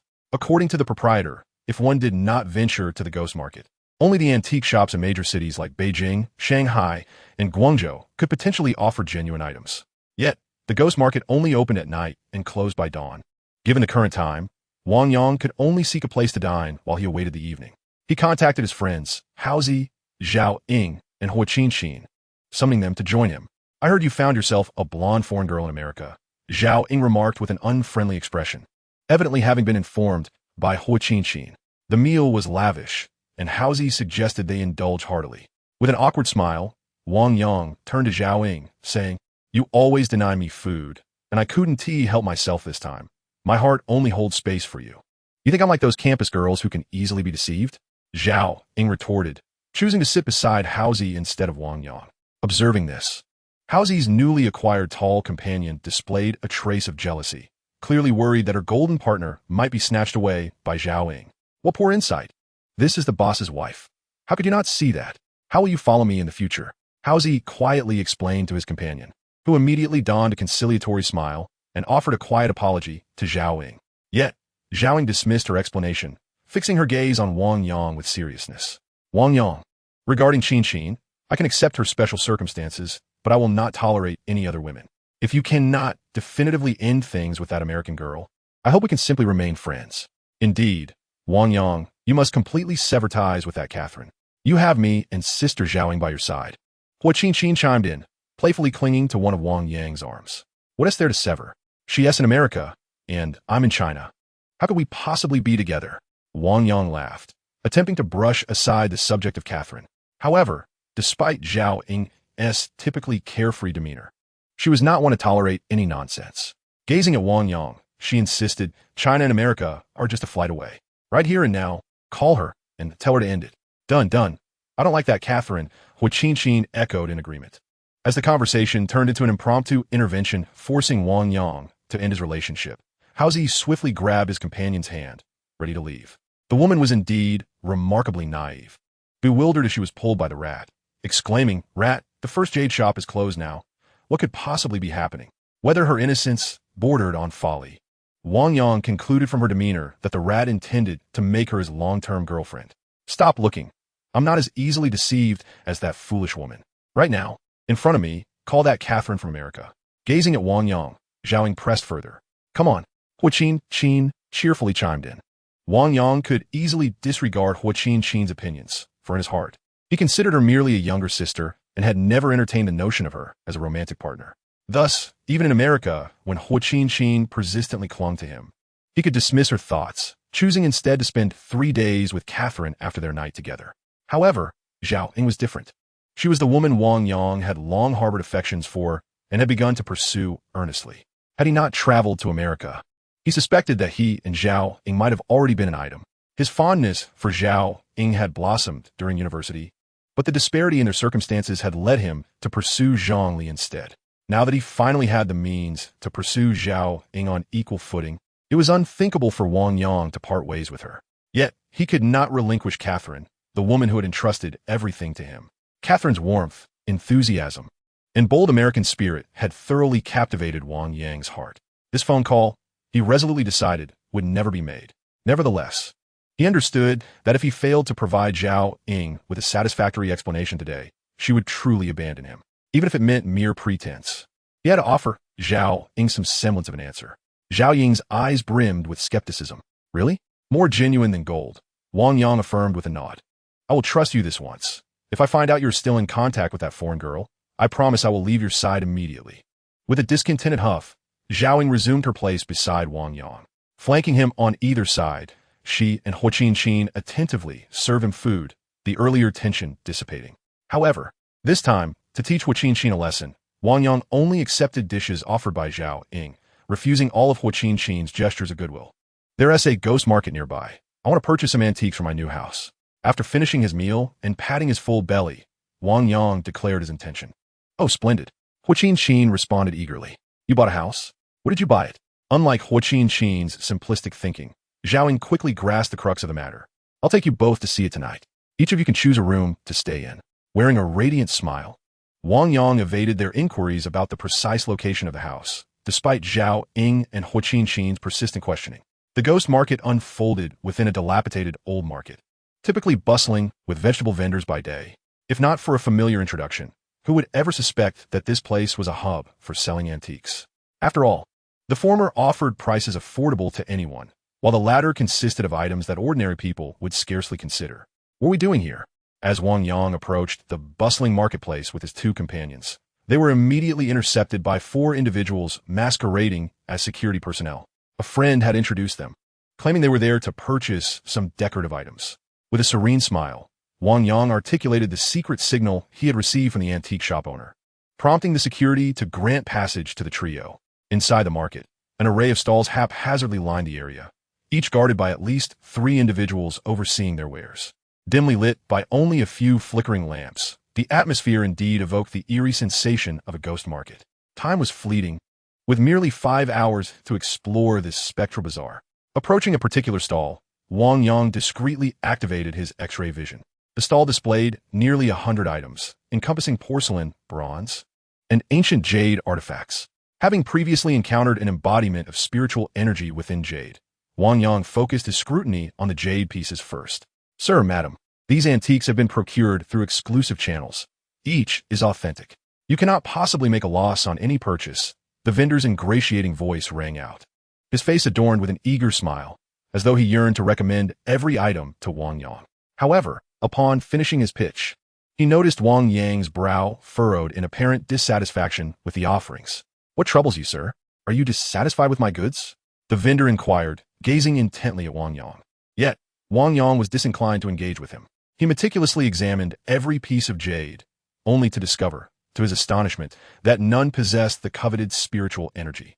This situation could imply one of two possibilities. Either all the jade was artificially aged and not genuine antiques, or not every piece of jade inherently possessed spiritual energy. Wang Yang fervently hoped for the former, that all the jade was counterfeit. With a silent prayer, he shifted his focus to the porcelain. No spiritual energy, no spiritual energy. He mused with each examination, just as he began to resign to the belief that none of the porcelain held any spiritual essence. A vibrant 9-color deer porcelain caught his eye. Its brilliant hues and simplistic strokes depicted a deer seemingly ascending, imbued with grace and charm. Yet, its pristine condition and vivid colors bore no resemblance to antiquity. Had he encountered it elsewhere, he would have dismissed it without a second thought. However, with his X-ray vision activated, he was immediately struck by the sight of a similarly styled 9-colored deer frolicking around the pristine piece, an embodiment of spiritual energy. Observing the spirited little deer, Wang Yang was swift to ascertain its significance. Both the jade and the porcelain exhibited manifestations of spiritual energy, leading Wang Yang to a profound realization. Any artifact with sufficient historical significance was likely to possess such energy. At that moment, it dawned upon him that his X-ray vision served as a divine tool for discerning genuine antiquities, Those infused with spiritual energy were authentic, while those devoid of such essence were mere fakes. Armed with this newfound understanding, Wang Yang's selection process became remarkably more relaxed. He swiftly scanned each item at the stall, mentally cataloging those imbued with spiritual energy while disregarding the rest. In a mere 5 minutes, he had meticulously surveyed nearly 100 antiques on display. However, Wang Yang was exceedingly dissatisfied, as of nearly 100 antiques, only 3 possessed genuine spiritual essence and were authentic. The rest were mere imitations crafted to deceive. This one, and this one. Name your price, Wang Yang declared, pointing at the 3 antiques imbued with spiritual essence. Suddenly, a mocking voice echoed from behind. Do you even understand what antiques are? Turning around, Wang Yang was taken aback to find Su Li standing there alongside an elderly man with a head full of white hair.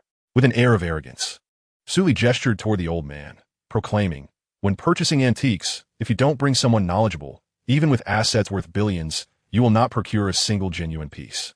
If you beg, I might allow Master Dong here to assist you in discerning authenticity and help you acquire a true antique." It appeared that the earlier confrontation had not satiated Su Li's desire for conflict, and Wang Yang, incensed, rose to his feet.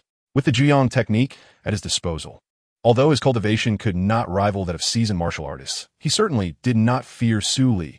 Chapter 74. Master Dong's lack of knowledge regarding antiques. The atmosphere between the two became charged with tension. The stall owner behind Wang Yang, concerned that Su Li's interference might jeopardize the sale, hastily calculated the amount of money Wang Yang would need. In the ghost market, transactions relied on cash exchanged for goods, with no form of transfer permitted. Having learned this from the antique shop owner, Wang Yang promptly retrieved a prepared box. Inside lay 5 million in cash, clearly indicating his intent to make a substantial purchase. 850,000 in total.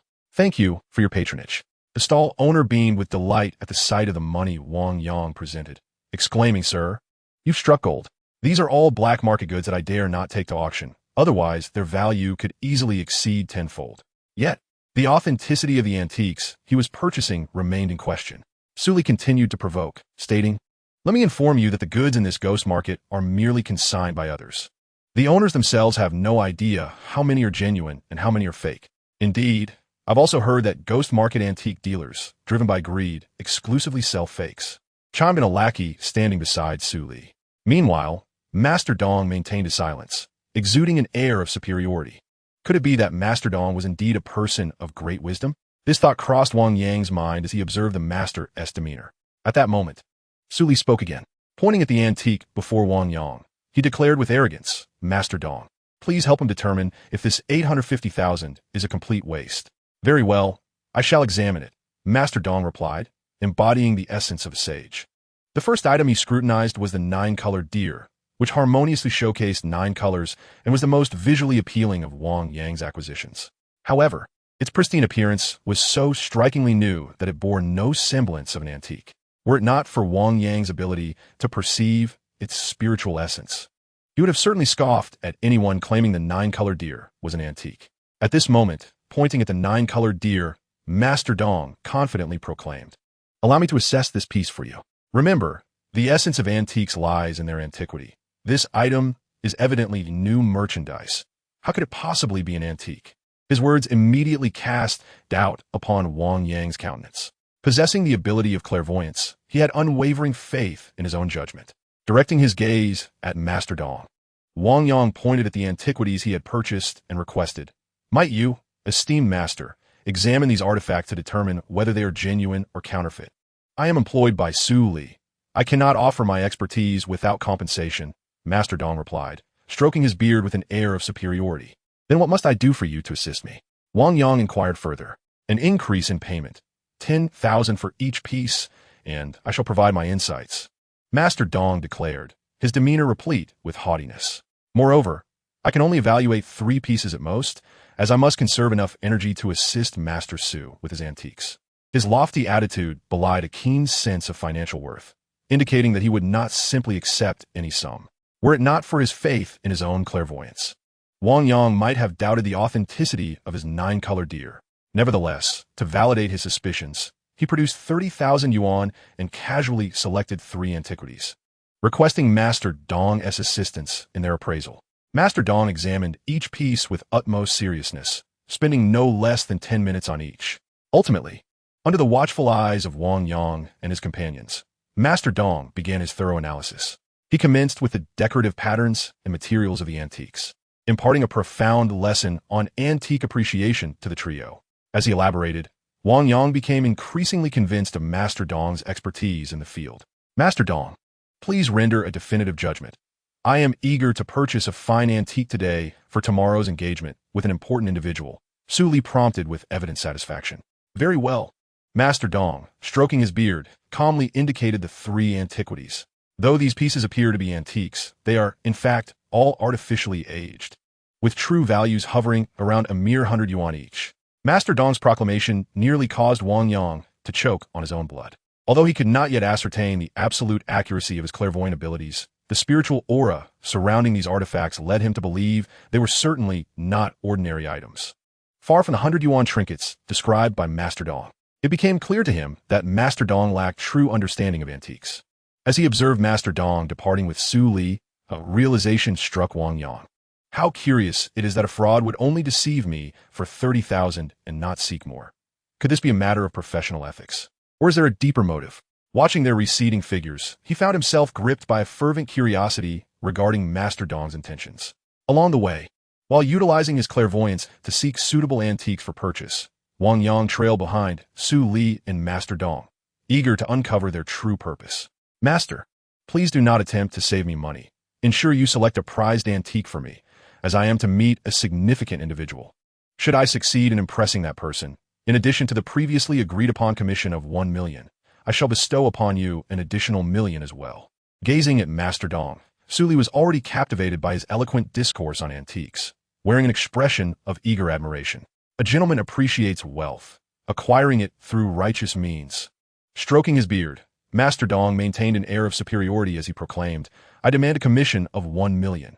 Not a single cent more. Should you find my services satisfactory, kindly donate that sum directly to the Ho Project. Not far away, Wang Yang, who had been eavesdropping on their conversation, regarded Master Dong with increasing incredulity.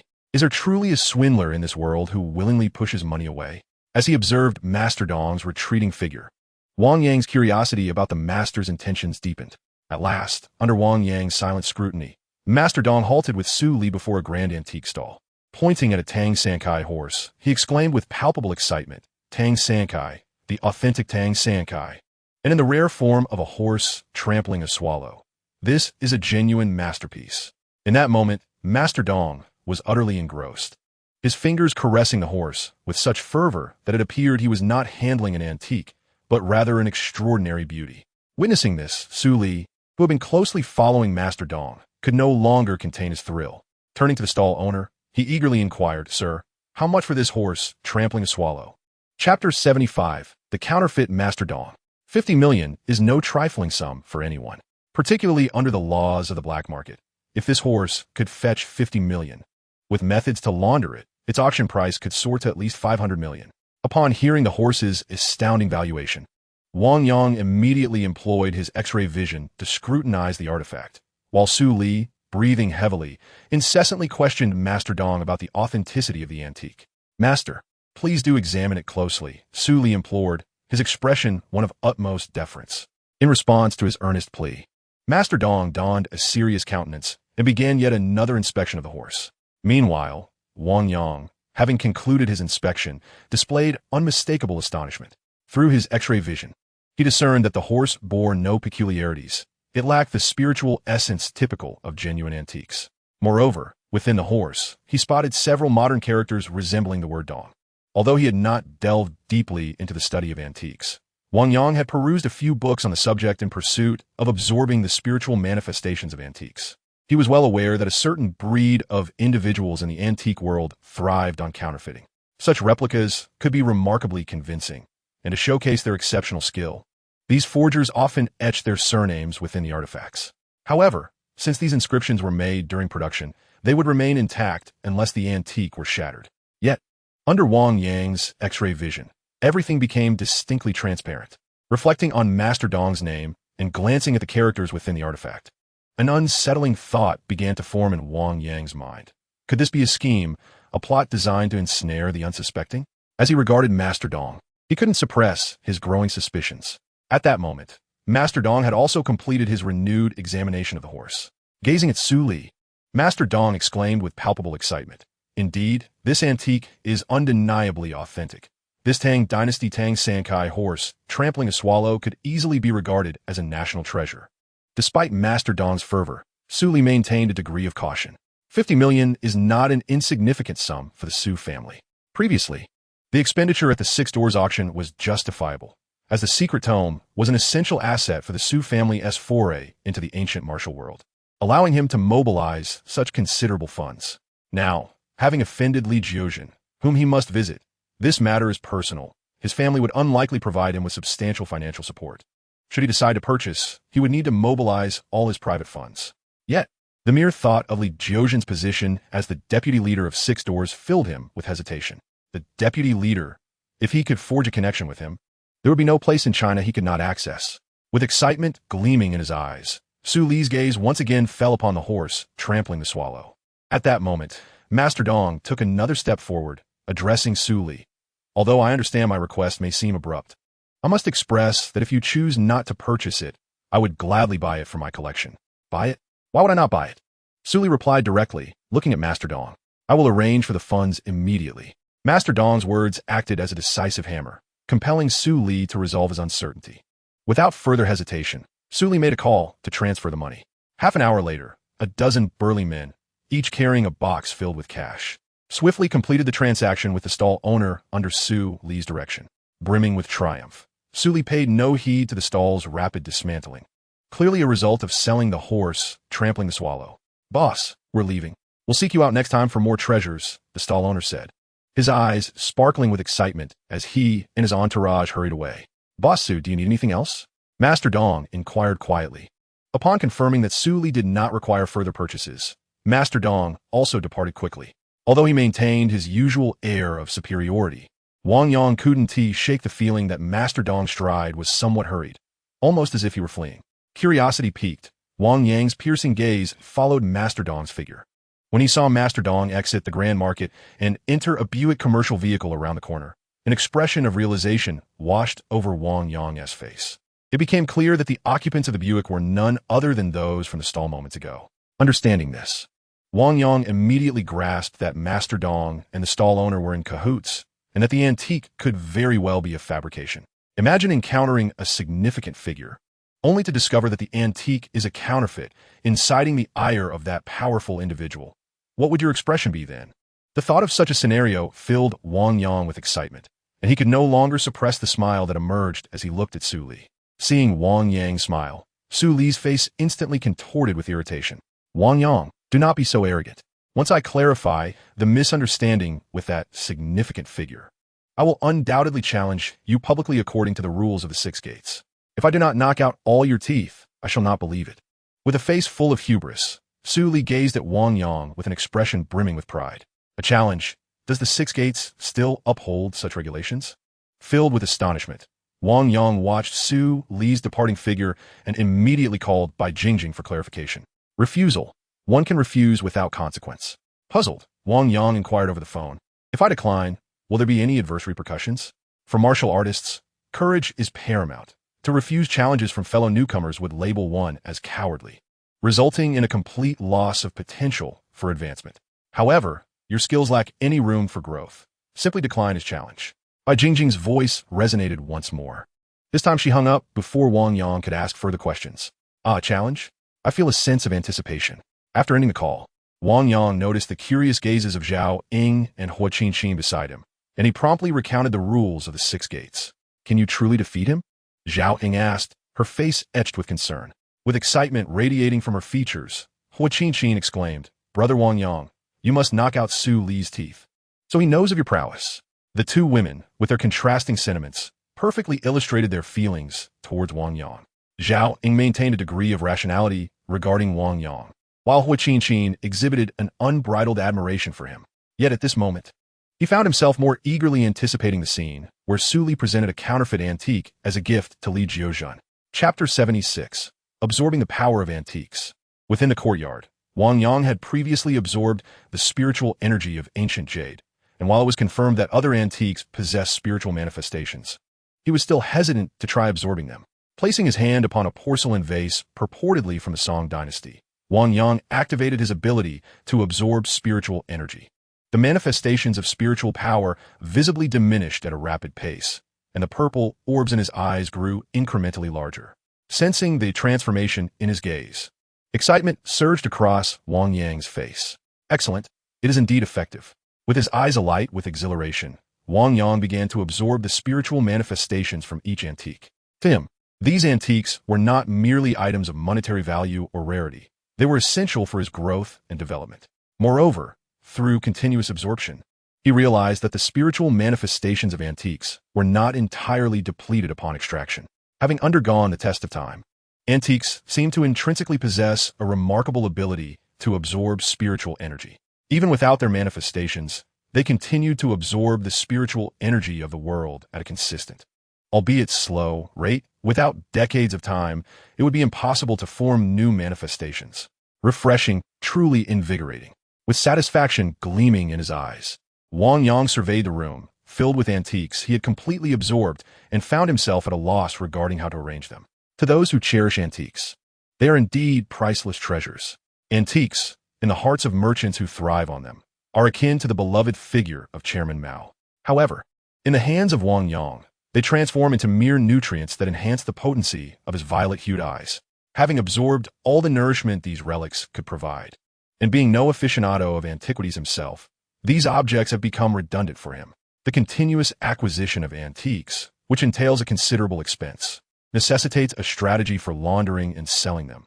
Otherwise, even he would struggle to maintain the relentless pursuit of purchasing such items. A flicker of contemplation crossed his eyes as he surveyed the room filled with antiques, leading him to a resolute decision. Suddenly, the tightly shut door creaked open, and Zhaoing along with Hua Qinqin entered Wang Yang's abode simultaneously. With a glimmer of admiration, Zhaoing remarked, "This house is splendid. Your expenditure is indeed justified." Overflowing with excitement, Hua Qinqin enveloped Wang Yang in a warm embrace, playfully suggesting, "Brother Wang Yang, let me move in with you." "No, you cannot stay with him. He is so wicked that he will inevitably devour you. Therefore, I have resolved to move into your villa and reside with you from this day forth," Zhaoing interjected, casting a glance at Hua Qinqin. A look of grievance washed over Hua Qinqin's face as she hesitantly regarded Zhaoing. Her heart had long been ensnared by Wang Yang. Ever since Catherine had claimed the first opportunity, she had been contemplating how to willingly offer herself to him, determined to become his woman at any cost. Yet, she felt a natural respect for Zhaoing, the woman who had previously captured Wang Yang's affections. Zhaoying's willingness to accept her and even share Wang Yang made it impossible for Hua Qinqin to refuse her. "You cannot be with me every hour of the day. I shall eventually find my chance," she murmured defiantly in her heart. Despite her reluctance, under Zhaoying's watchful gaze, Hua Qinqin acquiesced to her request. Without granting Hua Qinqin any opportunity for protest, Zhaoing promptly took her by the hand and led her out. Within the confines of the room, Wang Yang observed Zhaoying's protective demeanor towards Hua Qinqin, guarding her against potential malevolent intentions with a vigilant eye, and a hint of helplessness flickered in his gaze. "Do you resemble a lecher? Am I truly the sort to prey upon a 16-year-old girl?" He questioned himself repeatedly while gazing into the mirror. Yet with each inquiry, images of his encounters with Hua Qinqin flooded his mind, recalling instances where he nearly succumbed to baser instincts, causing him to abandon further questioning. Enough of this. It's time to rest and gather my strength for the challenge posed by that fool, Su Li, silently reflecting. With the aid of the jade cicada to absorb his vibrant energy, Wang Yang soon drifted into slumber. Money has come in, but I am at a loss as to how to spend it. The new ringtone of his phone resonated at the appointed hour, rousing him from his slumber. Glancing at the unfamiliar number on his phone screen, confusion filled his eyes. "Who could it be?" he inquired, raising the phone to his ear. "Provide your address. I shall commence your instruction today." A voice, aged yet authoritative, resonated on the other end. Recognizing it as Li Jiuzhan, Wang Yang immediately sprang up from his bed, not daring to hesitate for even a moment as he promptly relayed his address. Wang Yang, however, did not patiently await Li Jiuzhan. As he gazed at the sun that had just risen, he hurried into the courtyard. With his legs positioned as if he were riding a horse, and his arms crossed over his chest as if cradling a ball. He immediately assumed the stance of the Nine Yang technique. A powerful heat began to coalesce in his chest, and an intangible, fiery sun materialized between his arms. Breathing deeply, he utilized the unique breathing method of the Nine Yang technique to draw energy from the sun formed between his limbs, directing it towards his dantian. His internal strength began to swell, and with the formidable physique enhanced by the transformation of electrical energy, Wang Yang clearly felt his power intensifying with every passing moment. The profound sensation of growing strength emanated from within, a feeling so exhilarating that it surpassed even the pleasures of intimate encounters. In that instant, Wang Yang became utterly entranced by the ecstasy of cultivation, forgetting entirely about his wager with Li Jiuzhan, consumed only by the desire to train with unwavering devotion. Suddenly, a series of urgent knocks on the door jolted him from his rapture. Realizing that it was likely Li Jiuzhan and Li Xingshan outside, Wang Yang nearly sprinted to the entrance. He held these two individuals, whom he regarded as future pillars of support, in high esteem. With a creak, he opened the firmly shut door and was greeted by the sight he had anticipated. Li Jiuzhan and Li Xingshan stood before him, accompanied by a bundle and a few simple belongings, clearly intending to settle here for the long haul. As Wang Yang observed the satisfaction on Li Jiuzhan's face upon seeing him, Li Jiuzhan spoke. Your internal strength is of the utmost rigidity and brightness. You ought to practice your stance in the morning. Begin your training now, and we can delve into the art of medicine together at noon. Understanding that Li Jiuzhan was a master of ancient martial arts, Wang Yang was not the least bit surprised by the latter's ability to discern his training schedule. As he watched Li Jiuzhan and Li Xingshan select their rooms, he promptly returned to the courtyard to continue his practice. With his legs in a horse stance and arms held in an embrace, he instantly emitted a fierce heat from his chest. However, this heat was not static. As the sun ascended, the temperature radiating from his chest increased moment by moment. In Chapter 77, titled The Gift from Su Li, Wang Yang overestimated his capabilities. For the first time fully committed to his training, he had to abandon his practice by 10 o'clock due to the excessive heat emanating from his chest. You are practicing the Shaolin Nine Yang. An astonished voice suddenly resonated beside him. Upon hearing the voice, Wang Yang turned to find Li Jiuzhan standing next to him. Although surprised that Li Jiuzhan recognized the Nine Yang stance, Wang Yang nodded in acknowledgement. The Nine Yang technique, a secret not passed down by Shaolin. In the future, if anyone inquires about your source for the Nine Yang technique, simply state that you acquired it from the Six Doors, and Shaolin will not trouble you. Li Jiuzhan spoke directly, his gaze fixed on Wang Yang. Wang Yang was well aware of the Nine Yang technique being a secret of Shaolin. However, he was somewhat perplexed by the existence of the Nine Yang technique within the Six Doors. Nevertheless, reassured that Li Jiuzhan would not lead him astray, Wang Yang nodded affirmatively, vowing to remember the guidance given. Observing Wang Yang nodding, Li Jiuzhan continued, although I have taken you as my disciple, you must maintain utmost confidentiality regarding our master-disciple relationship, as you currently embody the pinnacle of Chinese medicine. It must remain a secret from everyone. Initially, Wang Yang had merely considered clasping onto Li Jiuzhan's esteemed leg, which had led him to the thought of accepting him as a master. However, upon hearing that their relationship must remain undisclosed, a look of discontent surfaced on Wang Yang's face. Yet, understanding that Li Jiuzhan's decision was immutable, he could only silently acquiesce to his words. Noticing Wang Yang's demeanor, Li Jiuzhan discerned his thoughts. Rest assured, if you encounter difficulties, I shall still extend my assistance. For even without public acknowledgement, you are indeed my disciple. With these words, Wang Yang felt a wave of relief wash over him.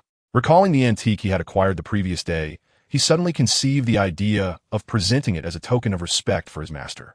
Master, please wait a moment, he exclaimed, hastily dashing toward the room. Creak!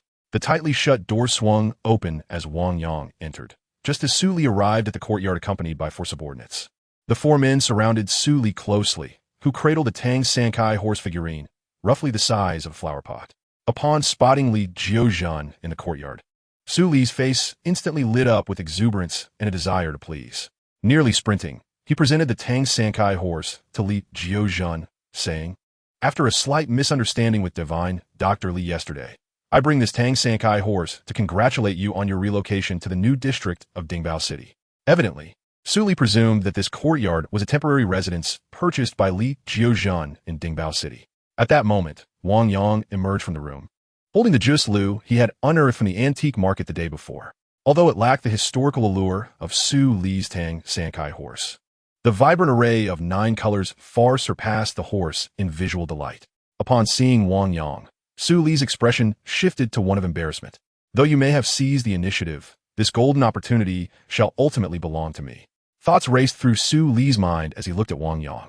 Suddenly erupting into laughter, Wang Yang, Master Dong has already declared that your antique is a fake. Are you planning to deceive divine Dr. Li with a counterfeit? Initially puzzled by Su Li's unexpected presence in the courtyard, Wang Yang began to grasp Su Li's intentions upon hearing his unexpected rebuke and glancing at the Tang Sankai horse beside him. If we were not bound by a master-disciple relationship, and if your antique were authentic, perhaps you could have swayed my golden opportunity. But now, with mockery glinting in his eyes, Wang Yang approached Su Li, disdain etched across his face. A small gift carries great sentiment. My bond with divine Dr. Li is such that even if I were to present him with a counterfeit, he would never harbor resentment. Wang Yang's words instantly elicited a hint of contempt from Su Li's expression. Gazing at Wang Yang, Su Li scoffed. Who is the renowned Dr. Li? He is a man of distinguished status who has encountered countless treasures. Even if you were to present him with a genuine antique, it may not capture his attention. Yet you dare to offer a counterfeit. Do you truly believe that Dr. Li is in the business of collecting refuse? What do you mean? Wang Yang inquired. His face contorted with anger. Su Li raised his chin defiantly, declaring, What I mean is that those fake antiques are nothing but trash in the presence of Dr. Li. At that moment, Su Li's eyes sparkled with arrogance, and he, oblivious to the fleeting disdain that flickered in Wang Yang's gaze, continued. Are you suggesting that by presenting a fake antique, you are deliberately attempting to offend Dr. Li? Wang Yang pressed further, and Su Li's pride swelled even more. Indeed, you are intentionally trying to irritate Dr. Li. With a smug expression, Su Li continued, So tell me, how do you plan to deal with Dr. Li after bringing him a fake antique? Is it even necessary to say? Su Li replied, his expression brimming with self-satisfaction. Naturally, one would smash his counterfeit goods and then chase him away. Is that so? I share your sentiment. Wang Yang responded with a radiant smile. Just as Su Li sensed an impending misfortune, Wang Yang approached the Tang Sankai horse figurine. What are you doing? Su Li asked nervously. What does it look like? I'm going to destroy your counterfeit. Wang Yang's eyes glinted with a sinister smile as he delivered a kick to the Tang Sankai horse figurine. A resounding thud accompanied the sharp crack of pottery. Witnessing this scene, an intense fury ignited within Su Li. You are going too far, Wang Yang. In that moment, Su Li rushed to Dr. Li Jio's side, exclaiming, Dr. Li, this Tang Sankai horse figurine cost me 50 million on the black market. With a genuine market value exceeding 500 million. I specifically acquired it to present to you. Yet he has just kicked it, showing utter disregard for you. Who says I do not hold Dr. Li in high regard? Wang Yang retorted, a mocking expression etched on his face. I merely followed your words and smashed that counterfeit. The 9-color deer you possess is the true counterfeit. My Tang Sankai horse figurine is an authentic treasure personally authenticated by Master Dong, purchased for 50 million. How could it possibly be fake? Su Li's anger intensified as he glared at Wang Yang. Master Dong's word is law. If he claims it is genuine, it is genuine. If he says it is false, then it is false. Do you think he is merely a television expert? Wang Yang looked at Su Li with disdain. Finally, once Dr. Li Jio's gaze fell upon him, Wang Yang straightened up and said, Dr. Li, I guarantee that the Tang Sankai horse figurine is undoubtedly fake. If you wish, I can procure evidence right now. Go ahead, seek evidence. If you find it, I shall consume the remnants. But if you fail, even in front of Dr. Li, I will make you swallow those shards. Su Li seethed, his teeth grinding in fury. Chapter 78. I challenge you to a duel. With a self-satisfied grin, humming a triumphant tune, Wang Yang retrieved a shard of porcelain marked with the character Dong, under the scrutinizing gaze of Dr. Li Jio, who was observing Su Li's enraged countenance. Gazing at Su Li, Wang Yang declared with an air of triumph, Don't tell me the characters from the Tang dynasty were written this way. Simplified characters could only have emerged after the establishment of the Huaxia. Prior to that, every dynasty employed traditional characters. Now, witnessing Wang Yang extract shards of porcelain inscribed with contemporary characters, how could Su Li not comprehend that his Tang Sankai was counterfeit? Impossible. I spent 50 million on this. It cannot be a fake. Master Dong himself authenticated it, and he even expressed interest in purchasing it. How could it be false? Pointing to the scattered shards of porcelain, Su Li's expression nearly shattered. Bang! A heavy footfall landed on him, sending Su Li crashing to the ground, awakening him to reality. Fighting Wang Yang, he said, Wang Yang. What is your intention? Are you casting me out? Wang Yang, with a teasing grin, replied, Did you not say that this rubbish was meant to deceive Dr. Li? You ought to be thrown out. Wang Yang's words caused Su Li's face to oscillate between shades of blue and red. He attempted to retort, but found himself at a loss for words. Looking at Wang Yang, his expression was one of bitter resentment. You are setting a trap for me. You must have known my Tang Sankai was fake all along, which is why you have been ensnaring me. Of course, such an obvious counterfeit was discernible at a glance. Nodding, Wang Yang unabashedly pointed to his Just Lu. This is the genuine article, the epitome of authenticity.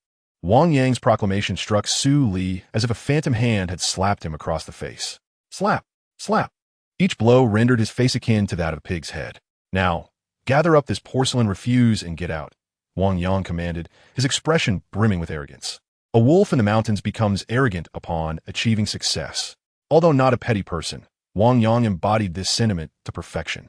Holding a shard of porcelain, he exaggeratedly mimicked the act of forcing it into Su Li's mouth. When it came to friends, Wang Yang was generous and forgiving, a fact evidenced by his unreserved treatment of others. However, towards enemies, if not for the constraints of law, Wang Yang would relish the opportunity to eliminate them, particularly after the suffering his family endured because of Su Li. Su Li was undoubtedly at the top of Wang Yang's list of those he wished to see gone. The animosity between the two transcended mere rivalry. If possible, Wang Yang would gladly consume his flesh and drink his blood, burying anyone associated with him to preclude any chance of retribution.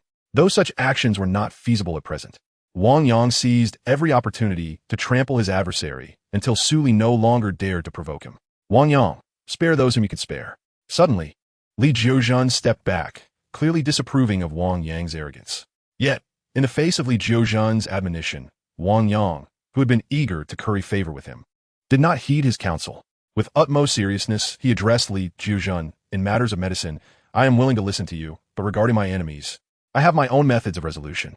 I hope Dr. Li will refrain from interfering. Although Wang Yang did not heed his advice, observing Wang Yang's unwavering principles elicited a flicker of admiration in his eyes. Subservience was unnecessary. As the deputy chief of the Six Doors, he had encountered all manner of flattery. Since learning of his identity, he had yet to meet another who dared to uphold their principles as Wang Yang did. If your principles do not stem from bullying the weak, then I stand in support of them. With this simple, nonchalant statement, Li Jiuzhan withdrew, leaving Wang Yang to deal with Su Li entirely on his own. Initially, upon hearing Li Jiuzhan counsel Wang Yang, Su Li felt a surge of delight. He believed that given Li Jiuzhan's current power and status, Wang Yang would lack the courage to refute him. At least, he himself would not. However, he was utterly taken aback when Wang Yang rejected Li Jiuzhan's suggestion, and even more so when Li Jiuzhan expressed admiration for Wang Yang. The realization that his coveted ally was now closer to Wang Yang than to him darkened Su Li's expression. No, I cannot allow Wang Yang to firmly latch onto Li Jiuzhan's coattails. Otherwise, in Huaxia, I will have to circumvent him in the future. A look of tension crossed Su Li's face as he abruptly stood up. Ignoring the porcelain shard in Wang Yang's hand, he exclaimed in fury, Wang Yang, you cowardly knave. Dare you accept my challenge? Challenge. Wang Yang gazed at Su Li, a hint of confusion flickering in his eyes. Indeed, according to the regulations of the Six Doors, newcomers were permitted to spar with one another to enhance their combat experience. With his head held high, Su Li proclaimed, If you dare not accept my challenge, then simply shout that I am a coward, that I, Su Li, am not worth your time, and I shall let you be. Do you think I fear you? Wang Yang replied, his face resolute. I have practiced martial arts months longer than you. Naturally, you should be wary of me. Su Li's expression was one of arrogance and confidence, clearly self-assured of his prowess. Oh, you are so confident. How about we add a wager to our duel? Whoever loses must pay the other 1 billion. Wang Yang maintained his defiant demeanor. However, a closer look would reveal a hint of bravado on his face, as though he were deliberately putting on an act. Are you attempting to intimidate me with that wager? Su Li speculated, eyeing Wang Yang's expression. Yet, the mention of 1 billion stirred a wave of hesitation within him. After all, he could not mobilize such a sum on his own. It would require drawing funds from his family. Given the recent expenditures, their liquidity was already stretched thin, and a cash flow of 1 billion would completely deplete the Su family's resources. If he won, all would be well, but if he lost, the collapse of the Su family's commercial empire would be imminent. Are you afraid? If you are, you need not challenge me. Wang Yang continued to provoke Su Li. Yet, A careful observer would discern a glimmer of hopefulness in Wang Yang's eyes. Noticing Su Li's continued silence, he pressed on, "Of course, if you lack the funds. We can always change the stakes." "What stakes?" Su Li queried, his curiosity piqued, crawling on the ground and imitating a dog's bark. "The one who loses between us must crawl 3 laps at Dingbao Square." Wang Yang spoke deliberately, his face still bearing a hint of hesitation, suggesting that his words were perhaps forced, merely intended to intimidate Su Li. Chapter 79. The 9 Schools of Traditional Chinese Medicine. Is this yet another provocation? Observing Wang Yang's hesitance, Su Li felt a surge of confidence. "With my extensive training and the guidance of the Tan family's martial arts, how could I fear you?" A myriad of thoughts flashed through his mind, and a fierce glint appeared in Su Li's eyes. Glaring at Wang Yang, Su Li shouted, "What if I agree? How can I trust that you will keep your promise if you lose? We can apply for a qualification verification from the 6 doors. Whoever fails to honor their word will be subject to immediate execution for betrayal." Wang Yang's face, now filled with a reckless determination, suggested a man who would risk everything. Yet, upon closer inspection, one could still discern a hint of feigned bravado in his eyes. "Still putting on a show, attempting to intimidate me into retreating," Su Li thought. With a smirk, Su Li declared, "I have already seen through your facade. Now, I will call Bai Jingjing to request a duel. Let us see if you dare to accept this additional wager." "Go ahead. If you dare to call for a duel, I will accept your terms," Wang Yang retorted defiantly. But his facade of stubbornness did not escape Su Li's notice. Feigning bravado, how long can you maintain this charade? With a trace of disdain in his gaze, Su Li promptly dialed Bai Jingjing's number. "Bai Ju, I wish to apply for a duel with Wang Yang. With an additional wager, the loser must crawl on the ground and bark like a dog at Dingbao Square for 3 laps. I hope you can bear witness." "All right, I will call Wang Yang," Bai Jingjing replied in a flat tone, not allowing Su Li to say more before abruptly hanging up. Almost immediately, Wang Yang's phone rang.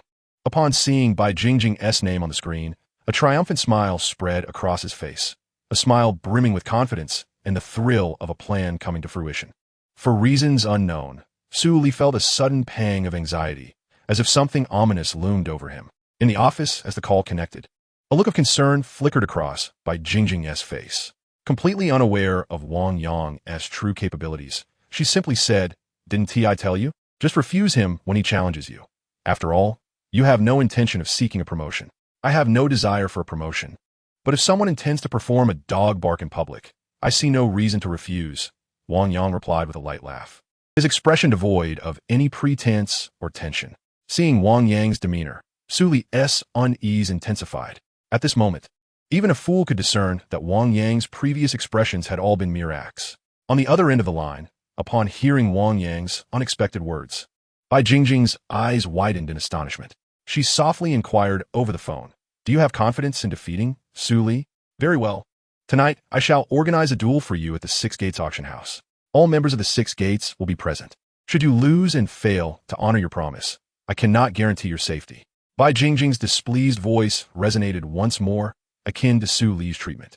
And without waiting for Wang Yang's further inquiries, she abruptly hung up the call. A minute later, all members of the 6 Gates in Dingbao City received a message stating that Wang Yang and Su Li would duel at the external auction house of the 6 Gates, with the loser required to circle Dingbao Square 3 times while barking like a dog. Simultaneously, both Wang Yang and Su Li received the same text message. Upon reading its content, Su Li was instantly awakened to the realization that he had been ensnared in a trap, a scheme devised by Wang Yang. "Congratulations, you are correct. But unfortunately, there is no prize," Wang Yang retorted with a mocking grin, then suddenly pointed at the pile of Tang Sankai pottery shards, commanding, "Now, collect your belongings and leave, or I won't hesitate to make you swallow them all." Wang Yang's words darkened Su Li's complexion further. Yet, glancing at the equally unfriendly Li Hangshan beside him, Su Li ultimately refrained from losing his temper in that moment. "Fine, just wait. Tonight, I shall see what you rely on to dare ensnare me," he declared, his eyes filled with resentment as he ordered his 4 underlings to gather all the shattered pottery. As Su Li departed, Li Hangshan remarked, "Wang Yang, Master has instructed that you first learn the fundamentals of traditional Chinese medicine with me. He will personally teach you the advanced aspects later." Wang Yang felt a tinge of disappointment at not learning directly from Li Jiuzhen. To him, learning from the very best was essential to avoid detours and expedite his growth. However, once he began studying the foundational theories of traditional Chinese medicine under Li Hangshan, he promptly set aside his earlier underestimation of him. In Wang Yang's mind, Li Hongshan's status transformed from merely being Li Jiuzhen's apprentice to that of a true master of traditional Chinese medicine. Noticing Wang Yang's demeanor shift dramatically due to his brief remarks, Li Hongshan continued, "Traditional Chinese medicine is vast and profound. While it is uniformly referred to as traditional Chinese medicine externally, there exist various factions within that continually vie for supremacy." "What factions are there?" Wang Yang inquired. His curiosity piqued. "There are 9 major factions: the Cold Damage School, the Thousand Gold School, the Bureau School, the Warm Supplement School, the Evil Attack School, the Warm Disease School, the Hui Tong School, the Fire God School, and the Yin Yang School." Wang Yang did not dispute the might of traditional Chinese medicine. Otherwise, Li Jiuzhen could not have gained such a formidable reputation. However, he was utterly skeptical of claims that traditional Chinese medicine could resurrect the dead or mend broken bones. "You don't believe me?" Li Hongshan, observing Wang Yang's skepticism, remained unperturbed. He spoke with a tone of nostalgia. "I once shared your disbelief. But there was an incident when a vice leader of a sect, severely wounded and with an arm severed, astonishingly experienced regeneration of a lost limb, which compelled my belief." Understanding that Li Hongshan, as the head of the medical hall within the 6 gates, had no reason to deceive him, Wang Yang still found himself enveloped in profound skepticism at his words. Merely contemplating Li Hongshan's identity, Wang Yang could not restrain his curiosity any longer and pressed Li Hongshan with a question. Who was it that enabled the vice sect leader to be reborn after losing an arm? Was it our master, Li Jiuzhen? The answer could be both yes and no. Chapter 8. The Study of Medicine. Li Hongshan vividly recalled the moment he witnessed the vice sect leader, having lost an arm during battle, being fed a miraculous pill by Master Li Jiuzhen, whose expression was resolute. Subsequently, through the Master's acupuncture techniques, he continuously assisted the vice sect leader in refining the pill's medicinal properties. Ultimately, after the vice sect leader absorbed all the medicinal essence, a new arm indeed sprouted from where the old one had been severed. However, Li Jiuzhen clarified that the rebirth of the arm primarily relied on the Master's pill. His acupuncture merely played a supportive role. At that moment, observing the increasing bewilderment in Wang Yang's eyes, Li Hongshan promptly recounted the entire event to him. Witnessing the lingering shock in Li Hongshan's gaze, Wang Yang finally came to fully believe his words. Initially, he had only intended to cope with the study of traditional Chinese medicine, but at this instant, an overwhelming urge to thoroughly comprehend the intricacies of the discipline surged within him. Gazing at Li Hongshan, he could no longer contain his curiosity and inquired, "Brother Li, to which of the 9 major sects does our medical martial sect belong?" The implication of his brother's words suggested that all 9 sects had fallen into obscurity. Wang Yang, unwilling to relent, pressed further. "Perhaps they have indeed been lost, or maybe they simply choose to remain hidden from the world," came the calm reply. Once again, Li Hongshan proceeded to elucidate the theories of traditional Chinese medicine. Initially, his explanations were not hurried. He revisited various points repeatedly, fearful that Wang Yang might not grasp them.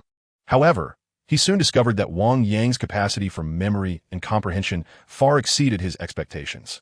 Irrespective of how many concepts he introduced at once, Wang Yang would instantly retain them and draw inferences from previously discussed material. Li Hongshan was astonished, and Wang Yang was equally taken aback by his own remarkable aptitude for learning.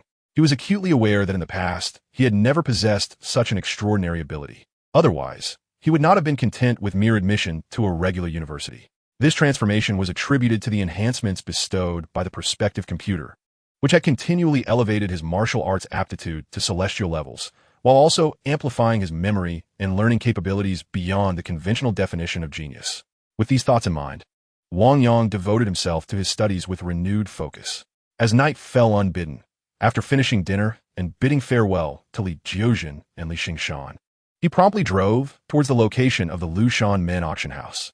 Although it was not an auction day, the news of the duel between the two had spread, and the area outside the auction house was filled with an array of luxury vehicles. Initially, Wang Yang had thought his BMW i8 was impressive, but that evening, as he surveyed the collection of high-end cars parked outside the auction house, he felt the pressing need to upgrade his vehicle.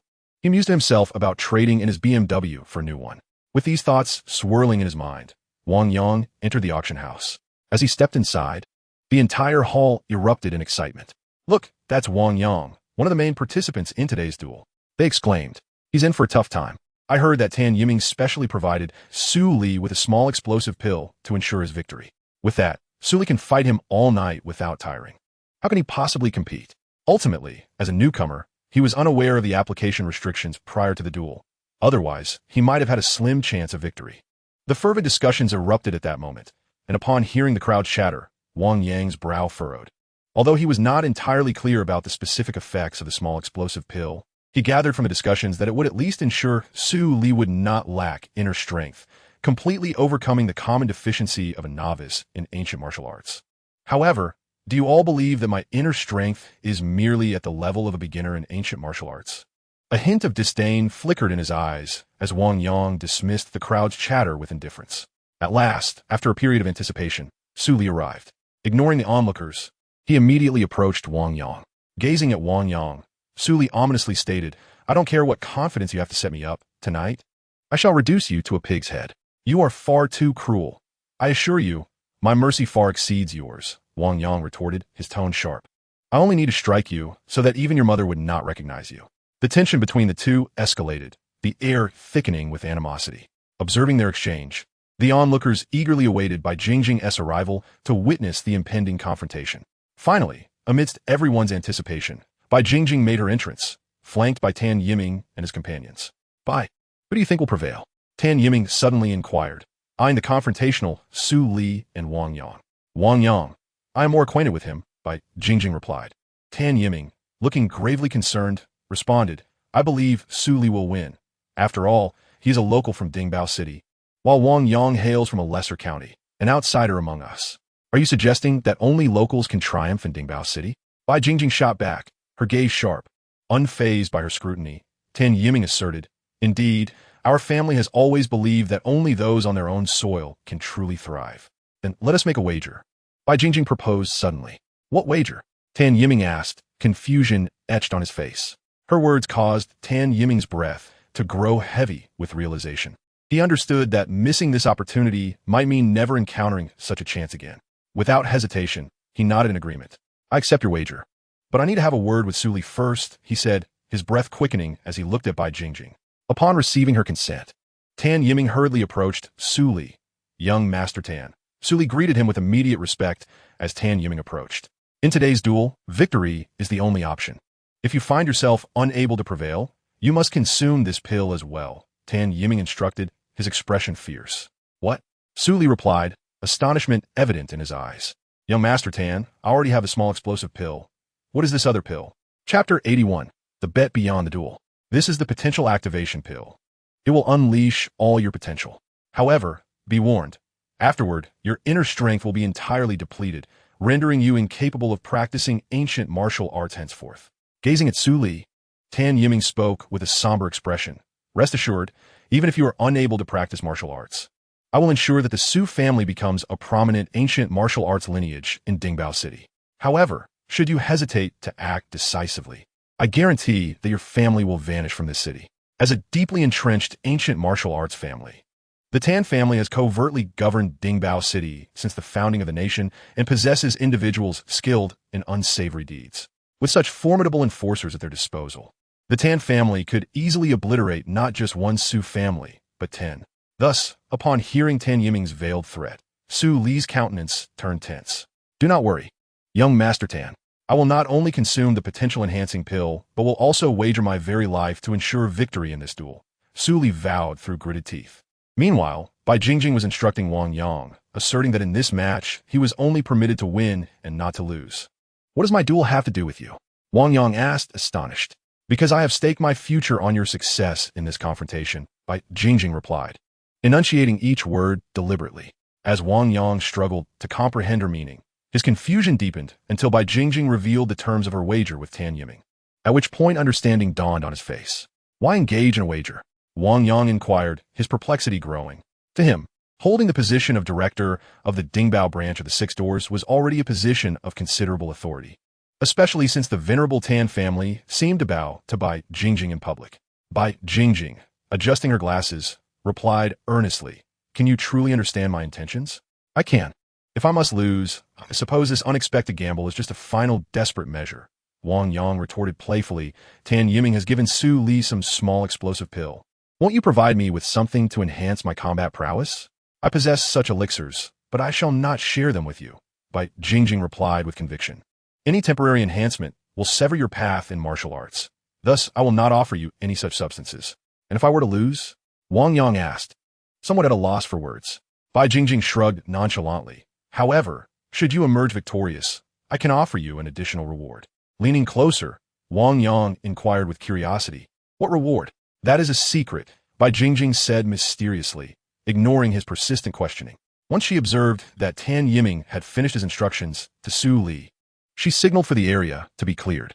The so-called clearing involved creating a 300-square-foot space in the center of the hall for the duel between Wang Yang and Su Li. There was no formal arena. Instead, chairs were arranged in a circle. A fighter would lose if they fell to the ground or were knocked out of the circle. The rules of the duel were harsh. Yet thanks to Tan Yiming's strategic promotion, the spectators sensed that today's contest would be anything but ordinary. Contemplating these matters, the crowd fell silent, intently observing Wang Yang and Su Li. Su Li, with his temples slightly bulging, had evidently cultivated a degree of inner strength, bolstered by the combat training from his family and the assistance of the explosive pills. He was convinced that victory in this battle was assured. I share the same sentiment. I am perplexed as to why Bai Jingjing has placed such significant trust in Wang Yang. Strangely, I cannot perceive any internal energy emanating from him. Has he truly cultivated his internal strength? Curious murmurs arose amidst the crowd as Wang Yang and Su Li stepped into the dueling arena. Gazing at Wang Yang, Su Li proclaimed with fervor, "Today, victory is assured for me. Do you think I possess no skill at all to dare to ensnare you into this duel?" Wang Yang regarded Su Li with disdain. What? This duel was a trap set by Wang Yang to deceive Su Li? Could be that we have misjudged. Perhaps Wang Yang has cultivated a form of internal energy that conceals its essence, which is why we cannot detect it. Surprised whispers echoed as everyone widened their eyes, eager to discern the hidden card Wang Yang possessed that enabled him to deliberately ensnare Su Li. Gulp.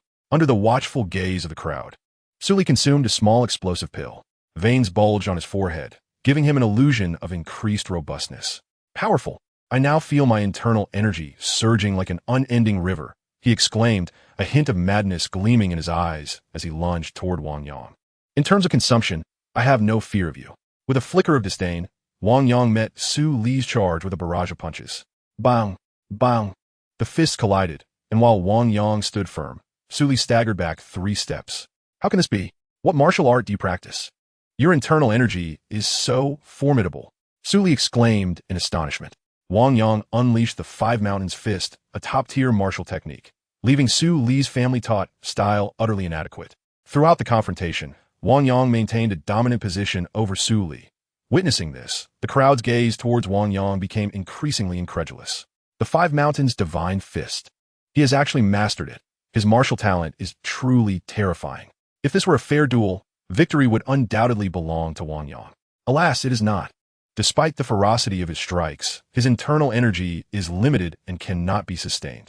Once it is depleted, he shall succumb to Su Li. Discussions erupted as Tan Yiming, with a triumphant expression, turned to Bai Jingjing. Such a vigorous fighting style. Wang Yang can only sustain it for a minute before his internal energy is exhausted. If we can endure that minute, Su Li will dispatch Wang Yang with the ease of slaughtering a chicken. Is that so? The truth will reveal itself in a minute. Bai Jingjing replied, seemingly unconcerned.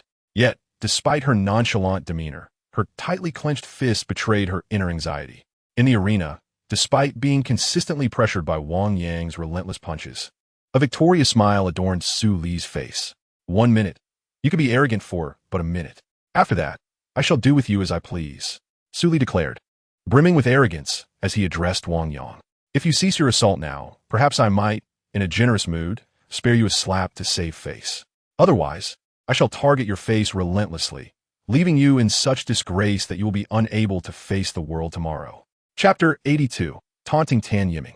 In confronting his adversaries, Wang Yang has always preferred to illustrate the essence of a flower's vibrant hue beneath the force of his fist. Hud, hud, hud. Under the might of the Five Mountains Divine Fist, his punches landed upon Su Li like sandbags, forcing him to stagger backward repeatedly. On several occasions, Wang Yang's fist struck Su Li's face directly, rendering it swollen and bruised. Wang Yang, you may be boastful now, but in 1 minute, when your internal energy is depleted, let us see how you maintain that arrogance. Su Li's voice echoed with defiance as he mentally counted down the seconds, each one stretching painfully like an eternity. Yet, after silently counting to 60, Wang Yang's relentless assault showed no sign of abating. Each blow aimed squarely at his face. Something was amiss. Wang Yang seemed almost invincible. His internal energy appeared inexhaustible. Could it be that he had secretly consumed a minor explosive pill? As a member of the Bai family from Jingbei, Bai Jingjing naturally possessed such pills. Given that he had made an extra wager with the Tan family, it was only logical for her to aid Wang Yang. Whispers of speculation circulated among the onlookers, and ultimately, they reached a consensus that Bai Jingjing had clandestinely provided Wang Yang with a minor explosive pill. Beside Bai Jingjing, Tan Yiming, who had previously exuded confidence, now wore a troubled expression. In response to his dismay, Bai Jingjing offered a mysterious smile, dismissing Su Li's comments entirely. Observing her enigmatic smile, Tan Yiming, misinterpreting her demeanor as an admission of his claims, felt a surge of irritation.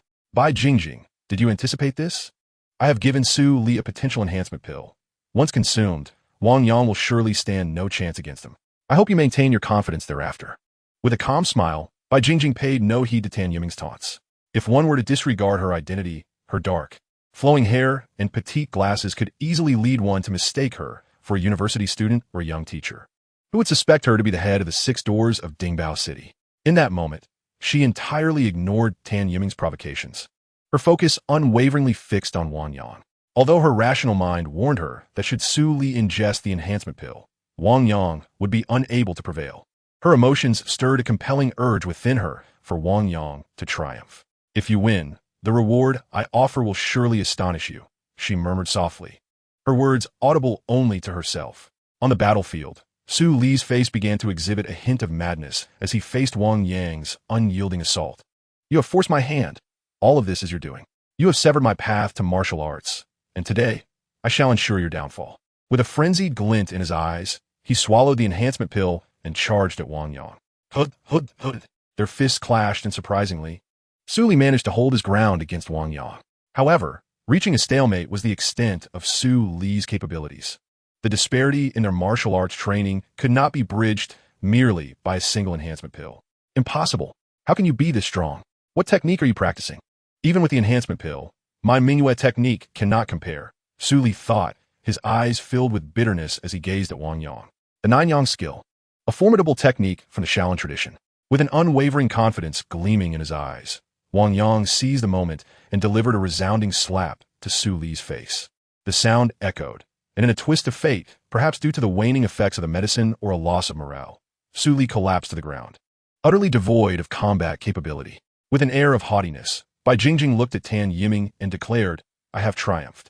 Henceforth, your Tan family must cooperate with my endeavors, and there shall be no semblance of duplicity. Striding purposefully to Wang Yang's side, Tan Yiming glared at him, stating, You have done well, assisting Bai Jingjing greatly. However, as a member of the 6 Gates, I must investigate the origins of your Nine Yang skill. If you have illicitly learned Shaolin techniques, to avoid inciting the ire of the Shaolin masters, I will be compelled to hand you over to them. This was bestowed by our esteemed deputy leader, the renowned physician Li Jiuzhen. Should you have any objections, you may address them with him. Brimming with arrogance, Wang Yang had no intention of showing Tan Yiming any courtesy, especially considering the latter had persistently backed Su Li, were it not for the fact that his martial skills were still in their infancy, rendering him incapable of besting Tan Yiming. Wang Yang harbored a strong urge to incapacitate Tan Yiming on the spot. You are using physician Li to intimidate me. Tan Yiming seethed, directing his ire towards Wang Yang. Not at all. I merely state the facts. If there is any oppression, I prefer to exert it through my own fists against my adversaries, much like I have done with Su Li. One day, when my strength is sufficient, I shall also bring my fists to bear against you. The Tan family, a prominent lineage in the martial arts community of Dingbao City, had long held sway over the 6 Gates before Bai Jingjing's arrival. Tan Yiming, the eldest grandson and future heir of the Tan family, was accustomed to being met with respect wherever he went. When had anyone dared to provoke him so brazenly? At this moment, as the crowd witnessed Wang Yang's overt provocation of Tan Yiming, they were taken aback in disbelief. You dare to challenge me? Do you know who I am? Are you so reckless as to put your life at stake? Tan Yiming bellowed in fury. You are connected to Su Li, my adversary. Thus, you are my enemy as well. Should I refrain from challenging my foes and instead seek their favor? Wang Yang retorted, unyielding in his defiance. As for fear, With the formidable backing of Deputy Leader Li Jiozhen, how could he possibly fear the Tan family of Dingbao City? Very well, you have impressed me. Do you believe that with just a glance, I could make you vanish from Dingbao City? Tan Yiming threatened directly. Yet, in the face of Tan Yiming's menacing threat, Wang Yang's smile only grew brighter. Allow me to enlighten you. Deputy Leader Li Jiozhen resides in my household, and we share a profound bond. Should your Tan family dare to lay a single finger on me, you will undoubtedly incur the wrath of Physician Li. Wang Yang's words fell like a torrential downpour, extinguishing the flames of Tan Yiming's fury. As a deeply entrenched member of the Six Gates, he was acutely aware of Li Jiozhen's immense influence. He understood that with his unparalleled medical prowess, even the leader of the Six Gates could not rival the authority wielded by Li Jiozhen. At this moment, confronted with Wang Yang's unmasked threat, he contemplated standing his ground, yet the thought of Li Jiozhen's formidable power rendered him incapable of uttering even a single word of defiance. Chapter 83. The Rewarding Kiss. Tan Yiming departed, arriving with great fervor, but leaving in utter dejection. He realized that what he had once regarded as the Tan family's private haven, Dingbao City, had been infiltrated first by the formidable Bai Jingjing and subsequently by Wang Yang, who had latched onto the vice master of the Six Doors. Perhaps it was time for the Tan family to retreat into obscurity. With a countenance marked by disinterest, Tan Yiming made a call to inform his family to fully cooperate with Bai Jingjing in future endeavors. Congratulations. Bai Jingjing stood gracefully before Wang Yang, extending her right hand. Observing her, Wang Yang jested, "Where's my reward?" Suddenly, a soft kiss landed on his lips, leaving Wang Yang utterly astonished as Bai Jingjing boldly pressed her lips against his.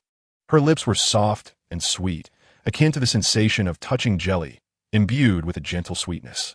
Completely taken aback by Bai Jingjing's unexpected kiss, Wang Yang was rendered speechless. Likewise, the ancient martial artists of Dingbao City, who had been discussing such duels in the hall, were collectively stunned. To be fair, Bai Jingjing possessed extraordinary beauty. With cascading black hair, exquisite and intelligent features, and petite eyes perched upon a delicate nose. Her checkered skirt exuded an air of a campus belle. Such a woman, to borrow a phrase from internet vernacular, was undoubtedly a goddess in the eyes of homebody men. While not overtly sensual, her serene and intellectual beauty was precisely the type many men adored. In fact, Wang Yang had once harbored feelings for Bai Jingjing. Otherwise, he would not have found himself so captivated upon first sight. With her looks and status as a second-generation heiress, it was inconceivable that she lacked suitors. Any subtle gesture from her would surely attract a legion of admirers. Yet, in front of everyone, Bai Jingjing behaved as if she were desperately in need of male attention, boldly pursuing Wang Yang with her kiss. Gazing at her, Wang Yang, having regained his composure, inquired curiously, "Did you forget to take your medication today?" "What do you mean?" Bai Jingjing's eyes flickered with a hint of anger upon hearing Wang Yang's words. "I believe I am rather handsome today, especially now. However, with your intellect, you should not be swooning. So, I deduce that you must have forgotten your medication, leading to a decline in your mental acuity." Wang Yang maintained his calm demeanor until he noticed Bai Jingjing's fists clenched subtly, prompting him to wisely choose silence. Nevertheless, his expression still bore a trace of smugness. "This is my reward for you," Bai Jingjing remarked nonchalantly. "Now, come with me. We need to discuss the responsibilities that accompany this kiss." Responsibilities? What kind of society are we in where a kiss necessitates accountability? Besides, it was you who kissed me. How can I be held responsible? Wang Yang replied, his face betraying reluctance as he regarded Bai Jingjing. An ordinary woman, Bai Jingjing, indulges in playful flirtations without reservation. And Wang Yang has never fancied himself a paragon of virtue. However, Wang Yang is acutely aware that Bai Jingjing's esteemed status precludes her from being merely a fleeting dalliance. Given the societal stature of the Six Gates and Bai Jingjing's prominent family background within it, any entanglement with her would compel Zhao, Ying, and Catherine to sever ties. Otherwise, the Bai family would undoubtedly not permit their continued existence. Both Zhao, Ying, and Catherine are individuals Wang Yang is reluctant to abandon. Thus, he instinctively resists the allure of Bai Jingjing. Consequently, he resorts to playful banter, attempting to evade the unexpected kiss from her. Yet, he ultimately underestimates Bai Jingjing's resolve. Upon hearing Wang Yang's words, Bai Jingjing merely raised an eyebrow, her intellect interlaced with an assertive demeanor as she declared, "If I desire you to take responsibility, you shall. Even with the support of Dr. Li, you cannot escape. Conversely, if I choose not to demand it, no amount of pleading will grant you the opportunity to be with me." Her commanding presence left Wang Yang at a loss. Gazing at her, he softly inquired, "Do you wish for me to take responsibility or not?" "Both responsible and yet not," she replied enigmatically, her mysterious smile returning as she gestured towards the door. "Find a place to accompany me for a late-night snack. I shall reveal all that you need to know." Relenting, Wang Yang complied, following Bai Jingjing out of the hotel. Initially, he assumed that, given her stature, they would dine in a lavish establishment. However, upon her direction to halt at a street vendor selling spicy skewers, he realized how little he truly understood about Bai Jingjing, aside from her formidable background. "What expression is that? Do you think someone like me shouldn't indulge in street food?" Bai Jingjing teased, adjusting her delicate glasses with a playful glint in her eye. With a decisive clang, the car door shut behind them, and they approached the vendor, diving straight into a feast of skewers. With each skewer Wang Yang consumed, Bai Jingjing mirrored his pace, matching his fervor. In the astonished gaze of the vendor, they astonishingly devoured over 300 skewers combined. Impressive appetite. One would never judge by appearances, the onlookers mused as they observed Wang Yang and Bai Jingjing depart. "Don't look at me like that. Every woman trained in martial arts has a hearty appetite," Bai Jingjing quipped, her satisfaction evident as she cradled her full belly. "Now, tell me, why did you suddenly kiss me after the duel? Please don't say it was because you found me handsome. I know I lack such allure." Wang Yang suddenly posed, having pondered this question throughout their meal. Deep down, he sensed that Bai Jingjing's kiss was far from a mere token of appreciation. She undoubtedly harbored her own ulterior motives. Wang Yang's inquiry elicited a flicker of admiration on Bai Jingjing's face. Gazing at Wang Yang, Bai Jingjing candidly remarqued, "Naturally. I have no regard for a rogue like you. My kiss was merely for the eyes of certain individuals in the capital, to preemptively extinguish their unwarranted aspirations." Wang Yang, intrigued, pondered for whom she was performing this act and what notions she intended to dispel. The thought struck him that Bai Jingjing intended to use him as a shield, much like he had previously served as a barrier for Zhao Ying. Recalling that his role in protecting Zhao Ying had drawn the ire of the resentful Su Li, his instincts urged him to decline Bai Jingjing's proposition. Chapter 84, Performance Art in the Square. It seemed Bai Jingjing anticipated his reluctance and had prepared her retort. Observing the expression on his face, she interjected, "Regardless, I have already kissed you. Even if you refuse to be my shield, I shall declare to the world that I have wholeheartedly fallen for you. You cannot escape the fate of being a shield." Her words left Wang Yang exasperated. He understood that if Bai Jingjing proclaimed her affection for him, despite his reluctance to be a shield, suitors enamored with her would inevitably seek him out. Resigned, he thought to himself, "After all, I have connections. Those who come after me must consider the implications of crossing Li Jiuzhen." Thus, he found himself losing interest in conversing with Bai Jingjing. Boom, boom, boom. At home, Li Jiuzhen and his apprentice had long succumbed to slumber, their routine of rest and awakening remarkably disciplined. Wang Yang discovered that his memory, transformed by cerebral enhancement, resembled that of a compact computer. Everything Li Xingshan taught him during the day would instantaneously manifest in his mind upon recollection. It felt as if Li Xingshan resided in his mind, continuously elucidating the fundamentals of traditional Chinese medicine. Traditionally, the study of Chinese medicine is intricate and profound, yet through this formidable memory, Wang Yang comprehended all the foundational teachings imparted by Li Xingshan with remarkable clarity. The following day, as dawn broke, Wang Yang rushed into the courtyard of practice, only to realize upon rising that he had still awoken late. Li Jiuzhen and Li Xingshan had already begun their standing exercises in the yard. Their stance differed entirely from the Zhuyang stance. They stood straight as arrows, their bodies resembling needles piercing the earth. Curiosity piqued, Wang Yang promptly joined them in their stance. However, while their practice concluded with the sun's ascent, Wang Yang's training commenced only as the sun fully rose. "You need to hire several chefs," Li Xingshan declared to Wang Yang, having prepared an abundant spread of vegetarian dishes in the dining hall. Wang Yang nodded in agreement to this request. After the meal, Li Xingshan commenced Wang Yang's assessment, ensuring he had fully grasped the lesson from the previous day before introducing new material. Unbeknownst to Wang Yang, while he listened intently to Li Xingshan's lecture, Su Li and Tan Yiming had already arrived at Dingbao Square.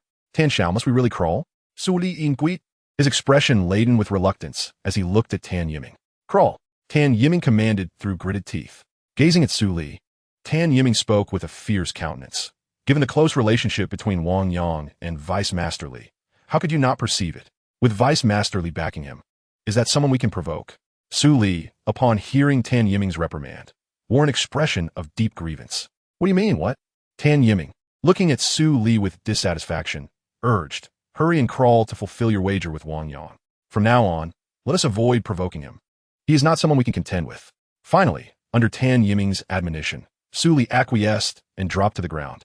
In the astonished gazes of onlookers near Dingbao Square, he opened his mouth and emitted a sound akin to that of a dog. The spectacle of performance art emerged in Dingbao City, as someone publicly mimicked dog barks and crawled 3 laps around the square. Speculations arose about a potential mental health crisis in Dingbao City. At noon, during his break, Wang Yang sat down to check for updates on the book he was reading, Peerless Perspective, when a link unexpectedly popped up on his computer. Out of curiosity, he clicked on it, instantly revealing Su Li's figure in the video. In the footage, Su Li, who should have appeared suave and composed, instead crawled like a dog, barking with each step he took. Woof, woof, woof. Upon hearing Su Li's barks, a look of profound surprise washed over Wang Yang's face. Although he understood that with the 6 doors witness, Su Li would dare not renege on the wager. Wang Yang surmised that Su Li would prefer to fulfill his promise in the solitude of Dingbao Square at night. At that time, even if he barked like a dog, it would not be particularly embarrassing. However, it was evident that Su Li had chosen to honor his commitment in front of an audience. As Wang Yang pondered the reason behind Su Li's choice to fulfill the wager in such a public manner, his phone rang with an unfamiliar number. A flicker of surprise crossed his features, yet he pressed the answer button. Wang Yang, this is Tan Yiming.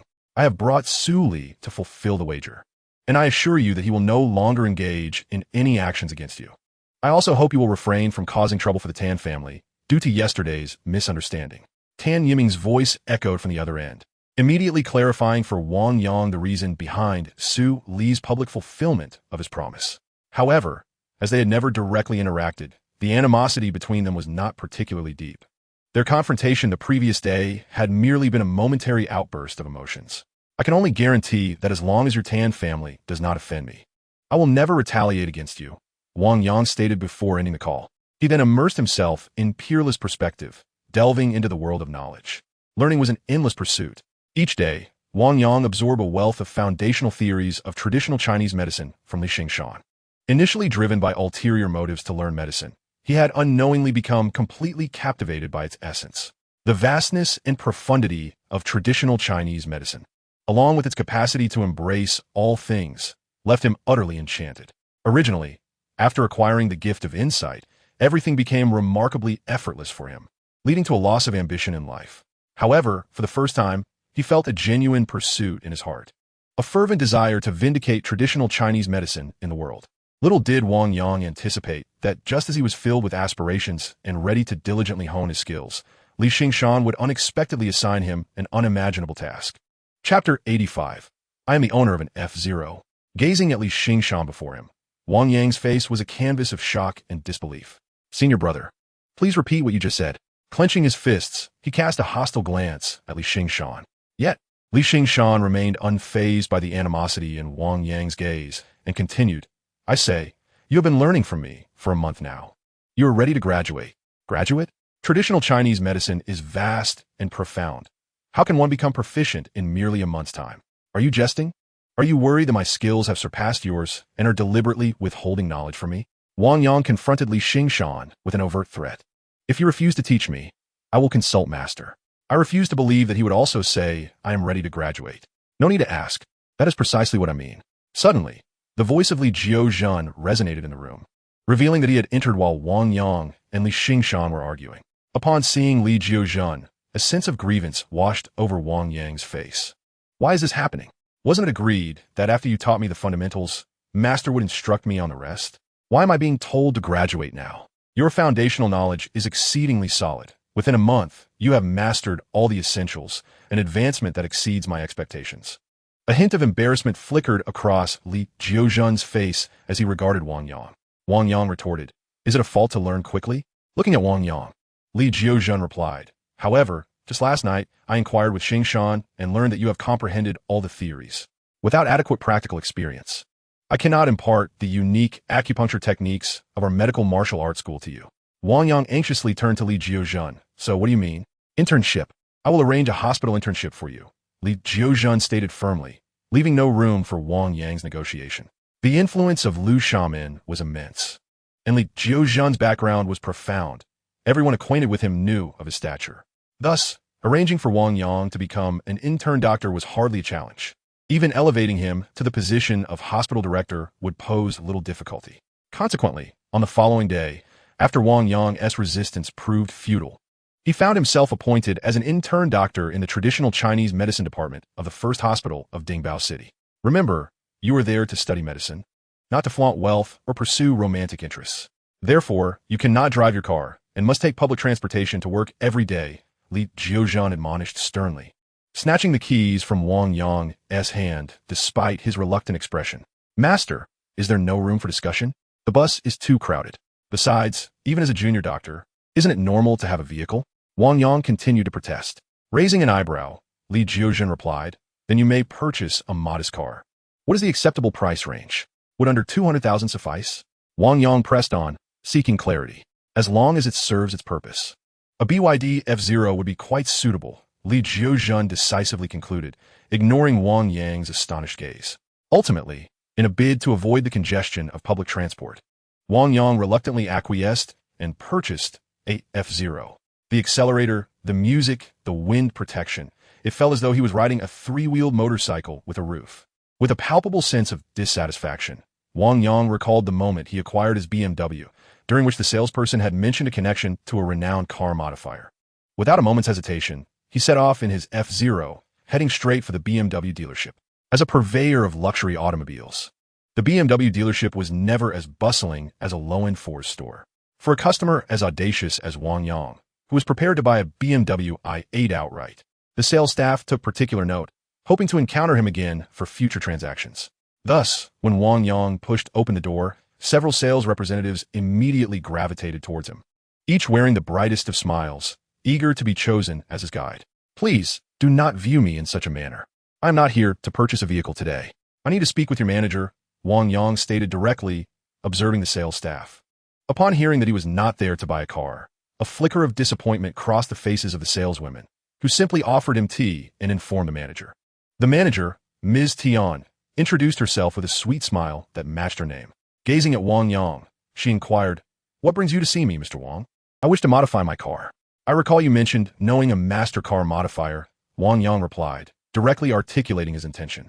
With a smile, Tian responded, "May I inquire how much you are willing to invest in the modifications? Different tiers require varying costs, and the price can be limitless if the modification is executed well." With his head held high, Wang Yang exuded confidence. His words made Tian's smile even more radiant.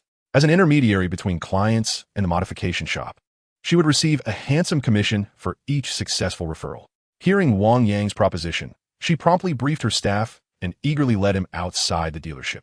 However, as they exited, Tian's expression turned to one of astonishment when she saw Wang Yang open the door of the BYD F0 for her. "Mr. Wang, are you suggesting that this is the vehicle you wish to modify without a cap on the expenses?" she inquired, voicing her curiosity. "Indeed, it is this one. Driving it as it is currently brings me no joy," Wang Yang replied, his displeasure evident. He extended another invitation for Tian to join him in the vehicle. Although she struggled to comprehend why he would choose to modify a F0 when he possessed a BMW i8, she nonetheless entered the car and began directing him. Eventually, under Tian's guidance, Wang Yang drove to a discreet underground factory. Inside, numerous cars were undergoing modifications, with the least expensive valued at 5 to 600,000, and some even reaching 5 to 6 million. In stark contrast to these luxury vehicles, Wang Yang's BYD F0 appeared remarkably out of place. Noticing the astonished gazes of the modification crew, Tian's cheeks flushed with rare embarrassment. Ignoring the stares of the car modifiers, she asked Wang Yang to wait a moment and promptly made her way toward a small room within the underground factory. As the foremost figure in the modified car scene of Dingbao City, Zhou Tiejuan's reputation ranks high among car modification shops nationwide. His underground factory is equipped with machinery so advanced that it could fabricate an entirely new vehicle. Through the window, he glimpsed Wang Yang standing beside a BYD F0, and his immediate impression was that Tian was playing a prank on him. In Chapter 86, titled The $1 Million Modification, it became evident that the F0 could easily lead to misunderstandings, prompting Tian to smile apologetically. Looking at Zhou Taijun, she sweetly suggested, "Brother Taijun, If he is deceiving you, why not engage him directly? All right, considering how you always introduce clients to me, I shall grant you this favor. Zhou Taijun cast a displeased glance at Tian before striding toward Wang Yang. Pointing at the F-Zero, he directly inquired, do you wish to modify this vehicle? Or are there no limits to your aspirations? As long as your skills are up to par and the modifications are worth the investment, I can accommodate any budget. Wang Yang replied, exuding an air of affluence. What alterations do you envision? Zhou Taijun continued to probe. Wang Yang, patting the F-Zero, stated, the safety and speed must be enhanced, along with a significant improvement in comfort. What a lofty standard, Zhou Taijun remarked. Indicating Wang Yang's F-Zero, he asserted, this will require substantial funds, enough to purchase over 100 of these F-Zeros. Wang Yang, with an air of confidence, responded, as long as I'm satisfied. Cost is of no concern. How can I trust that your modifications will meet my expectations? Zhou Taijun pressed on. In response to Zhou Tiejun's inquiry, Wang Yang simply handed over his business card. Upon verifying that Wang Yang was indeed the owner of the most popular jade shop in Dingbao City, Zhou Taijun's demeanor shifted to one of utmost respect. Mr. Wang, for such extensive modifications, as per your standards, the entire vehicle, including the chassis, will need to be reconstructed, Zhou Taijun stated, eager to please. I will collect the vehicle tomorrow. Just inform me of the cost, Wang Yang declared, maintaining his ostentatious air. 1 million. 1 million RMB. I assure you, this F-Zero will outperform a Ferrari, Zhou Taijun proclaimed with bravado. 1 million to modify an F-Zero? Tian, who had always believed she had stepped into the realm of the wealthy, suddenly realized that the world of the truly affluent was beyond her comprehension. The circles she had previously navigated were merely those of affluent commerce. At least, the people she had known before would never consider spending 1 million to modify an F-Zero. Yet now, in front of her, Wang Yang unhesitatingly agreed to Zhou Taijun's demands. The world of the wealthy is one that true affluence can never fully grasp. With such bewilderment, Tian departed, leaving Wang Yang behind to oversee the modifications, watching as Zhou Taijun directed the workers. The engine was directly replaced with one from a Ferrari, which Zhou Taijun claimed was worth over 5 million alone, now installed in the F-Zero. Next came the disassembly. Every part of the vehicle was taken apart, and a new chassis was fabricated on site. Ultimately, one could say that aside from the BYD brand, not a single screw bore any resemblance to the original factory components. 1 million is yours. With a satisfied expression, Wang Yang, who had waited all night, swiped his card to transfer 10 million into Zhou Tiejun's account and immediately drove away from the car dealership in his BYD. The engine roared to life, and the red BYD F-Zero shot forward like an arrow released from bow. Inside the vehicle, experiencing a driving comfort that surpassed even his BMW i8, a flicker of satisfaction appeared on Wang Yang's face. Unfortunately, it was not the highway. Otherwise, he could have tested just how fast it could go. With a hint of regret in his eyes, Wang Yang directed the car towards the first hospital of Dingbao City, as per his recollection. Throughout the journey, he overtook vehicles one after another, relying on his exceptional reflexes. The red BYD sped past numerous cars, leaving many astonished drivers in its wake. However, engrossed in the thrill of driving, Wang Yang completely forgot about the instruction from Li Jiu that he was to report to the hospital by 8 o'clock. Consequently, arriving at the hospital at 9 on his first day, he became a prime example of tardiness. The first hospital is a place dedicated to saving lives and alleviating suffering. Regardless of how one gained entry into the traditional Chinese medicine department, those who entered must adhere to its regulations. Pointing at Wang Yang, the head of the department rebuked him sternly, eliciting a look of surprise from Wang Yang. He understood the compassion of a healer. Yet the defiance of the middle-aged woman before him struck him as an exception. Director Yi, Wang Yang assisted me a bit in the human resources department, which is why he arrived late. If you reprimand him, it is tantamount to rebuking me, Lu Tian, the head of the human resources department, interjected, offering a conciliatory smile towards Wang Yang. As the HR director, Lu Tian was not an academic like Director Yi. Instead, his sole passion lay in personnel matters. Within the hospital, he was well acquainted with the connections of everyone from the security guard to the hospital director, yet he was unaware of Wang Yang's affiliations. All he knew was that Wang Yang was directly placed there by an order from the Ministry of Health, although he was oblivious to the specific individual in the ministry. He understood it was undoubtedly a powerful connection. Lu Tian's proactive defense finally led Director Yi to cease her reprimand, allowing Wang Yang to breathe a sigh of relief. The office was spacious with 4 or 5 doctors resting inside. Politely knocking, Wang Yang promptly inquired, "May I ask who Dr. Yi Xian is?"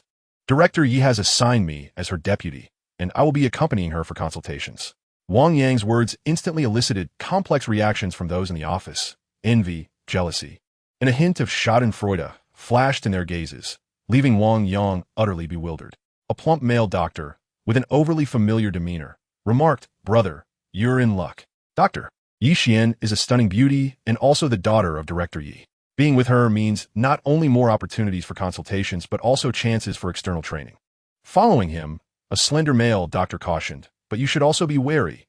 Yi Xian, like her father, is notoriously strict. Under her supervision, there is not only no benefit to be gained, but you may also find yourself working harder than others." The daughter of the director, known for her strictness. Listening to the descriptions of Yi Xian from the crowd, and recalling the serious countenance of Director Yi outside, Wang Yang couldn't help but conjure an image of Yi Xian in his mind. A stern and aloof beauty, perhaps. I relished the challenge of conquering such difficult women. Observing the camaraderie between the two, Wang Yang joined in their jovial banter. Initially, his intention was merely to share a light-hearted jest among men, as he and his colleagues often joked about attractive female clients at work. However, at that moment, for reasons unknown, Wang Yang noticed that the pair of doctors, one stout and the other slender, not only failed to laugh but also exhibited a subtle tension as they glanced behind him. Chapter 87. Traditional Chinese Medicine for Wellness. Not for curing illness. Could it be that she is behind me? This thought crossed Wang Yang's mind, prompting him to swiftly turn around. There, standing behind him, was a short-haired woman clad in a white coat, her face obscured by glasses, scrutinizing him intently. Her gaze was as sharp as a blade, and, even through the lenses, Wang Yang felt an intense chill emanating from her. "Are you Dr. Yi Xian?" he inquired cautiously. Yet, his attempt at cordiality did little to thaw the frosty demeanor reflected in Yi Xian's eyes. Looking at Wang Yang, Yi Xian coldly retorted, "Did you not say you enjoyed conquering ice-cold beauties? Well, here I am before you. Why don't you demonstrate your prowess to them?" Her words instantly rendered Wang Yang awkward. Maintaining his composure, he replied, "I was merely joking to lighten the office atmosphere. There was no ulterior motive. The hospital is a serious place, requiring dedicated and responsible doctors, not those who speak frivolously. Since you will be my assistant from now on, I expect you to amend this habit."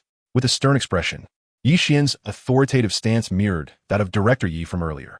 As she began to reprimand Wang Yang, the stout and slender doctors exchanged a glance filled with concern for him, immediately burying themselves in their charts. Before Wang Yang, Yi Xian took on the role of a strict teacher, admonishing him for a full 10 minutes. Eventually, satisfied with Wang Yang's silent demeanor, she concluded, "Remember, you are my assistant. As an intern, you are essentially half my student. I will diligently guide you to shed the intern title, but you must also commit to your responsibilities." "Yes, Dr. Yi, I understand."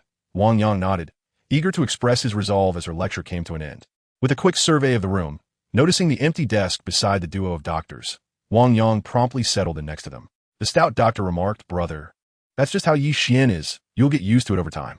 The slender doctor added, "Brother, our hospital has quite a few lovely ladies. Although Yi Xian may be cold, there are many warm and spirited ones among us. Plus, as doctors, we have charming nurses who would be eager to marry us." Despite having endured 10 minutes of reprimand from Yi Xian, Wang Yang felt no anger towards the two, who were naturally affable and friendly. Soon, through a lively exchange of dialogue, Wang Yang became well acquainted with the two individuals, learning their names in the process. The rotund doctor was named Shuai, a moniker that bore no relation to his appearance, while the slender doctor was called Ho Jun, whose physique resembled that of a monkey. During lunchtime at the hospital cafeteria, as Wang Yang chose a table to sit with Li Shuai and Ho Jun, he discovered that these two were veritable fountains of knowledge about the first hospital. Almost every time a good-looking doctor or nurse passed by, they could identify the individual by name and discreetly share intriguing tidbits about them with Wang Yang. They even possessed detailed insights into the romantic histories of each doctor and nurse, including the number of boyfriends they had, their occupations, and other personal details. Within the span of a single meal, the duo had pointed out nearly 10 potential romantic prospects for Wang Yang, all of whom seemed attainable. Curiously, he inquired, "If that's the case, why don't you pursue them?" As they once again indicated a female nurse with a score of 75 or above. Wang Yang gazed at them with curiosity. In return, the two wore solemn expressions that nearly compelled Wang Yang to fling his tray at them in frustration. After all this, they had not pursued anyone themselves, merely using him as a test subject. Angrily, he regarded them. However, the two, with their naturally thick skins and amiable demeanor, completely disregarded his irritation and continued to urge him on. Fortunately, lunchtime is always brief, and amid their incessant chatter, Wang Yang made his way to the consultation room, with Yi Xian as the afternoon shift began. Previously, Wang Yang had never understood why doctors' consultation hours were limited to half a day, but after sitting in with Yi Xian that afternoon, he began to comprehend. The reality of consultation was exhausting. Each patient required careful observation, inquiry, and examination to ascertain their ailments and prescribe medication. What Wang Yang did not realize was that within the entire first hospital, only Yi Xian and her mother, Director Yi, approached their duties with such seriousness. However, after an hour of observation, Wang Yang noted that Yi Xian primarily prescribed medicine for patients needing physical adjustments, while serious illnesses were invariably referred to other departments. With the explanation that traditional Chinese medicine focused on nurturing rather than swift cures, which are the domain of Western medicine, why were those patients being referred elsewhere? After Yi Xian once again directed a patient to another department, Wang Yang could no longer contain his curiosity. Traditional Chinese medicine is for health maintenance, while Western medicine treats illnesses. This is basic knowledge. As an intern in the traditional Chinese medicine department, you surely can't be ignorant of these fundamental principles, he remarked. Yi Xian, engrossed in organizing patient files, did not raise her head as she responded. Her lack of acknowledgement allowed Wang Yang's fleeting anger to go unnoticed. It was only when he slammed his palm onto the table that Yi Xian finally noticed the fury etched across his face. Looking at her, Wang Yang shouted in anger. With your assertion that only Western medicine can treat illnesses, you do not deserve to call yourself a practitioner of traditional Chinese medicine. A month of study had thoroughly captivated Wang Yang with a profound depth of Chinese medical practices, igniting a fervent desire within him to promote traditional Chinese medicine. Thus, hearing Yi Xian, a fellow practitioner, assert that only Western medicine could treat ailments filled him with indignation. I am unworthy. Do you believe yourself deserving? Yi Xian exclaimed with indignation. In terms of my work ethic, which of my colleagues dares to challenge me? The patients I have treated, who have recovered from suboptimal health under my care, all commend my efforts. I, Yi Xian, am unworthy of being a traditional Chinese medicine practitioner, apart from my mother. There is no one else in this hospital deserving of the title. As she gazed at Wang Yang, her face was a mask of fury, clearly provoked by his rebuke. What is happening? Why the uproar? A voice interjected, as several doctors rushed to mediate the escalating confrontation between Wang Yang and Yi Xian, having overheard their argument. Yet, in that moment, both Wang Yang and Yi Xian were consumed by their tempers, rendering them impervious to the counsel of their peers. You must apologize to me, otherwise I will ensure you do not graduate as an intern, Yi Xian insisted, her frustration unabated as she faced Wang Yang. Can someone who merely nurtures with traditional Chinese medicine, without daring to treat ailments, truly call themselves a practitioner? You are not even a qualified physician. On what grounds do you interfere with my practice? I will protest. I demand to see patients independently, without your involvement. Wang Yang stood his ground, refusing to yield. However, he failed to notice the discomfort that spread across the faces of the other practitioners in the office as his words echoed.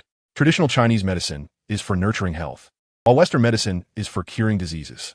These two statements had become the prevailing wisdom in hospitals across the board.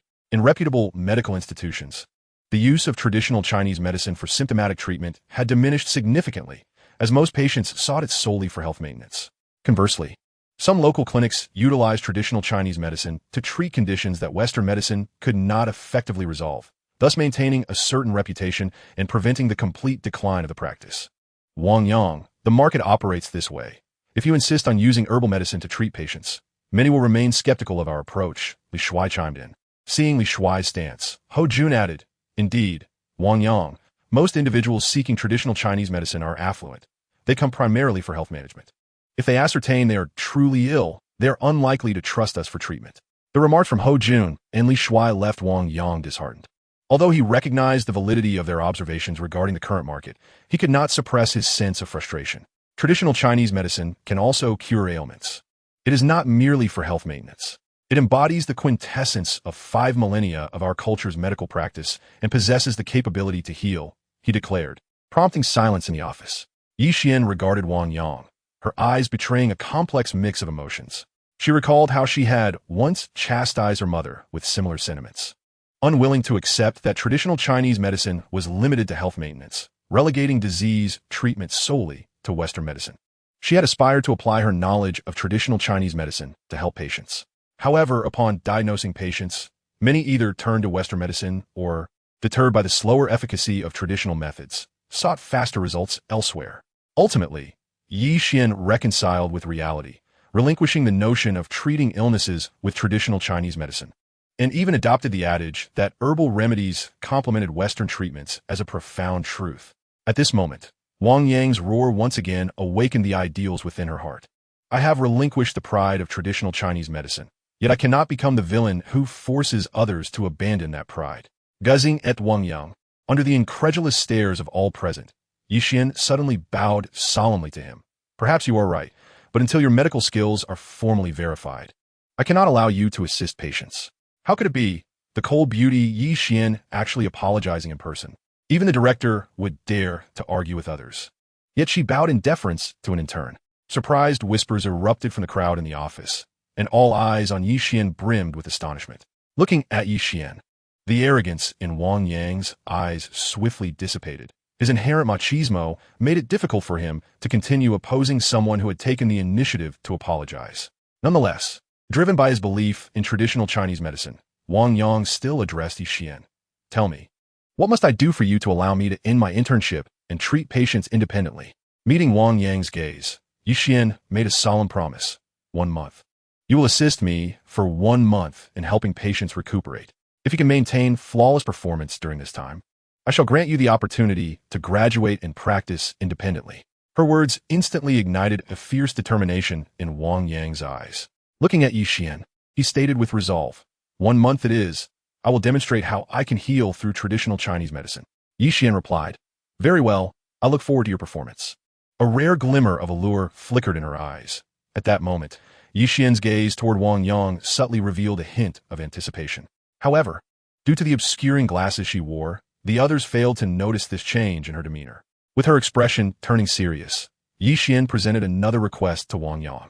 This time, due to the wager, she surprisingly took the position of the assistant, directly relinquishing the chief physician role to him. Wait a moment, when the patient arrives, you will examine them first, and I will handle the follow-up. If the prescription you provide is unreasonable, I will rewrite it for the patient. She stated firmly to Wang Yang. Understanding that Yi Xian still harbored some doubt about his medical skills, Wang Yang nodded in agreement to her proposal. Soon, under Wang Yang's eager gaze, the first patient entered for whom he would be consulting. Dressed in a red blazer, she appeared to belong to the ranks of the white-collar class. However, a closer inspection revealed dark circles under her eyes and a noticeably poor complexion. Upon entering, the female white-collar worker looked at Wang Yang and said, Doctor, I have been experiencing insomnia and vivid dreams lately. Could you prescribe something to help me regulate my condition? Clearly, the woman sought to adjust her health rather than seek treatment for an ailment. Taking her pulse. The primary method relies on the rhythm of the pulse to discern ailments. A true master of traditional Chinese medicine can grasp a person's condition completely through this technique. Yet, this is an intricate experience that cannot be fully mastered through theoretical study alone. Although Wang Yang was well-versed in all theoretical knowledge of traditional Chinese medicine, he soon realized that he still had a long journey ahead in mastering the art of pulse diagnosis. At the very least, the reasons for the sleep-deprived young professional's propensity to dream were narrowed down to approximately 3 or 4 possibilities through his pulse diagnosis. However, he remained uncertain as to which specific cause was at play. It appeared that employing a form of energetic perception was necessary to ascertain the truth. With a hint of trepidation in his gaze, Wang Yang discreetly initiated a pulse examination, channeling energy through the young woman's pulse into her body. In an instant, her internal condition vividly materialized in Wang Yang's mind, akin to a high-tech laser scan.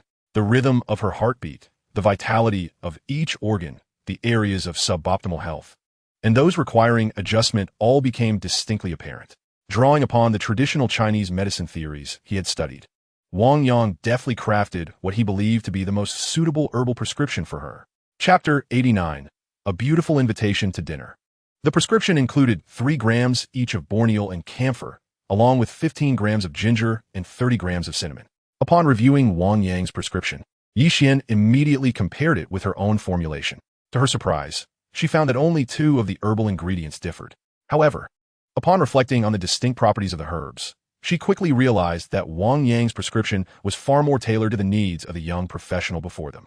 Gazing at Wang Yang, a profound sense of astonishment flickered in Yixian's eyes. She was acutely aware that while she comprehended the prescription at a glance, she would have never been able to conceive such a precisely targeted formula without considerable theoretical knowledge and an intimate understanding of all the herbs involved. Was it mere coincidence? Or had he truly mastered the properties of every herb? Lost in contemplation as she regarded Wang Yang, Yixian was roused only when he spoke again, prompting her to say, "Let us proceed with your prescription." As the afternoon unfolded, Wang Yang attended to a total of 30 patients, each seeking to improve their health. With every prescription he wrote, Yixian's sense of embarrassment deepened. When the last patient departed, she unexpectedly bowed earnestly to Wang Yang, stating, "Dr. Wang, I apologize for my previous condescension. Given your grasp of traditional Chinese medicine, I realize I am unworthy to serve as your lead physician." Her words elicited a profound surprise in Wang Yang. Initially, he had regarded Yixian as a proud and obstinate individual. Yet now he recognized that her pride stemmed from her willingness to take responsibility. She adhered strictly to reason, unyielding to authority, and did not grant any privileges based on Wang Yang's potential background. Yet in this moment, she acknowledged that his foundational knowledge of traditional Chinese medicine was far superior to hers, prompting her public apology. Seeing Yixian visibly swayed by his performance that afternoon, Wang Yang could not help but ask, "Might I be allowed to shed the intern title and consult patients independently, utilizing traditional Chinese medicine?" "That is permissible, but there must be a week-long evaluation period, as I must ensure accountability for the patients who come to the traditional Chinese medicine department," Yixian replied, her expression earnest. Understanding this might be Yixian's greatest concession, Wang Yang refrained from further inquiries, merely nodding before he began to prepare to exit. However, upon opening the door, he was met by a striking figure, a man who rivaled the allure of a contemporary star. Wang Yang instinctively felt a surge of disdain towards any man who eclipsed his own attractiveness, and this feeling intensified as the handsome stranger approached with a bouquet of roses, evidently intending to woo Yixian before him. "Reject him! Reject him!" Wang Yang silently urged himself as he watched the dashing suitor completely disregard his presence, striding confidently towards Yixian. In stark contrast to Wang Yang's internal pleas, Ho Jun and Li Shuai, who had unexpectedly arrived, vocally expressed their disapproval, offering no respect to the charming man. Yet, the stranger possessed an inner strength that allowed him to overlook their taunts as he boldly stepped before Yixian. "Yixian, I have liked you since the first day I entered the hospital. Will you be my girlfriend?" he declared, his voice deep and enticing, reminiscent of a star performing on stage, devoid of any embarrassment typically associated with public declarations of affection. Dr. Lei is pursuing Dr. Yi once again. It's been a weekly occurrence for a year now. Do you think this time Dr. Yi will finally accept him? Whispered the crowd. Perhaps. Dr. Lei is the top surgeon, the youngest expert in our hospital. Dr. Yi has little reason to continue her rejections. Rumor had it that Dr. Lei earned over $1 million annually. If he were to pursue me, I would readily accept. Excited voices chimed in as passing doctors and nurses halted to gaze enviously at Yixian, standing before the handsome suitor. Under the scrutiny of onlookers, Yixian walked straight past, seemingly oblivious to Dr. Lei. Another rejection. Dr. Yi has such lofty standards. I wonder what kind of man could possibly win her over. Curious murmurs circulated. Amidst the discussions, Yixian suddenly halted beside Wang Yang. Gazing at him, with all eyes upon them, she earnestly said, "Dr. Wang, may I invite you to dinner? Consider it a welcoming feast for our new deputy chief." For a beautiful woman, Wang Yang seldom declined modest requests, especially now, as Yixian was his chief physician, holding the power to determine when he could finally shed his intern status. Thus, without hesitation, Wang Yang acquiesced to her invitation. Could it be that Dr. Yi is drawn to someone like him? Indeed, for the past 5 or 6 years, no one had dared to confront Dr. Yi, and Wang Yang was the first. She must have been captivated by his unconventional demeanor. Concealed beneath the surface, Wang Yang certainly harbored a seasoned charm. As onlookers speculated about Wang Yang and Yixian's departing figures, the discussions grew ever more fervent, while the once promising Dr. Lei was reduced to a mere footnote in their narrative of selective memory. How infuriating! Had I known you favored those who oppose you, I wouldn't have spent this year playing the lovesick fool. Lei Yuan fumed, discarding the roses into the trash before storming off. In a hospital parking lot, as Wang Yang retrieved his keys to unlock the door of his BYD F0, Yixian's eyes widened in astonishment. "Is this your car? With your connections? Why are you driving an F0? Unable to suppress her curiosity, she voiced her thoughts to Wang Yang. Connections? It's merely a matter of encountering a relative who could lend a word. With a nonchalant smile, Wang Yang gestured for Yi Xian to get into the passenger seat. No, I'm driving my own car, she replied, pulling out her keys to start a nearby Honda Accord. Keep up, don't fall behind. With that, Yi Xian accelerated away. The roar of the engine filled the air as the small F-Zero, like a fish in the sea, closely trailed behind the Honda Accord, maintaining a mere half-meter distance regardless of how fast the Accord sped away. Surprised by the skillful driving, Yi Xian pushed the accelerator further, only to find that the F-Zero remained steadfastly glued to her rear, seemingly effortless in its pursuit. What a pity we can't race. I'd love to see just how fast your F-Zero can go, she mused with a hint of regret as she parked at an ancient-style restaurant. The establishment, frequented by the doctors and nurses of the first hospital, revealed familiar faces to Wang Yang shortly after they sat down. However, he soon noticed that nearly half the patrons cast hostile glances in his direction, young men, all under 35. Turning to Yi Xian, he quietly inquired, "Did these men ever pursue you?" At his question, she instantly nodded in acknowledgement. "You're not using me as a shield, are you?" Wang Yang felt a twinge of regret for dining here. "No, how could I be that trivial? Ye want replied earnestly. I'm merely curious about how you can swiftly determine the best remedy for each individual. Don't you need to ponder that? Perhaps I simply think a bit faster." Wang Yang responded with a radiant smile, concealing his remarkable photographic memory. Yi Xian looked at him with a serious expression, asking, "Could you teach me? If I could achieve what you do, I could significantly shorten my patients' treatment times." Indeed, she was a fervent enthusiast of traditional Chinese medicine. Wang Yang realized her dedication, but the speed at which he formulated individualized prescriptions stemmed from his extraordinary intellect, enhanced by advanced technology, an ability unmatched even by the esteemed Li Jiuzhen. Such a skill was uniquely his. Even if he wished to impart it to others, it would be impossible. Faced with Yi Xian's earnest plea, he could only offer her a sympathetic glance, saying nothing further. "All right, if you want to teach, then so be it." With her head down, Yi Xian began her meal, not uttering another word to Wang Yang from start to finish. Stubborn, devoted to traditional medicine, and lacking in social grace. As Wang Yang gazed at Yi Xian, he reflected inwardly. Having become a doctor, Wang Yang's recent news left Zhao Ying and Huo Qinqin utterly astonished. Although they were aware of Wang Yang's mysterious demeanor this month, preventing them from entering his courtyard, they still found it hard to believe that, within a mere month, he had forsaken his prosperous business to work as a mere intern at a hospital. "You haven't developed a crush on some beautiful doctor or nurse, have you?" Zhao Ying inquired skeptically over the phone. "Brother Wang Yang, as a divine physician, it is beneath you to be just an intern at a hospital. We should open our own hospital instead," Huo Qinqin chimed in, relishing the spectacle. Listening to the two women's raucous exclamations, Wang Yang realized that unless he clarified the situation, they would not relent. However, due to Li Jiuzhen's insistence on keeping their mentor-student relationship concealed, he found himself at a loss for words, his expression turning to one of bemusement. "We will visit you at the hospital tomorrow," Zhao Ying and Huo Qinqin declared, abruptly hanging up before Wang Yang could explain. In his heart, he continually compared himself to Yi Xian. Soon, he discerned a significant disparity between the prescriptions he crafted and those of Yi Xian. Her prescriptions consisted of broadly applicable herbal remedies, suitable for anyone, albeit with a gradual effect.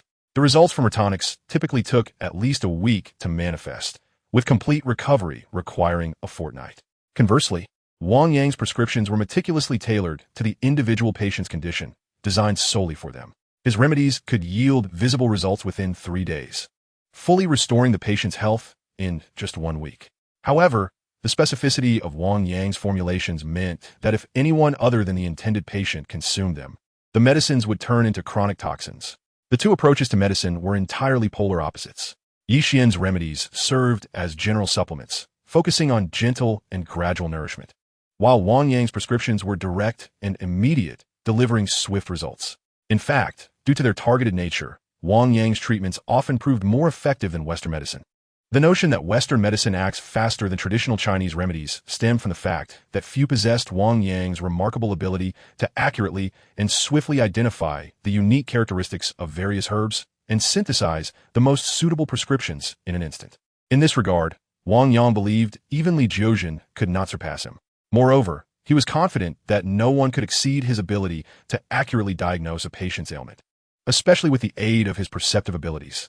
This confidence fueled Wang Yang's belief that he would inevitably eclipse Li Jiuzhen's achievements in traditional Chinese medicine, truly elevating its practice. Wang Yang even stubbornly asserted that apart from not yet mastering the unique acupuncture techniques of the Yiwu school, he was not inferior to Li Jiuzhen or Li Xingshan in any other aspect. As dawn broke with a gentle light, Wang Yang, invigorated after completing his morning exercises, arrived punctually at the hospital parking lot at 8 o'clock. As Wang Yang traversed the path ahead, he noticed a multitude of male doctors casting glances filled with animosity towards him. Was it merely because he had shared a meal with Yi Xian that he was regarded as a pariah within the entire hospital? With a look of exasperation, Wang Yang made his way to his office. Inside, however, Ho Jun and Li Shuai, who had been laughing and joking with him just the day before, regarded him without any hint of hatred. As Wang Yang settled into his seat, they immediately flanked him on either side, effectively surrounding him. Confess, did you already know that the Ice Queen is drawn to rebellious men, and thus you pursued Yi Xian on purpose? One of them grasped Wang Yang's arm, eagerly pressing for answers. I did not pursue Yi Xian. I have a girlfriend, Wang Yang replied directly, observing their incredulous expressions. Faced with their disbelief, he continued to clarify. I am attracted to women with curvaceous figures and lively personalities. While Yi Xian is indeed shapely, her frosty demeanor would be suffocating in the long run. Suddenly, there came a sharp knock at the door. Just as the two continued their interrogation, Yi Xian appeared at the doorway. Her gaze directed at Wang Yang and the two men, filled with fury. Wang Yang, I acknowledge your prowess in traditional Chinese medicine. But let me make it clear, I will always disdain your character, and I shall never look favorably upon you. Her words plunged the office into silence, with all eyes on Wang Yang, some glinting with a hint of schadenfreude. As long as I, Wang Yang, hold you in regard, your opinion matters not. A voice suddenly erupted from behind Yi Xian. It was then that everyone noticed two strikingly beautiful women standing behind her, one tall and commanding, the other petite and delicate. The taller beauty, Zhao Ying, exuded a vibrant confidence with her short, stylish hair and voluptuous figure, rivaling even the most stunning of models. The smaller beauty, Hua Qinqin, possessed a gentle appearance, radiating the essence of youthful innocence. Both women, having long regarded Wang Yang as their own, could not allow Yi Xian's disparagement of him to go unchallenged. Hua Qinqin stepped forward assertively, declaring, I do not care who you are or what connections you possess. If you do not apologize to my brother Wang Yang right now, I assure you, you will vanish from Dingbao City tonight. The juxtaposition of such a threatening statement from a seemingly fragile girl was almost comical. Nevertheless, as the former princess of the underworld in Dingbao City, Hua Qinqin, despite her father's current position in Shaolin, still wielded considerable influence. Many would be willing to assist her in making Yi Xian, a mere doctor, disappear if she so desired. Apologize? I only apologize to truth and reality. There is no way I will apologize to him, Yi Xian retorted obstinately, making her way to her desk. With a flicker of indignation crossing her face, Hua Qinqin pulled out her phone, ready to make a call. Yet, before she could proceed, Wang Yang swiftly snatched the device from her grasp. What is all this commotion? We were merely joking as colleagues. What business do you have in this? He feigned annoyance. Addressing Hua Qinqin and Zhao Ying, Wang Yang initially believed that his words could intimidate the two women. However, apart from the ever-compliant Hua Qinqin, he had never succeeded in unsettling Zhao Ying. After a complete 360-degree turn, Zhao Ying finally ceased her actions upon seeing the look of anguish on Wang Yang's face. We have come to deliver breakfast, and to let your colleagues know that you are already mine, so no other women should entertain any ideas about you. With that, Zhao Ying directly handed him a bag containing clearly purchased soup dumplings from the entrance. It was evident that Zhao Ying's true intention was to declare her claim over Wang Yang, while the pretense of delivering breakfast was merely a facade. Having achieved their objective, and noticing Wang Yang's displeasure, they promptly took their leave. Wang Yang lamented to himself that he had initially hoped to occasionally seek the company of a nurse to satisfy his cravings, but that now seemed improbable. He understood that after the ruckus caused by the two women, and with Hua Qinqin's overtly intimidating demeanor hinting at her underworld connections, the women in the hospital would undoubtedly hesitate to approach him. Indeed, upon entering the office, he found that all the female doctors were making an effort to avoid him. Even a robust woman weighing nearly 200 pounds displayed a reluctance to engage with him. In contrast, Ho Jun and Li Shuai maintained their unchanged attitude towards Wang Yang. Once he settled in, they quickly surrounded him. Looking at Wang Yang, Ho Jun remarked with envy, Wang Yang. You must be quite the charmer to be supported by such a beautiful woman. Must be quite delightful at night. Li Shuai, embracing Wang Yang, added. I was puzzled as to how someone with such connections would drive an F-Zero. It turns out it's all due to a woman. Do I really appear to be a kept man? Wang Yang replied, exasperated by their assumptions. Yes, far too much, they confirmed, nodding.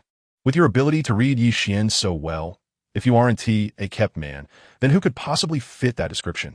With a face full of resignation, Wang Yang turned away, choosing to ignore their banter. Fortunately, he and Yi Xian were scheduled for the morning shift, and just as they were still reluctant to inquire further, Yi Xian called for Wang Yang to step out and attend to patients. Each case required a bespoke herbal remedy tailored to individual constitutions, guaranteed to yield results within a day and complete the regimen in 3. With every patient he examined, Wang Yang's understanding of pulse diagnosis deepened, enhanced by the dual validation of his abilities to perceive and palpate. Ultimately, he reached a point where he rarely needed to rely on his extrasensory perception. His chances of error in pulse diagnosis had halved, representing remarkable progress from his initial state. As for Yi Xian, witnessing Wang Yang's increasingly accurate and targeted prescriptions transformed her previous dissatisfaction into admiration. Perhaps one day, he could truly elevate traditional Chinese medicine. It was a pity he was being supported by someone, for marrying him and studying medicine together would have been quite delightful. At that moment, Yi Xian occasionally cast a wistful glance at Wang Yang, though he, despite his perceptive abilities, remained oblivious to her thoughts, which would undoubtedly have astonished him if he had known. Regrettably, Wang Yang remained oblivious to Yi Xian's thoughts, his mind entirely immersed in the profound joy that traditional Chinese medicine had bestowed upon him. It was not until Yi Xian reminded him of the approaching end of the workday that Wang Yang's expression still bore the traces of his reluctance to part from the experience. Remarkably, he had previously perceived the combinations of herbal medicine as mundane while merely studying the fundamentals. But now, in the act of treating patients, he was struck by the significant impact that even a gram more or less of medicine could have on the human body. Lost in contemplation of the knowledge he had organized that morning, Wang Yang failed to notice that, due to the length of his strides, he was gradually closing the distance between himself and Yi Xian, who had been walking ahead of him. Creak! As Yi Xian pushed the door open, she paused momentarily at the threshold. This brief halt, however, resulted in Wang Yang colliding directly into her. Given Wang Yang's considerable strength, a testament to his rigorous training in the Nine-Yang art, the impact could be likened to that of a charging bull. Caught off guard, Yi Xian found it impossible to maintain her footing. Almost instantaneously, as Wang Yang bumped into her, she was propelled forward uncontrollably. In a state of panic, Yi Xian let out a cry, drawing the attention of the doctors and nurses nearby, who were preparing to conclude their shifts as they witnessed the impending fall. Bang! Wang Yang's grip was formidable, and in his haste, he failed to moderate his strength. Thus, Yi Xian was swiftly pulled into his embrace. As onlookers processed the scene, they realized that not only had Wang Yang firmly ensconced Yi Xian in his arms, but due to her upward gaze, their lips fortuitously met. Chapter 92. You must take responsibility for me. Kisses can be sweet, warm, or passionate. Yet, in the case of Wang Yang and Yi Xian, the only sensation he experienced was pain. The force of their lips colliding was so intense that it even led Wang Yang to believe, for a fleeting moment, that his gums had been bloodied. My kiss. My first kiss. A furious shout erupted, snapping Wang Yang from his days of lip pain as he recognized Yi Xian's wrath. Just as he prepared to evade, Yi Xian's palm flew directly towards his face. If that slap were to land, a distinct imprint would surely mar his cheek. Consequently, in a bid to dodge, Wang Yang released his hold on Yi Xian. As a result of his relinquished grip, she once again found herself teetering backward. A shriek escaped Yi Xian's lips. Instinctively, Wang Yang reached out once more to catch her as she began to fall. However, his strength was overwhelming, and Yi Xian was again drawn into his embrace. Due to the angle, their lips met once more. With a glint of madness in his eyes, Wang Yang realized that evading Yi Xian's impending retribution was futile. At that moment, he surrendered to the situation and initiated a deep kiss with her. His powerful embrace allowed his tongue to slip effortlessly past her lips, and before the astonished eyes of all present, he engaged in an unabashed display of passionate kissing. Wang Yang's character inherently harbored a sense of opportunism. In his view, the beating he was destined to receive from Yi Xian was unavoidable. So he deemed it pragmatic to seize the advantage before facing the consequences. As he kissed me, I was taken aback. He was indeed engaging in a passionate kiss. Not only was it my first kiss, but he also claimed my first experience of a French kiss. A myriad of complex emotions flickered in my eyes. And in that moment, Yi Xian even forgot to resist. The anticipated violence did not ensue, prompting Wang Yang to glance at Yi Xian, questioning, "What? Are you not going to hit me? You rogue. You're acting like a scoundrel." "Am I a rogue?" Wang Yang pondered internally, suddenly realizing that his previous actions were indeed indistinguishable from those of a rogue. How peculiar, he thought, that he had become so impulsive. Raising his head in surprise, he instinctively reached for his chest, only to discover that the jade cicada pendant, which had previously hung there, was missing. Lowering his gaze, he found that the recent collision had fortuitously severed the cord, causing the pendant to fall to the ground. Fortunately, it remained intact. With a glimmer of relief in his eyes, Wang Yang bent down to retrieve the jade cicada. Just as his hand was about to grasp it, Yi Xian's shoe had already landed upon it. With a crack, the jade cicada shattered beneath her foot, and through his perceptive vision, Wang Yang clearly saw the pendant break into several pieces. "Oh, my jade cicada!" Wang Yang gasped internally. Losing the pendant left him at a loss for how to contain his surging energy, and he dared not imagine how many more impulsive incidents like today might occur in the future. "Wang Yang, don't think this matter is settled. You have stolen my first kiss, and you must take responsibility." Yi Xian glared at Wang Yang, consumed by rage over her stolen first kiss. "I don't care how powerful the woman supporting you is. You must break up with her and marry me, or I will not let this go." Wang Yang was taken aback, staring at Yi Xian, who demanded marriage over a mere kiss. He felt as though he had traversed time, transported from an era where breakups were commonplace to one where even holding hands was synonymous with impending pregnancy. Bang, bang, bang. The sound of shattered hearts resonated around them. Observing Yi Xian insisting that Wang Yang take responsibility due to a single kiss, many wished they could have been the one to kiss her instead. "Alas, I have the desire but lack the courage," lamented one individual, banging his head against the wall in despair. "No, this shouldn't be. Yi Xian, how could you yield to a rogue?" Another man cried, holding his head in anguish. "A true master indeed." Both Li Shuai and Ho Jun exclaimed in admiration as they regarded Wang Yang. Turning to Yi Xian, Wang Yang said, "You might as well beat me up. I cannot abandon her." Yet, as he spoke, it seemed Yi Xian had already exhausted her last ounce of courage. Upon uttering his first word, she fled once more. Did she hear me, or did she not? Watching Yi Xian dash away, Wang Yang fell into deep contemplation. "Master, allow me to pay my respects. Master, please impart your wisdom on wooing women." Kneeling on one knee, Li Shuai and Ho Jun, the lively duo, struck a pose as if they were about to pledge their allegiance to Wang Yang as their mentor. "Stop the jesting and help me brainstorm. How should I resolve this?" Gazing at the two individuals, Wang Yang revealed a look of desperation. "How to resolve this? Is this not your deliberate doing?" He pondered. "Master, cease this nonsense. We regard you as a master of wooing, so do not falter at a crucial moment." The two exchanged glances filled with reluctance. Yet upon witnessing the sincerity in Wang Yang's eyes, they quickly comprehended that the situation might differ from their initial assumptions. To the cafeteria then, unable to endure the murderous glares from those around them, Wang Yang swiftly led the two directly to the dining hall. Consequently, during a midday conversation, through their descriptions of Yi Xian, Wang Yang realized that although she was 30, she possessed no romantic experience whatsoever. In her world, aside from studying traditional Chinese medicine, there seemed to be no other form of recreation. Having graduated from medical school and worked for 5 years at the first hospital, she had not a single friend to her name.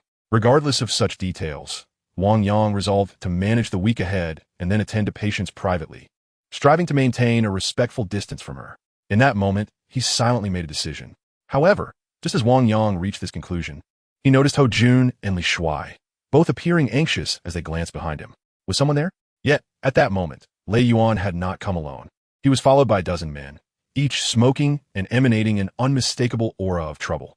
"Wang Yang, you forcibly kissed Yi Xian at noon," Lei Yuan bellowed furiously, instantly making Wang Yang aware that Lei Yuan intended to confront him as a rival. Yet, regarding a character as insignificant as Lei Yuan, Wang Yang found himself disinclined to engage. Thus, he merely raised his head briefly before returning to his fried rice. Chapter 93. The Starving Wolves of Traditional Chinese Medicine.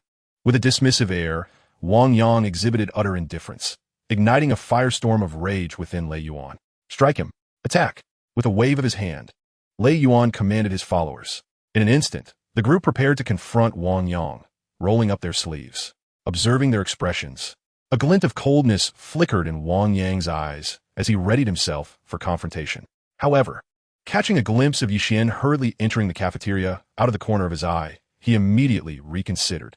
Shielding his face with his hands, Wang Yang shouted, "I earn my living with my looks. Do not strike my face." To everyone's astonishment, the once defiant Wang Yang suddenly declared such a statement, leaving Lei Yuan's entourage momentarily stunned. Yixian's words only intensified Lei Yuan's fury. "You dare to protect him, this scoundrel who relies on his looks to be supported by women?" He retorted bitterly. "He is not a scoundrel. He is the most formidable practitioner of traditional Chinese medicine I have ever encountered. If he was once supported, there must have been compelling reasons."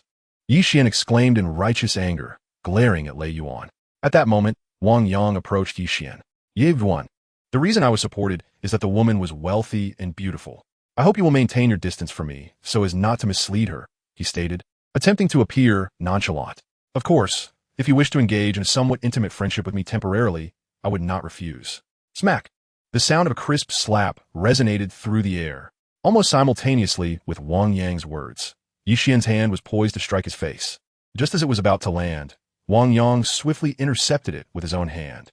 The kiss they shared was now overshadowed by this slap. Gazing at Yixian, who scolded him for his shamelessness, Wang Yang released his hand. However, upon hearing his words, Yixian halted her slap, casting a glance at him filled with complexity before she turned away in tears. "Bro, don't be disheartened. Although Yixian is gone, you still have the beautiful woman who supports you. You're not a loss."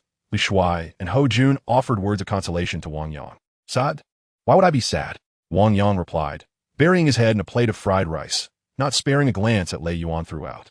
"Dr. Lei, are we still going to fight?" A bald man quietly inquired of Lei Yuan. "Fight? Now that Yixian has lost interest in him. Striking him would only diminish my standing," Lei Yuan retorted, exuding an air of arrogance and disdain as he led the group away. Her face no longer bore the fragility witnessed during her tears at noon. The look she cast at Wang Yang was as piercing as ice, as if she wished to plunge a dagger into his heart. Was this the transformation of love into hatred? Yet, ideals are beautiful, while reality is often harsh. With the suppression of his vitality lost, Wang Yang discovered his resistance to feminine allure significantly waning. His body, brimming with energy, left him unable to restrain his wandering gaze.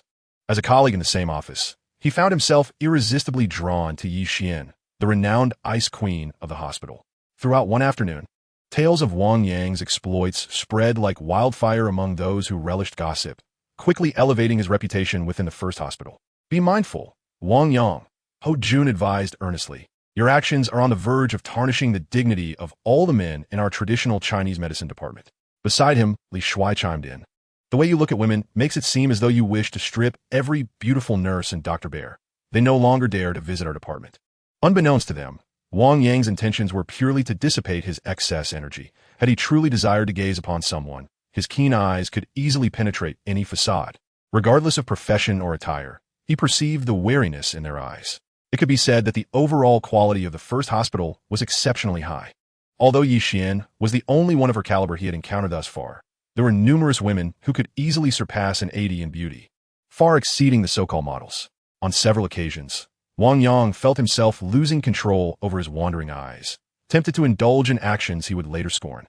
"No, I must visit the ghost market tonight and procure something akin to Yuchan," he resolved, feeling the emptiness in his chest. Initially, he had intended to visit the ghost market to acquire a collection of antiques for absorption, but now, spurred by thoughts of Yuchan, he promptly made his way there that evening. Beside him, in addition to Zhao Ying and Huo Qinqin, there were several subordinates from the First Jade Company. Each of the four subordinates carried 2 boxes of cash, their eyes filled with vigilance as they observed everyone around them. "This time, I intend to make a grand purchase," Wang Yang declared, gazing at the 2 women and his 4 subordinates. Although they did not comprehend Wang Yang's fervent enthusiasm for antiquities, the 2 women could not help but beam with radiant smiles upon receiving his invitation. With his discerning vision, Wang Yang could instantly discern the authenticity of any antique he laid his eyes upon. Consequently, his purchasing speed was astonishingly swift, despite acquiring valuable antiques. With the least expensive piece costing tens of thousands, Wang Yang approached his purchases with the casualness of selecting vegetables at a market. He simply followed his instincts. His extravagant demeanor, characterized by a carefree attitude towards spending, immediately drew the attention of numerous stall owners, each eagerly hoping that Wang Yang would select items from their offerings. As he splurged lavishly, exchanging large sums of cash for a variety of antiques, a lingering dissatisfaction enveloped him. After traversing the entire ghost market and depleting 50 million in cash, he had failed to acquire a single piece reminiscent of the jade cicada. The sole antique he procured that possessed the ability to suppress energy was a longevity jade lock. However, its effect was purely one of suppression rather than absorption. It could contain Wang Yang's exuberant energy within, preventing him from losing control. Yet, it proved utterly ineffective against the erratic thoughts swirling in his mind. Chapter 94. Treatment without regulation. Blocking is inferior to guiding. Mere obstruction can lead to catastrophic failure. The jade lock epitomized this dilemma. Thus, despite wearing the longevity jade lock to help suppress his abundant energy, Wang Yang still needed to release it in copious amounts to prevent overwhelming the lock. In the evenings, he could expend his energy through physical exercise or practice, but during the day, his only recourse was to utilize his discerning vision to consume that energy. As he surveyed his surroundings, his gaze ultimately settled upon Yi Xian. One must be upright, kind, and strive to be a person of value to society. Each time he found himself unable to resist looking at Yi Xian, Wang Yang would silently reassure himself, extinguishing any inappropriate thoughts that dared to surface. Invincible. Wang Yang was truly invincible. When encountering beautiful women, he was oblivious to concealing his gaze. Only a fool would fail to notice. It was rumored that he was being kept by a woman with ties to the underworld, and such audacity would surely incite ire if an ordinary person were to associate with him. Initially, it was presumed that he had influential connections that led him to their hospital, but it turned out to be the result of a woman's involvement. This man had become a disgrace to their institution. Be cautious with your words. If he discovers it, we may not be able to contend with him, was the advice whispered among the staff. Each day, rumors surrounding Wang Yang proliferated. Once his week-long internship concluded, he had firmly established himself as the wolf of traditional Chinese medicine. Even beyond the realm of traditional Chinese medicine, the entire first hospital of Dingbao City has become acutely aware of Wang Yang's presence. The strikingly beautiful women, upon encountering Wang Yang, instinctively choose to take a detour. However, alongside Wang Yang's notorious reputation, his exceptional skills in traditional Chinese medicine have also gained recognition. Over the course of a week, having treated numerous patients, it has become widely known that Wang Yang can completely restore a patient's health in just 3 days. His burgeoning reputation has drawn the attention of the hospital's upper echelons, who sought his expertise in formulating health-regulating remedies. Following their validation of his medical prowess, his esteemed reputation was further solidified. Some even proclaimed him as the foremost health practitioner in Dingbao City. And as his renown spread, the pace at which Wang Yang could amass wealth seemed inexorable. Yet, just as everyone anticipated that Wang Yang would begin to capitalize on his fame, he unexpectedly displayed a sign indicating that he only treated illnesses, not health regulation. Was Wang Yang out of his mind? In an era ripe for financial gain through health practices, he chose not to harness his talents for profit. It is a well-known fact that Western medicine treats illnesses while traditional Chinese medicine promotes wellness. To display such a sign is indeed an act of youthful folly. Moreover, the connections of the woman behind Wang Yang are formidable. No one has challenged the legitimacy of such a unique sign at the hospital, whereas others would have faced immediate removal from their positions. Various discussions erupted, yet Wang Yang remained undisturbed, calmly seated in his office, awaiting his first patient. He was filled with determination, eager to prove to all that traditional Chinese medicine is equally capable of healing, often achieving results more swiftly than its Western counterpart. He understood that with the reputation he had built over the past week, once he began to see patients independently, his office would be inundated with those seeking his remedies for health regulation. Thus, he chose to display the sign, limiting his practice to illness treatment only. Unbeknownst to Wang Yang, as he patiently awaited his first visitor, Lei Yuan was embarking on a new round of proposals to Yi Xian within his office. Clutching 99 vibrant red roses in his left hand and a platinum diamond ring in his right, he gazed at Yi Xian with profound affection. Please accept my pursuit.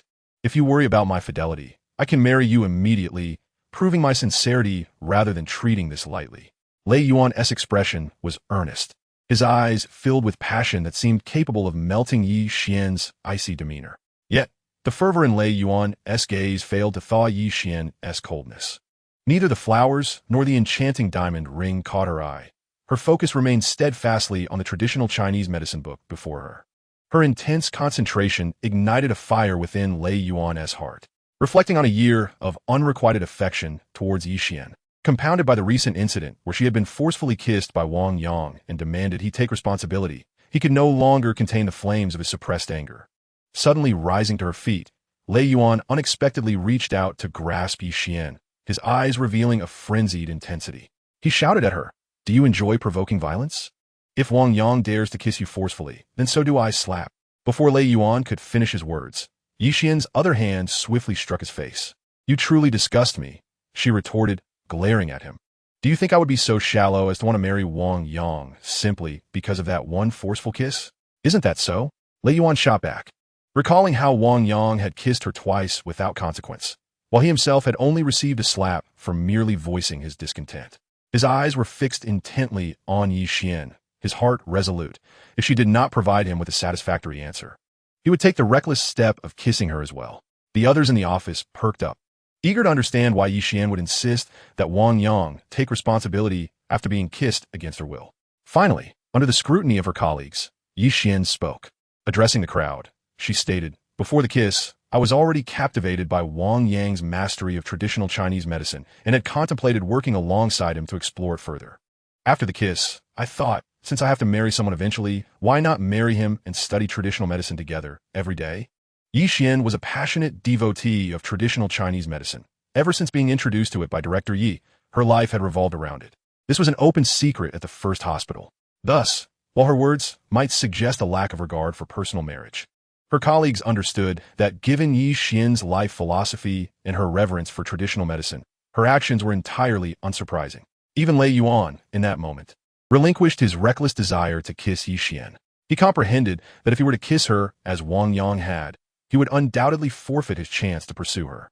His only path to winning her affections lay in shattering Wang Yang's image in her eyes completely. Chapter 95. He is the hero of my heart. As various thoughts flashed through his mind, Lei Yuan forcefully suppressed his rising fury once more. Looking earnestly at Yixian, he declared, "Yixian, I concede that Wang Yang may possess some skill in traditional Chinese medicine, but that fellow is merely a conceited buffoon. In an era where everyone understands the distinction between Western medicine and the nurturing role of traditional medicine, he has the audacity to present himself as someone who treats but does not nurture. He clearly relies on the connections of the woman who supports him, seeking to laze about during work hours. That man, with his lecherous gaze upon every attractive nurse and doctor, is nothing but a ravenous wolf in the first hospital. What quality does he possess that could ever be deemed worthy of you?" With each word spoken about Wang Yang, Lei Yuan's expression darkened further, and the realization that he had been bested by such a man filled him with bitterness. Yet, to his utter astonishment, Yixian, who typically refrained from arguing with him, stood up in a fit of rage at that very moment.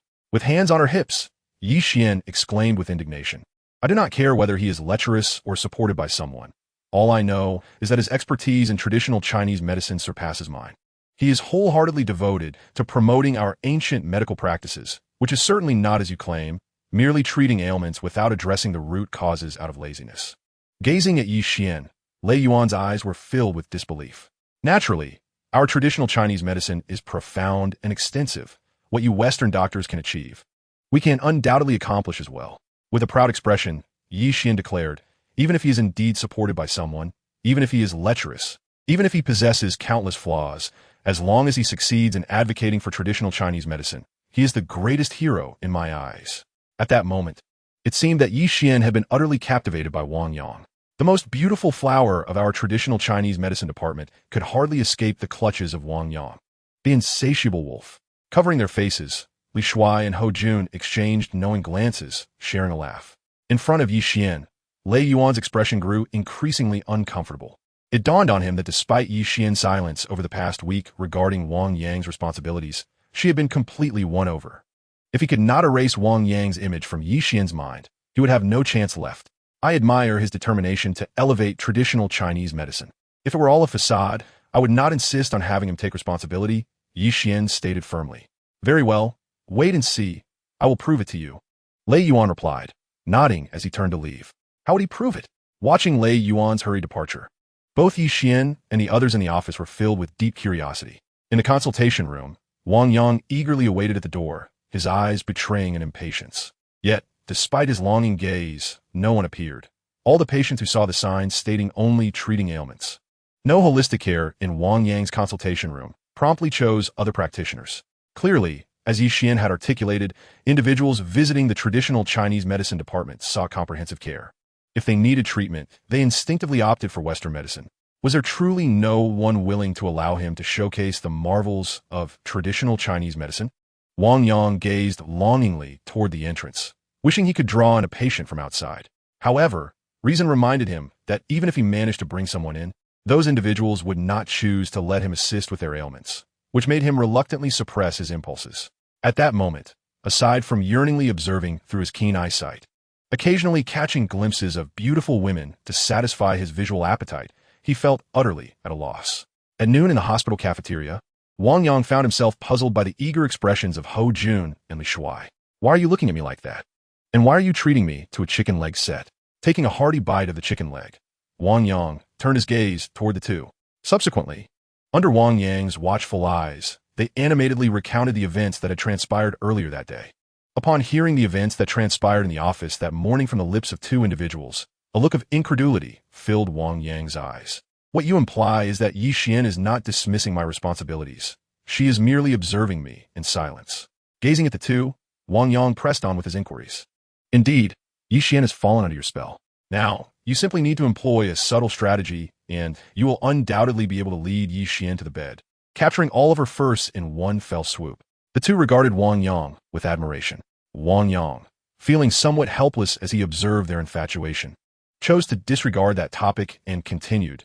"You mentioned that Lei Yuan claims my traditional Chinese medicine is inferior to Western medicine." Indeed, he did assert that. The two nodded in agreement.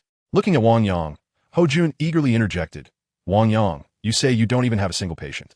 How can he prove that your traditional Chinese medicine is less effective than Western medicine? You don't understand.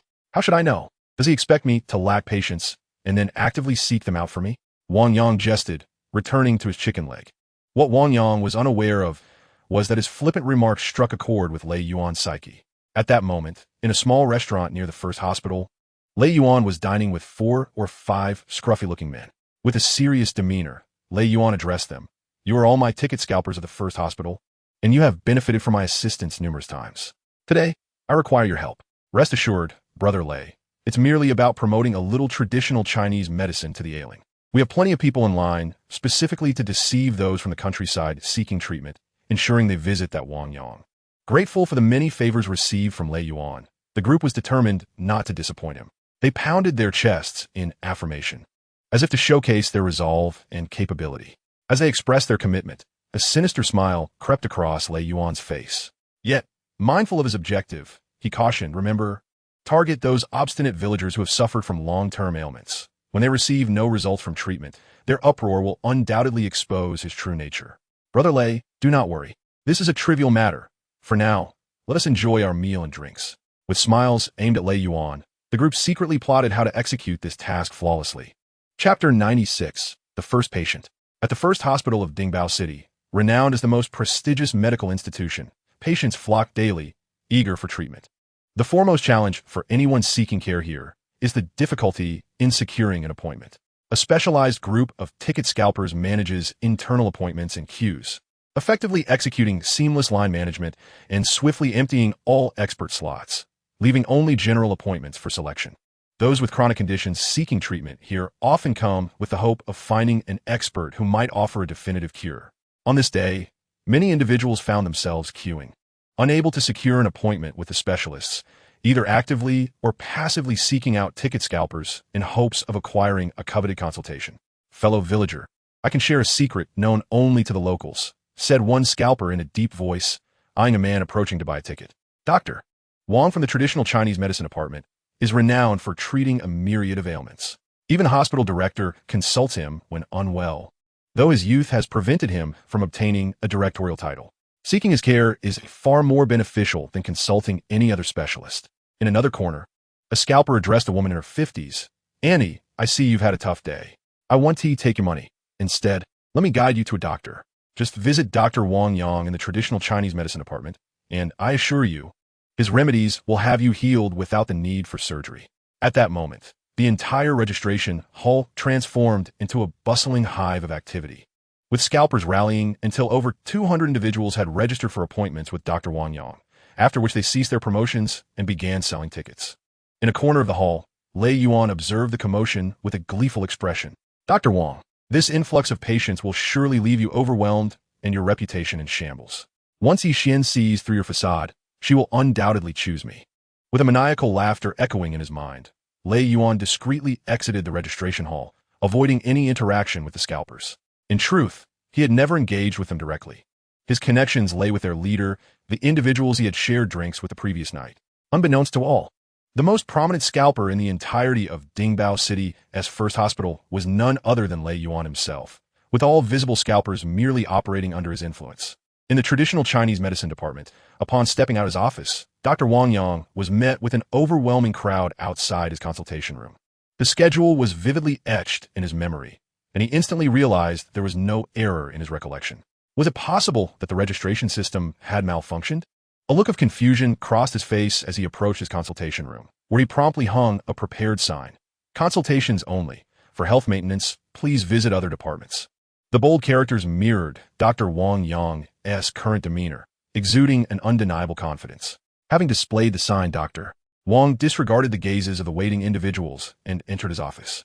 Little did he expect that before he could even settle into his seat, he would be greeted by his first patient of the day. The patient was a woman of around 50, accompanied by a man in his 30s, whose robust visage suggested a propensity for trouble. Glancing at Dr. Wang Yang, the man declared, "Doctor, my mother has heart disease, and the county hospital has recommended we come here for a heart stent. However, people have suggested we consult you, claiming that your expertise in traditional Chinese medicine can cure all ailments. Please, doctor, take a good look. If traditional medicine can resolve the issue, I'd rather avoid the stent. The thought of surgery and having a stent in her body is quite daunting." The words exchanged between the man and the woman instantly caused a flicker of realization to cross Wang Yang's eyes, elucidating the influx of visitors before his consultation room. He subtly comprehended that these individuals, who were advocating for their physicians, were undoubtedly linked to Lei Yuan. Do they intend to ensnare me with these people? A hint of playful sarcasm danced in Wang Yang's expression as he extended his hand, ready to take the pulse of the lady in her 50s. Creak! The tightly shut door swung open, and upon glancing towards the entrance, Wang Yang frowned. There stood a delicate young nurse, Meng Yingying, who gazed at him with evident anxiety. Meng Yingying, assigned as the duty nurse for Wang Yang's clinic, was responsible for opening and closing the door, calling in patients, assisting Wang Yang, and maintaining the cleanliness of the room. However, due to the absence of patients the previous day, she had slipped away prematurely. Today, she was meant to arrive before the doctor to tidy up, but evidently, she had presumed that no patients would be present, leading to her tardiness.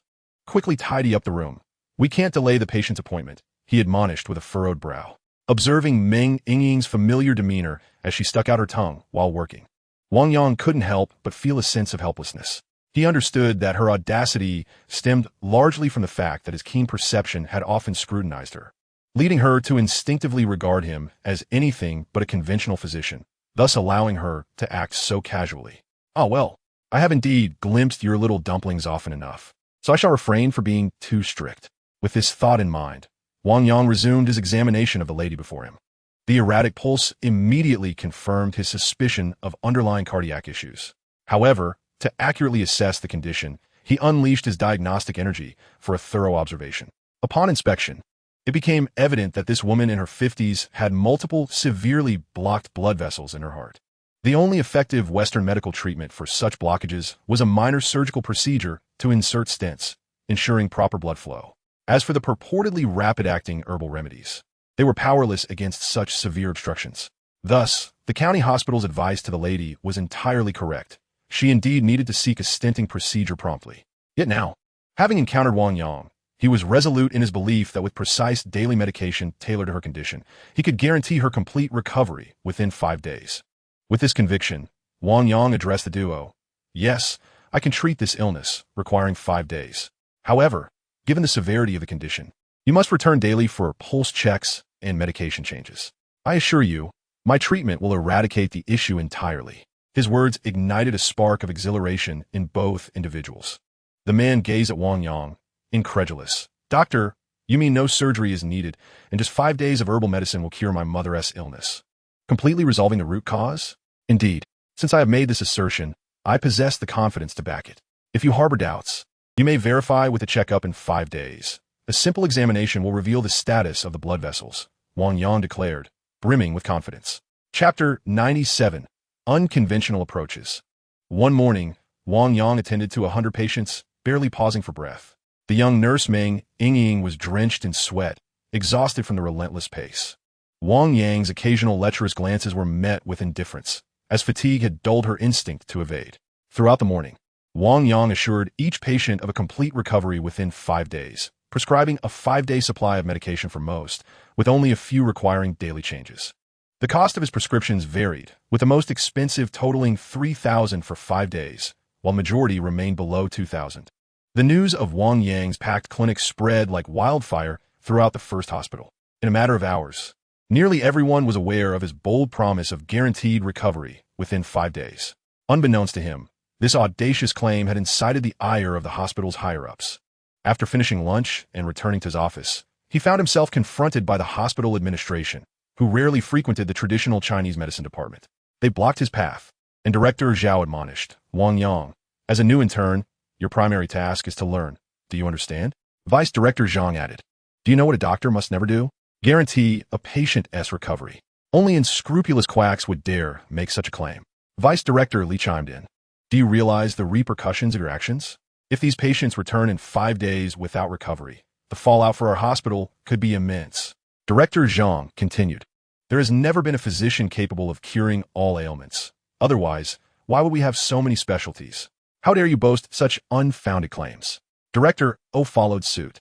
Wang Yang, you must. As each administrator took their turn to reprimand him, the atmosphere in the office grew increasingly tense. Except for Yi Xian and her mother, who maintained their composure, the rest of the staff dared not lift their heads. Observing his colleagues cower under the scrutiny of the hospital's hierarchy, Wang Yang's face betrayed a flicker of disdain. With a resounding clap on the table, he interrupted the incessant tirade, clearly weary of the drawn-out admonishments that could stretch into the evening. Looking at them with a dismissive expression, Wang Yang boldly declared, let us get to the point. Your rambling is tiresome. His words struck like a bolt from the blue, plunging the office into silence. Colleagues and administrators alike stared at him in disbelief. In a society where hierarchical authority reigned supreme, it was expected that one should submit quietly to the will of those in power. Yet here was Wang Yang, visibly discontent and audaciously interrupting their reprimands. Confronted with the utterly unforeseen situation presented by Wang Yang, they momentarily found themselves at a loss for how to respond. It was astonishing. Previously, one might have deemed Dr. Yi Xian's silence in the face of the vice president's reprimand commendable. Yet today revealed that there are always those more formidable. Is it the case that those who become obsessed with traditional Chinese medicine possess such extreme personalities? Are they truly unaware of the workplace protocols that dictate no conflicts with superiors or dissenting opinions? Astonished murmurs echoed from beyond the office, while the physicians inside, though silent, cast glances at Wang Yang imbued with a complexity that defied description. His audacity was unparalleled, a mere intern daring to exhibit such boldness. If it did not deal with this archetype today, how could they hope to manage the rest of the medical staff in the future? Finally regaining composure, one vice president pointed at Wang Yang and shouted. With his utterance, the other hospital executives joined in, preparing to unleash a new wave of reprimands. Yet this time, Wang Yang was resolute, having already taken a stand. With a thud, the desk that separated him from the numerous hospital executives was sent crashing to the ground beneath the force of his kick. Looking at the assembled crowd, Wang Yang disdainfully declared, speak of the resolution. If you have the courage to act, then proclaim the outcome. If not, step aside and do not hinder my afternoon consultations.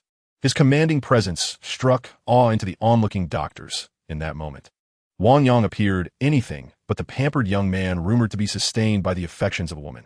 Could it be that his connections with the Ministry of Health were indeed his own, rather than reliant on the benefactor who supposedly supported him? A torrent of thoughts surged through their minds, yet the image of Wang Yang's luxury vehicle, an F-0, swiftly dispelled the notion that he was merely a kept man. Some individuals, regardless of their circumstances, embody strength and integrity. Gazing at Wang Yang, the crowd began to perceive this truth. Meanwhile, the executives who had intended to reprimand him found themselves rendered utterly speechless. although they had arrived in anger to scold him in the face of his defiance. They could scarcely utter a word of punishment. To penalize Wang Yang would mean provoking the higher-ups who had the authority to intervene on his behalf. Perhaps they would no longer concern themselves with Wang Yang's affairs, nor would they involve themselves in such matters again. However, should those higher-ups still be inclined to protect him, any attempt to discipline Wang Yang would surely result in the downfall of the one attempting it. For it is all too easy for a superior to find reasons to dismiss a subordinate. Yet, to be driven away by a single statement from Wang Yang would significantly undermine the authority of these executives within the hospital, an outcome they were desperate to avoid. In an instant, the group of higher-ups, confronted with Wang Yang's unpredictable demeanor, fell into deep contemplation. Chapter 98, The 5-Day Agreement. Wang Yang, our purpose is not to punish you, but rather to help you understand that the hospital has its own regulations. Since you have chosen to be a doctor, you must adhere to these rules, said Director Zhao, his expression earnest and sincere. Understanding the situation, it was inconceivable for him to proceed with punitive measures against Wang Yang. Instead, he resolutely chose to engage in a discourse on principles. In that moment, he resembled a mentor diligently elucidating the various protocols of the medical field to Wang Yang, shedding the earlier visage of wrathful intent.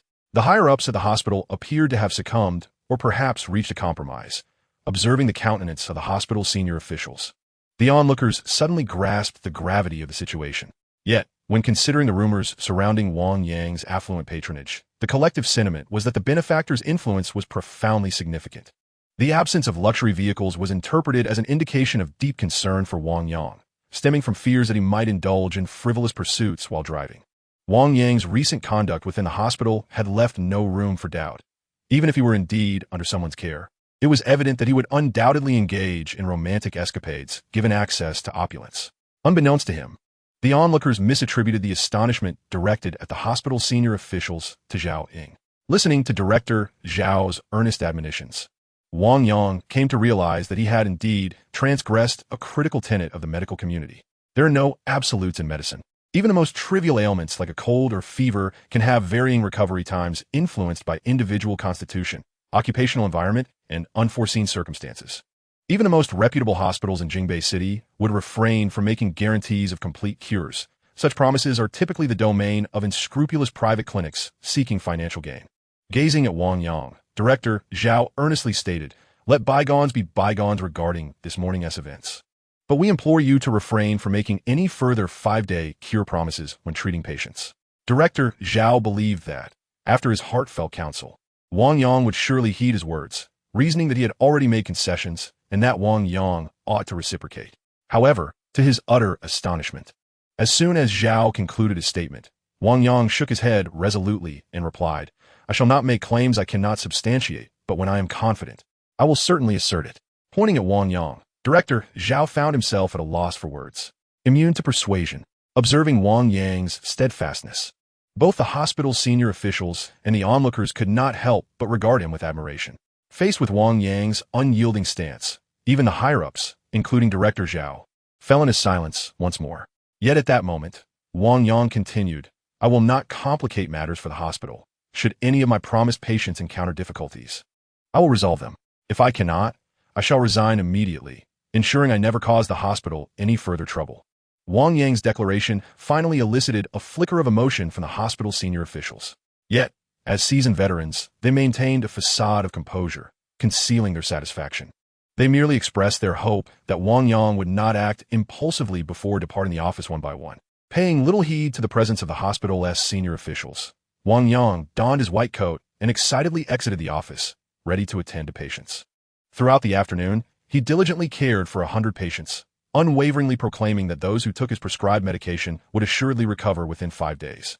What Wang Yang remained unaware of was that, during his afternoon consultation, news of his confrontation with the hospital's upper management, wherein he declared his resignation should a patient arrive in 5 days without a remedy, swiftly spread throughout the entire institution like a gust of wind. Regardless of Wang Yang's feelings, his reputation resounded profoundly within the first hospital. Fortunately, due to his association with the Six Doors organization, information regarding him online was effectively censored. Although the affluent individuals of Dingbao City were aware that the owner of First Jade was also named Wang Yang, none had ever contemplated that they were one and the same. allowing his discreet role as an intern doctor to remain concealed. Today, the common folk were genuinely delighted. Whistling a cheerful tune, Wang Yang left work with a radiant smile. This joy intensified, particularly upon an unexpected encounter with Lei Yuan in the parking lot, elevating Wang Yang's spirits to unprecedented heights. Approaching Lei Yuan directly, Wang Yang remarked, "Though I hold you in disdain for your underhanded antics, I must express my gratitude for your assistance in locating 200 patients to validate traditional Chinese medicine." Wang Yang's words rendered Lei Yuan's countenance utterly grim. Yet, recalling Wang Yang's earlier statements in front of the hospital's executives, Lei Yuan managed to muster a faint smile. "Initially, my aim was merely to undermine your image before Yixian. Now, you voluntarily announce your departure in 5 days. I should extend my gratitude to you." "Thank you?" Wang Yang gazed at Lei Yuan, a hint of astonishment gracing his features. "Indeed, thank you. Were it not for your premature declaration of leaving the hospital, I would have been perpetually concerned about your deceitful influence over Yixian." With a smug grin plastered across his face, Lei Yuan appeared to envision Wang Yang's imminent exit, brimming with confidence. "In 5 days, I hope you still possess the audacity to come to my office and utter such words." With an air of self-satisfaction, Wang Yang disregarded Lei Yuan's abruptly halted expression and proceeded directly to his F-0. The engine roared to life, and under Lei Yuan's sullen gaze, Wang Yang sped away, leaving a trail of dust in his wake. How infuriating! What right does a man, who is merely a kept man living off a woman, have to act so arrogantly? I refuse to believe you will be sustained by her indefinitely. When your favor wanes, you shall live a life worse than a dog. As he directed his ire towards Wang Yang's F-0, Lei Yuan was oblivious to Yi Xian's timely arrival at the parking lot. Observing Lei Yuan's tirade against Wang Yang, Yi Xian's anger flared. "You resort to slandering someone behind their back? Such petty behavior is even more contemptible than being kept by another. Even if Wang Yang were to leave the hospital in the future, I could never harbor feelings for someone like you." Stammering in surprise at Yi Xian's sudden appearance, Lei Yuan was left speechless. With a resounding roar, the F-0 came to a halt before Lei Yuan and seated within the vehicle. Wang Yang regarded Lei Yuan with a mischievous glint in his eyes. Chapter 99, Underground Racing. Confronted with Wang Yang's devilish gaze, Lei Yuan felt a tightening in his chest. However, with Yi Xian present, he was unwilling to appear diminished. Fixing his gaze on Wang Yang, Lei Yuan steeled himself and inquired, "What do you intend to do?" Slap. Closing the car door, Wang Yang strode directly towards Lei Yuan, challenging him. "You look down upon my F-0, but do you dare to set time for a race? Let us see whether my F-0 is superior or your so-called broken car." "Broken car? You, driving an F-0, dare to call my Volkswagen CC a broken vehicle?" Lei Yuan retorted, his face contorted with anger. "Do you not realize that my Volkswagen CC could purchase 10 BYD F-0s? If it weren't for your towering stature, I might even consider challenging you myself." At this moment, Lei Yuan felt an overwhelming urge to confront Wang Yang. A man's car and wife are symbols of his identity and pride. Thus, he could not tolerate any disparagement towards either. Guzzing at Wang Yang, Lei Yuan's singular thought was to find a means to demonstrate the stark contrast between their vehicles. "Why wait for another day? Let's compete tonight," Lei Yuan declared without hesitation. "Fine, you choose the location, and I shall be ready at any time." Lei Yuan continued, "At 8 o'clock tonight, there's an underground car race at the North Fifth Ring. The entry fee is 500. If you're hesitant about parting with that amount, you need not attend." "I will certainly arrive on time," Wang Yang replied, a glimmer of excitement in his eyes. "Wang Yang," Yi Xian exclaimed, her face filled with concern. Though she was not particularly fond of racing, she understood that the F-0 and Volkswagen CC belonged to entirely different leagues. In her view, Wang Yang's competition with Lei Yuan was akin to inviting hardship upon himself. "Very well, I shall await your arrival," Lei Yuan said, pride evident in his demeanor as he drove away. "Wang Yang, you shouldn't compete with him," Yi Xian urged anxiously. "Do you not trust me, or perhaps my precious car?" Wang Yang replied, playfully patting the F-0. He held unwavering confidence in his vehicle, even if he didn't race Lei Yuan today. He had long desired to test the car's performance personally. However, lacking previous exposure to the underground racing scene, he was unaware of where he could unleash its full potential at night. Recognizing Wang Yang's resolute expression, Yi Xian understood that he would not heed her concerns.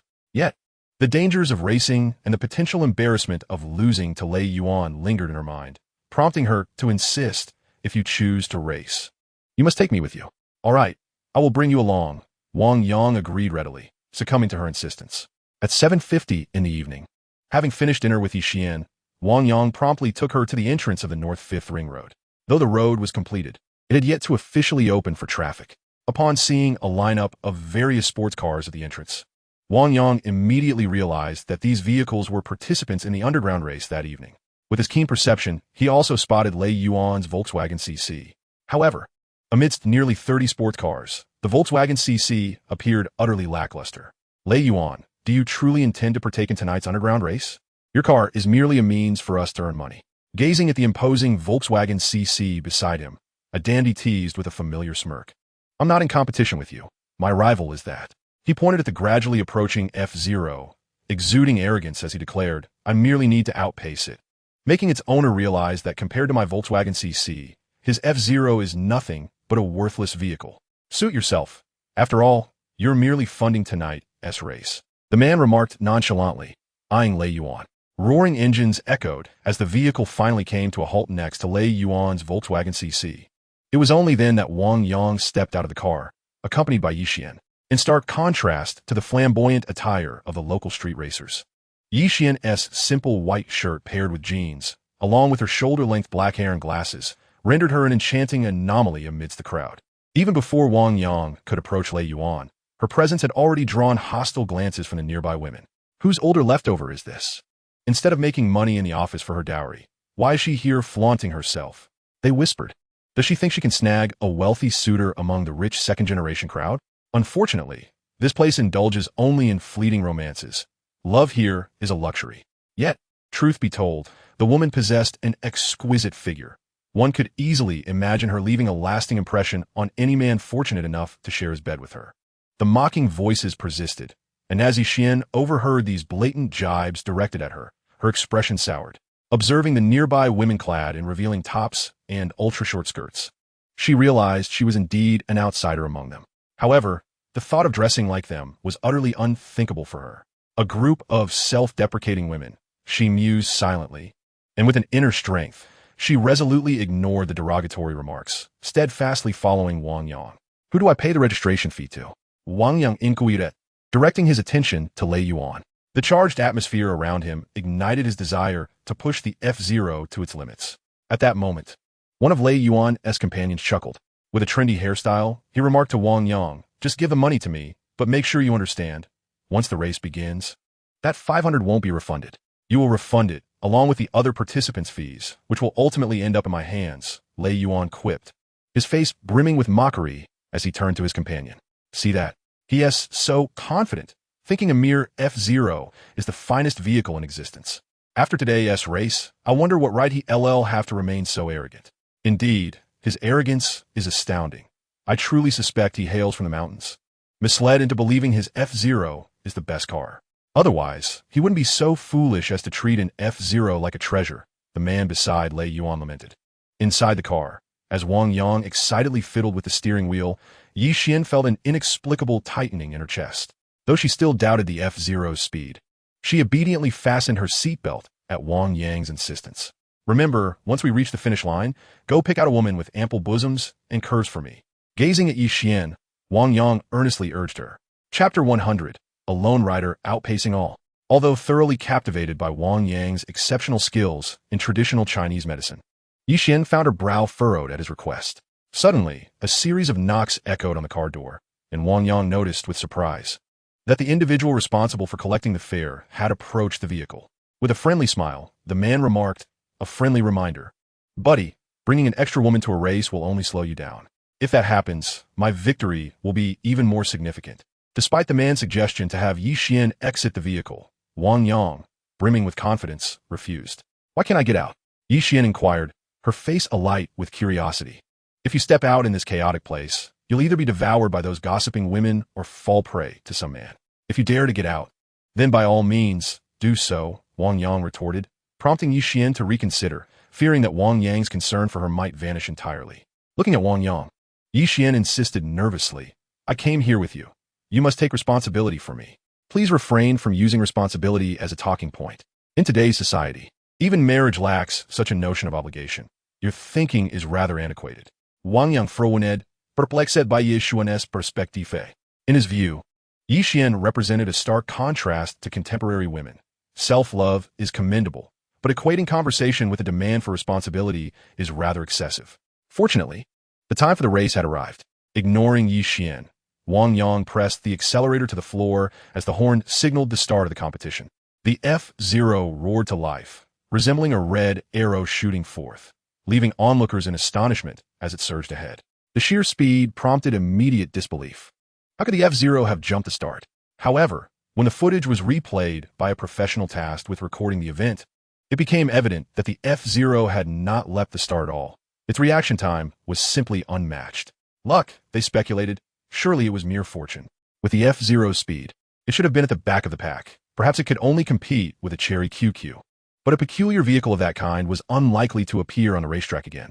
Enthusiastic discussions erupted among the spectators, each voicing their opinions on the race and their predicted champions. Unbeknownst to them, the F-Zero, which they believed had merely surged forth by chance, was, in fact, leaving all others far behind with an unmatched lead. The second-place Ferrari driver gazed in shock at the vanishing F-Zero, exclaiming, "Is this a joke? How can the F-Zero be moving so fast? Drifting 4 consecutive drifts. Are you sure that's an F-Zero?" A young man in a BMW, stunned, could hardly comprehend the spectacle before him. Meanwhile, Lei Yuan in a Volkswagen CC, who had planned to mock Wang Yang with a phone call, was utterly flabbergasted. Could it be that the F-Zero has a hidden luxury version? He murmured in disbelief, struggling to reconcile his vision with reality. Regardless of the disbelief of the multitude, they could only witness the F-Zero accelerating with remarkable speed, resembling a red arrow that drifted away, leaving behind a trail of crimson lightning, vanishing from sight. At the finish line, over 50 flamboyantly dressed female racers were animatedly engaging in conversation. "What do you think the first car to arrive will be?" "I hope it's a Ferrari. I've never ridden in one," exclaimed a voluptuous woman, exuding an air of allure. "Is that so? You may ride in someone else's Ferrari, but by nightfall, you may find yourself being ridden," she retorted with a confident tilt of her head. The banter between the two women immediately sparked lively discussions among the group. As outsiders, their desire to unconditionally join the underground racing scene stemmed from an aspiration to integrate into the social circles of these racers. They understood that although these car enthusiasts were wild and reckless, they were also affluent individuals, representing a wealthy echelon in society. Establishing connections with them could potentially grant access to a semi-elite social sphere.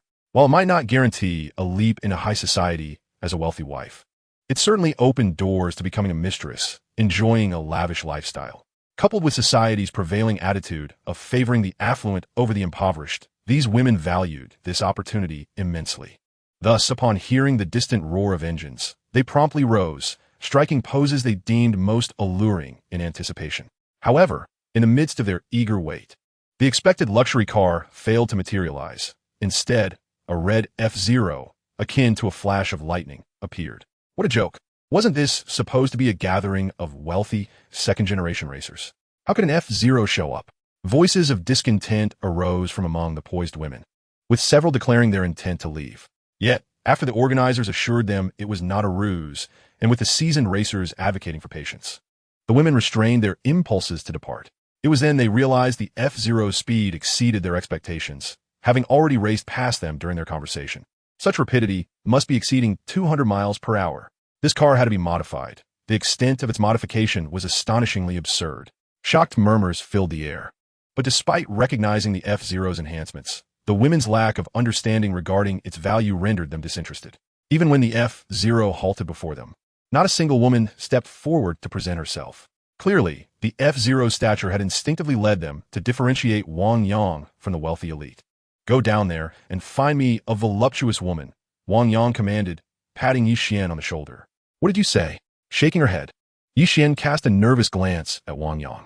The rapid pace of their journey, akin to lightning, had left this obedient girl, who never drove over 40 kilometers per hour, feeling utterly dazed. Along the way, she had vocally insisted on getting out of the car, declaring that she would never ride with Wang Yang again. Observing Yi Xian's confusion, Wang Yang leaned forward, opened the car door, and pointed at a voluptuous woman waiting by the roadside, exclaiming, "You there, hurry up and get in. Today's bonus is all yours." Chapter 101. Do you know what Qin? The women present were predominantly from the fringes of society. While they may not lead lives of opulence, Earning tens of thousands each month was quite common for them. Wang Yang's proposition of a bonus that evening hardly impressed them.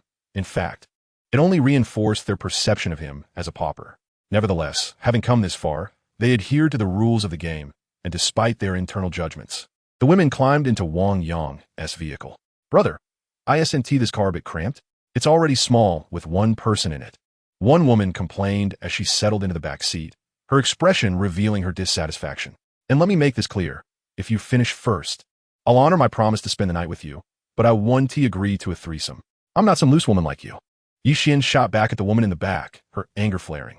"Pretending to be a decent person, are we? Everyone knows you OL girls may appear respectable, but in bed, you're as wild as they come," the woman retorted disdainfully, her gaze dismissive. The tension between them escalated, hinting at a potential confrontation right there in the car. However, their feud was abruptly halted when the BYD F-Zero roared to life once more. Yixian, arms crossed tightly, found no solace in the snugness of her seatbelt. The woman who had initially looked down on Wang Yang now sparkled with excitement as the vehicle accelerated. "Wow, this is the fastest I've ever gone in a car. It feels exhilarating, far more thrilling than anything with a man," she exclaimed. "How about we have some fun tonight right here in this tiny F-Zero during a little car shake?" Her exuberance was palpable, and in a moment of overwhelming excitement, she began to touch herself. Witnessing such unabashed behavior, Yixian's outrage reached its peak. Turning to Wang Yang, she accused, "Wang Yang, you must be supported by women, right? You rejected me for her? If you dare to accept this shameless woman, I will ensure everyone knows about your escapade tonight." Yixian's words elicited a look of surprise from the other woman, who then gazed at Wang Yang with a hint of admiration. "Brother, I've seen plenty of women being supported, but a man? That is a first for me. Do tell, what is your secret? It must be quite a life, and I'm eager to experience it tonight." Clearly, the woman remained unaffected by Yixian's outburst. Observing the woman's bold demeanor, Wang Yang felt emboldened himself and declared, "I am exceptionally strong, so much so that you will be left breathless." "I hope your words ring true," the woman replied, her face alight with excitement. A shameless pair of dogs, Yixian could no longer contain her ire and exclaimed as she watched Wang Yang flirt with the woman while driving. Yet, both Wang Yang and the woman utterly disregarded Yixian's remarks. One, having long surrendered everything for money, was indifferent to Yixian's derision. The other, intent on tarnishing her perception of him to ensure she would relinquish any thought of being together, equally chose to ignore her words. As a result, the two, who were initially strangers, exhibited a palpable chemistry. "Be good and go collect your prize," Wang Yang said, patting the woman's youthful face, wholly oblivious to Yixian's furious gaze as he led her out of the F-Zero. Car God, car God. The miraculous F-Zero, the unbelievable car god. Shouts of admiration erupted as everyone turned their fervent eyes towards Wang Yang upon his exit from the vehicle. The underground racing scene in Dingbao City had hosted countless events. Yet this was undeniably the first time the F-Zero had claimed the top spot. Curiosity radiated from the crowd as they gazed at Wang Yang's F-Zero, eager to discern the extraordinary qualities that allowed it to outpace a fleet of supercars. Every vehicle was accompanied by a glamorous racing companion, with Lei Yuan's Volkswagen CC trailing at the back. As Wang Yang stood in the limelight, surrounded like a moon amidst stars, Lei Yuan's expression darkened to an almost charred hue. What is so impressive about a modified F-Zero? No matter how skilled, he's still a pauper, Lei Yuan scoffed, unable to fathom the immense costs involved in such a significant modification. In contrast, the seasoned racing enthusiasts understood that transforming a low-tier vehicle into a high-performance beast demanded a staggering financial investment. Thus, despite Wang Yang's status as an F-Zero owner, they regarded him with respect rather than disdain. A group of racers approached Wang Yang to present him with the prize money, which, though modest, amounted to over 20,000 from 40-odd cars. In front of everyone, Wang Yang unceremoniously shoved the cash into the woman's bosom, his hands brazenly taking liberties. "Brother, how was the race tonight?"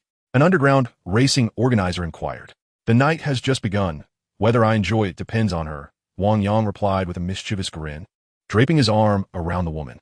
As a kept man, one must embrace the reality of being cherished.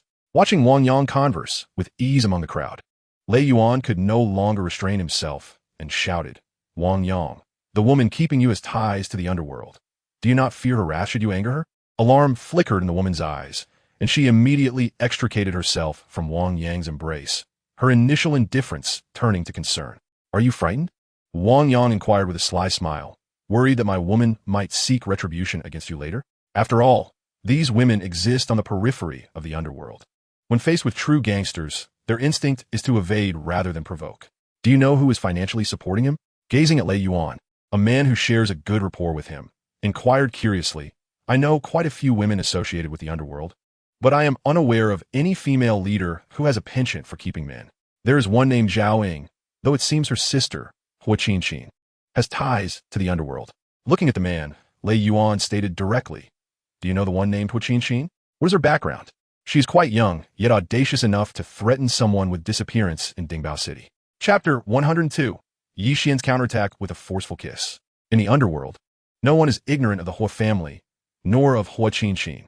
On the contrary, due to her connection with Wang Yang, the true power players of the underworld have cautioned their subordinates to steer clear of Hua Qin. The Hua family remains an unshakable underground powerhouse. Since Lei Yuan's friend is somewhat knowledgeable about the underworld, he too understands the untouchable nature of Hua Qin. Upon hearing from Lei Yuan that the woman supporting Wang Yang has a sister named Hua Qin, his complexion paled immediately. Looking at Lei Yuan, the man earnestly remarked, "Hua Qin, the only princess of the underworld in Dingbao City. If you provoke her, all the gang leaders will rally to her defense. Are you suggesting I have not heard of such a figure? Ah, she holds such significance." Staring at the man, Lei Yuan was momentarily taken aback. At that moment, he even regretted opposing Wang Yang, as Hua Qin's background truly intimidated him. Observing Lei Yuan's expression, the man continued, "However, there is no need for excessive worry. Hua Qin is an only child, and that woman may simply have a friendly relationship with her." The man's words immediately eased Lei Yuan's tension. Looking at the man, Lei Yuan confidently asserted, "That woman and Hua Qin must only share a casual relationship. Otherwise, how could Wang Yang still brazenly pursue other women?" On stage, upon seeing that the well-endowed woman had accepted the money yet was unwilling to offer herself, Wang Yang's expression turned sour. He reached out and pulled the money from between her bosom, looking at her with renewed seriousness. "Even if you refuse this money, you still won't spend the night with me, will you?" "No, I fear your companion will come after me." Shaking her head, the woman awkwardly replied, "I can offer you 2,000, but you should consider going to a bathhouse for a nice massage instead." "Do I seem like someone in need of money?" Wang Yang glared at her in anger. "If not, why drive an F-Zero? Why take my money?" With a look of grievance in her eyes, the woman could only mutter to herself, while his face displayed a blend of indignation and pity, as if pleading for mercy from her elder brother. Witnessing her demeanor, Wang Yang abruptly lost his initial desire for a night of revelry. Casually tossing aside the 20,000 in prize money, he disdainfully declared, "In the future, even if you willingly shed your clothes and attempt to climb into my bed, you will find that the path is forever closed to you." With a roar, he pressed the accelerator of the F-Zero to the floor, swiftly driving away under Yi Xian's mocking gaze. "Why aren't you pursuing your voluptuous companion anymore? Just a moment ago, you both seemed quite intimate," Yi Xian teased. Guzzing at Wang Yang. "Believe it or not, utter another word, and I shall find a secluded spot to engage in a fervent rendezvous with you," Wang Yang threatened menacingly, his eyes gleaming with intent as they fixated on Yi Xian's vulnerable points. Caught in Wang Yang's fierce gaze, Yi Xian felt a flicker of trepidation. Considering that he had dared to kiss her in public, she genuinely doubted whether he possessed the audacity to force himself upon her. The mere thought of such a possibility caused Yi Xian to instinctively shield herself and implore, "Stop the car. I wish to alight."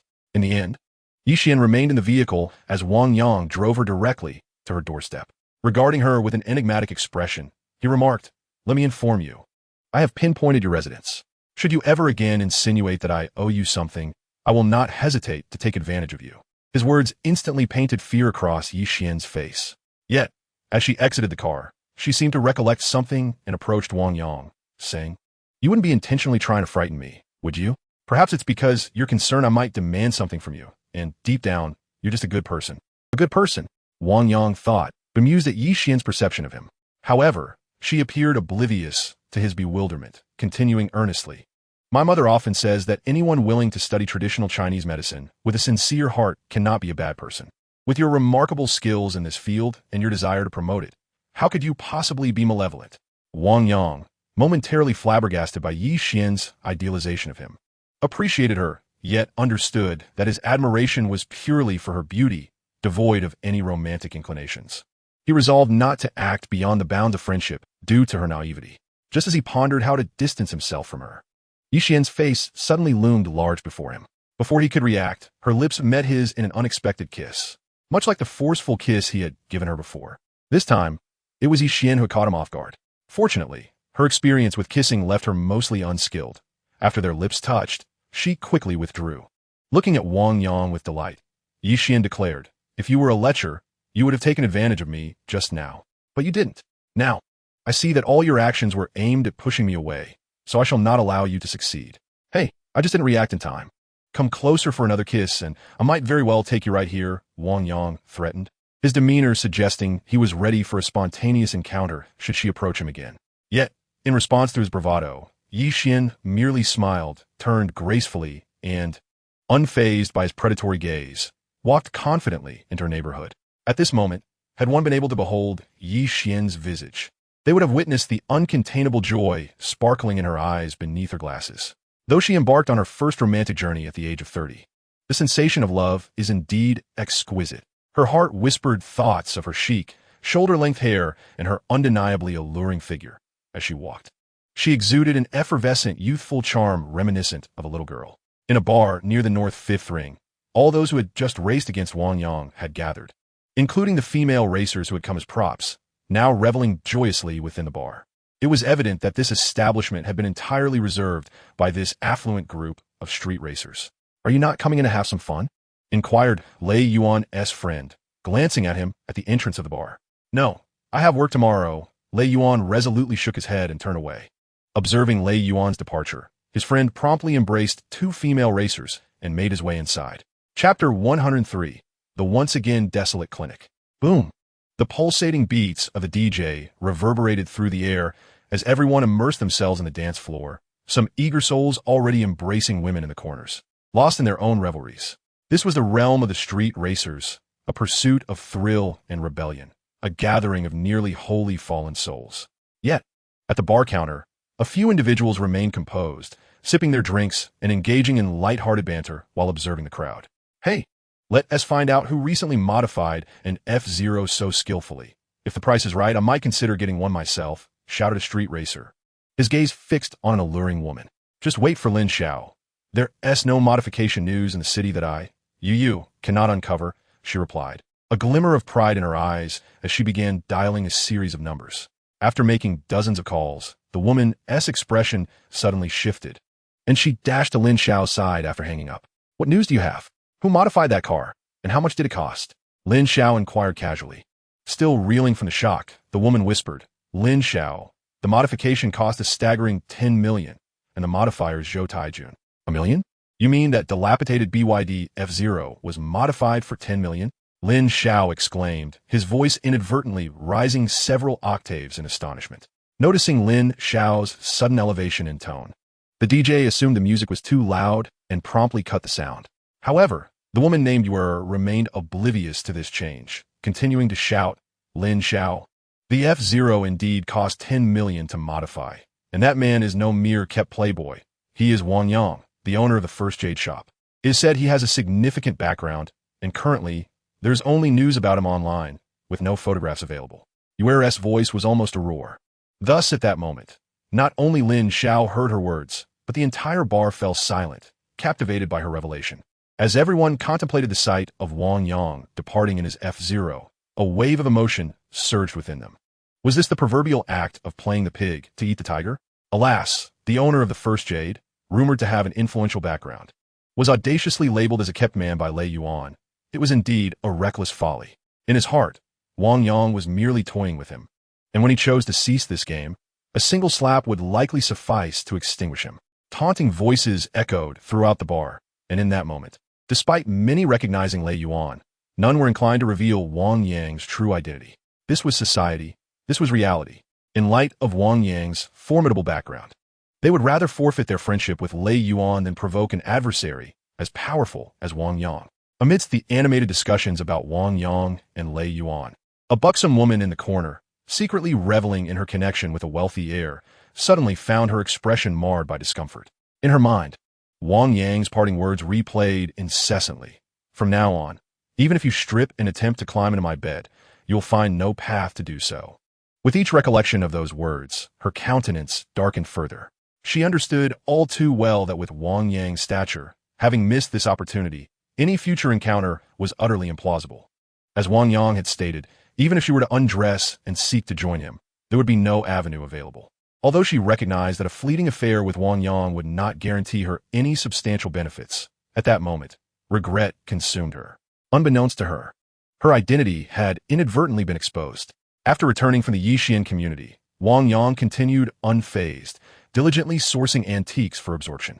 The daily accumulation revealed that the sphere of lightning within his eyes had doubled in size. Once ethereal, it now appeared increasingly substantial with the influx of antique energy. Wang Yang sensed that once the sphere of lightning solidified into a perspective-altering gaze, it would evolve to manifest new powers.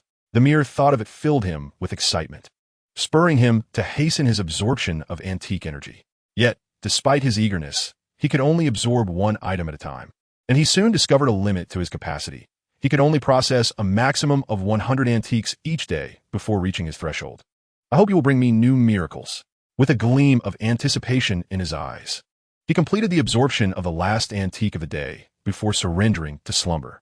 As dawn broke, after completing his morning Nanyang stance, Wang Yang hurriedly drove to the hospital. Upon arriving at his desk, with soy milk and fried dough sticks in hand, a look of astonishment washed over his face when he noticed a thermos lunch box sitting on his table.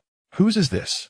It seems to be misplaced," Wang Yang exclaimed, taken aback by the heart-piercing love image adorning the front of the lunchbox.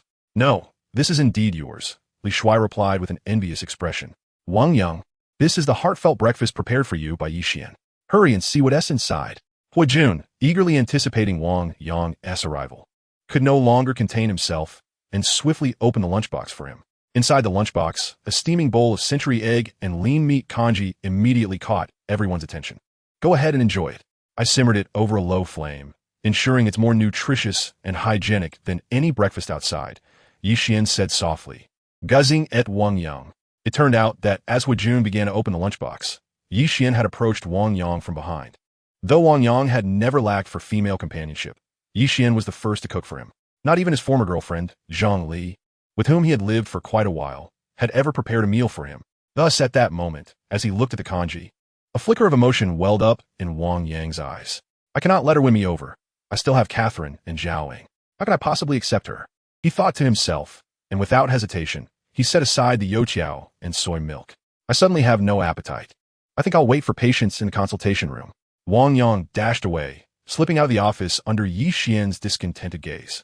Initially feigning a bad mood, he soon found himself genuinely unsettled as the consultation hour arrived. Once again, the atmosphere outside his consultation room mirrored the desolation of his very first day on duty. For the entire morning, aside from an elderly lady with severe heart disease who required daily medication changes, not a single patient appeared. Chapter 104. Disputes between doctors and patients as the day wore on. With not a single patient in sight, Wang Yang's office reverted to a mode of leisurely recuperation. He understood well that Lei Yuan had ceased to facilitate patient referrals for him. However, Wang Yang remained unperturbed. He firmly believed that after 5 days, with the promotion from this batch of patients and the word-of-mouth endorsement from hospital doctors, his reputation would soar, and patients would come flocking to him without any need for further promotion. At this moment, he engaged in various exercises within his office, determined to maintain his alertness, disregarding the opinions and gazes of others entirely. Although he was technically at work, Wang Yang felt no sense of duty, acting entirely according to his whims. In truth, Wang Yang had always been a person of spontaneity, and after acquiring his newfound abilities, his disposition had become even more carefree. With his growing strength, he developed an audacious attitude, believing that as long as he was content, he could disregard the tumultuous tides of the world. At times, Wang Yang even pondered whether, should he become powerful enough to ignore all worldly laws, he would transform into a figure loathed by society. Day by day, he continued to exercise in his office, nearly converting it into a gym. Yet, with each passing day leading up to their 5-day agreement, discussions about Wang Yang proliferated within the hospital. Even patients overheard conversations between doctors and nurses, and many of the patients at the first hospital of Dingbao City became aware of the young physician treating ailments with traditional Chinese medicine. As the 5-day period concluded, Wang Yang arrived at the hospital, only to be met with a gaze of astonishment from all those present. Were they awaiting my folly? A hint of disdain flickered in his eyes as he nonchalantly strode towards his office. Wang Yang, there's been a commotion. Your consultation room is surrounded by dozens of people. They aren't here to settle old scores, are they? As soon as he settled into his chair, Ho Jun urgently addressed him. Wang Yang, perhaps you should keep a low profile. When patients and doctors clash, it matters little whether your benefactor has ties to the underworld, Li Shuai advised. Concern etched on his face. Yet their words did not perturb Wang Yang in the slightest. He buried his head in the breakfast he'd purchased on the way, completely disregarding the lovingly prepared meal from Yi Xian, and promptly made his way towards the consultation room. Seeing Wang Yang's demeanor, both Li Shuai and Ho Jun followed him outside, and Yi Xian, worry etched on her face, trailed closely behind. Outside the consultation room, Lei Yuan had also arrived. Unbeknownst to them, upon seeing Wang Yang accompanied by Yi Xian, Li Shuai, and Ho Jun, Lei Yuan approached Yi Xian with a smirk. Yi Xian just watched. Today, Wang Yang's arrogant facade will undoubtedly be stripped away, and this conceited fool will be expelled from the hospital.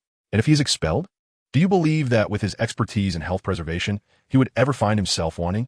Yi Xian retorted haughtily, regarding Lei Yuan with disdain. So even if he resigns, he remains far superior to you. I advise you to abandon your futile hopes.